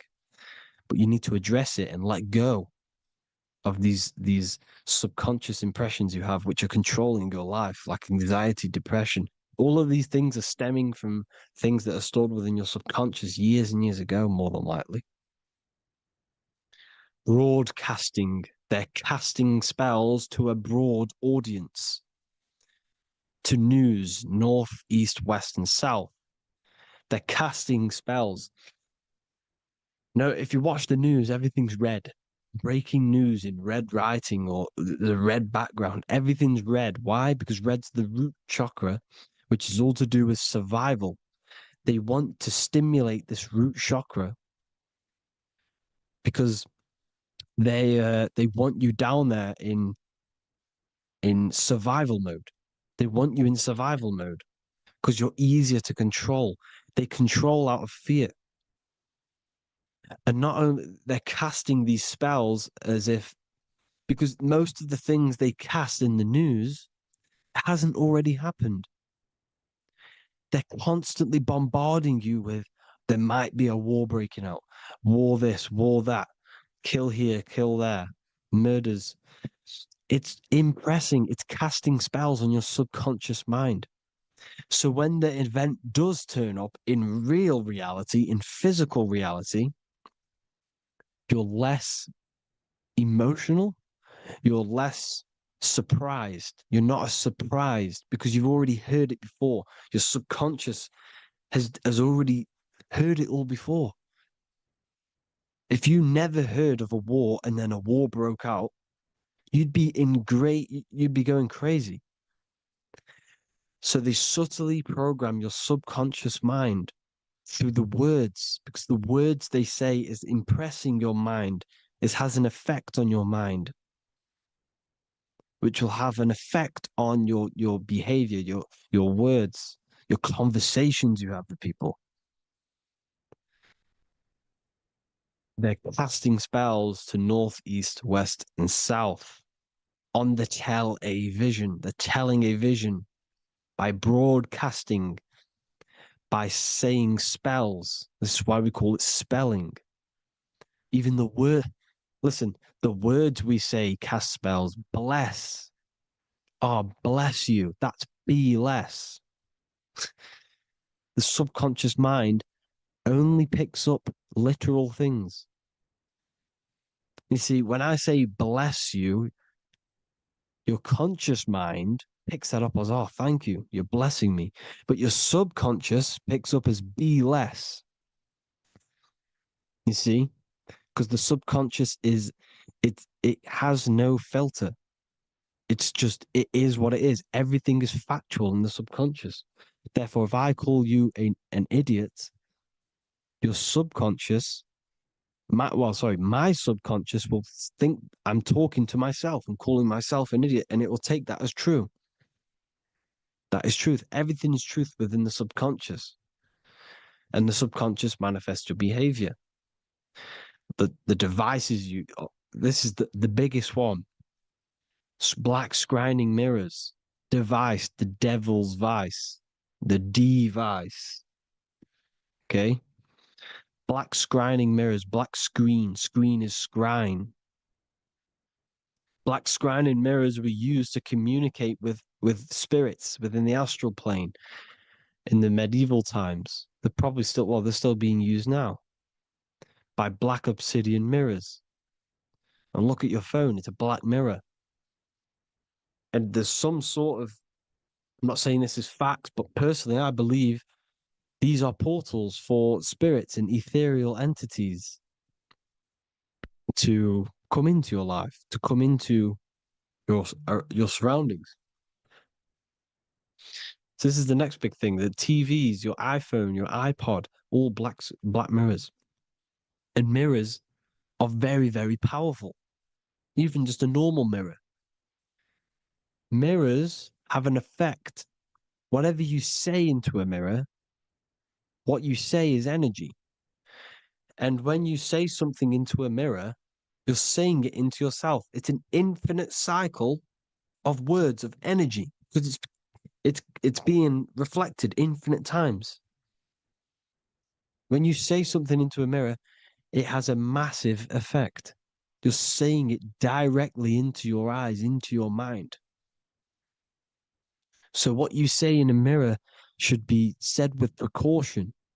Never say anything negative into a mirror, because mirrors are very, very powerful ways for you to reprogram your subconscious mind for the good. You can say very positive things into mirrors and it will reprogram your subconscious mind. Okay?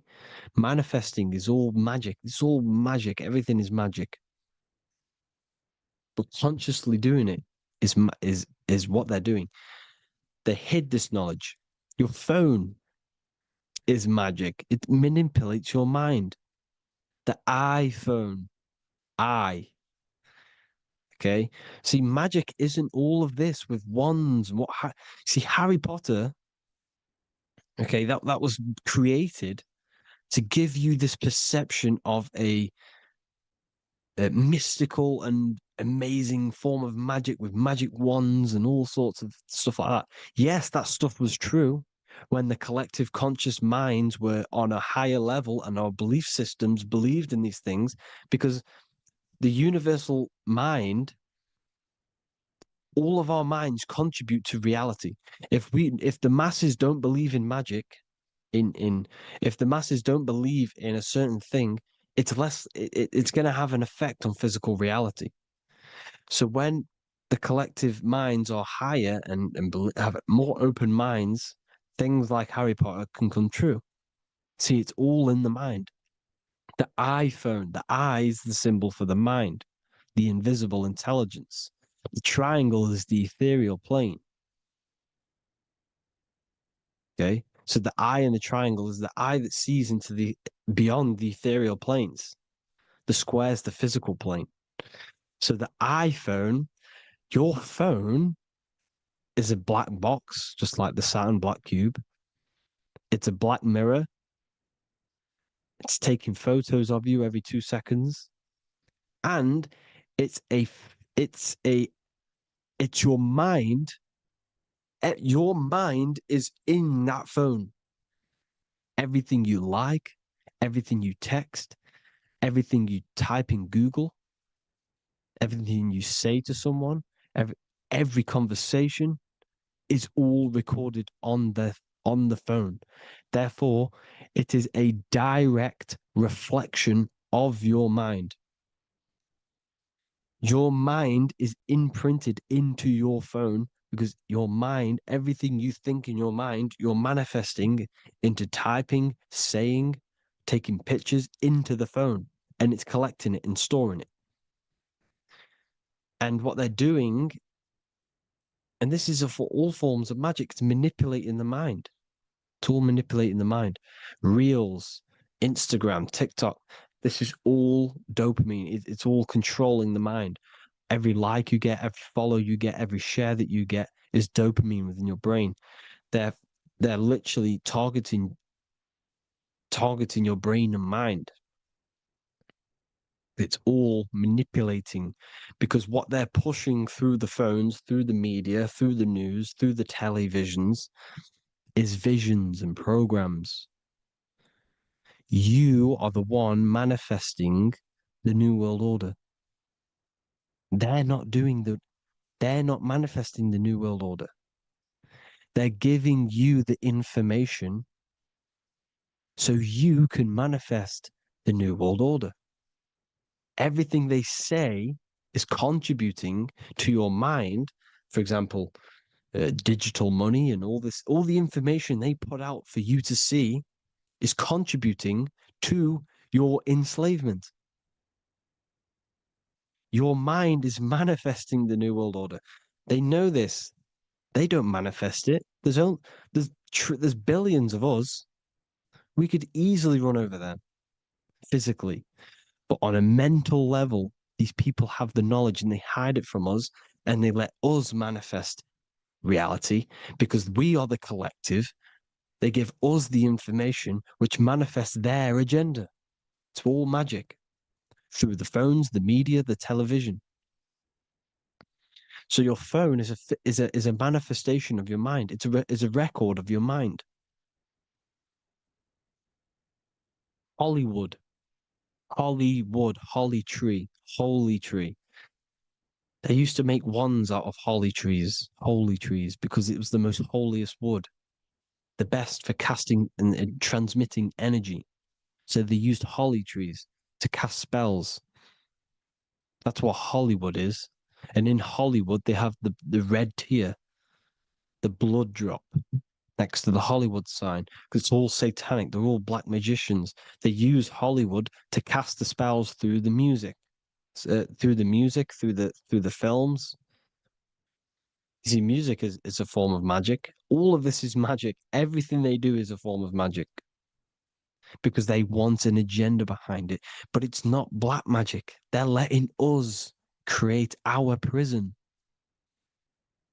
This is what you have to see.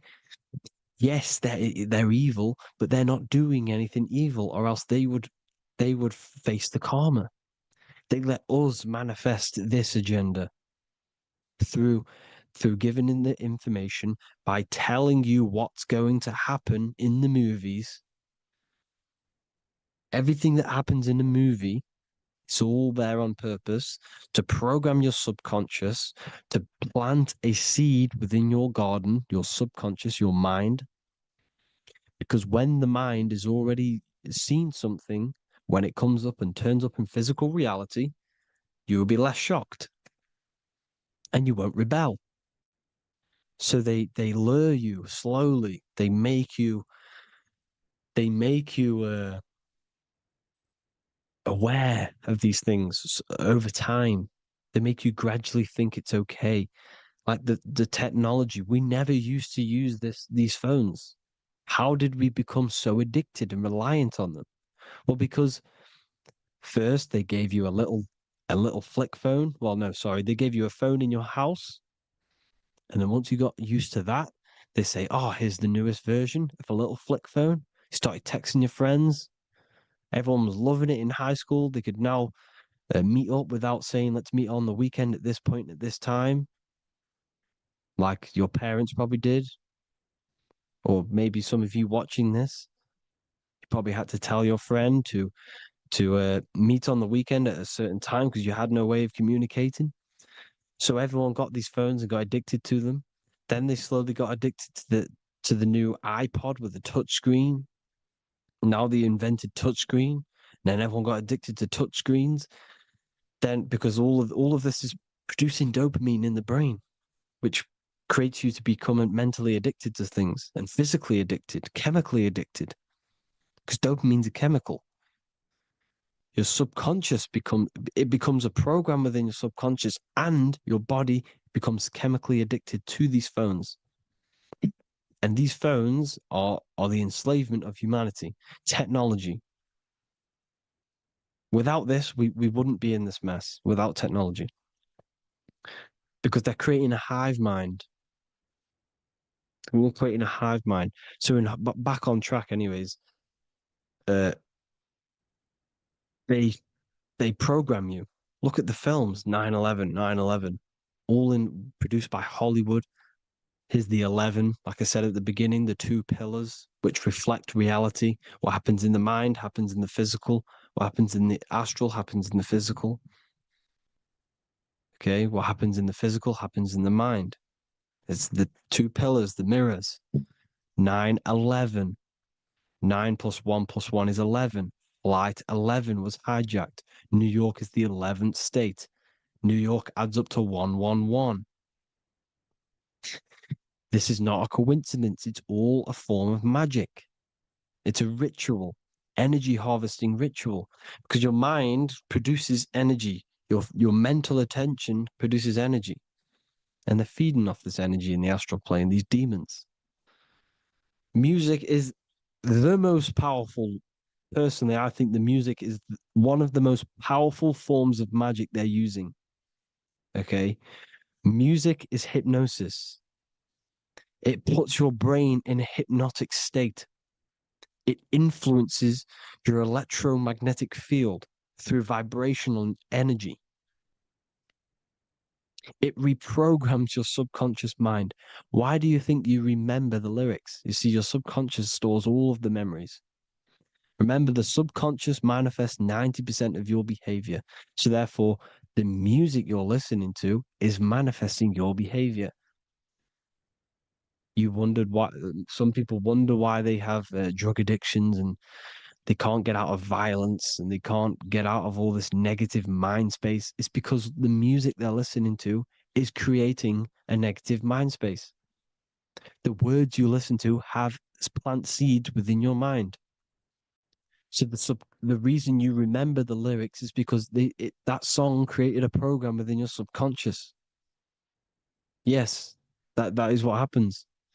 You can use magic to reprogram your mind, but you can use music to reprogram your mind because it's all forms of magic. It's using natural mental energy forces to manipulate the physical reality. You manipulate your mind, you manipulate reality, physical reality. Okay. So the music, another very, very big one. When you turn on the radio, it's just all talks about alcohol, drugs, and sex because they want you down in the lower three chakras. They want your mind attached to matter when it's mind over matter. Your mind's not physical. You see, the word spirituality is the new trend. It's not about your spirit. It's not about your spirit. It's about your mind. It's not about, you know, uh, spirituality and looking after your spirit. And they've got you focused on your spirit. Why? Because they hide your mind from you. You see, a lot of people think their mind is their brain, but the mind is everything. There is no physical reality without mind. You can have a brain. Imagine if you had no mind but a brain. It wouldn't work. The mind is everything. The mind controls your avatar. It begins in the mind before it happens in the brain. Then the brain manifests through the body. The brain's just an electrical computer. So that, they've got people scared, or do I have a soul or not, and all this stuff. Listen, if you have a mind, you have a soul, because you are not the mind. This is why everything is sort of an illusion, because beyond the mind is your soul. But what is the soul without a mind? You can't have a soul without the mind. But if the mind didn't exist, the soul doesn't exist. You are the person listening to your mind.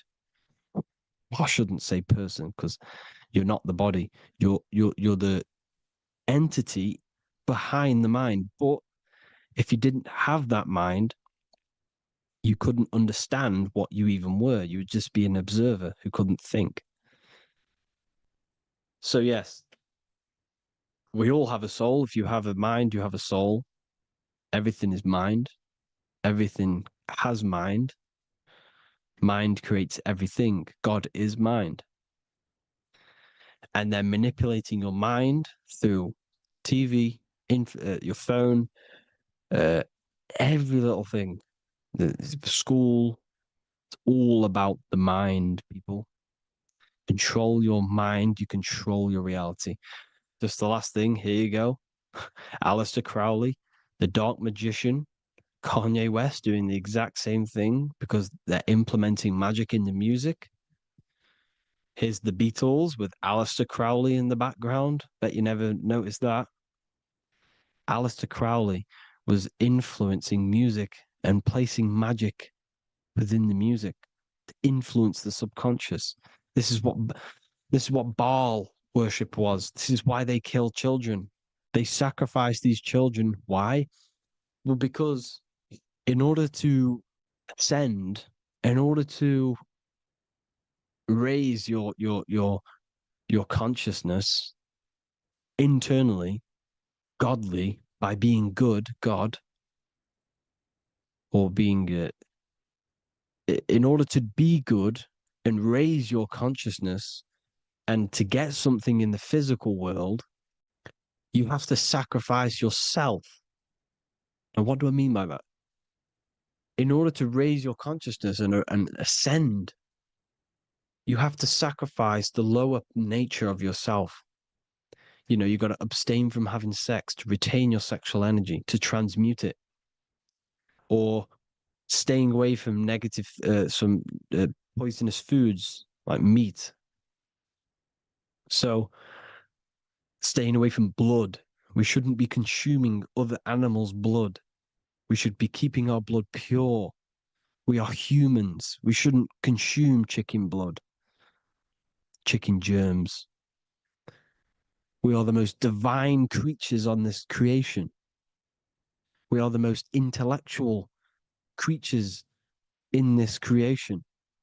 Therefore, we should keep our temples pure. We are not animals. If you want to associate yourself with an animal and go out in the wild, go and find a wild boar and go and try rip its guts out with your bare teeth, because you can't do it. You're not a cat. You're not a carnivore. Okay? So in order to ascend, you have to kill and sacrifice your lower part of yourself to ascend up to your spirit self, your mind self, the highest version. And the elites don't want to do this.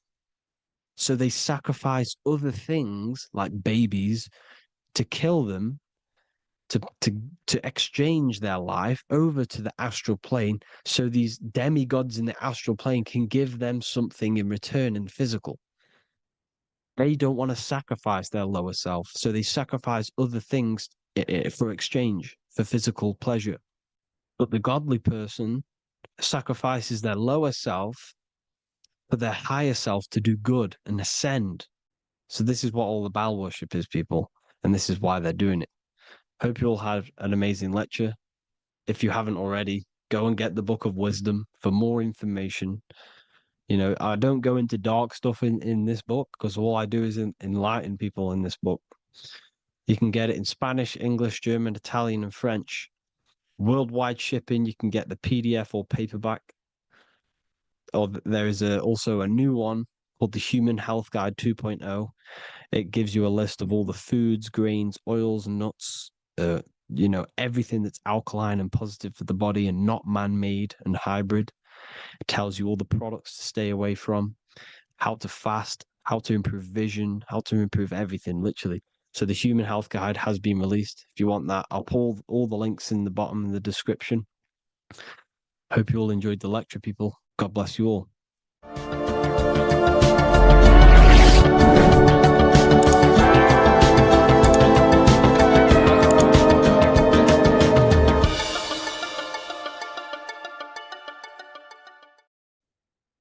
What if I told you that you are under a spell and this spell is controlling you in every aspect of your life and you don't even realize it? Spells are not what you've been taught. They're not fantasy magic wands that are casted over you. No, no, no. Spells are much, much deeper. A spell is a belief system that is installed into your subconscious mind, which holds power over you. Okay?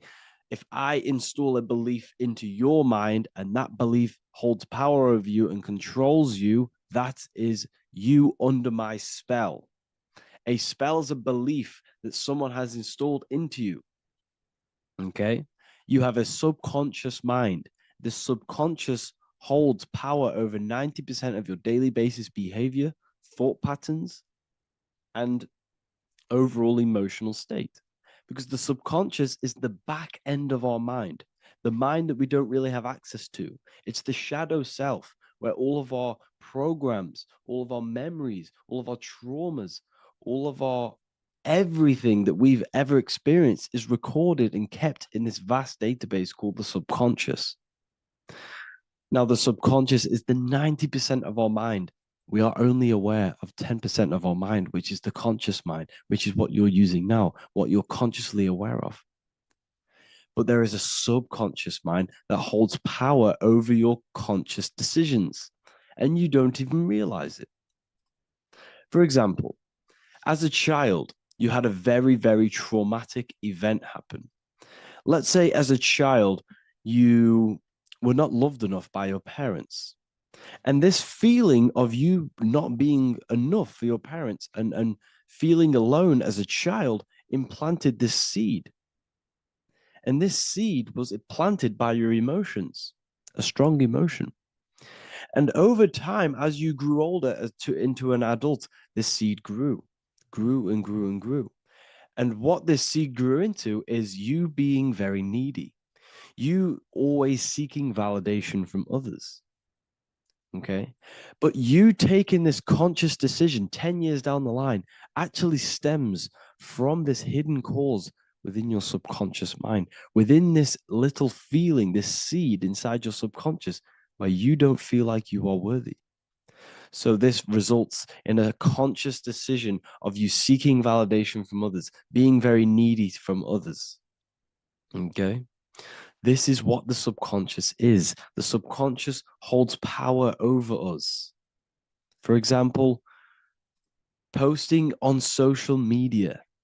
Why are you actually posting on social media? If you take a selfie with your new watch, new car, and you go and post that onto your social media, why are you actually doing that? On the deepest root cause, it's not because you just want to post a picture. No, it's much deeper. It comes from a subconscious belief or a subconscious emotion of you seeking external validation, whether you believe that or not. But that's what it is. If you're posting on social media, you're seeking attention, you're seeking validation from others on a deep level, on a subconscious level. You may not even realize this because it's subconscious. Now, this is what a spell is. Money is a type of spell. Remember, money doesn't actually exist. Money does not exist. Money is a physical object inside of the material plane. But the physical object has a belief in the mental plane. See, the mind is the highest plane. This is the root cause of reality, the mental plane. Okay. So our belief in our mind has given this piece of paper value and a meaning. But in reality, it's just a piece of paper with a belief behind it.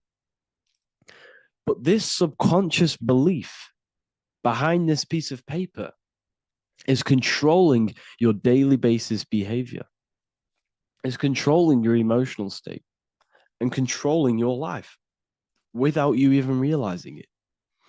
Without you even realizing that it's all an illusion. Money does not exist. It's the belief that gives the piece of paper a power. And the way we break the spell is by realizing that the money doesn't actually exist. The whole world is under the spell of money, and it's controlling all of us. But the spell is the belief. Once we all wake up and realize money has no value, it doesn't actually exist, it's only a belief. There is no actual money. That's how we break the spell. The spell is broken when we figure out that we are under the spell, under the belief, under the illusion of this piece of paper having value, and it's controlling our lives. That's why the word money has mon within it. Mon is moon, and the moon represents our hidden aspect of our mind, our subconscious, and the sun represents our conscious mind. So you have two versions of yourself.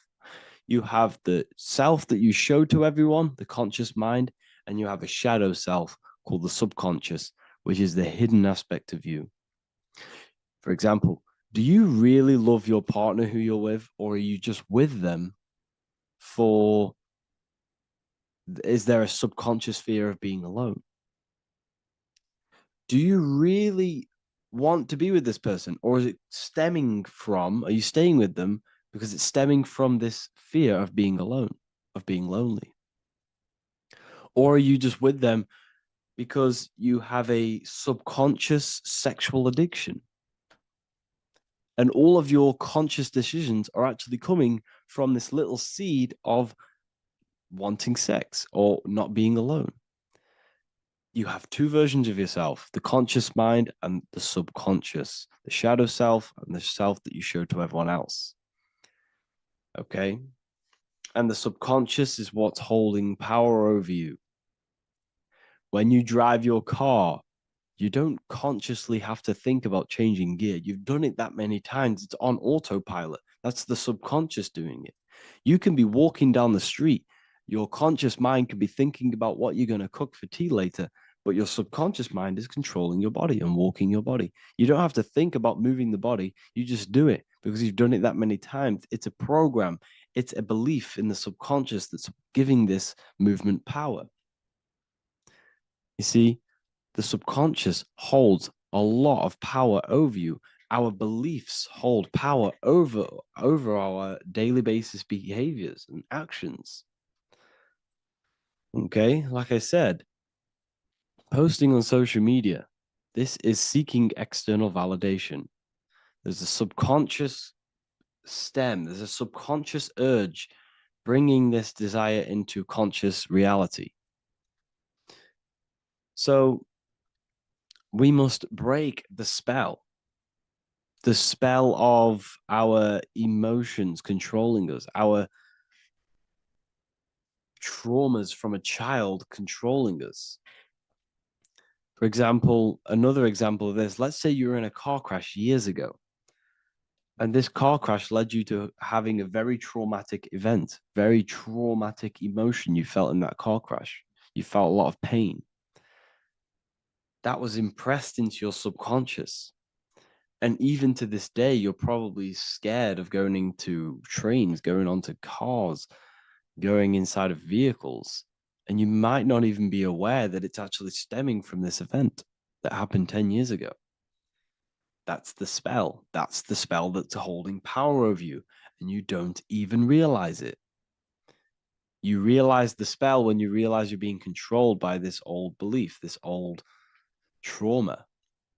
That's what a spell is. A spell is not something I cast over you with a wand like Harry Potter. Spell's much deeper. It's the hidden aspects of our mind that hold power over us, that control us. Okay? So how do we get rid of the spell? How do we break the spell? By installing new belief systems, by installing new programs into our subconscious. The subconscious is impressed by repetition and emotion. Everything you do on repeat, for example, tying your shoelaces, you can be looking up into the sky, closing your eyes, thinking about what you're going to create for tea while doing your shoelaces. You've done it that many times, you don't have to think about it. That's the subconscious taking over. Okay. That's the repetition aspect of the subconscious. For example, you could probably run down your stairs. You know exactly how to run down the stairs. If I tried to run down your stairs, every staircase is different. I'd probably fall over. But you've done it that many times, you know exactly how to do it. It's what we call ritual. When you have an evening ritual, when you tidy the house, you do your skincare routine, you wash your teeth, that's a ritual. This is what the ancients called ritual. When we do rituals, we're trying to implant something into our subconscious to either remove an old program, an old seed that is controlling us, for a new one that's going to grow into new light, into a new reality. So you can implant messages, implant new programs into our subconscious, which will then grow into a new reality. Okay?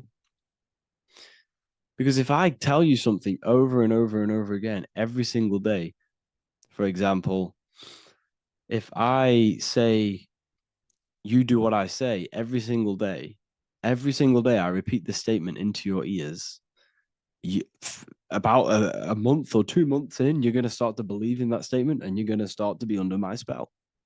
You're going to start to do everything that I say. So this is what spells are.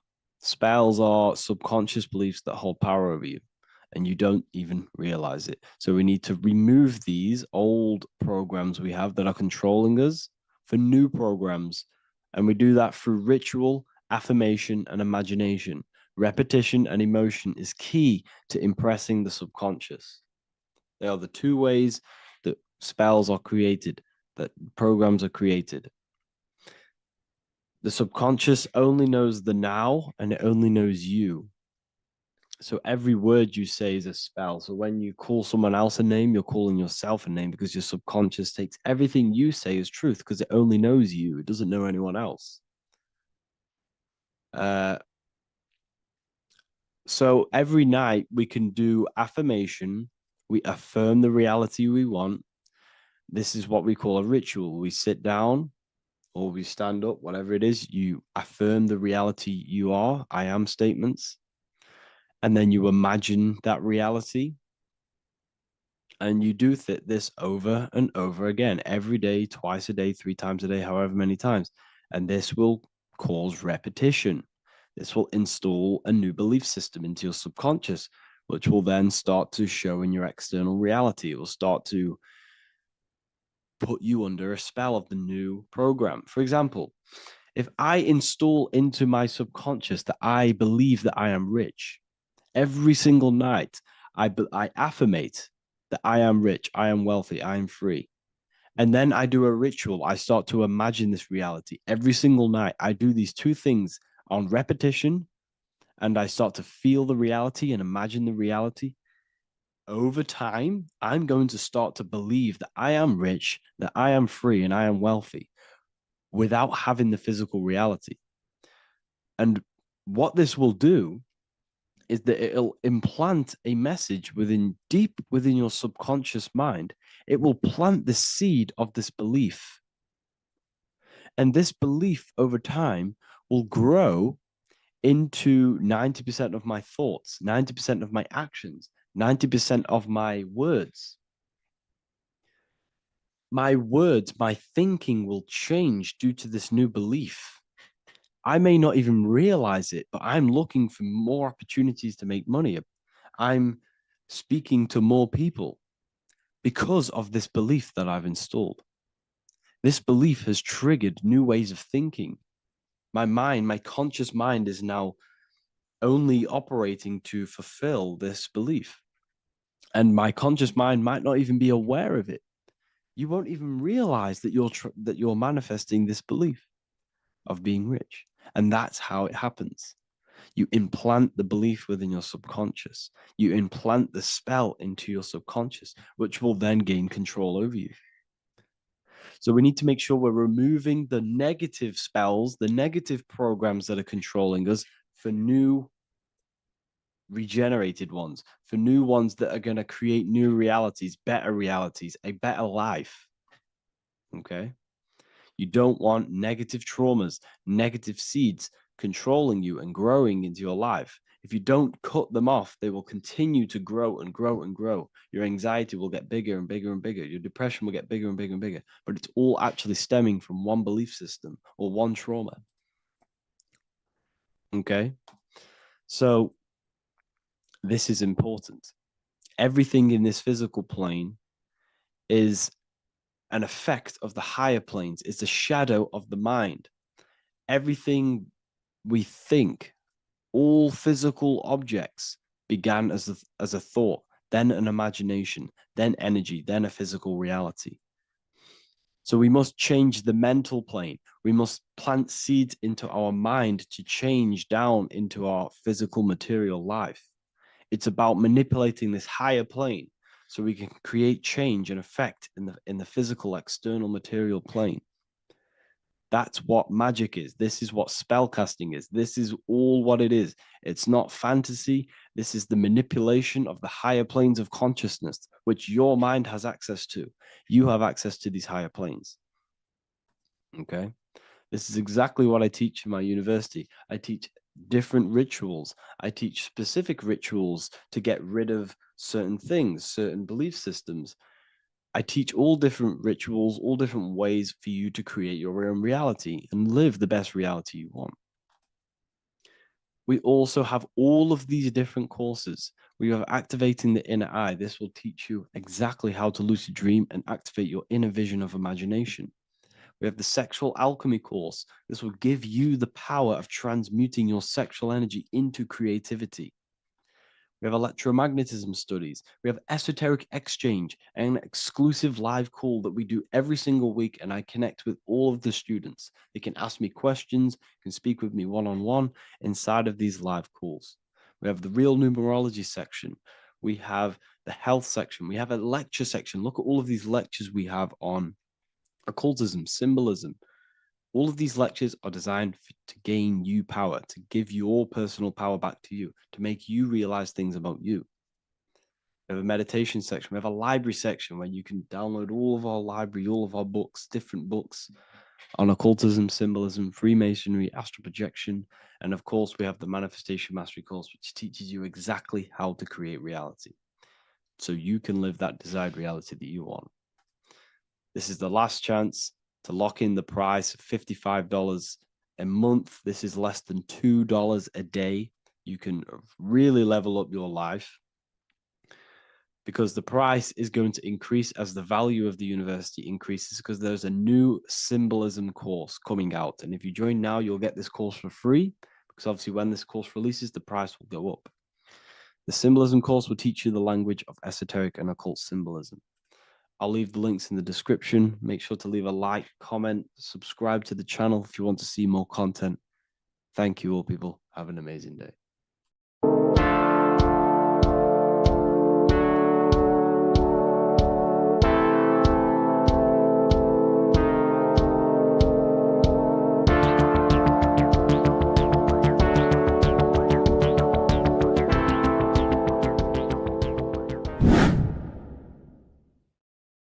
What's good, people? We're back with another video.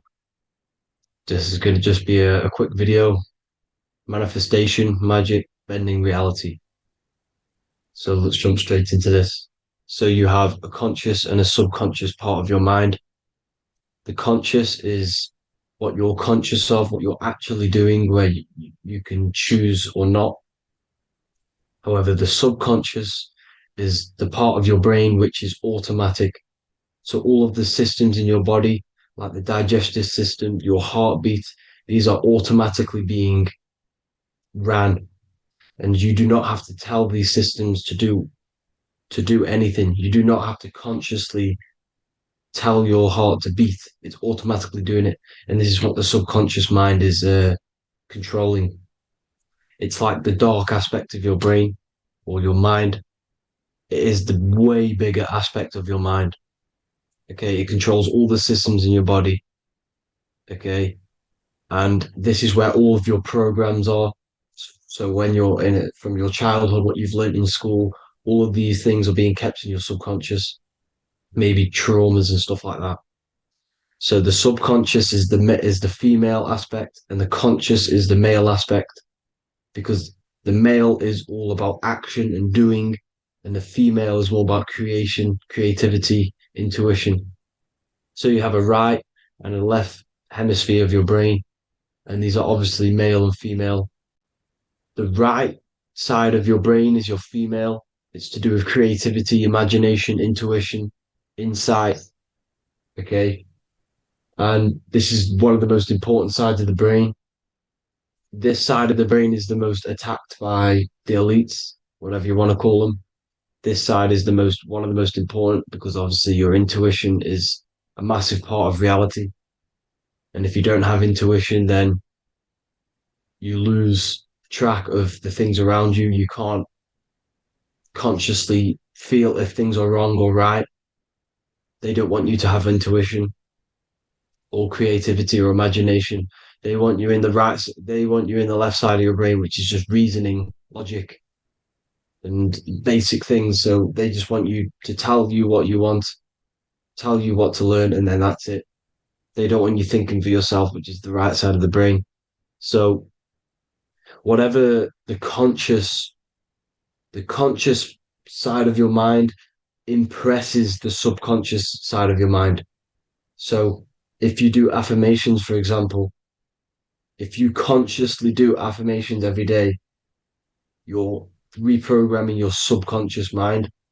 You're impressing a vibration and a word into your subconscious mind, and therefore it will reprogram it.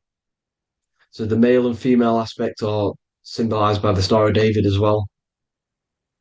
The male being the upside triangle, the female being the downside, connected all in one, because we both have male and female energy.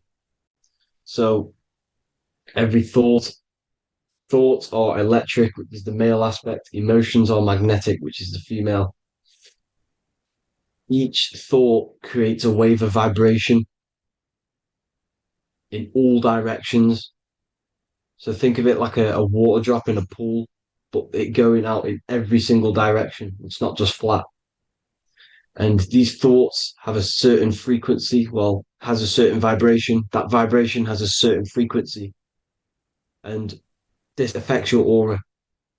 Every thought, every emotion directly impacts your aura and the strength of your aura. So if you're angry all the time, your aura in the astral plane will look red. However, if you're happy, it'll be more like blue and green. So it's very important. Your electromagnetic field is created out of your emotions and thoughts, and that affects reality, because you're 60% water, and frequency and vibration create certain patterns and has a certain effect on water. We'll get into that after this slide. So each thought that people are thinking around you, you are actually subconsciously picking up these thoughts, because it's emitting this vibration in all directions. So this is why you can pick up thoughts of other people on the odd occasion. However, when you're more in tune with your intuition, your right side of your brain, you can start to pick up on vibrations, thoughts, and other people's auras. You can pick up on the energy once your third eye is open, and you know whether you should be in that environment or not. This is what we call an atmosphere. When we go into a room and you can feel the tension, if someone's been arguing, for example, this is the atmosphere, this is the vibrations, these are people's auras emitting these certain frequencies and vibrations. Okay. So Our aura is contained of multiple layers. Obviously, we have the physical body.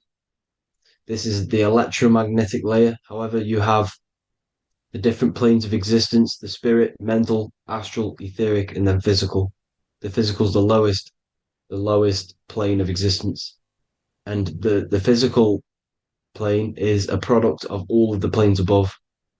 So the mental impresses on the astral impresses into the etheric, and then the etheric creates the physical object. So the mind is the root cause of reality. The mind is the cause of everything. Your consciousness is pure cause. There's no effect. Everything you see in this reality is the effect. Everything that you experience is the effect, because the root cause was the mind. The decisions you made you experience that certain experience. And that decision was created on the mental plane. And this is just pure thoughts. And thoughts are things. If it exists in your mind, it is a thing. It's a certain frequency. So if you have a certain level of thoughts, if you're thinking positive, for example, you're going to have a strong aura, you're going to have a higher vibration. And that attracts like. Like attracts like when it comes to thoughts and vibrations and electromagnetism. So if you're thinking positive all the time, speaking positive, doing positive, you're then creating a higher vibration, and that's going to attract people on that similar frequency to you. Everything is electromagnetism, frequency, and vibration. Everything. You see, so this is why, for example, if I put my hand to a TV screen, if my finger was the same vibration as the TV screen, it would go straight through it. However, the particles in my hand and the particles on the TV screen are two separate vibrations, and this is what causes the friction to stop and not my finger to go straight through it. So, like I said, when you don't feel the vibe of someone, when you don't feel right, you don't really get along with someone, this is a vibration. Your vibrations are not matching, they're not similar, they're two complete different vibrations, and they're not aligning properly. So music has a massive part on this. Music is a massive, massive tool for the elites because music is frequency. And in 1975, the musical instrument are all tuned to 440 hertz. So Spotify, Apple Music, most of the music on YouTube is all set to 440 hertz. And 440 hertz is not divisible by 3, 6, or 9. And when you can't divide a frequency by 3, 6, or 9, it's not a natural frequency. As you can see here, this is 432 hertz. This makes a nice geometric pattern. However, 440 hertz is a distorted pattern. So when you listen to this, this actually shuts off the whole right side of your brain. Like I said at the start, this is the most attacked side of your brain.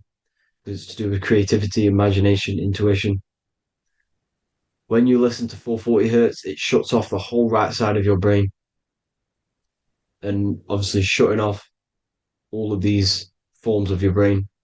Music is very, very powerful tool for the elites because it's the only thing which can enter your soul or your ears without consent, your body without consent. Everything else has to be through consent. You choose whether to eat something, you choose whether to drink something, but frequency, you're going to hear it no matter what. This is why it's so powerful. And music influences the body in many different ways. It's the most powerful imitator of everything. It directly affects all listeners. It directly affects intentions, gestures, movements, and actions. It stimulates your mind, and certain songs, certain catchy songs, can reprogram your subconscious mind, invoking certain emotions. This is why when you listen to slow beat songs, it makes you feel more sad. When you listen to upbeat songs, you feel more energetic. This is because these frequencies have a profound influence on reality and on how you feel. Because, like I said, you are 60% water. And as you can see here, each frequency creates a different geometric pattern. And inside of you is 60% water. So, like I said, 440 hertz is going to make a distorted pattern in your water, and this is going to have a profound effect on your emotions and your reality. So, like I said, health is not just the body. It's you are made of body, mind, and spirit. You need to look after what you put in your body. You need to look after your spirit and look after your mind. It's very important to keep all these in balance because once one of these are unbalanced, it affects the other two. So if you're eating wrong, it's going to affect your spirit and mind. If you're thinking wrong, it's going to affect your body and spirit. These are all interlocked. Uh, you have to look after them all. So it's very important you understand music. Stop listening to low vibrational music. To be honest, you want to listen to music without any sort of speaking inside of it. You just want pure uh, frequencies, which are the solfeggio scale, like one of these, for example, 432, 528 hertz. These are all good frequencies. It's called the solfeggio scale. And these frequencies make you more in tune with nature. 528 hertz is what the earth vibrates at. So it's very important. And the Rockefellers are the one who changed this to 440 hertz. The Rockefellers, one of the elite families. So if you want to manipulate reality, it's very important to have your chakras aligned and having a high vibration because the higher your vibration, the more powerful your words and your intentions are on reality. So the lower your vibration, the harder it is to affect reality because you're on a lower state of consciousness. Like I said, you have the mental, astral, etheric, and physical. Everything is a product of the one above. As above, so below. This is what Hermes Trismegistus was saying in the Egyptian days. This is where it comes from. As above, so below. If you affect above, it directly affects below. So, like I said, meditation helps on this, helps align your chakras. Think positive, feel positive. Like I said, your feelings are magnetic, your thoughts are electric. So once you combine these two together, you're then creating an electromagnetic frequency, and that will have profound effect on reality. So the law of cause and effect. Every law, so the law of cause and effect. Every effect has the root cause. Like I said, your mind is the root cause of everything. Every decision you make is having a different effect on reality. Everything happens for a reason due to the root cause, which is your mind. You choose everything that happens in your life. Okay. So it's very important you understand this and you constantly make the right decisions, the good decisions to have good effects on your reality. You have to be very conscious of this law because nothing escapes this law. This is the law of all consciousness. So think about it. Imagine a massive ball of consciousness. However, off this ball are different sparks, and each one of these sparks are in each and everyone's body. This spark is governed by these laws, the law of cause and effect, the law of correspondence, the seven hermetic principles. It's very important you understand this because this mass ball of consciousness is what is obeying these laws. And everyone has this spark of consciousness inside their third eye. And like I said, everyone is the same consciousness. This is why if you do bad onto someone else, that will directly affect your reality. So if you hurt someone, it's going to come back to you in one way or another because you are that same consciousness. This is like a mirror of reality, as within, so without. Whatever you feel on the inside, you're gonna see that on the outside. You're gonna experience that reality, whatever you've impressed.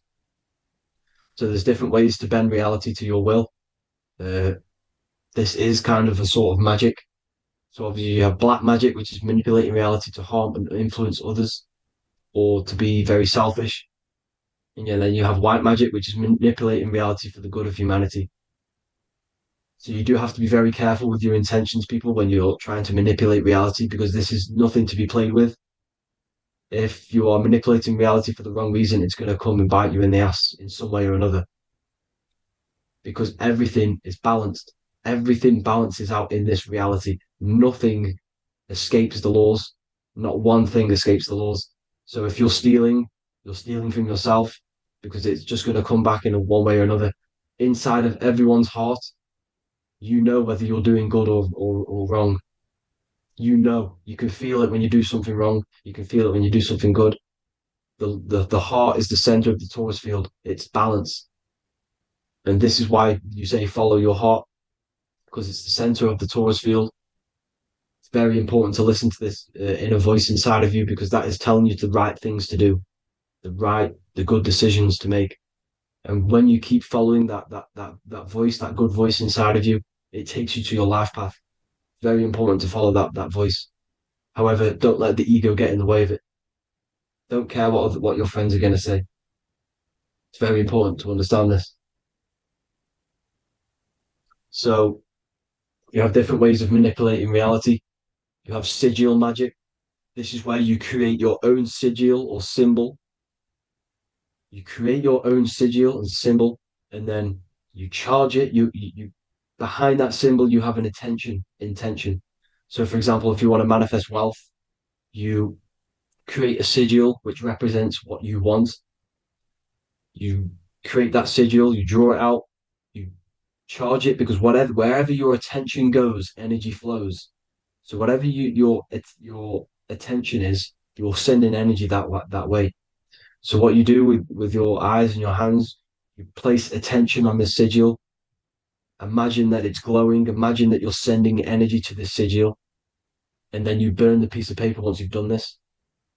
And then after this, you meditate on that symbol. You constantly think about that symbol, because that symbol is the frequency, is the thing that you want to manifest. So that's one way. Or you can just meditate on your reality. So imagine yourself having already what you have. This is what they call a mindset. You must set your mind to the frequency what you want to manifest. Okay. So if you want to manifest wealth, for example, imagine yourself being wealthy. What would it feel like? What would you be doing? Imagine a scene in your mind. Constantly do this, and you're putting out that frequency. Like I said, you must think, because the thoughts are electric, and then you must feel, which is magnetic. Together, this creates an electromagnetic frequency, and this is how you attract things to you. You will attract the certain people to come in your life to bend reality to your will. Okay. Or you've got mirror magic. Stare yourself in the mirror, because a mirror reflects light. It also reflects energy. So you've got to be very careful with what you say to a mirror. You've got to be very, very, very careful, because whatever you send into that mirror is directly sent straight back to you. So if you're thinking negative, you're sending negative energy back straight to you, and that's going to have an effect on your reality. Affirmations. Affirmations are very important, because your words are frequency, your words are vibrations, and each word you say has a certain frequency. If it's positively charged, it's going to affect you positively. If it's negatively charged, because like I say, your brain and your mind is like the director of energy. That's what your brain is, and it directs energy into certain things. You can either positively charge it or negatively charge it, and this brain is creating your reality constantly. It's manifesting your reality constantly in the present moment. So this is what the government knows. The government know your mind is the root cause of reality. This is why they call themselves a government. Government. The New World Order is not being manifested by them. They are controlling the information. They are controlling your perception of this reality. And they know the mind is the root cause of reality. Therefore, if they control your perception of reality and your information, what you believe, you're going to manifest that information, that perception. So we, the people, as a collective consciousness, are the ones manifesting this new world order. You see, so this isn't black magic. They're actually tricking us into manifesting their own their plans. This new world order. You see, this is how smart these people are. They know how to get around the laws of reality. They know how to bend reality to their will without facing the consequences. They're getting humanity to do it. You see, there is a collective consciousness. As like I said, we all have that same spark of consciousness, right? So as a collective consciousness, we are on a very low vibration at the moment. However, we are waking up rapidly. There are more and more people waking up at the moment, and light always chases away the shadow. Light is a lot more powerful than darkness, you see. So one person waking up has a massive effect than one person being asleep. It has a profound effect. Because, like I say, the light always chases away the darkness. It's more powerful. The light is always more powerful. High vibrations are more powerful than lower. So that's it for this, people. I hope you all enjoyed. This is a short, quick video. God bless you all.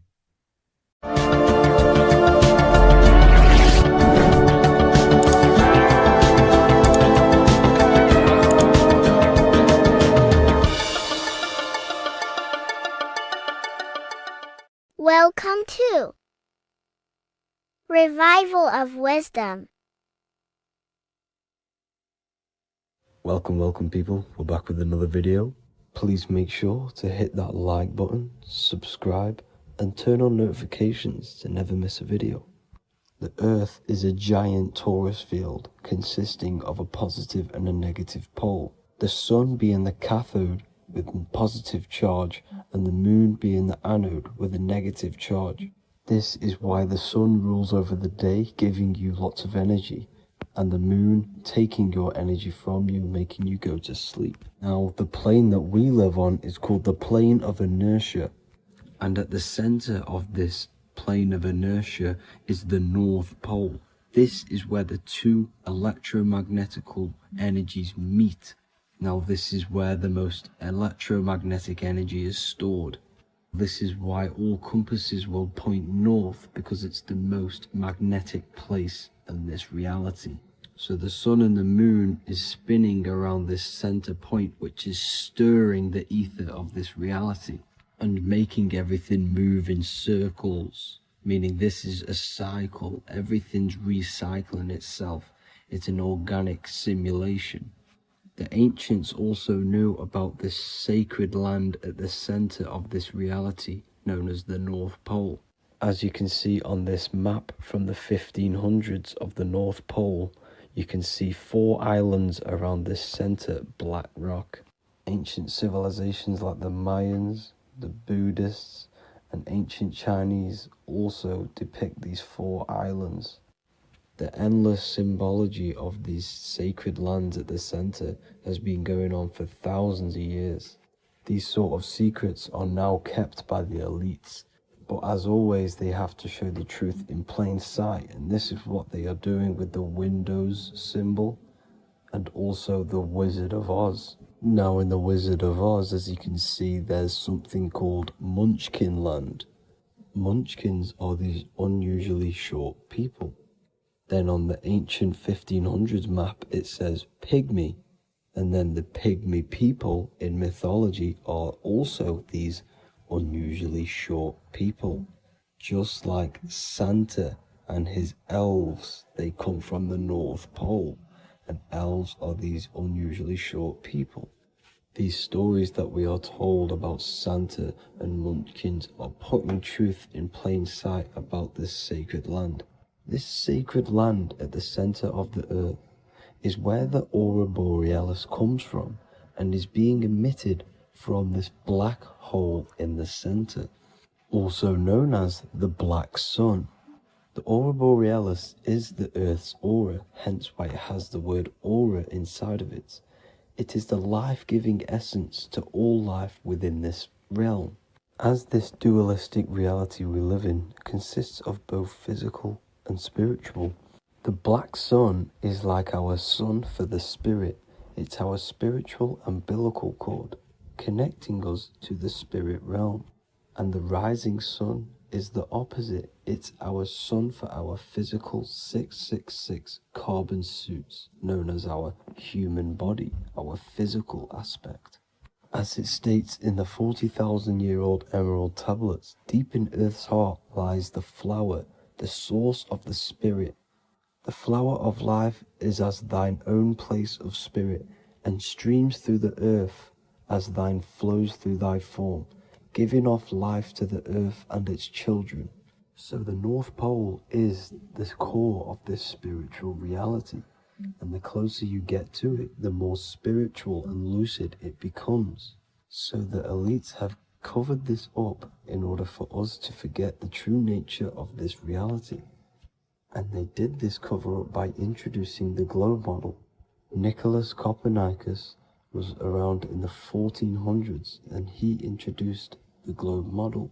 As you can see, he is a Freemason. He depicts himself with a globe and a Masonic compass in all of his paintings and portraits. Galileo was also a Freemason, as you could see in all of his portraits with a globe and a Masonic compass. He was also a massive part of introducing the globe model after Nicholas Copernicus. So yes, the globe model was a spiritual and political move to gain more control over the masses. After the globe model was then introduced, they introduced the theory of evolution by another Freemason, Charles Darwin. See how these two theories go hand in hand? They both degrade humanity and they make you confused of where we actually came from. By hiding the true form of this divine creation and hiding the true power of each and every one of us, they maintain control over the masses. Now this is order out of chaos, known to be the 33rd degree slogan of Freemasonry. Now this is the Masonic cosmology, and as you can see you have the checkered board for the duality, the 5-pointed star for the 5 elements, the 4 corners for the 4 pillars, the all-seeing eye which is Polaris, the sun, the moon and the 7 stars. So even Freemasons are taught the flat earth cosmology and the true form of this reality. Now the true nature of the sun, the moon and the earth is shown and reflected through the Masonic compass. The Masonic compass is the sun, the moon, Polaris at the top and the black sun at the bottom. It makes sense why all the scientists who introduced the globe model all used the compass and the globe together, because it's truth in plain sight. As I explained in my other video, all Freemasons have to take the oath, so it goes to show, why are we all learning these theories from Freemasons who can't talk about certain topics that they learn about? Why should we believe their theories when they're holding back the real truth about this reality? Now going on to NASA. NASA means to deceive in Hebrew, and they are also funded by the government. They are not a private company. The old owner of NASA, Werner von Braun, on his grave has the Bible verse Psalms 91. The heavens declare the glory of God, and the firmament showeth his handiwork. Now why would the owner of NASA put this on his grave? Seems a bit suspicious to me, alongside with the NASA astronauts are all Freemasons. And not to mention the countless mistakes they've made on their live videos in space stations, the moon landing, and the CGI footage of the Earth, which is obviously photoshopped. Just by tricking the masses that they live on a spinning ball, the elites gain the perception of the masses. Not only does it hide the divine creation we're inside of, it hides the divine spark within you. It hides the creator, the source. And by believing in space and we live on a spinning ball, it makes people come to the interpretation of that we are a coincidence and we do not have any purpose. And of course this is false. When you come to realization that we are all a divine creation and we can create our own divine life in this reality, life becomes more sacred and you start to enjoy little things. The elites want you to believe everything exists only in the 5 senses. They want you constantly looking outside of yourself because they know that will keep you on lower states of consciousness. Now this brings me to our next point. By tricking the masses into the heliocentric model, the elites started to advertise aliens in the movies, in cartoons and magazines in the late 1940s. Now this is subconsciously programming us about aliens and extraterrestrial threats, which then they can use to their advantage. And this is something called Project Bluebeam. They are more than likely going to fake an alien invasion to push this 2040 agenda, which is for one government and one ruling currency. That's it for this video, guys and girls. Hope you all enjoyed. Please make sure to leave a like and a comment. God bless you all. Welcome to Revival of Wisdom. Today, we're going to be talking about portals, portal symbolism, what portals are, okay, and how they show them to us, because they have to tell you the truth, guys. This is the thing with the universal law. They have to tell you the truth. And they tell you through symbols, they tell you through movies, and different things like that. But let's jump straight into this. So first, I want to talk about the Freemasonry symbols. Okay, so first we got, obviously this is some Freemasonry art, but notice how you've got the ladder with a key. Okay, so this is ladder symbolism with a key. So maybe this is talking about ascending. Okay, because look, because this is ascending into the heavens, because it's a ladder with humans going up it with a key. In order to ascend, you must have the key.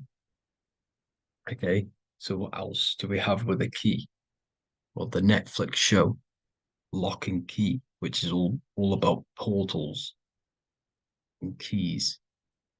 Because what the keys do, they open doors, gateways. Okay. So what's interesting about this is that they've got this key here, which represents the Kundalini energy rising up the spine. Okay, but we'll come back to this. But it's that same portal key symbolism. We've also got the Vatican. The Vatican is in the shape of a key. Okay, so you can see the start of it here and the end. So this is key symbolisms. Keys open doors. And notice how it's got the 8-pointed star. Okay, what is the 8-pointed star? Okay, we'll come back to this. This all ties in, guys. I'll break it all down for you. But then you've also got the god Janus. Janus, okay, is known as the god of the doorways. He's an ancient god of Rome, and they worshipped him. However, he's not a god, he's more like a high-level ranked demon. Because he is the god of the doorways. And notice how he's got two faces. Because doorways always have two sides. You're going into somewhere, there's always two sides of a door. And he's always depicted with two sides of a face and a key, because he holds the key to the doorways, to the portals, to other worlds and realms. Okay, as you can see, he's always got two faces and a key. Okay, so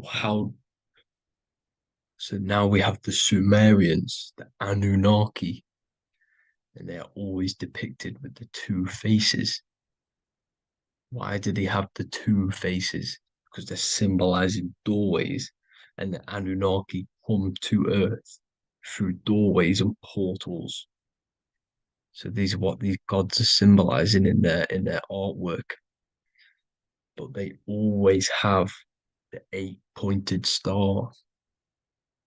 Okay, what is the 8-pointed star? You see how they always have. Look, let me try to find another one. It's the 8-pointed star. This 8-pointed star is Polaris. Okay, Polaris, just like the Vatican has the 8-pointed star with a key. Polaris is the center star. Polaris is a fixed star, it doesn't move. Okay, so the Anunnaki symbol is also the 8-pointed star. So this is symbolizing the portals and doorways that they come through in order to get to the earth. But Polaris is that center star which does not move. It's always symbolized with the 8-pointed star, just like a compass. Why is a compass the 8-pointed star? Because at the center of our realm is where the most electromagnetic energy is stored. As you can see, we have an aura field, an electromagnetic aura field. So does the Earth. And in the center, so like our heart, for example, is where the most energy is stored. And like the center of the Earth, this is why all compasses point to the center, because this is where the most electromagnetic energy is stored. It's at the center of our realm. Okay. So like I was saying with the lock and key series, see this here? The Kundalini energy rising up the spine, just like your Kundalini energy rising up the spine. Let me try. I can't zoom in. But you know what I'm trying to say here. Let's go back to Polaris. Because at the center is where pole. Can you see the pole of electromagnetic energy? Polaris, the North Pole. It's symbolized. The truth is in the words. It's like a pole of electromagnetic energy. And this is where the aurora borealis comes from. Notice how it's got the word aura in it, because it's the Earth's aura, electromagnetic field. Just like you have an aura, also known as the northern lights, because it's coming out of this center hole in the center of our realm, where the black sun is. And this is where the electromagnetic energy is coming up from.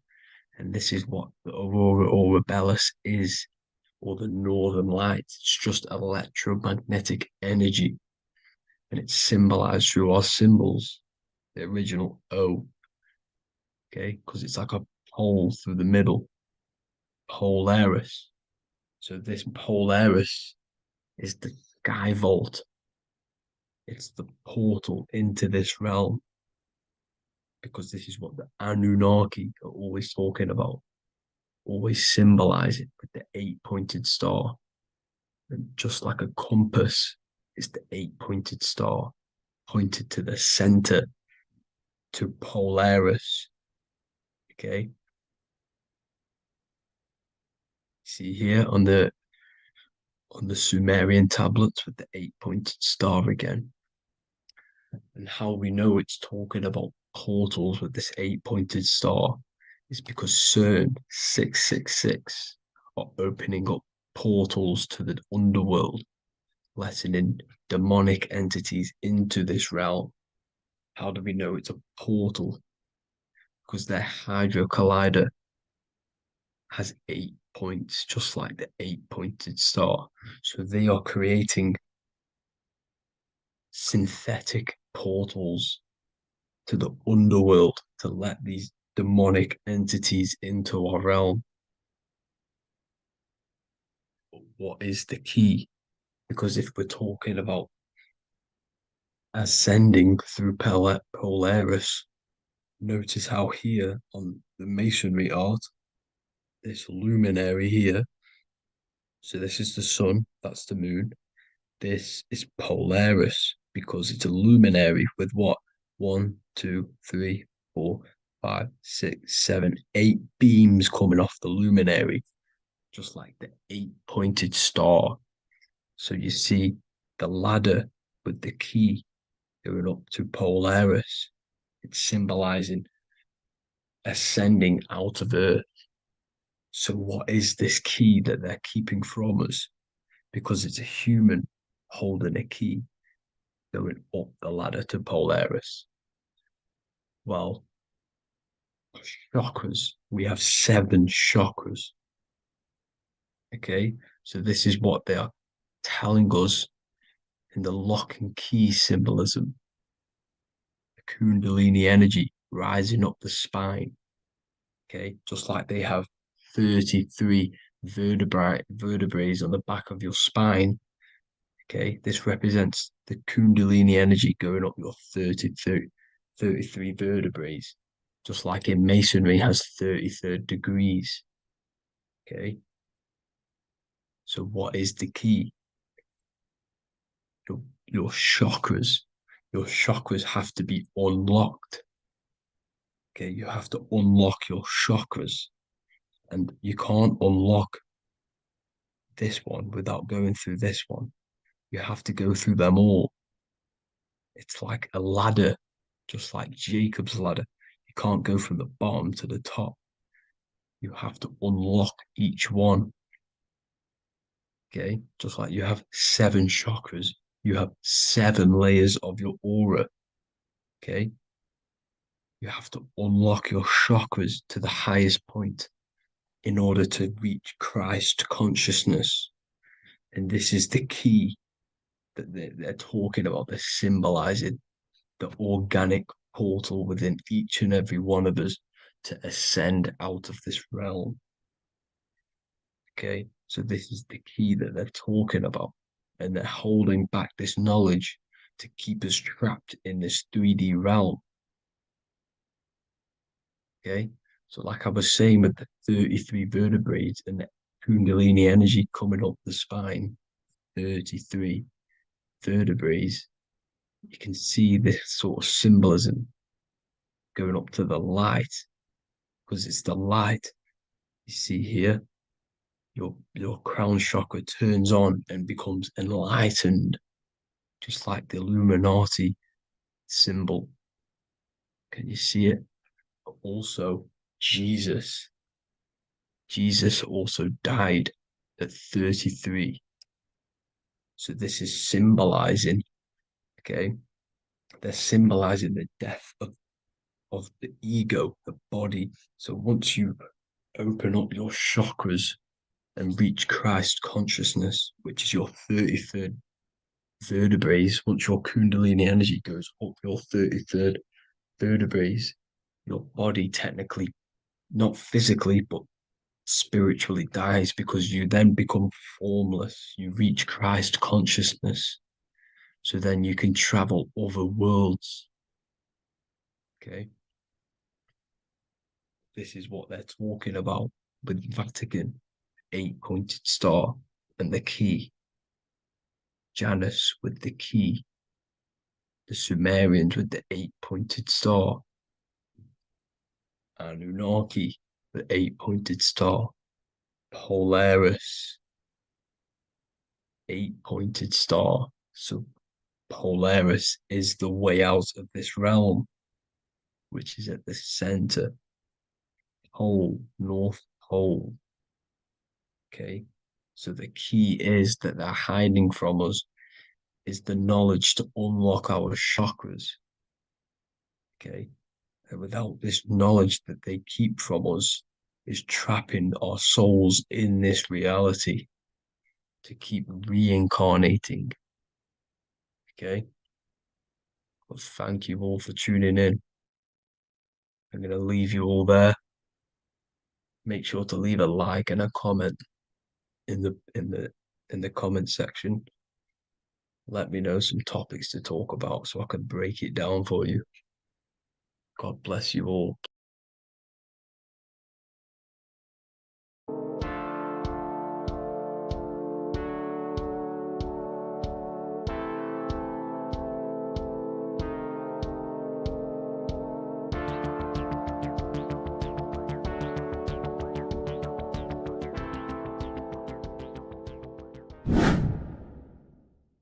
What is good, YouTube? Today we're going to be talking about the astral plane and how the cosmology fits into the astral plane. Okay, so first let's go over the astral plane and go over the different layers of reality so that you can understand reality more.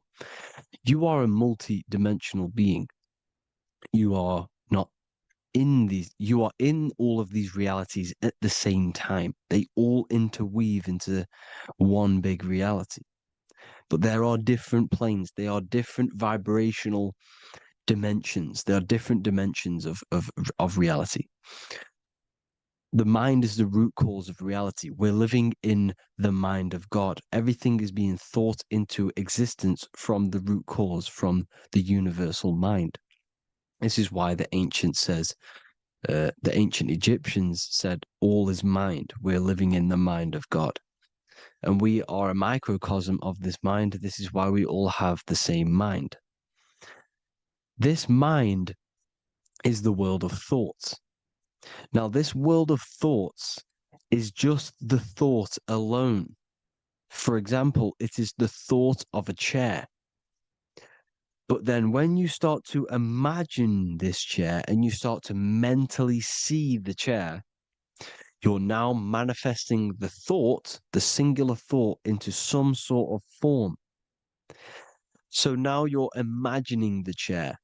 You're imagining the form of this chair, which is then manifesting into the astral plane. The astral plane is the world of thought forms manifesting. So when you are imagining something, you are seeing into the astral plane. Okay? Your third eye, it is an eye because it sees the astral plane. It is seeing the other side through imagination, through dreaming. Well, we'll go over dreaming later. So the thought of a chair is a singular thought. The imagination of the chair is the manifestation of the chair. And in the astral plane, it's basically the world of all the chairs that could ever exist.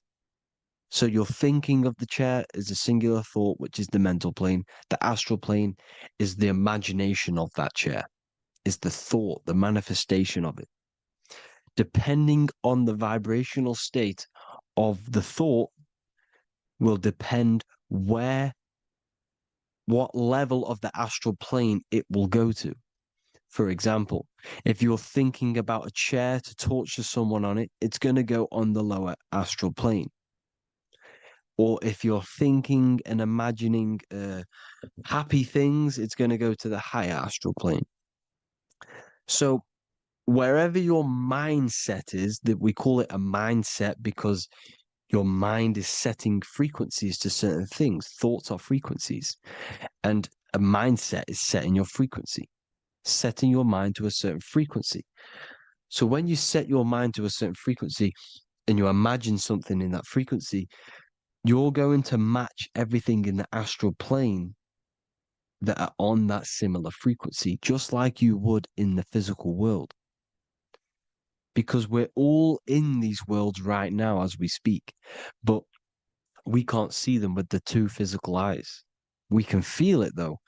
When you're around someone and you've just met a new person, for example, you can feel their vibration. And if you're not on a similar vibrational match, you will not get along with that person, or you just won't not get along, but you won't connect with that person because you're on two opposing frequencies, not matching. And this is something you can't see, you can only feel because it's the astral plane. It exists within the astral plane. Everything in the astral plane is made out of vibrations.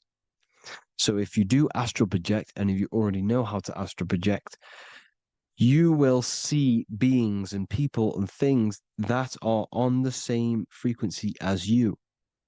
This is why before you astral project, you need to sort your vibration out before you astral project, because you are projecting your consciousness into this. It's the mind. The mind is the bridge. It can move between realities. You are a observer. You are a observing soul which observes different realities. And the mind is the bridge between all of these different realities. The mind can choose. If you want to project into the astral, you set your mind to it, you can. Okay? So let's not get off track. The lower astral plane is where demons are. The higher astral plane is where heavenly beings are. Heaven and hell are kind of a real thing. The etheric plane is a powerful substance, the ether, the fifth element that they don't tell us about. If you type in on Google the 5 elements, they will try to remove it with wood or metal. because they don't want you knowing about the ether. Ether is the energy double behind all physical objects. So the ether is very important. It is the fifth element. It is part of the physical world, but it's also part of the astral world. It is on either side. You see? You see how they're showing you the truth in the language? Ether and either are the same word. The ether has 1 foot in the astral and 1 foot in the physical world. It's a substance that connects the physical to the astral world. It is the either. It's on either side of reality. It's on the other side. Other, either, same word. Ether is connecting the physical to the astral plane. It's the world of frequency. Frequencies, EMFs, torus fields are in the etheric plane. It is the energy plane. It's where energy moves through the ether. Okay. So then you have the physical world, the world of effect. Everything you see in the physical world is the effect of the higher planes. Each plane is a product of the plane above. So, and it melts into each plane. The physical plane is the lowest plane, it's the most densest, and the highest is the most fluid. This is the most fluid, this is the most dense. This is where we get the saying, as above, so below from. As above, so below comes from the different planes of reality. And magicians understand this. This is why magicians always say as above, so below. Because they understand if you manipulate the higher planes of reality, you manipulate the lower planes. Because the astral plane is a direct copy of the physical world, but in the astral plane. It is mirrored. The physical world is mirrored in the astral plane. They are both the same world, but just different vibrational states of the world. Kind of. It's hard to put this in words, people. So just try and understand. The astral plane is the double. It is whatever happens in the astral plane happens in the physical plane. This is why magic works. This is why demons work. This is why spirit communication works. Because if you manipulate the higher planes, you manipulate the lower planes. As above in the astral, so below. Leonardo da Vinci showing you to look up, pointing up. You got to look up. He's telling you to change the mind, you change the physical world. You change your emotions, you're on the astral plane, you change the physical world. You change your reality by changing the higher planes.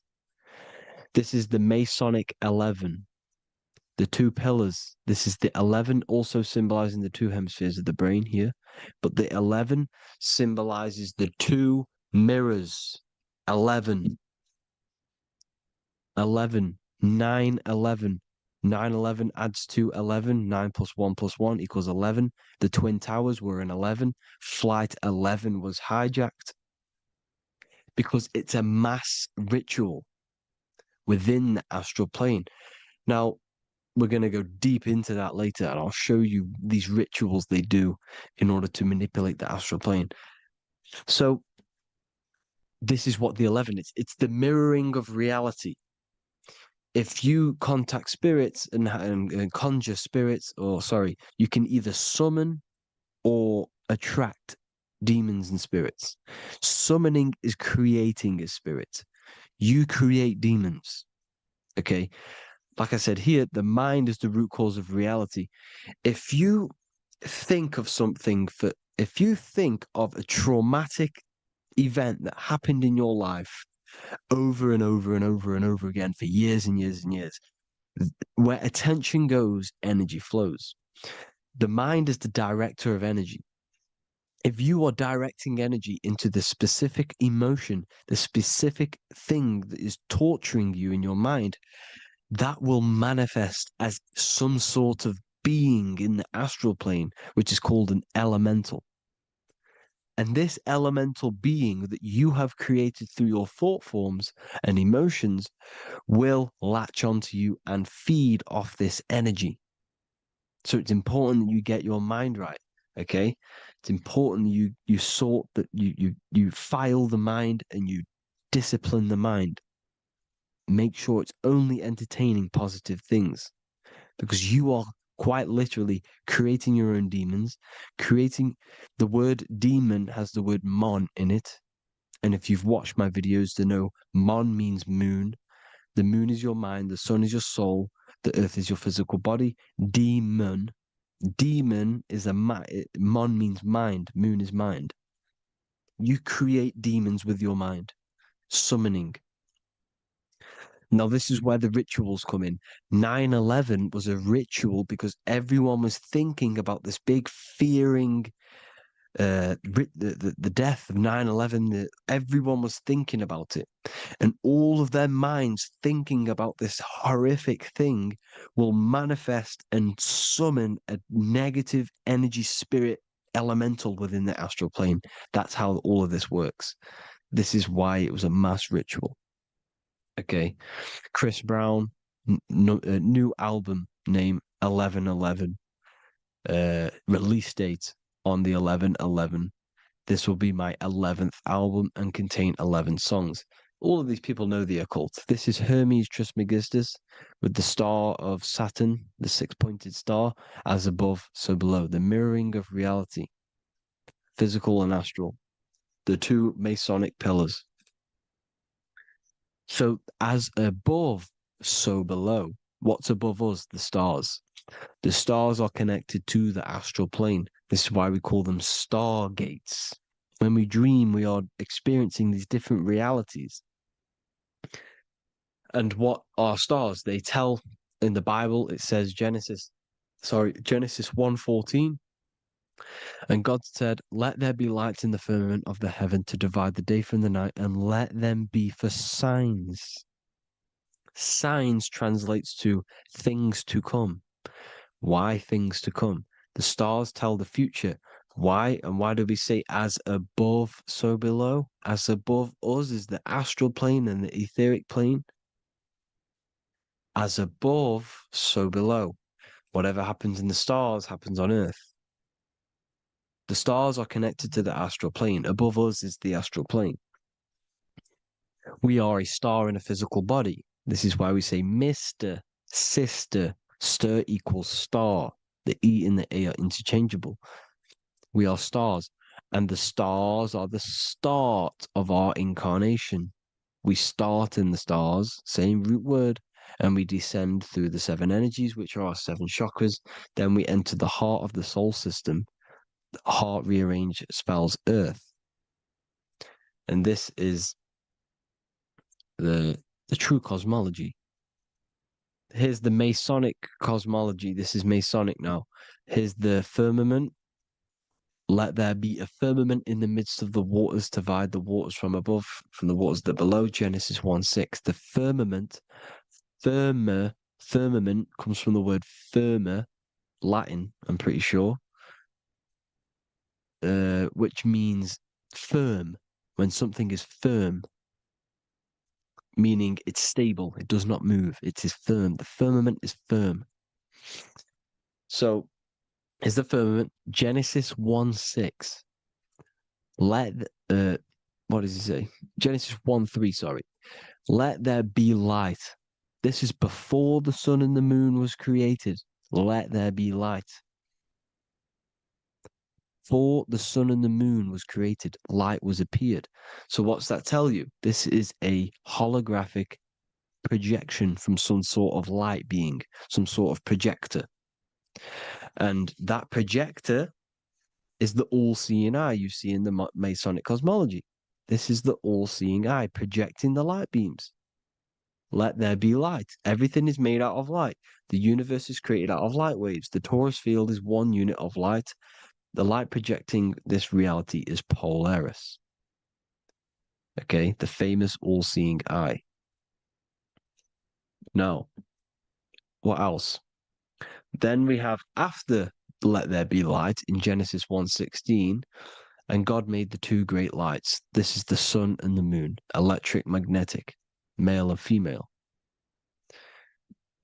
Then we have the Masonic checkerboard, the black and white symbolizing dualities within the dualistic reality we're in, spirit and matter, light and matter, rest and motion, positive and negative, good and evil. Everything's dualistic here. Okay? And it's a dance. The universe is a dance between flickering of white and black light, which is the Taurus field. We're not going to go over that, but this is all connected to the astral plane. This is the true cosmology. The astral plane cannot work on a spinning monkey ball in the middle of space. Does not work. Cannot work. It's impossible. Okay? Impossible. So even in the Quran, it says, Allah has made the earth for you as a carpet, flat. Quran 15:19. And the earth we have spread out like a carpet, set there on mountains, firm and immovable. It is immovable. In the Quran, it also says 65:12, it is Allah who has created the seven heavens of the earth. The seven heavens meaning the seven layers of heaven, the seven planets. And Psalms 104:5, he set the earth on its foundations and it can never be moved. Never. So here you see in Isaiah 40:22, he sits enthroned above the circle of the earth and its people are like grasshoppers. He stretches out the heavens like a canopy and spreads them out like a tent to live in. We live in a tent. This is the tent. The projection of light. Here you see an ancient picture here. Here you see the ethereal barrier, meaning the firmament, the etheric barrier. And here you see his head popping out. Why is his head popping out? Because your head is heaven. Your heel is hell. Your head has access to the astral plane. This is why your head is heaven. The pineal gland, when stimulated, has access to project itself, project consciousness into the astral plane. Here you see another ancient picture here with the Masonic Royal Arch, with the zodiac here, the zodiac on the top, arching because there's a firmament above us. Here's God in the brain. Consciousness is God. Here you see the Masonic Royal Arch, symbolizing the firmament. George Washington above the Masonic Royal Arch. These are the stars. This is Polaris projecting reality. Here's ancient churches with the dome. Polaris projecting reality with Jesus. Disney World is under the dome. The seven layers of heaven, ancient paintings, all depict if you go and look at the ancient paintings, they'll all depict the firmament, the arch above us. This is where we get interesting. The Masonic Royal Arch has the 6-9, which is Cancer. The constellation Cancer, which is 6-9 is associated with portals because CERN is the 6-9. Okay, CERN is opening portals. They're trying to create a portal to the other side. Cancer has the word CERN within it, so there is a link between Cancer and the opening, the firmament opening above us to ascension. Here you see the Masonic art with the Royal Arch and the light and the opening. Here you see the light and the opening. This is the opening of the firmament. Here's the Hebrew cosmology with Sheol, the underworld, and the opening. So Cancer is definitely some sort of portal in and out of this reality. I'm just connecting dots here. Now, we're going to go change a bit now. These celebrities that you are seeing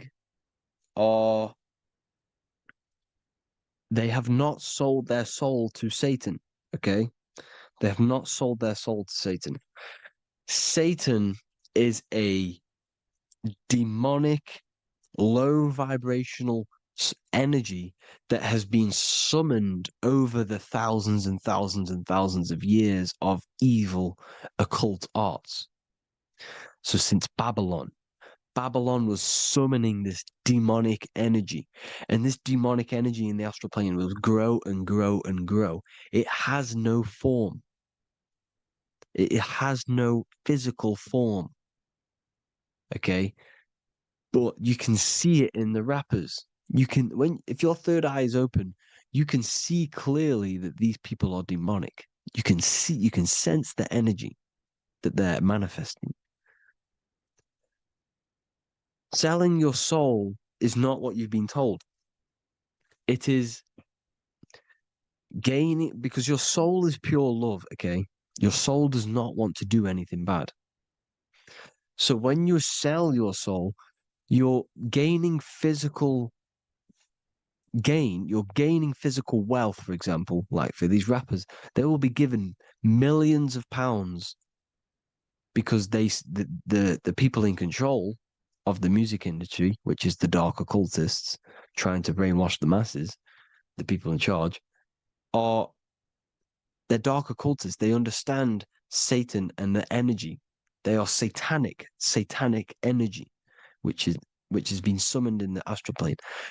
They see that they have influence over the masses, so they will go to them and say, "I'll give you this amount of money forever if you manifest this satanic, demonic energy through the music and through social media to blind the masses, to brainwash the masses into this demonic energy."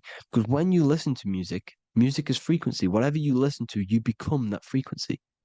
So if you're listening to these people, they're throwing energy, this demonic, satanic energy that they sold out to. Soul, same word. When you sold something, you've got your soul involved.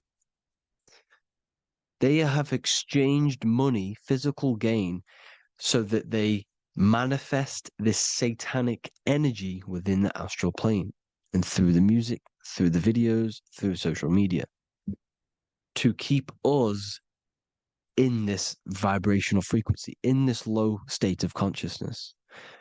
This is what it actually is. It's not, you're not selling your soul to some sort of devil. This satanic energy has no physical form it is formless in the astral plane. It's a summoned energy. Now, the root chakra is red. This is why the devil is red, because it symbolizes the animal nature of man. When you are operating off your root chakra, you will kill, you will fight, you will do anything to survive, because it's all about survival mode in the root chakra. They want you keeping in that fighting mode, that surviving mode, so that you are manifesting this low vibrational frequency, this satanic energy, this demonic red energy. This is why the devil is red. And the devil has a tail with the red arrow pointing down because it symbolizes your light body. This is your Merkaba. Your Merkaba is your light body. Mer equals light, Ka equals spirit, Ba equals body. Merkaba, this is the devil's tail pointing down, the descension, your heel, up to your heel, hell. Ascension to heaven, head. You see, this is the all-seeing eye with the illumination coming off it, your head, when you're illuminated. The Merkaba is your celestial sphere to portray different planes of reality. It is the vehicle of ascension. It's your light body. It's in the word Kabbalah, Kabbalah, Ka, spirit, Ba, body, La, light. Same thing, Kabbalah, Merkaba. Same thing. It's all about the light body. This light body sees different realities. So when you see the goat in the music industry, it's this satanic summoned energy that's been summoning for thousands of years within the astral plane. When it becomes to the physical plane, it will manifest through different things. A goat, an owl, Satan, Moloch, Baal, same deity, same demonic energy that's been summoning in the astral plane. And this is why the Baphomet has a goat head. Drake's new album is the goat. The Polo G, the Masonic G, with the goat. And here's Ryla Rodriguez in the mirror with the goat in the mirror and him in his physical body. It symbolizes, the mirror symbolizes the astral plane because he's manifesting the goat, the demonic energy. He's sold out to the demonic energy. And in the physical plane, he's his physical body. The mirroring, the Masonic 11, the mirroring of reality, the astral and the physical. And what do you call them when they're an amazing rapper, the best rapper? You call them the GOAT. Because the GOAT, you're the GOAT because you're manifesting the GOAT energy, this satanic, demonic energy within the astral plane. So Baal, Moloch, all the same thing. Because in the astral plane, if you want to gain spirits to come to you and communicate you, in the physical world, if you want to communicate with spirits, you have to gain their attention. You can either gain their attention or come together and agree to create some sort of being, which is Satan. Okay. You can, like I said earlier, you can create these beings, you can summon them or attract them.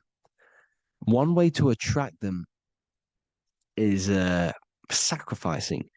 In order for you to become God, man, to turn to God, you have to sacrifice your life. You have to sacrifice, not drinking, not doing things, not doing anything demonic, not doing anything bad, not eating meat. You have to sacrifice yourself to become the light. However, if you want quick, instant gains in the physical world, you can sacrifice something else to communicate with these spirits, because these demonic energies feed off demonic energy, your demonic energy. So these dark occultists will give away babies, they'll sacrifice, torture babies so that they gain, so that they can communicate with these spirits for physical exchange. Yes, you can do this. These powerful spirits, these powerful demons can give you powers. They can give you certain things. And this is what they are doing. They're summoning and attracting these demonic energy. This is why, trafficking is one of the most, Balenciaga. Baal is the demonic energy in the astral plane, which requires child sacrifice for his presence. Balenciaga, and they were trafficking children. They were trafficking, killing them, and offering them to the spirits. This is what they are doing. Balenciaga. It's in the name. Here you see, you can see here a stick man with two horns. The goat, obviously, it's all the same deity. Baal, the goat, Moloch. Here's Moloch, the owl, the Egyptian owl, because it comes from the owl of Moloch, which is Baal, which is Satan, all the same demonic energy. And it's on the dollar bill, a tiny dollar bill, on the $1 bill. All the same thing. Bohemian Grove, they worship the big owl, Moloch. It's all the same thing. It's all one big demonic energy which has been summoning in the astral plane. And it's trying to take over Earth, the physical plane. That's what it's doing. So I hope you all gained a deeper understanding of the astral plane and what's actually going on in the world. Please leave a comment if you can to help the algorithm. Drop a like if you like this content. And hope you all learned something today. And God bless you all. Thank you all.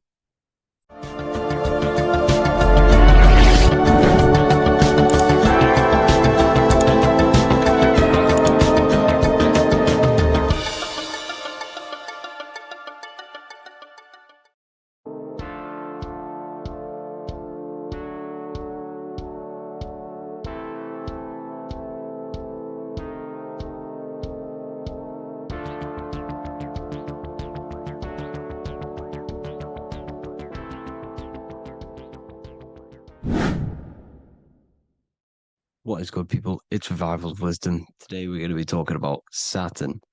I've done this video in the past. However, this video is going to contain a lot more in-depth explanation of Saturn.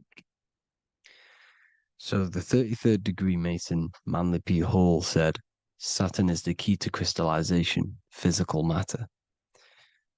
Light is matter, matter is light. They are interchangeable. Low vibrating light turns into matter, high vibrating matter turns into light. And Saturn is the god of this world, this physical world. He crystallizes light into matter.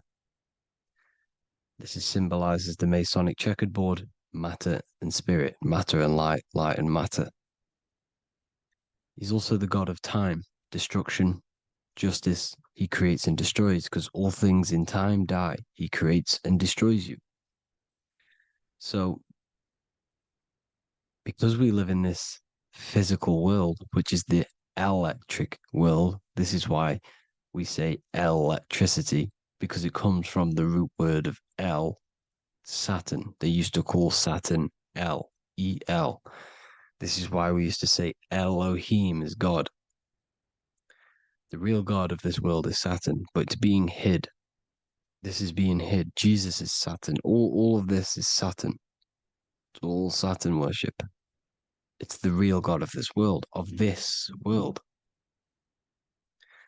So, physical matter is a result of two opposing forces equalized on the plane of inertia, because everything is created out of electromagnetic toroidal fields. And these two poles equalize on the plane of inertia, which gives you planet Earth, plane of inertia. The plane of inertia is what Saturn is. It's the ring around the center of the plane of inertia.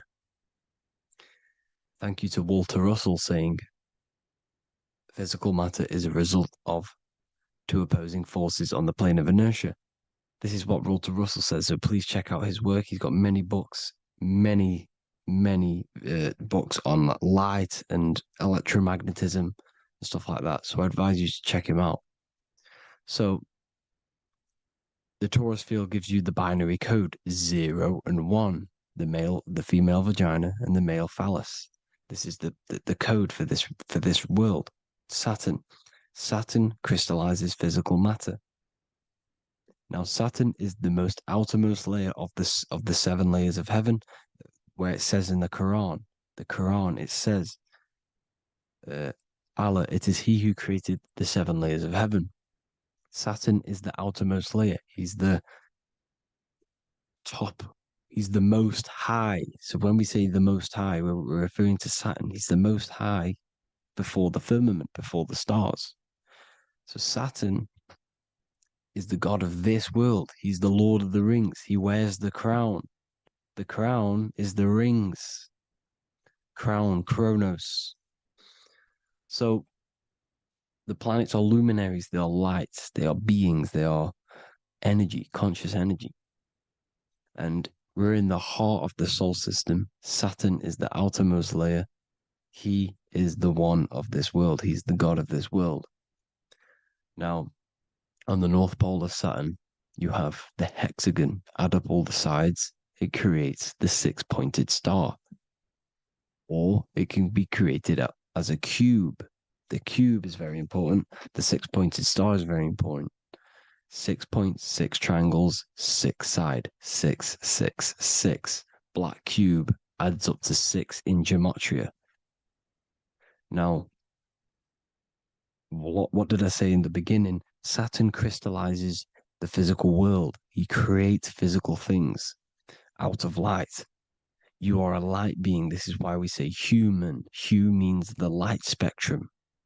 Hue, man, we are light manifested into physical forms, human. And we are incarnated through Saturn. Satan, same thing. The number of the beast is 666, and the 666 comes from the 6.6 triangle, 6 sides of Saturn, 666. We are all known as carbon-based life forms. Carbon, the atomic structure of carbon, is 666, 6 protons, 6 electrons, 6 neutrons. We are materialized into our physical bodies through Saturn, through the number of the beast. These bodies are the beast, it's the animal. The divine, the Christ, is the consciousness within, because you are a physical spiritual being combined into one, hexed into one, hexagram. This is a hexagram. You're hexed into physical matter, spirit and matter, light and dark, combined into one. Now you contain of the mark of the beast, the mark of your body. Your body's the beast. It says in the Bible, Satan, who is the god of this world. This world. There are many different worlds, but this world is run by Saturn, and it says that in the Bible. Saturn is Satan. It's the same thing. And look at the crown of thorns are wrapped around the heart. The soul is in the heart. The mind is in the brain. The soul is wrapped around the rings of Saturn. You're wrapped in physical matter. This is what it's showing you. This is symbolizing the rings of Saturn wrapping you. And the cross on top is the cross of the cube. The cube, the black cube of Saturn, unfolds into a cross. So Satan, who is the god of this world, Corinthians 4:4 in the Bible, Satan, who is the god of this world, has blinded the minds of those who don't believe. Satan blinds your mind because the god of this world materializes you and he blinds your mind when you incarnate into physical matter. When you enter this soul system, not the solar system, you hit Saturn first. He materializes you. And look at the symbol for Saturn. This is the symbol for Saturn. All of the planet symbols are created out of the Holy Trinity. The Earth, Moon, and Sun. Body, mind, and soul. The sun is your soul, the moon is your mind, the earth is your body. Your body's made out of the 5 elements. The sun is your soul because the sun is life force, gives life to everything. Your sun is a soul. Your soul is the sun of your body. The moon is the mind. The moon is the moon of your body, the mind of your body. Intelligence. So all of the symbol of the planets are created out of these. The Saturn symbol is created out of the Earth cross, matter, and the moon crescent, moon, mind, matter over mind. This is why Satan, who is the god of this world, has blinded the minds of those who don't believe. He blinds your mind. Look at the symbol, it's showing you. The Saturn symbol is matter over mind when it should be mind over matter. So we descend into a soul system, into our 666 Saturn carbon suit bodies, and we are matter over mind. Then we have to move up the spine to go back up to spirit, to mind over matter, where you manipulate your own reality. Now look at this. It creates the number 5. 5 is the number of change. You're moving from this side of the number sequence over to the right side. You're moving from the spiritual into the physical world. You're incarnating into the 5 elements, the 5 senses. So the cube, the black cube of Saturn, is another major symbol. Very important symbol. Here you see the cube, and the color black is associated with Saturn because Saturn's associated with death. He creates and destroys. Light and dark. Death is associated with black, spirit, because you can't see spirit, which is blackness. So the black cube is black because Saturn rules the nighttime, which is dark, blackness, and he rules the winter, which is death, blackness. So Saturn is the black cube. Cubes have 6 sides: up, down, right, left, back, and forward. Cubes are 6-sided. Everything is 6-sided inside of this creation because you're incarnating, you're materializing, crystallizing into the cube, the world of the cube. Everything's a cube. Everything's got 6 sides. Here's Leonardo da Vinci showing you that you're in the cube. Leonardo da Vinci did this famous painting. You're in the cube, you're hexed into physical matter, where you're incarnated into the 3rd dimension, the 3-dimensional world, which is a cube, 3D. And black cube adds up to 6 sides of the black cube. The Kabbalah. The Kabbalah means cube god in Arabic. And look at what they do. They worship the cube, the black cube, and they stand in rings like the rings of Saturn. Australia, Denmark, Manhattan, Santana all have these black cubes. You go to New York, you will see the black cube there as well. These black cubes are everywhere because it is the real God of this world, So look at the cross. The cross unfolds into the cube. Xbox, Nintendo GameCube, Sega Saturn, anything to do with a simulated gaming reality, they put Saturn in it because we're in the simulation of Saturn. This is a simulation. And this is why they reflect this through the Xbox, GameCube, Sega Saturn, anything to do with gaming, simulations, is all Saturn. Because we're in the cube of Saturn, the black cube. We're in the GameCube, the Xbox, the Sega Saturn. As above, so below. So they reflect it through the simulations that they create inside of this simulation. Cubes have 8 points for the 8 points of time and space. 8 is the number of time. Everything's cycling, infinity. So look at the cube. The cube is symbolized as in Judaism. The Judays have the black cube.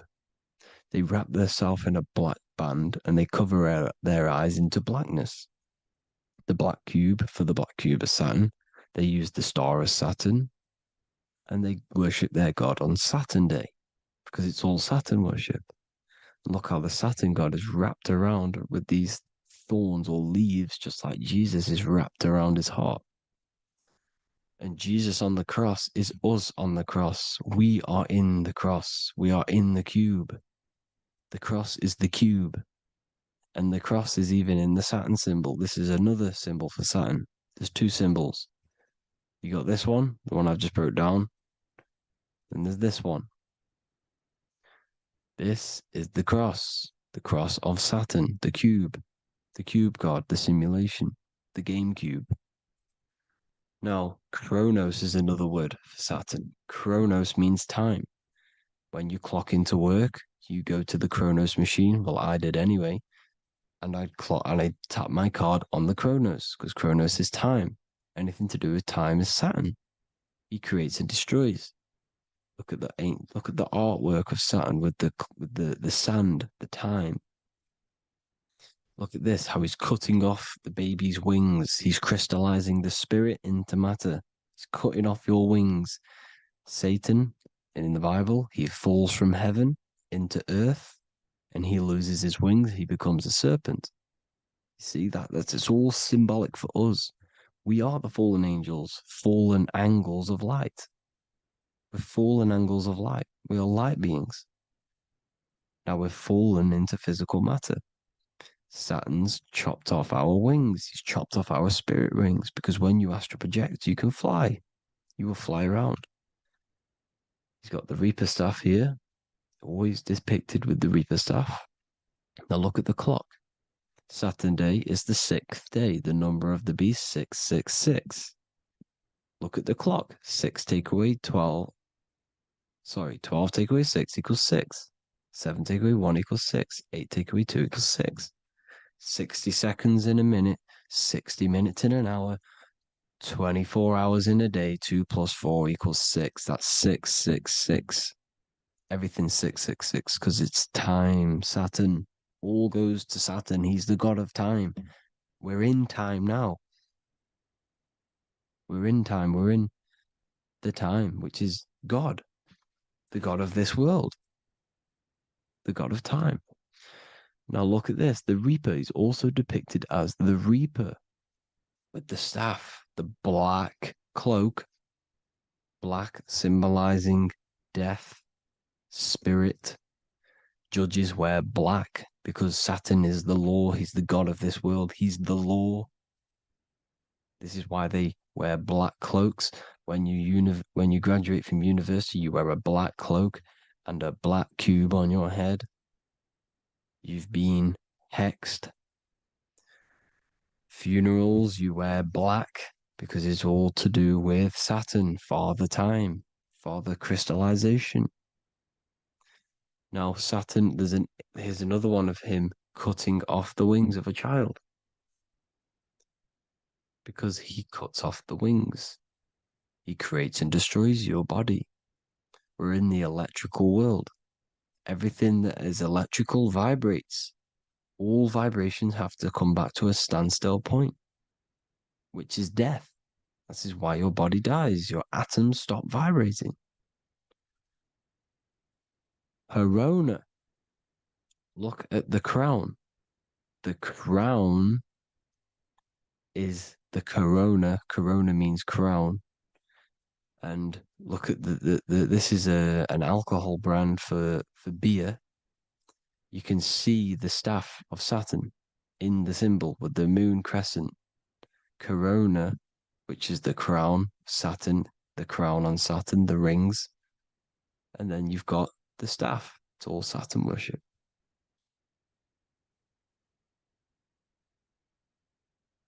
Is the black cubes of 9/11. 2 black cubes. This was a ritual for Saturn. It's all ritualistic. And look at the Star of David, the Star of Saturn. It's not the Star of David.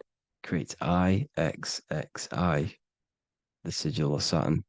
IXXI means 9/11 in Roman numerals. 9/11. It's all a ritual for Saturn, and they have the 2 black cubes of Saturn. Now look, XX. There's more symbolism of Saturn now. We're going deeper. XX is more symbolism for Saturn. The sigil of Saturn is XX, as above, so below. Same with the Star of David. You split it in the middle, as above, so below, as above, so below. XX, this is a Knights Templar Cross of Lorraine. XX, Knights Templar, High Order of Masonry. They all worship Saturn. Well, Saturn's the real god of this world. X Eon with the XX, XXL magazines, which is all to do with famous rappers and stuff like that. When you die, you put XX on the eyes because it's Saturn. He's the Reaper. Is Jesus with the XX crown with the thorns around his heart, around his soul, with the cube on the top, the cross cube. Lil Uzi Vert with the XX Cross of Lorraine. Jay-Z with his alcohol brand, XX Cross of Lorraine. The X Factor with the rings of Saturn. All Saturn worship. The seal of Melchizedek is also Saturn. This is the cube. This symbolizes the cube with the 8 points for the 8 points of space and time. And this is the cube.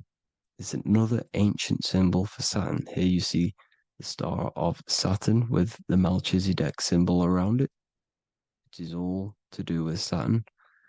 Here you see an altar, the Holy Grail, the Melchizedek symbol on it, and they're worshipping it.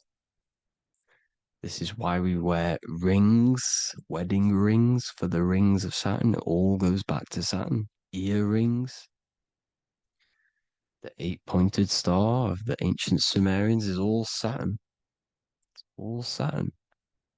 So the ancients, the symbols of Saturn goes on forever. It's in all of the major corporations. You can see it everywhere, the rings of Saturn. Toyota is an obvious one. Internet, Nike, Target, Sega, Saturn. All Saturn worship. All Saturn worship. Because he is the real god of this world. Here's Kanye West's album with a Saturn here. Here's Michael Jackson's album saying X escape. There's the X again. The X escape. You have to escape this reality. Maybe that's what he's pointing at. Here you see it on the dollar bill. The star of Saturn. Here you see it again on the dollar bill. So that is it for today's people. I hope you all gain some insight on Saturn.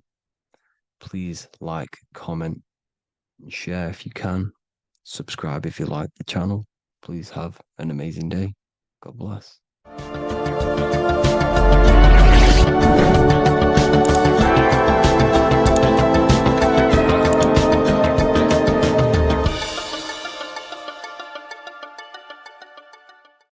What if the word Yahweh is proof that God is embedded in our very own being? Stay with me, because what I'm about to show you might change the way you see yourself forever. Today's topic is decoding the mystery name of Yahweh, the sacred name of God from the Hebrews. By the end of this video, you'll uncover the true meaning of the word Yahweh and how your connection to it unlocks your own personal power. When we look at the word Yahweh in Hebrew, we flip it on its side. We're actually looking at the human body. These are the legs, this is the torso, here are the arms, and here's the head. So if we actually switch this on its side, we see the human body. The Hebrew name Yahweh often translates to I am. The I am. Now, what is the I am? The I am, when you say I, you're referring to your highest self. Everything with the letter I in the beginning, most of them words are referring to our inner self, inside, intelligence, internal, in. The I represents the inside self, the invisible self. You cannot see the I am because this is the spirit, this is our consciousness. It's the intelligence controlling the human body. When you say I, you're not referring to your name, your job, your reputation, your ego, or your thoughts. You're referring to the observer who is beyond the thoughts, the one who's observing the thoughts. That's the soul. Look at the word Yahweh, Yahweh, the sacred name of God. Yahweh can be observed in the natural rhythm of the human breath. When inhaling, we subtly hear Yah. When exhaling, we hear Way. Do this yourself. Breathe in through your nose, you'll hear Yah. Breathe out, you'll hear Way. And in fact, the letter H, H, when it's pronounced, it carries the soft sound of wind or breath, a gentle exhale that mirrors the very essence of life, giving air. Breath is the spirit of life. It's what connects us with consciousness. If we stop breathing, we lose consciousness. The body shuts down. We're breathing the spirit of breath. We're breathing in the spirit of life. It's the very essence that gives us physical existence, and we're constantly staying connected to this breath at all times. Now let's look at Yahweh. 1, 2, 3, 4. There are 4 letters. The tetragrammaton is the 4-letter Hebrew name for God. Okay? Tetra, meaning 4. We have 4 gospels of Jesus. Jesus is depicted with a cross with 4 sections. Jesus has the 4 sacred animals around the side of him, always depicted with these 4. A bull or an ox, an eagle, a man, and a lion. These are the 4 fixed signs of the zodiac. Aquarius, the man, Scorpio, the eagle, Leo, the lion, Taurus, the bull or the ox, which are related to the elements. Leo is a fire sign, Aquarius is an air sign, Taurus is an earth sign, Scorpio is a water sign. These are the 4 elements. And the 4 elements correspond to the 4 bodies of consciousness, as we see here. This is fire, this is air, this is water, this is earth. So we are made out of the 4 elements, which represent the 4 bodies of consciousness: mind, emotion, spirit, and body. The soul is incarnated into 4 sections. Hence why Jesus has 4 gospels. Hence why Yahweh is a 4-named word, because we are tetraform. We have 4 bodies of consciousness. There are 4 pillars to reality: the mind, emotion, spirit, and the body. So what we're actually looking at here is the name of the very essence of the self. Yahweh represents the universal consciousness that we're all tapped into, because the body is like a radio. The body is basically a radio antenna, which is picking up this stream of consciousness, and we're all the same consciousness, just experiencing it in a different body. And Yahweh is the name for this intelligence that we're all acting out, that we're all manifestations of. So now let's look at the word Yahweh, where we read it this way in Hebrew, which is 10565. 10565 in the Hebrew letters and the numerical values. And the DNA is made up of 4 bases. These 4 things which create the DNA. This basis is the genetic code for all living things. Each DNA strand is held together by sulfur bridges that appear in a repeating pattern of 10565. This pattern matches the numerical value of the Hebrew letters of Yahweh, Yod, He, Va, He, which are 10565.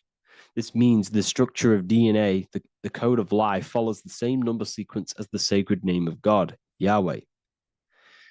This is a factual observation. So we're looking at 10565. So let's look over this one more time. Yahweh represents the breath, Yahweh, inhale, exhale. It translates to I am. It's written in our DNA. The word Yahweh on its side looks like the human body. Now, this is where things get a little bit deeper. 10565 adds up to 26. The number God, well, the word God adds up to 26. Allah adds up to 26. There are 206 bones in the human body, 26. 26 adds up to 8. 8 is the number of infinity. We are all the infinite consciousness. Consciousness will never die. It's immortal. It's infinite. We are all infinite. We are not these skeletal structures. We are Yahweh, the universal consciousness. The creator of all things is our essence. We're all God with individual identities, but the highest versions of ourselves is God. The ego is our own personal experience of God. Does this make sense? So in conclusion, Yahweh is not the name of a separate God from us, but rather the reflection of the divine consciousness manifesting through the human form.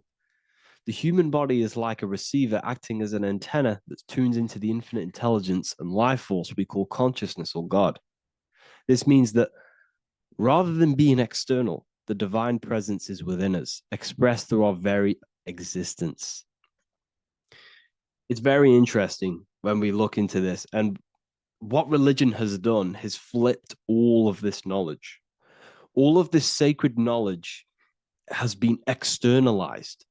They've externalized God so that we worship God and we view God as something separate from the human experience.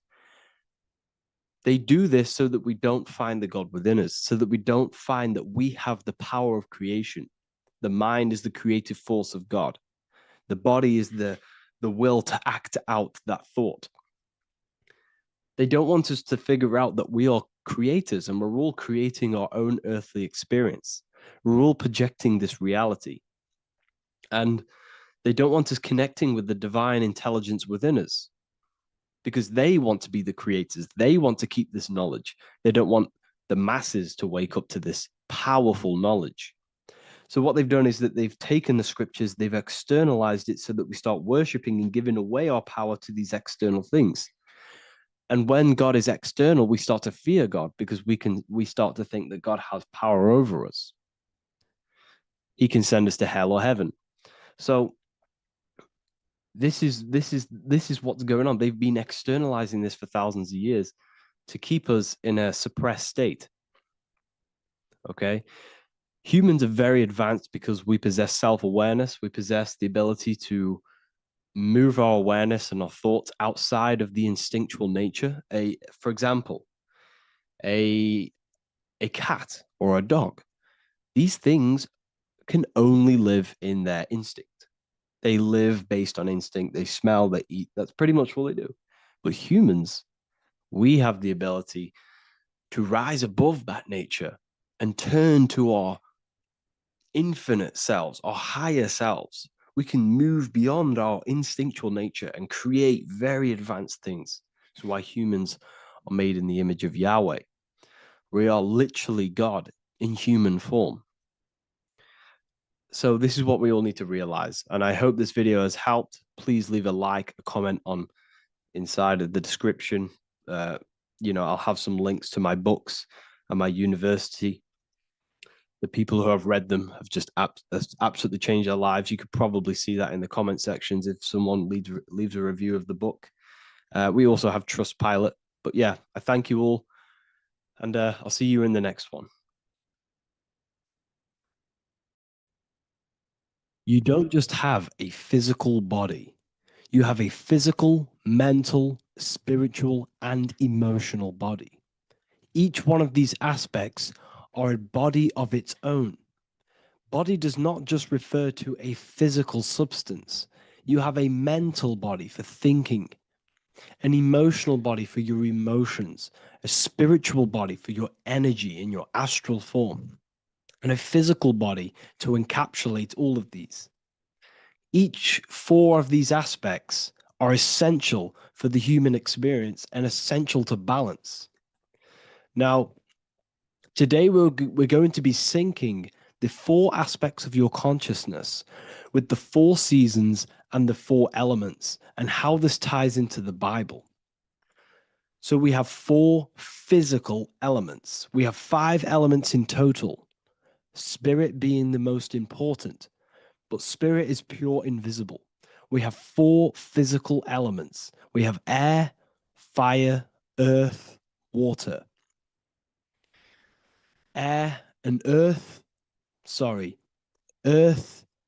and water are feminine. Air and fire are masculine. Air and fire are active. Water and earth are passive. The air corresponds with the mental body of consciousness. This is where your intellect, this is where your communication, this is where your thoughts, intuition all comes from. This is the mental body of consciousness that allows you to think, allows you to process, figure things out, and have intellect and gain knowledge. This is your intellectual aspect of your consciousness, located in the head region. We have a fire nature, a spiritual nature. This is our astral body. Our astral body is all to do with the subconscious realms, the higher realms of consciousness. This is the body that allows us to be free from the physical body. Our spirit is more of our energy. Water is our emotional body. This is what allows us to feel things, that allows us to gain intuitive feelings of conscience. So emotion allows us to understand what is right and what is wrong. When we feel something bad, we know that this is wrong. When we feel something good, we know that we are doing good. Emotions are a creational force that allows us to feel certain things to bring them into existence. Our emotional body is a creational force and should not be reactive, and they should be controlled. Most actions are stemmed from emotions. Actions bring thought into physical existence. Emotions are the driving power. They are what drives your actions. The thought, then the emotion, then the action. Earth is your physical body. This is your physical state that allows you to take mind and emotion into action, into fruition, into physical matter. This is what your physical body allows your consciousness, your soul, to interact with the physical world and bring things into physical existence. The physical body, the physical world, is an outcome and an effect of the thinking mind. All physical substance comes from the thinking mind. The pen, the phone you're holding, the microphone I'm speaking into, all began as a thought in the thinking mind, then it was brought into physical reality. Earth is the most dense. So it goes in this order: body, emotions, spirit, mind. The higher you go up, the more lucid and fluidic it becomes. The lower you go down, the more dense and dull it becomes. Air is the mind, Fire is the spirit, water is the emotion, earth is the physical body. So this is why you are a microcosm. You have these four things within you. You contain of these four elements, which correspond to the four bodies of your consciousness, the four bodies of the soul. You are the soul. You are the spirit. So this is why in Theologians 4:17 it says, "Caught up together with them in the clouds to meet the Lord in the air." You don't meet God or the Lord in the physical air, in the clouds. This is clearly a parable. A human being cannot go up to the clouds and meet a mystical man in the clouds. This is obviously a parable, a metaphor. The air is your mind. You must raise your consciousness beyond the body, beyond the emotions, beyond the spirit, and enter in the mind during meditation, turning the mind inward to connect with the Lord. The Lord is the highest aspect of your consciousness, the one that exists beyond the physical body, beyond your emotions, beyond the thought. So you meet the Lord in the air, in the mind. The mind represents the air. This is why in America there's a saying called an airhead. You're an airhead. This means that you are stupid, or you don't think, or you have nothing in your mind. You have nothing in your head. When someone's very stupid, you call them an airhead, because air represents the mind. The air is elevated. The air is invisible. The mind is totally invisible to the human eyes. It is a metaphysical substance. In fact, it's not a substance at all. It's so fluidic. It's everywhere. The mind can be everywhere at all times. It can be anything. Nothing is impossible within the mind. Now, this is synced with the four seasons. The four seasons represent the four aspects of human consciousness, the four bodies of your consciousness, the four bodies of your soul. The sun is your soul, okay? And the sun travels around four seasons. Summer, when the sun is the most hottest point. Autumn, when the sun starts to move away from the hottest point. Things start to die. Then it goes to winter. This is when everything dies. This is when things enter in within itself. This is when darkness occurs. Then spring. This is the reignition of the sun. This is when the sun starts to bring back the warmth back to the summer. You have four seasons which correspond to the four bodies of consciousness. Fire is the spirit. This is when you are passionate. This is when you are taking action. This is when you are fiery. The sun is blazing. You're taking action. You're very passionate. You're very spirit. You're in the spirit. Autumn is water, emotion. This is when you start to become very reflecting. This is when you start to feel emotional, because in autumn there's lots of water. This represents the emotional body of consciousness. Winter is the mind. This is air. Winter, what happens in winter? Everything enters within itself. The leaves die, the trees die, everything dies and goes within. This is the mind. The mind is the darkness, remember. You close your eyes to enter within the mind. The winter represents meditation. In the winter, what do people do? They stay inside of their house. They research more. They read more books. They become more intellectual. They think more in the winter because we are so we're stuck inside. So we're more reflective, we're thinking more, we're more communicative, we're more intellectual. In the spring, this represents the earth, the body. This is when we start to come out of the mind and we awaken to the body, and things start to grow again. The plants start to grow. The earth is growing again and reborn again. This is the body. This is when you become more active in the spring. And then the summer, back to the summer, we then take action on these thoughts and these thoughts that we gained over the winter. Essentially, this is just a massive cycle. And this is a daily cycle also. The nighttime is the winter. The morning is the spring. The midday is the summer. And the evening time is the autumn. This is a microcosm. We have four bodies of consciousness. You are the sun, you are the soul, And the soul has 4 bodies: summer, autumn, winter, spring. Emotion, air, body, spirit. Sorry, emotion, mind, body, spirit.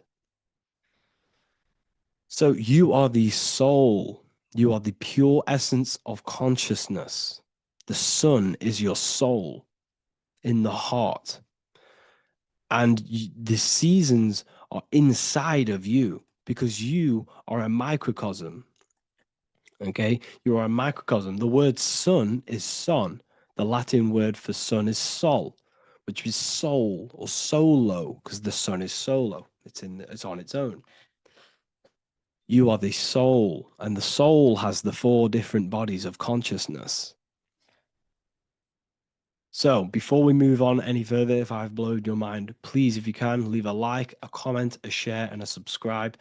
Let me know what videos you want me to make in the future. Please drop a like. It definitely will help me. You are a microcosm of the macrocosm. Man is a miniature universe that goes through its own cycles. The seasons of the summer, winter, spring, and autumn do not occur merely outside of him, but within him as well. The summer is within you. You feel different in the summer. You feel different in the winter. You feel, depending on the body of consciousness, it's your soul's interacting with. So the sun in the sky is your soul inside, and the sun goes through these cycles, which is affecting your bodies of consciousness, because the cycles represent your bodies of consciousness. Now, this ties in with the Bible. This is why we have 4 Gospels. This is why Matthew, Mark, Luke, and John are always seen with the 4 different zodiac sign animals or symbols. So you always see each one of the Gospels. If you just type in on Google Matthew, Mark, Luke, and John, type in ancient pictures, paintings, or pictures of them, and you will find these 4 zodiac signs are always standing with each one. Taurus, the bull; Leo, the lion; Scorpio, the eagle. An old symbol for Scorpio was the eagle, and a man for Aquarius. Here you see very, very ancient paintings and artwork. Here we see Matthew, the man, Aquarius. Here we see John, the Scorpio. Same here. We also see it on the tarot cards, on the world card. We see the 4 fixed zodiac signs. Here we see it as well. These are called the 4 fixed zodiac signs. Now, when we look at the zodiac, we're no longer looking at the sky, because what you must understand is as above, so below. What is above you is inside of you. What is above is what is below. What is outside of you is within you. The zodiac is inside of you. The zodiac revolves around the sun. The sun is your soul. These are different energies of your soul. Like I said earlier, the 4 seasons are the 4 bodies of your consciousness. And in each body of consciousness, you have these different energetic energies that you can work with. Okay, so this is the true astrology. This is the true astrology, the internal esoteric astrology. You can't find much information on this at all. Very hard to find. So what we're looking at are the 4 bodies of consciousness. Obviously, when you look in the middle of each, when we look in the middle of each season, spring, the middle of spring is Taurus. The middle of winter is Aquarius. The middle of autumn is Scorpio. The middle of summer is Leo. These 4 signs are known as the 4 fixed signs. Okay, Scorpio is fixed. It's the middle of autumn. Scorpio is a water sign, emotion.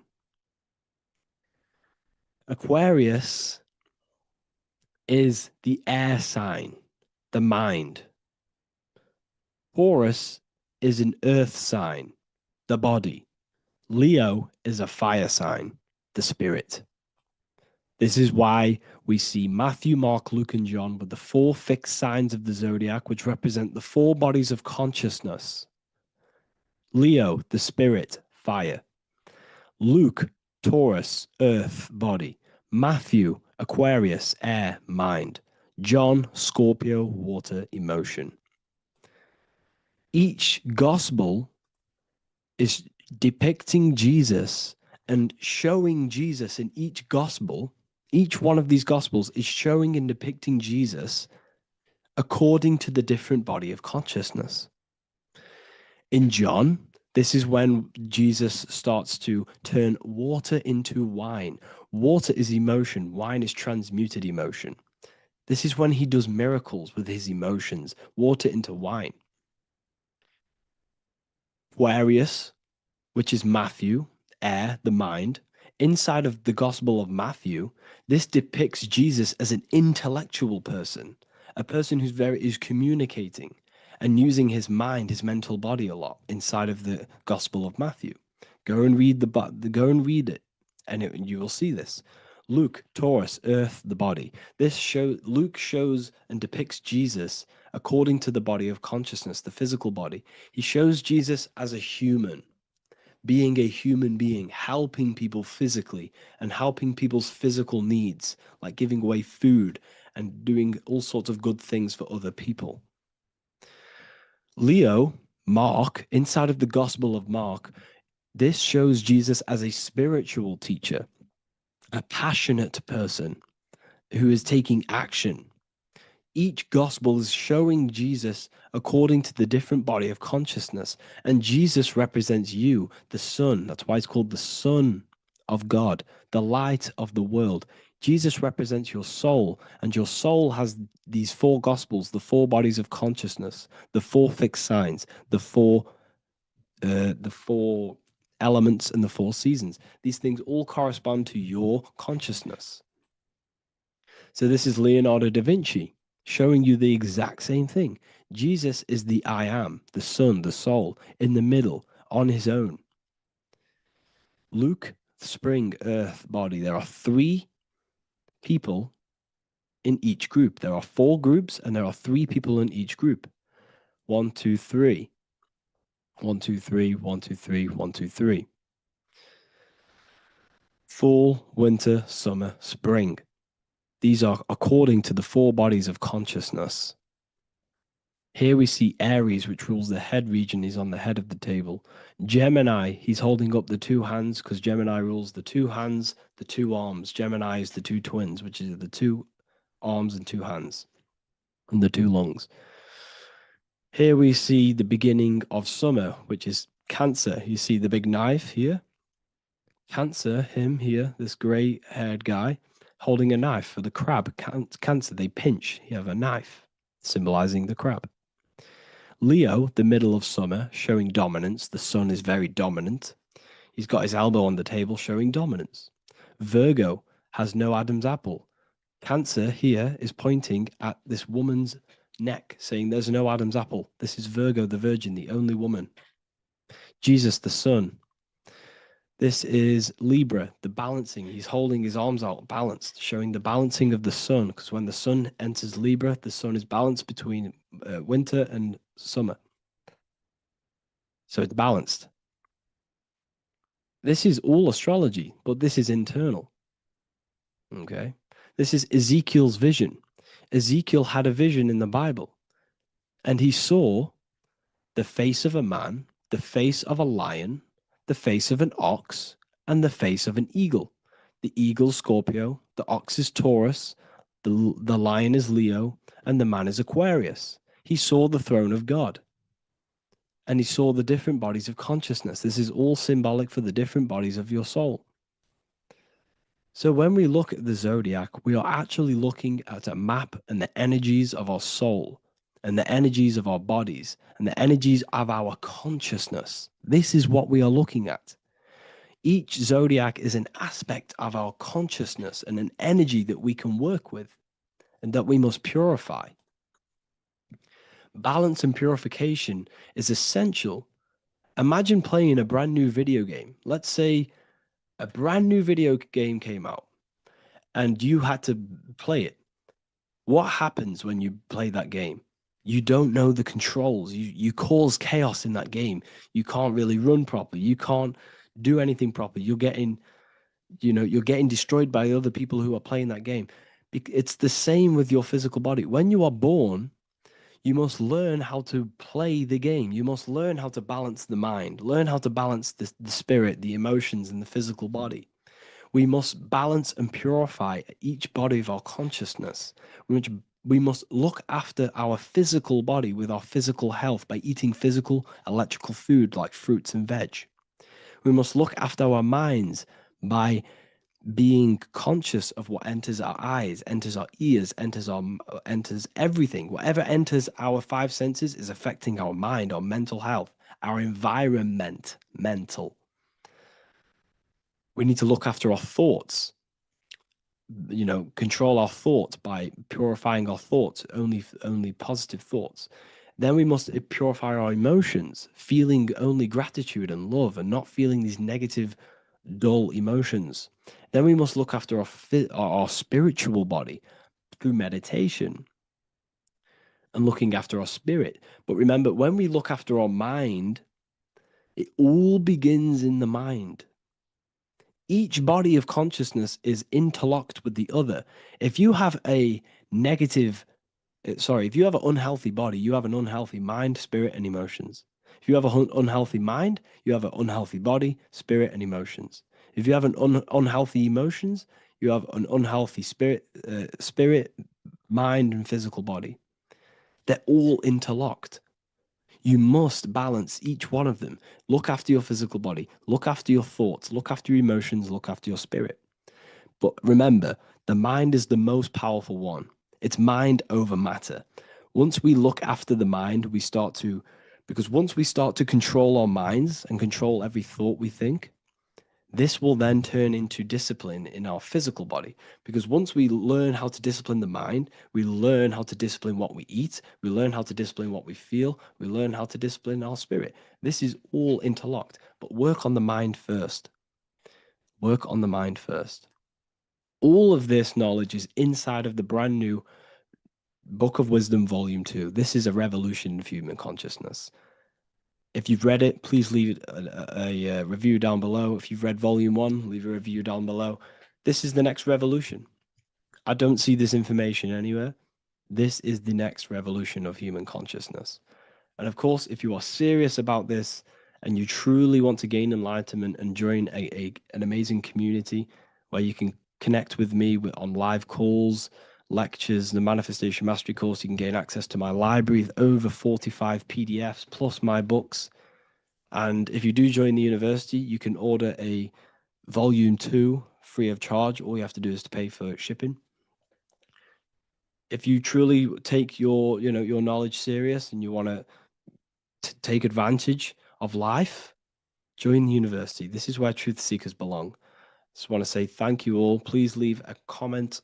Please leave a like. It's going to help me a lot spread this knowledge to the world. And yeah, share this with a friend and subscribe. Thank you all.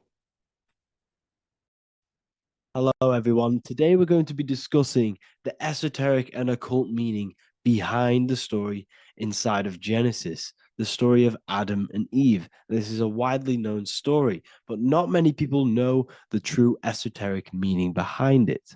Okay. So today we're going to be breaking this symbolism down. Before we get into this, please leave a like and a subscribe on the channel. I would greatly appreciate it. And please comment below any lectures or anything you wish to know, and I could maybe make it in the future. The first thing we must understand about the Bible is that it is an esoteric and occult book. It is written in allegory. It is written in such a way that we understand the book compared to our level of perception. Now, what do I mean?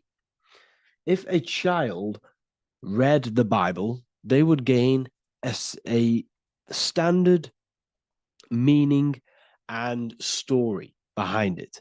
They would gain a normal interpretation of the book, of being good, praise God, and be a good person. However, me, who have studied the occult and esoteric and symbolism for a very long time, when I read the Bible, I see a deeper meaning. I can read between the lines of the allegories. which means the Bible is written in such a genius way that it speaks to your level of intelligence. Depending on how advanced you are mentally and with knowledge, will depend on how you decipher this book and how the parables inside the book can speak to you in your personal life. Okay? So the Bible is the greatest psychological book ever written in history. This is why it's known as the greatest story ever told. It's a story. What we must understand with the Bible is that the Bible creates on the surface a logical way of thinking, which is what we call religion. We read the Bible and if we think logically and we take that book literally, then we gain a religion. But if we look beyond the surface, this is what we call esoteric, metaphorical, symbolic. You can read between the lines using our right hemisphere of the brain in deciphering this book and what it truly means to us and the evolution of our mind, body, and soul.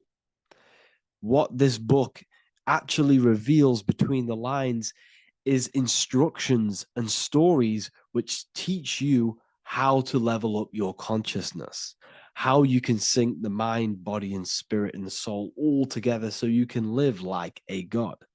This is what the esoteric is. It's the purification of consciousness. Now, when it comes to Adam and Eve, okay, what we must understand is that this is the beginning of creation. This represents the beginning of your life in an esoteric way. This is symbolic for the beginning of your incarnation into this physical world. Okay. And we have Adam, masculine, Eve representing feminine. These are the two masculine and feminine energies which create the whole material universe. Okay. And as we are born with a pure consciousness. We are born with pure consciousness. Well, now, what do I mean? As a baby, we have no knowledge. We are pure essence of the soul. You know, we don't gain the knowledge of good and evil. We are pure. Yes, we're not happy all the time as a baby, and we're not sad all the time, but we have no ego. This is what I mean. Our consciousness is not split. As a baby, you are whole. You have a whole consciousness. You are yourself. You have no false identifications, no limiting belief systems, nothing. You are pure awareness and the pure soul and the pure mind. Now, this is what Genesis is representing. As we grow older, the more experiences we gain, the more thoughts we start to think, the more knowledge we gain of this world, the more impure our mind, our heart, our soul, our spirit becomes, the more impure our body becomes. As we grow older, we're infected with negative beliefs, negative thoughts, and society norms. This is a big one. As we grow older, we are molded by society. We shut off areas of ourself and we push them away so that we fit in with society.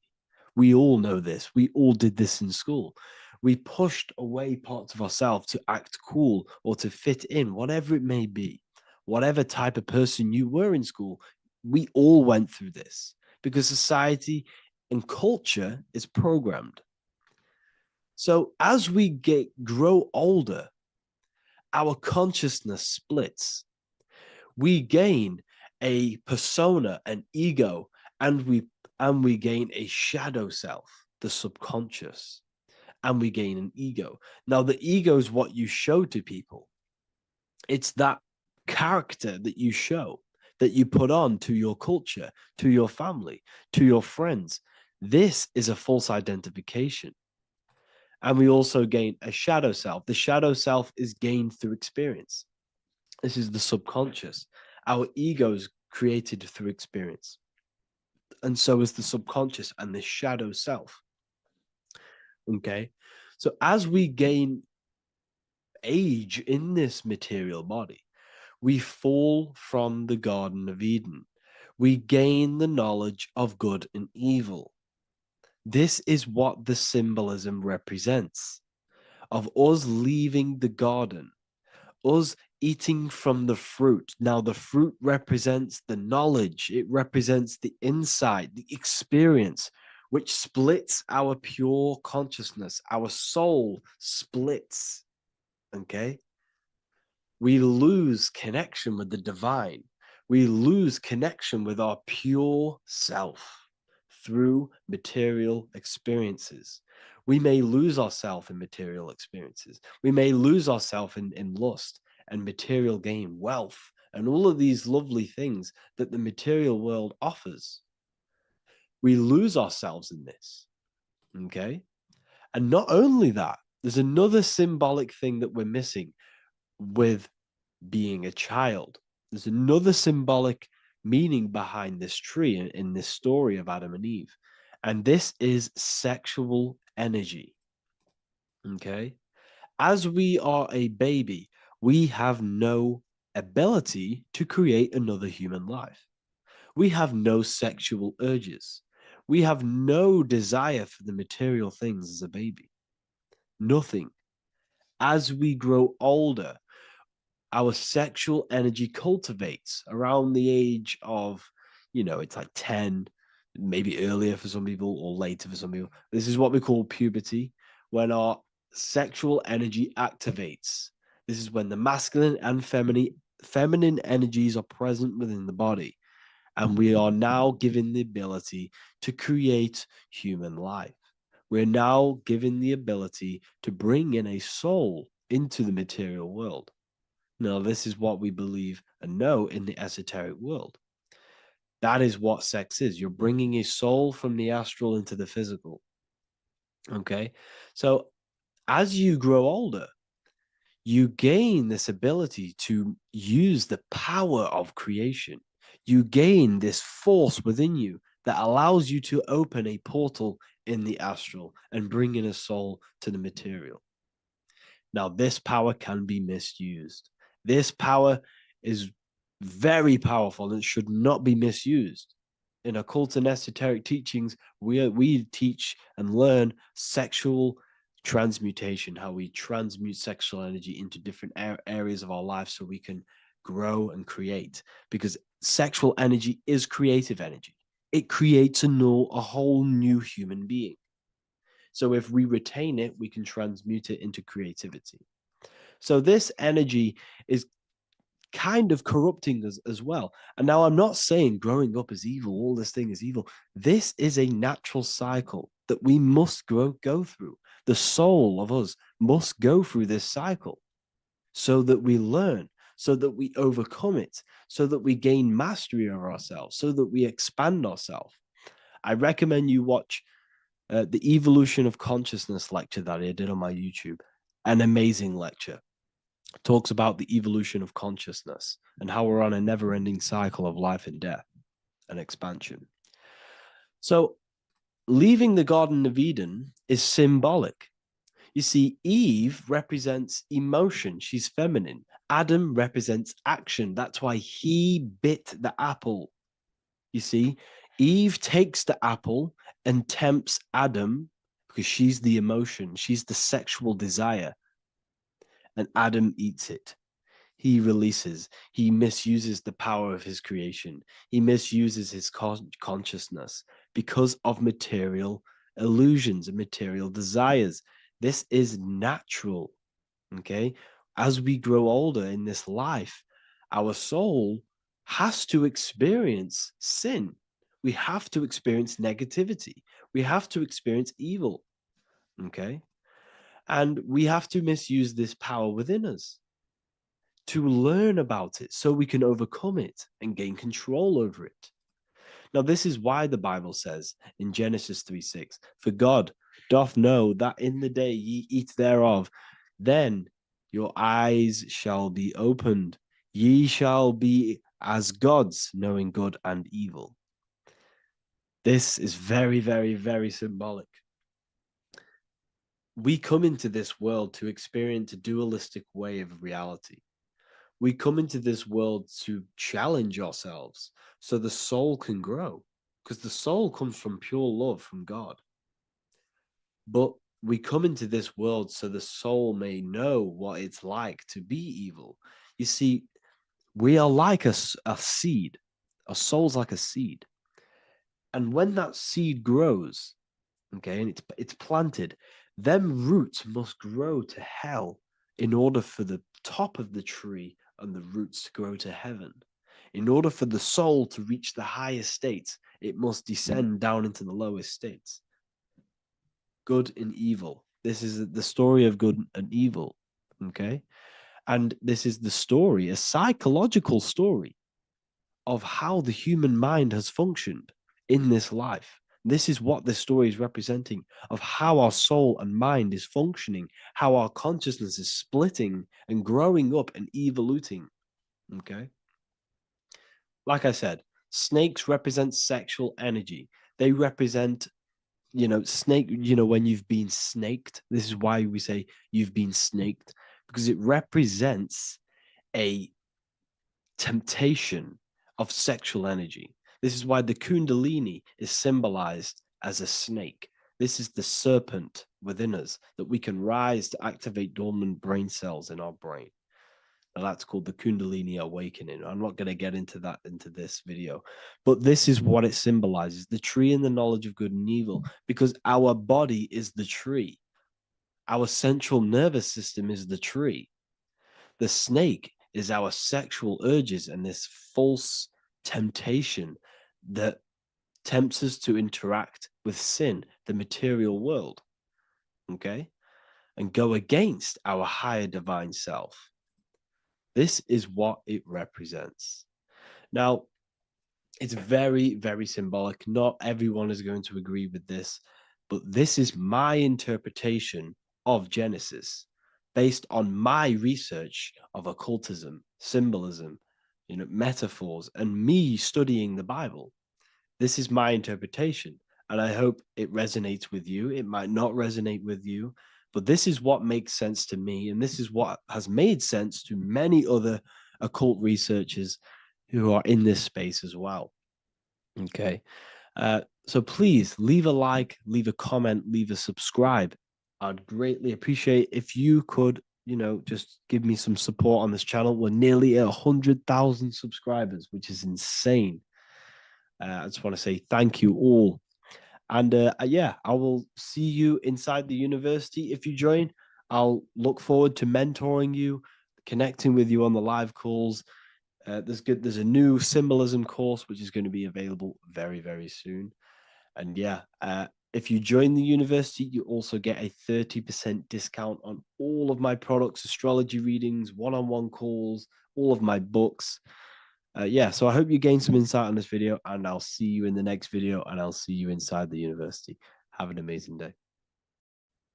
You are not breathing correctly. 98% of people only use a third of their lungs capacity, which is shallow breathing, which ages you, lowers your brain capacity, and also lowers your state of consciousness.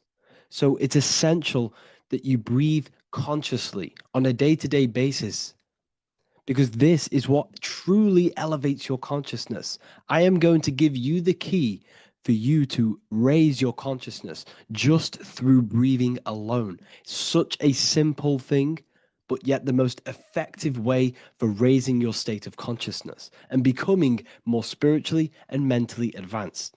So tune in for this video, and I'm going to show you exactly how to do it and the symbolism behind breathing. Air is more than just air. It carries electromagnetic energy.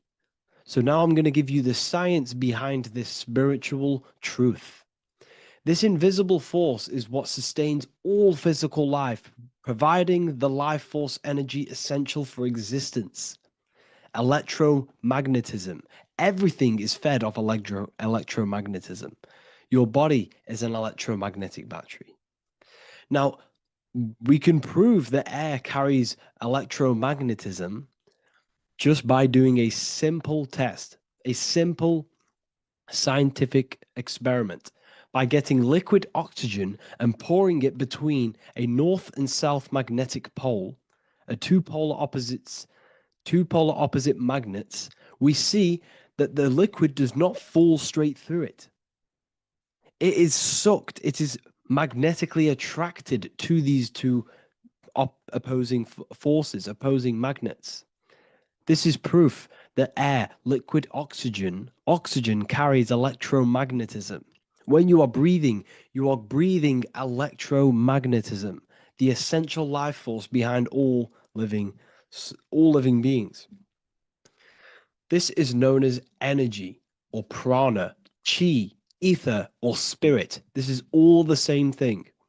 Air is not just empty space, it is energy, it is prana, it is life force, it is spirit, it is ether, chi, prana. You are an electromagnetic being. Your consciousness is in direct correlation with your electromagnetic aura or biofield around your body.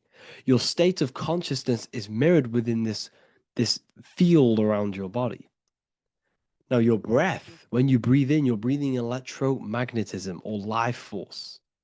Breath is the vital link between the physical and the spiritual, bridging the body with the soul.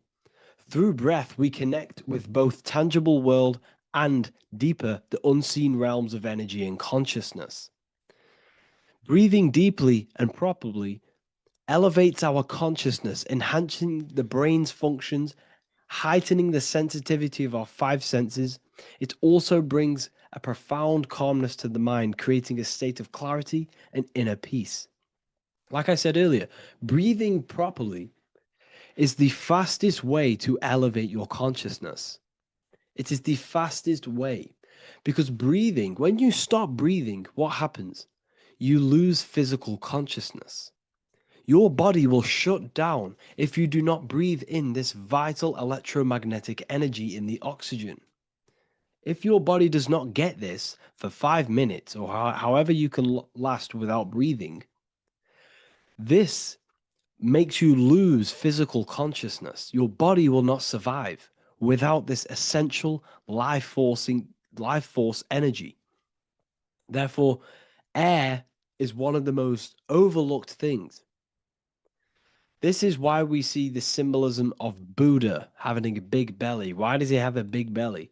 Because it's symbolizing breath work, proper spiritual breath work, the certain teachings of breath work, of when you breathe in through the nose, you have to breathe in through the nose. You don't want to breathe in through the mouth because the nose acts as a filter which catches dust particles and filters out the air before it enters the lungs. The mouth does not do that. The nose is for breathing inward. We breathe in through the nose, and when we breathe in, we breathe into our belly, not our lungs. When we breathe into our belly and our belly expands outwards, we are then moving this energy down from the nose down the spinal column. And when we breathe back out, the belly goes in, which is raising the energy up the spinal column, back out through the mouth. This is the true way of breathing, because when we breathe, we are moving energy. We are moving electromagnetic energy. When we breathe in through the nose, the energy travels down the spinal column. And when we breathe out, we are raising this energy back up the spine, some of it going out the mouth, and some of it reaching the brain, activating dormant brain cells in the brain. But when we breathe, we need to make sure we are using 100% of our lungs' capacity, because the lungs is what transforms this special energy into consciousness, physical consciousness. So this is why Buddha has a big belly. It's not because he was fat. It's not because he was overweight. It's symbolism. It's symbolism of breath work. So try this. Do this for 2 minutes while you watch this video. Breathe in through the mouth as hard as you can until you no longer can fill any more air into your lungs and belly. Breathe it into your belly, not your lungs. And breathe out through the mouth. Do this for 5 minutes or 2 minutes, however long. I promise you, breath affects your consciousness. You will notice the difference. If you do it quicker, the quicker it'll affect your consciousness, and you might go lightheaded. But that lightheaded is you activating your spirit, your energy body. So try this just by when watching this video. When you breathe consciously, you are renewing both your energy body and astral body, aligning your consciousness with a higher state. This practice feeds new life force energy into the body, revitalizing and enhancing your overall well-being. Like I said, your brain requires the most amount of oxygen. When we have shallow breathing, this is reducing the brain's capacity. Because when we are not breathing properly, which 98% of people are only using a third of their lungs capacity, we are essentially only using a third of our consciousness, because your breath is directly correlated to your consciousness, your state of consciousness. When you breathe in through the mouth, out through the mouth, out in through the nose, out through the mouth, consciously and deeply for 5 minutes, you will notice that your senses are more powerful and sensitive. Your brain is quicker.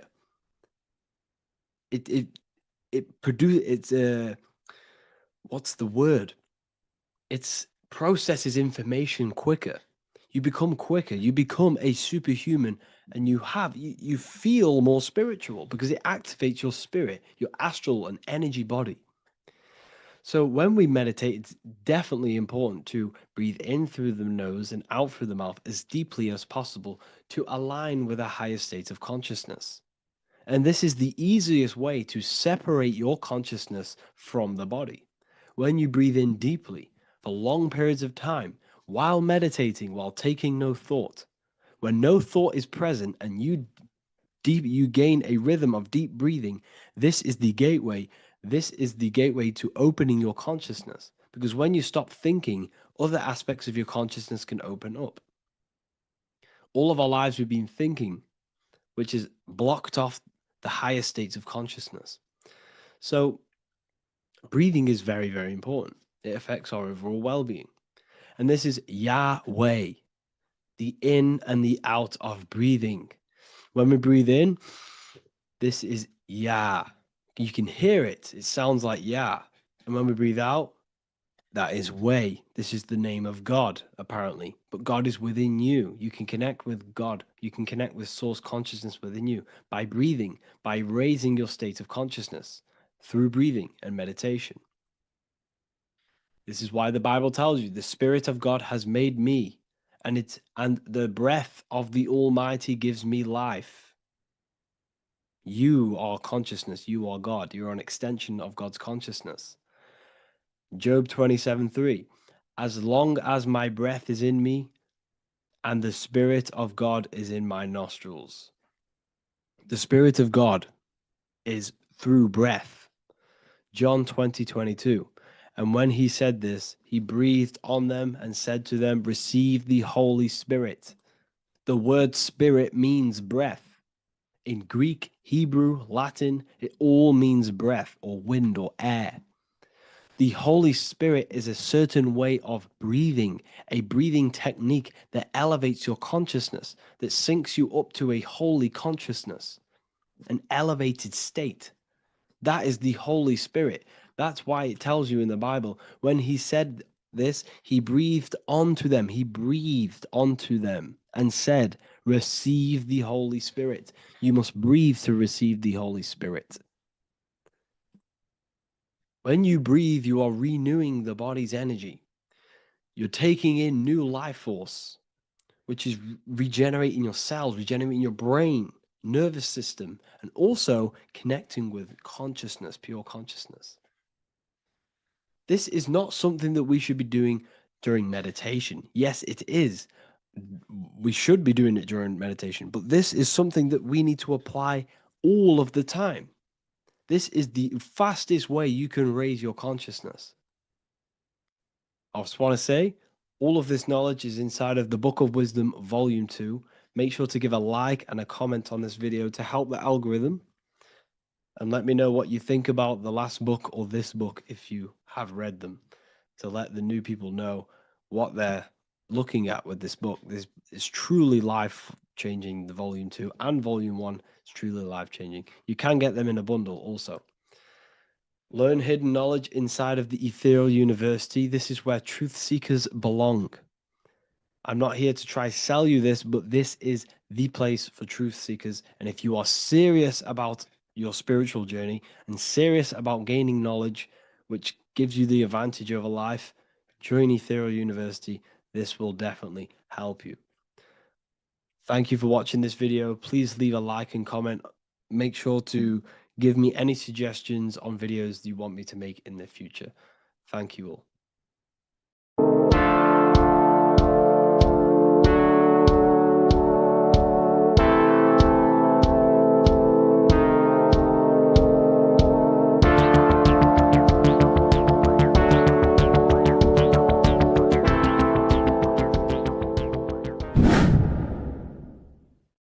What is good, people? We're back with another video, and today we're talking about the chakras. Let's jump straight into this because I know there's been a lot of requests for this video. So let's jump straight into this. So you have 7 chakras, right? 7 chakras, and these chakras are feeding off your electromagnetic field, known as your aura. This is both positive and a negative pole, male and female, right? This electromagnetic field is made out of electric and magnetism, and together they come as electromagnetic. Now, your chakras, the word chakra just means wheel, spinning wheel, because that's what they are. They're spinning wheels of energy. They do not exist on this physical plane. They exist on the etheric plane. Okay. Now, these energy centers are known to regulate your emotions, and each energy center controls the organs and cells in that particular area of the body. So, for example, your sacral chakra will control the cells and organs of your sexual reproduction area. Okay, the navel chakra or solar plexus will control the digestion in your body. Same with the heart, same with the throat, right? So they are like mini brains for each center of your body. They run along up the spine, but notice the crown chakra exists outside the body. It's just above the head. Now, this process of the chakras is obviously the 7 colors of the rainbow, starting from red, which is the lowest vibrational color, all the way to violet, which is the highest vibrational color. This, like I said, these energy centers are feeding off your electromagnetic field. So if these chakras are unbalanced, they are taking too much energy from your electromagnetic field, making it weaker. Now, this is the North Pole. As you all know, the Earth is flat, and we live inside of a giant torus field, and the North Pole is the Earth's heart chakra. And this is why the aurora borealis, or the northern lights, whatever you want to call them, that's why they are green, and they are being emitted from this center point of the Earth, because it's symbolizing the heart chakra, which is green, right? Now, you do work your way up to these. However, this is a torus field. You are a torus field. You have different layers of this torus field, right? And you need to balance all of these chakras, but you can't move up these chakras until you open the one below it. So it's like a stairway. You can't go to your solar plexus without going through your sacral. You see? So you have to work up these. However, you have to work up these and then live from the heart, because the heart is the center of the torus field. It's the balance between male and female poles, positive and negative poles. So you have to balance all of these chakras and then bring them all into one, which is the heart chakra. Now, they exist on the etheric plane, They exist on the etheric plane, and the etheric plane is a layer of the material plane. It's the one higher than the material plane. And then after the etheric plane, it melts into the astral plane. So they exist just between the physical and the astral aspect. Now, this is the yin and yang matter, which is the lowest root chakra, physical matter, and then to spirit, because high vibrational matter turns into spirit, low vibrational spirit turns into matter. So they're interchangeable. This is the yin and yang. Now, when you see ancient paintings with the halos, you see this is like a toroidal field coming out the top of his head, you see, with a halo. This was symbolizing in the old days, in the ancient days, that they've aligned their chakra, they've reached Christ consciousness, which is God consciousness, right?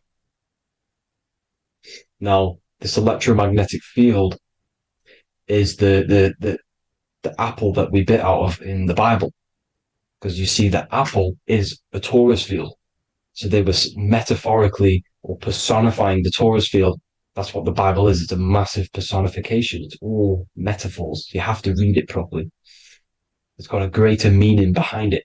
Now, when we bit from the apple, we ate from the tree of knowledge, which is good and evil. Our lower mind took over, so we materialized to feed our physical bodies. We materialized through Saturn. That's what Saturn does. Now, if you don't understand that, go and watch the video previous to this one called Occult Secrets of Saturn. And that will show you how Saturn is the materializer. Now, this is one of the secrets behind the Masonic compass, electric and magnetic, male and female, duality, positive and negative. Now, like I said, they teach you about the torus field, about a magnet in school, but they don't teach you about your electromagnetic field. Everything alive has a torus field. It is the building block of this creation. Absolutely everything has a torus field. There's not one thing without it. And as you can see here at the center of the apple, that's where the seed is. That's where the life is. The reproduction of that organism. As you see, this is where the most electromagnetic energy is stored, in the center, because this is where the two duality, this is where the field meets at the very center. This is why the seed is at the very center. Now, your spine is a elongation of the brain. The brain is heaven, and the bottom of the spine is hell. So this is Saturn, which is the root chakra. The 7 planets are associated with each chakra. Moon equals mind. Okay. Now Saturn is physical matter, as I've just explained. This is the lowest vibrational color. And they want you trapped down here, which is your hell state, your animal nature, your physical nature. They want you to identify as the physical body. They don't want you to reach these higher states of consciousness. Okay? Now, in the brain, you have 12 convolutions. Now, this is what they were symbolizing in the Bible with the 12 disciples. And obviously in the Bible, it says the upper room where Jesus met with his disciples. This is heaven, the brain, the higher states of consciousness. Now, this is your North Pole. This is Jacob's ladder. Okay. This is why you have 33 levels of Freemasonry, because it's symbolizing the 33 vertebrae, which are these little things here on the back of your spine. Because once the Kundalini energy from the bottom of your spine rises to the top, this is when you get enlightenment and opens your third eye. Spiritual enlightenment. As you can see here, this is Jacob's ladder. This is the Kundalini symbol, right? And they're even showing you this in the medical symbol. They're putting it in your face. But the serpents are wrapped around the spine. Now, the serpents symbolize how the energy moves around the spine, because it's a torus field, you see? At the center of the torus field, it wraps around the center pole. It wraps around it, and this is how the energy moves up. So they're symbolizing it with the serpents. Okay. Now, every religion has a sacred river. For the Egyptians, it's the River Nile. For Christianity, it's the Jordan River, right? This river is the canal, the energy canal at the center of your spine, all the way leading to heaven, to the Holy Land. This is the chamber which the energy rises up, right? Now, they used to say the gods descended from heaven to man. This is just heaven. This is the mind state. And they said the gods were connected by a rainbow bridge. That's the chakra system, the rainbow bridge. Okay. Now, the ancients called this place Midgard, Earth, where both evil and good live, right? Midgard. But you can go to heaven, which is a pure mind state, because once you're in heaven, nothing negative can ever bother you. That's completeness, pure Christ consciousness. Now, this is why Jesus dies at 33. He didn't actually die, but it's symbolizing the death of the physical body. Not the death of the physical body, but his consciousness rising above the physical body to, as I said here, matter to spirit. Matter died off and he came spirit consciousness. This is symbolized by the 33 vertebrae, which is obviously the 33 levels of Freemasonry. And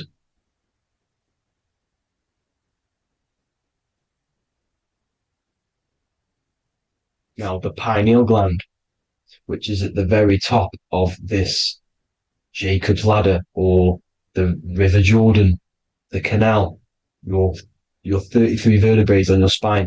This is where the pineal gland sits, right? At the very top, at the center of your brain. Now, there's multiple ways this was symbolized. The Eye of Ra, which is used by the Egyptians. Now, this pineal gland is the seat of consciousness.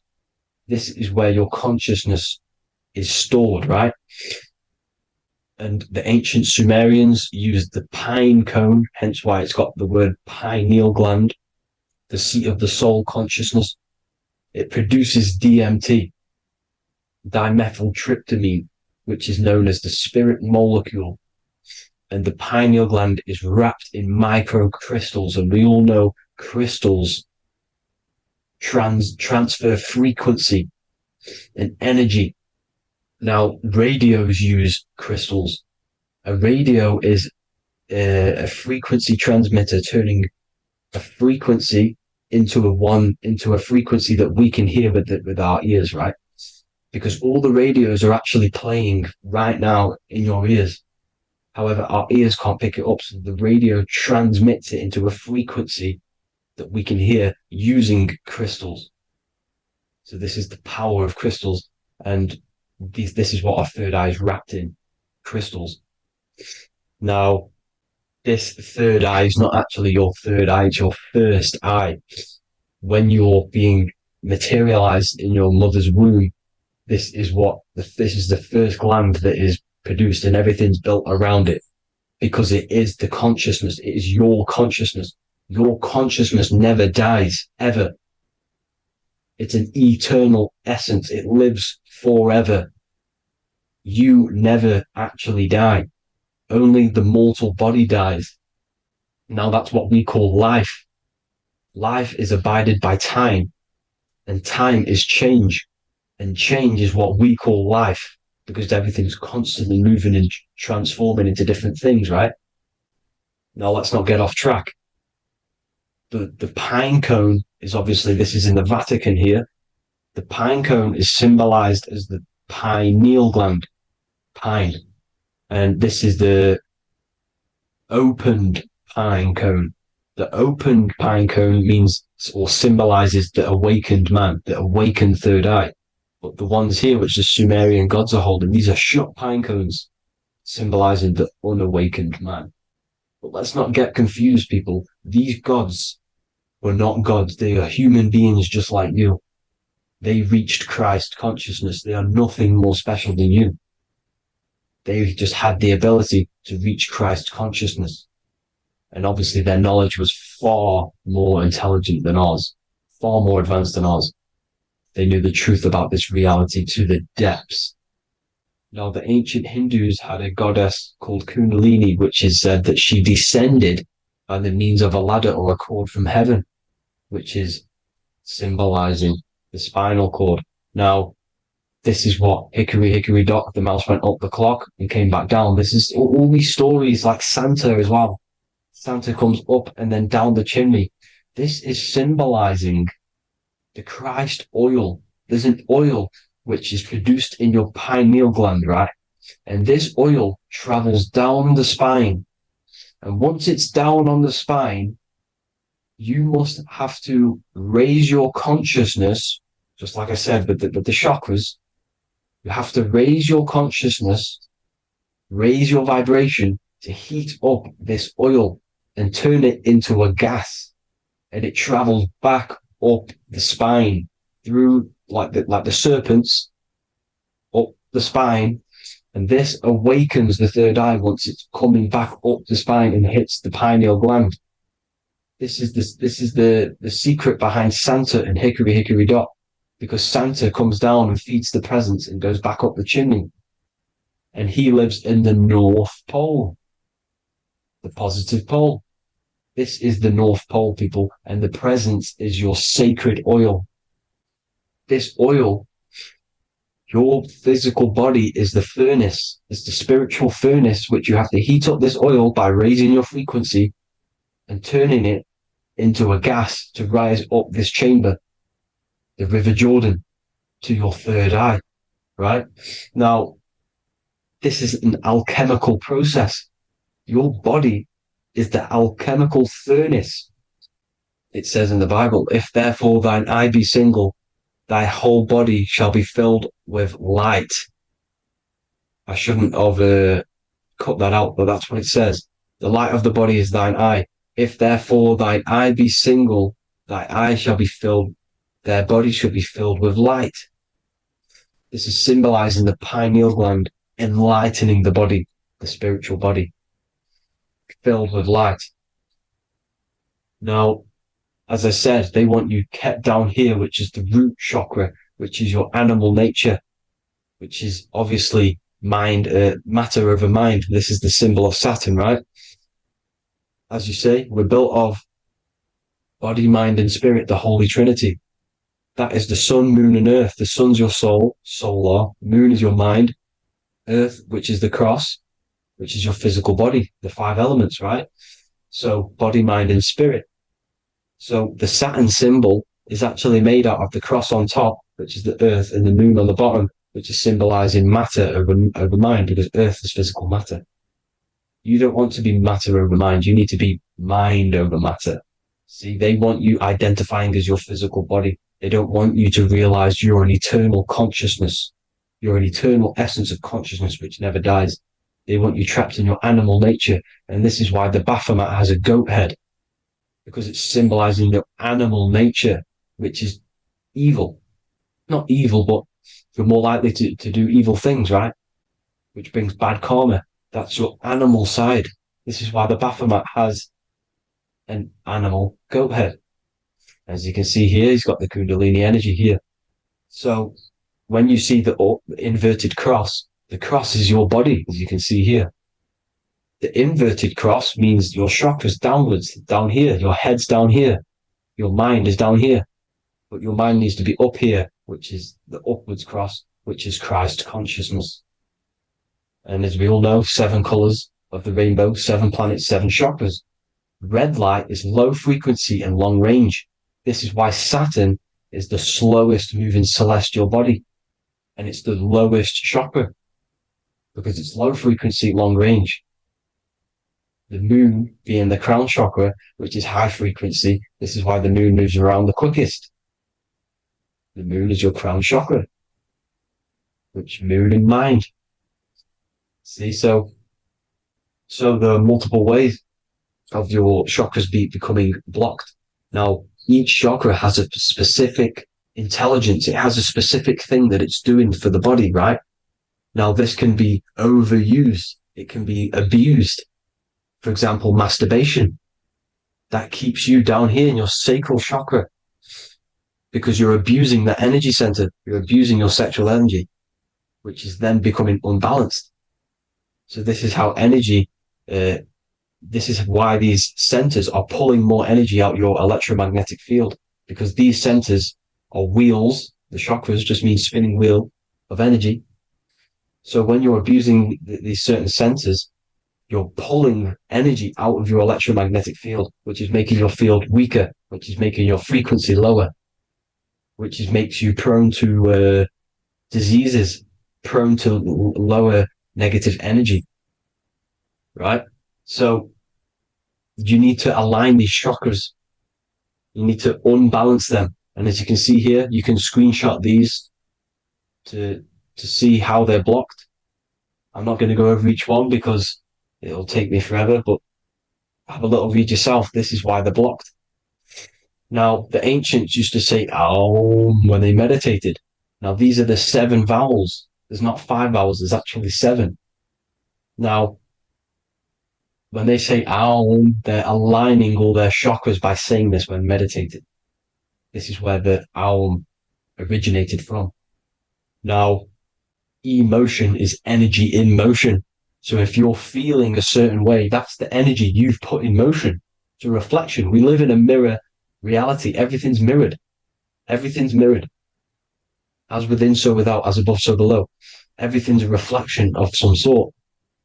So whatever you're feeling, you're doing something wrong. It's telling you you're doing something wrong from the root cause. Because your energies are the effect. You're feeling the effect of something you've caused. The law of cause and effect. Nothing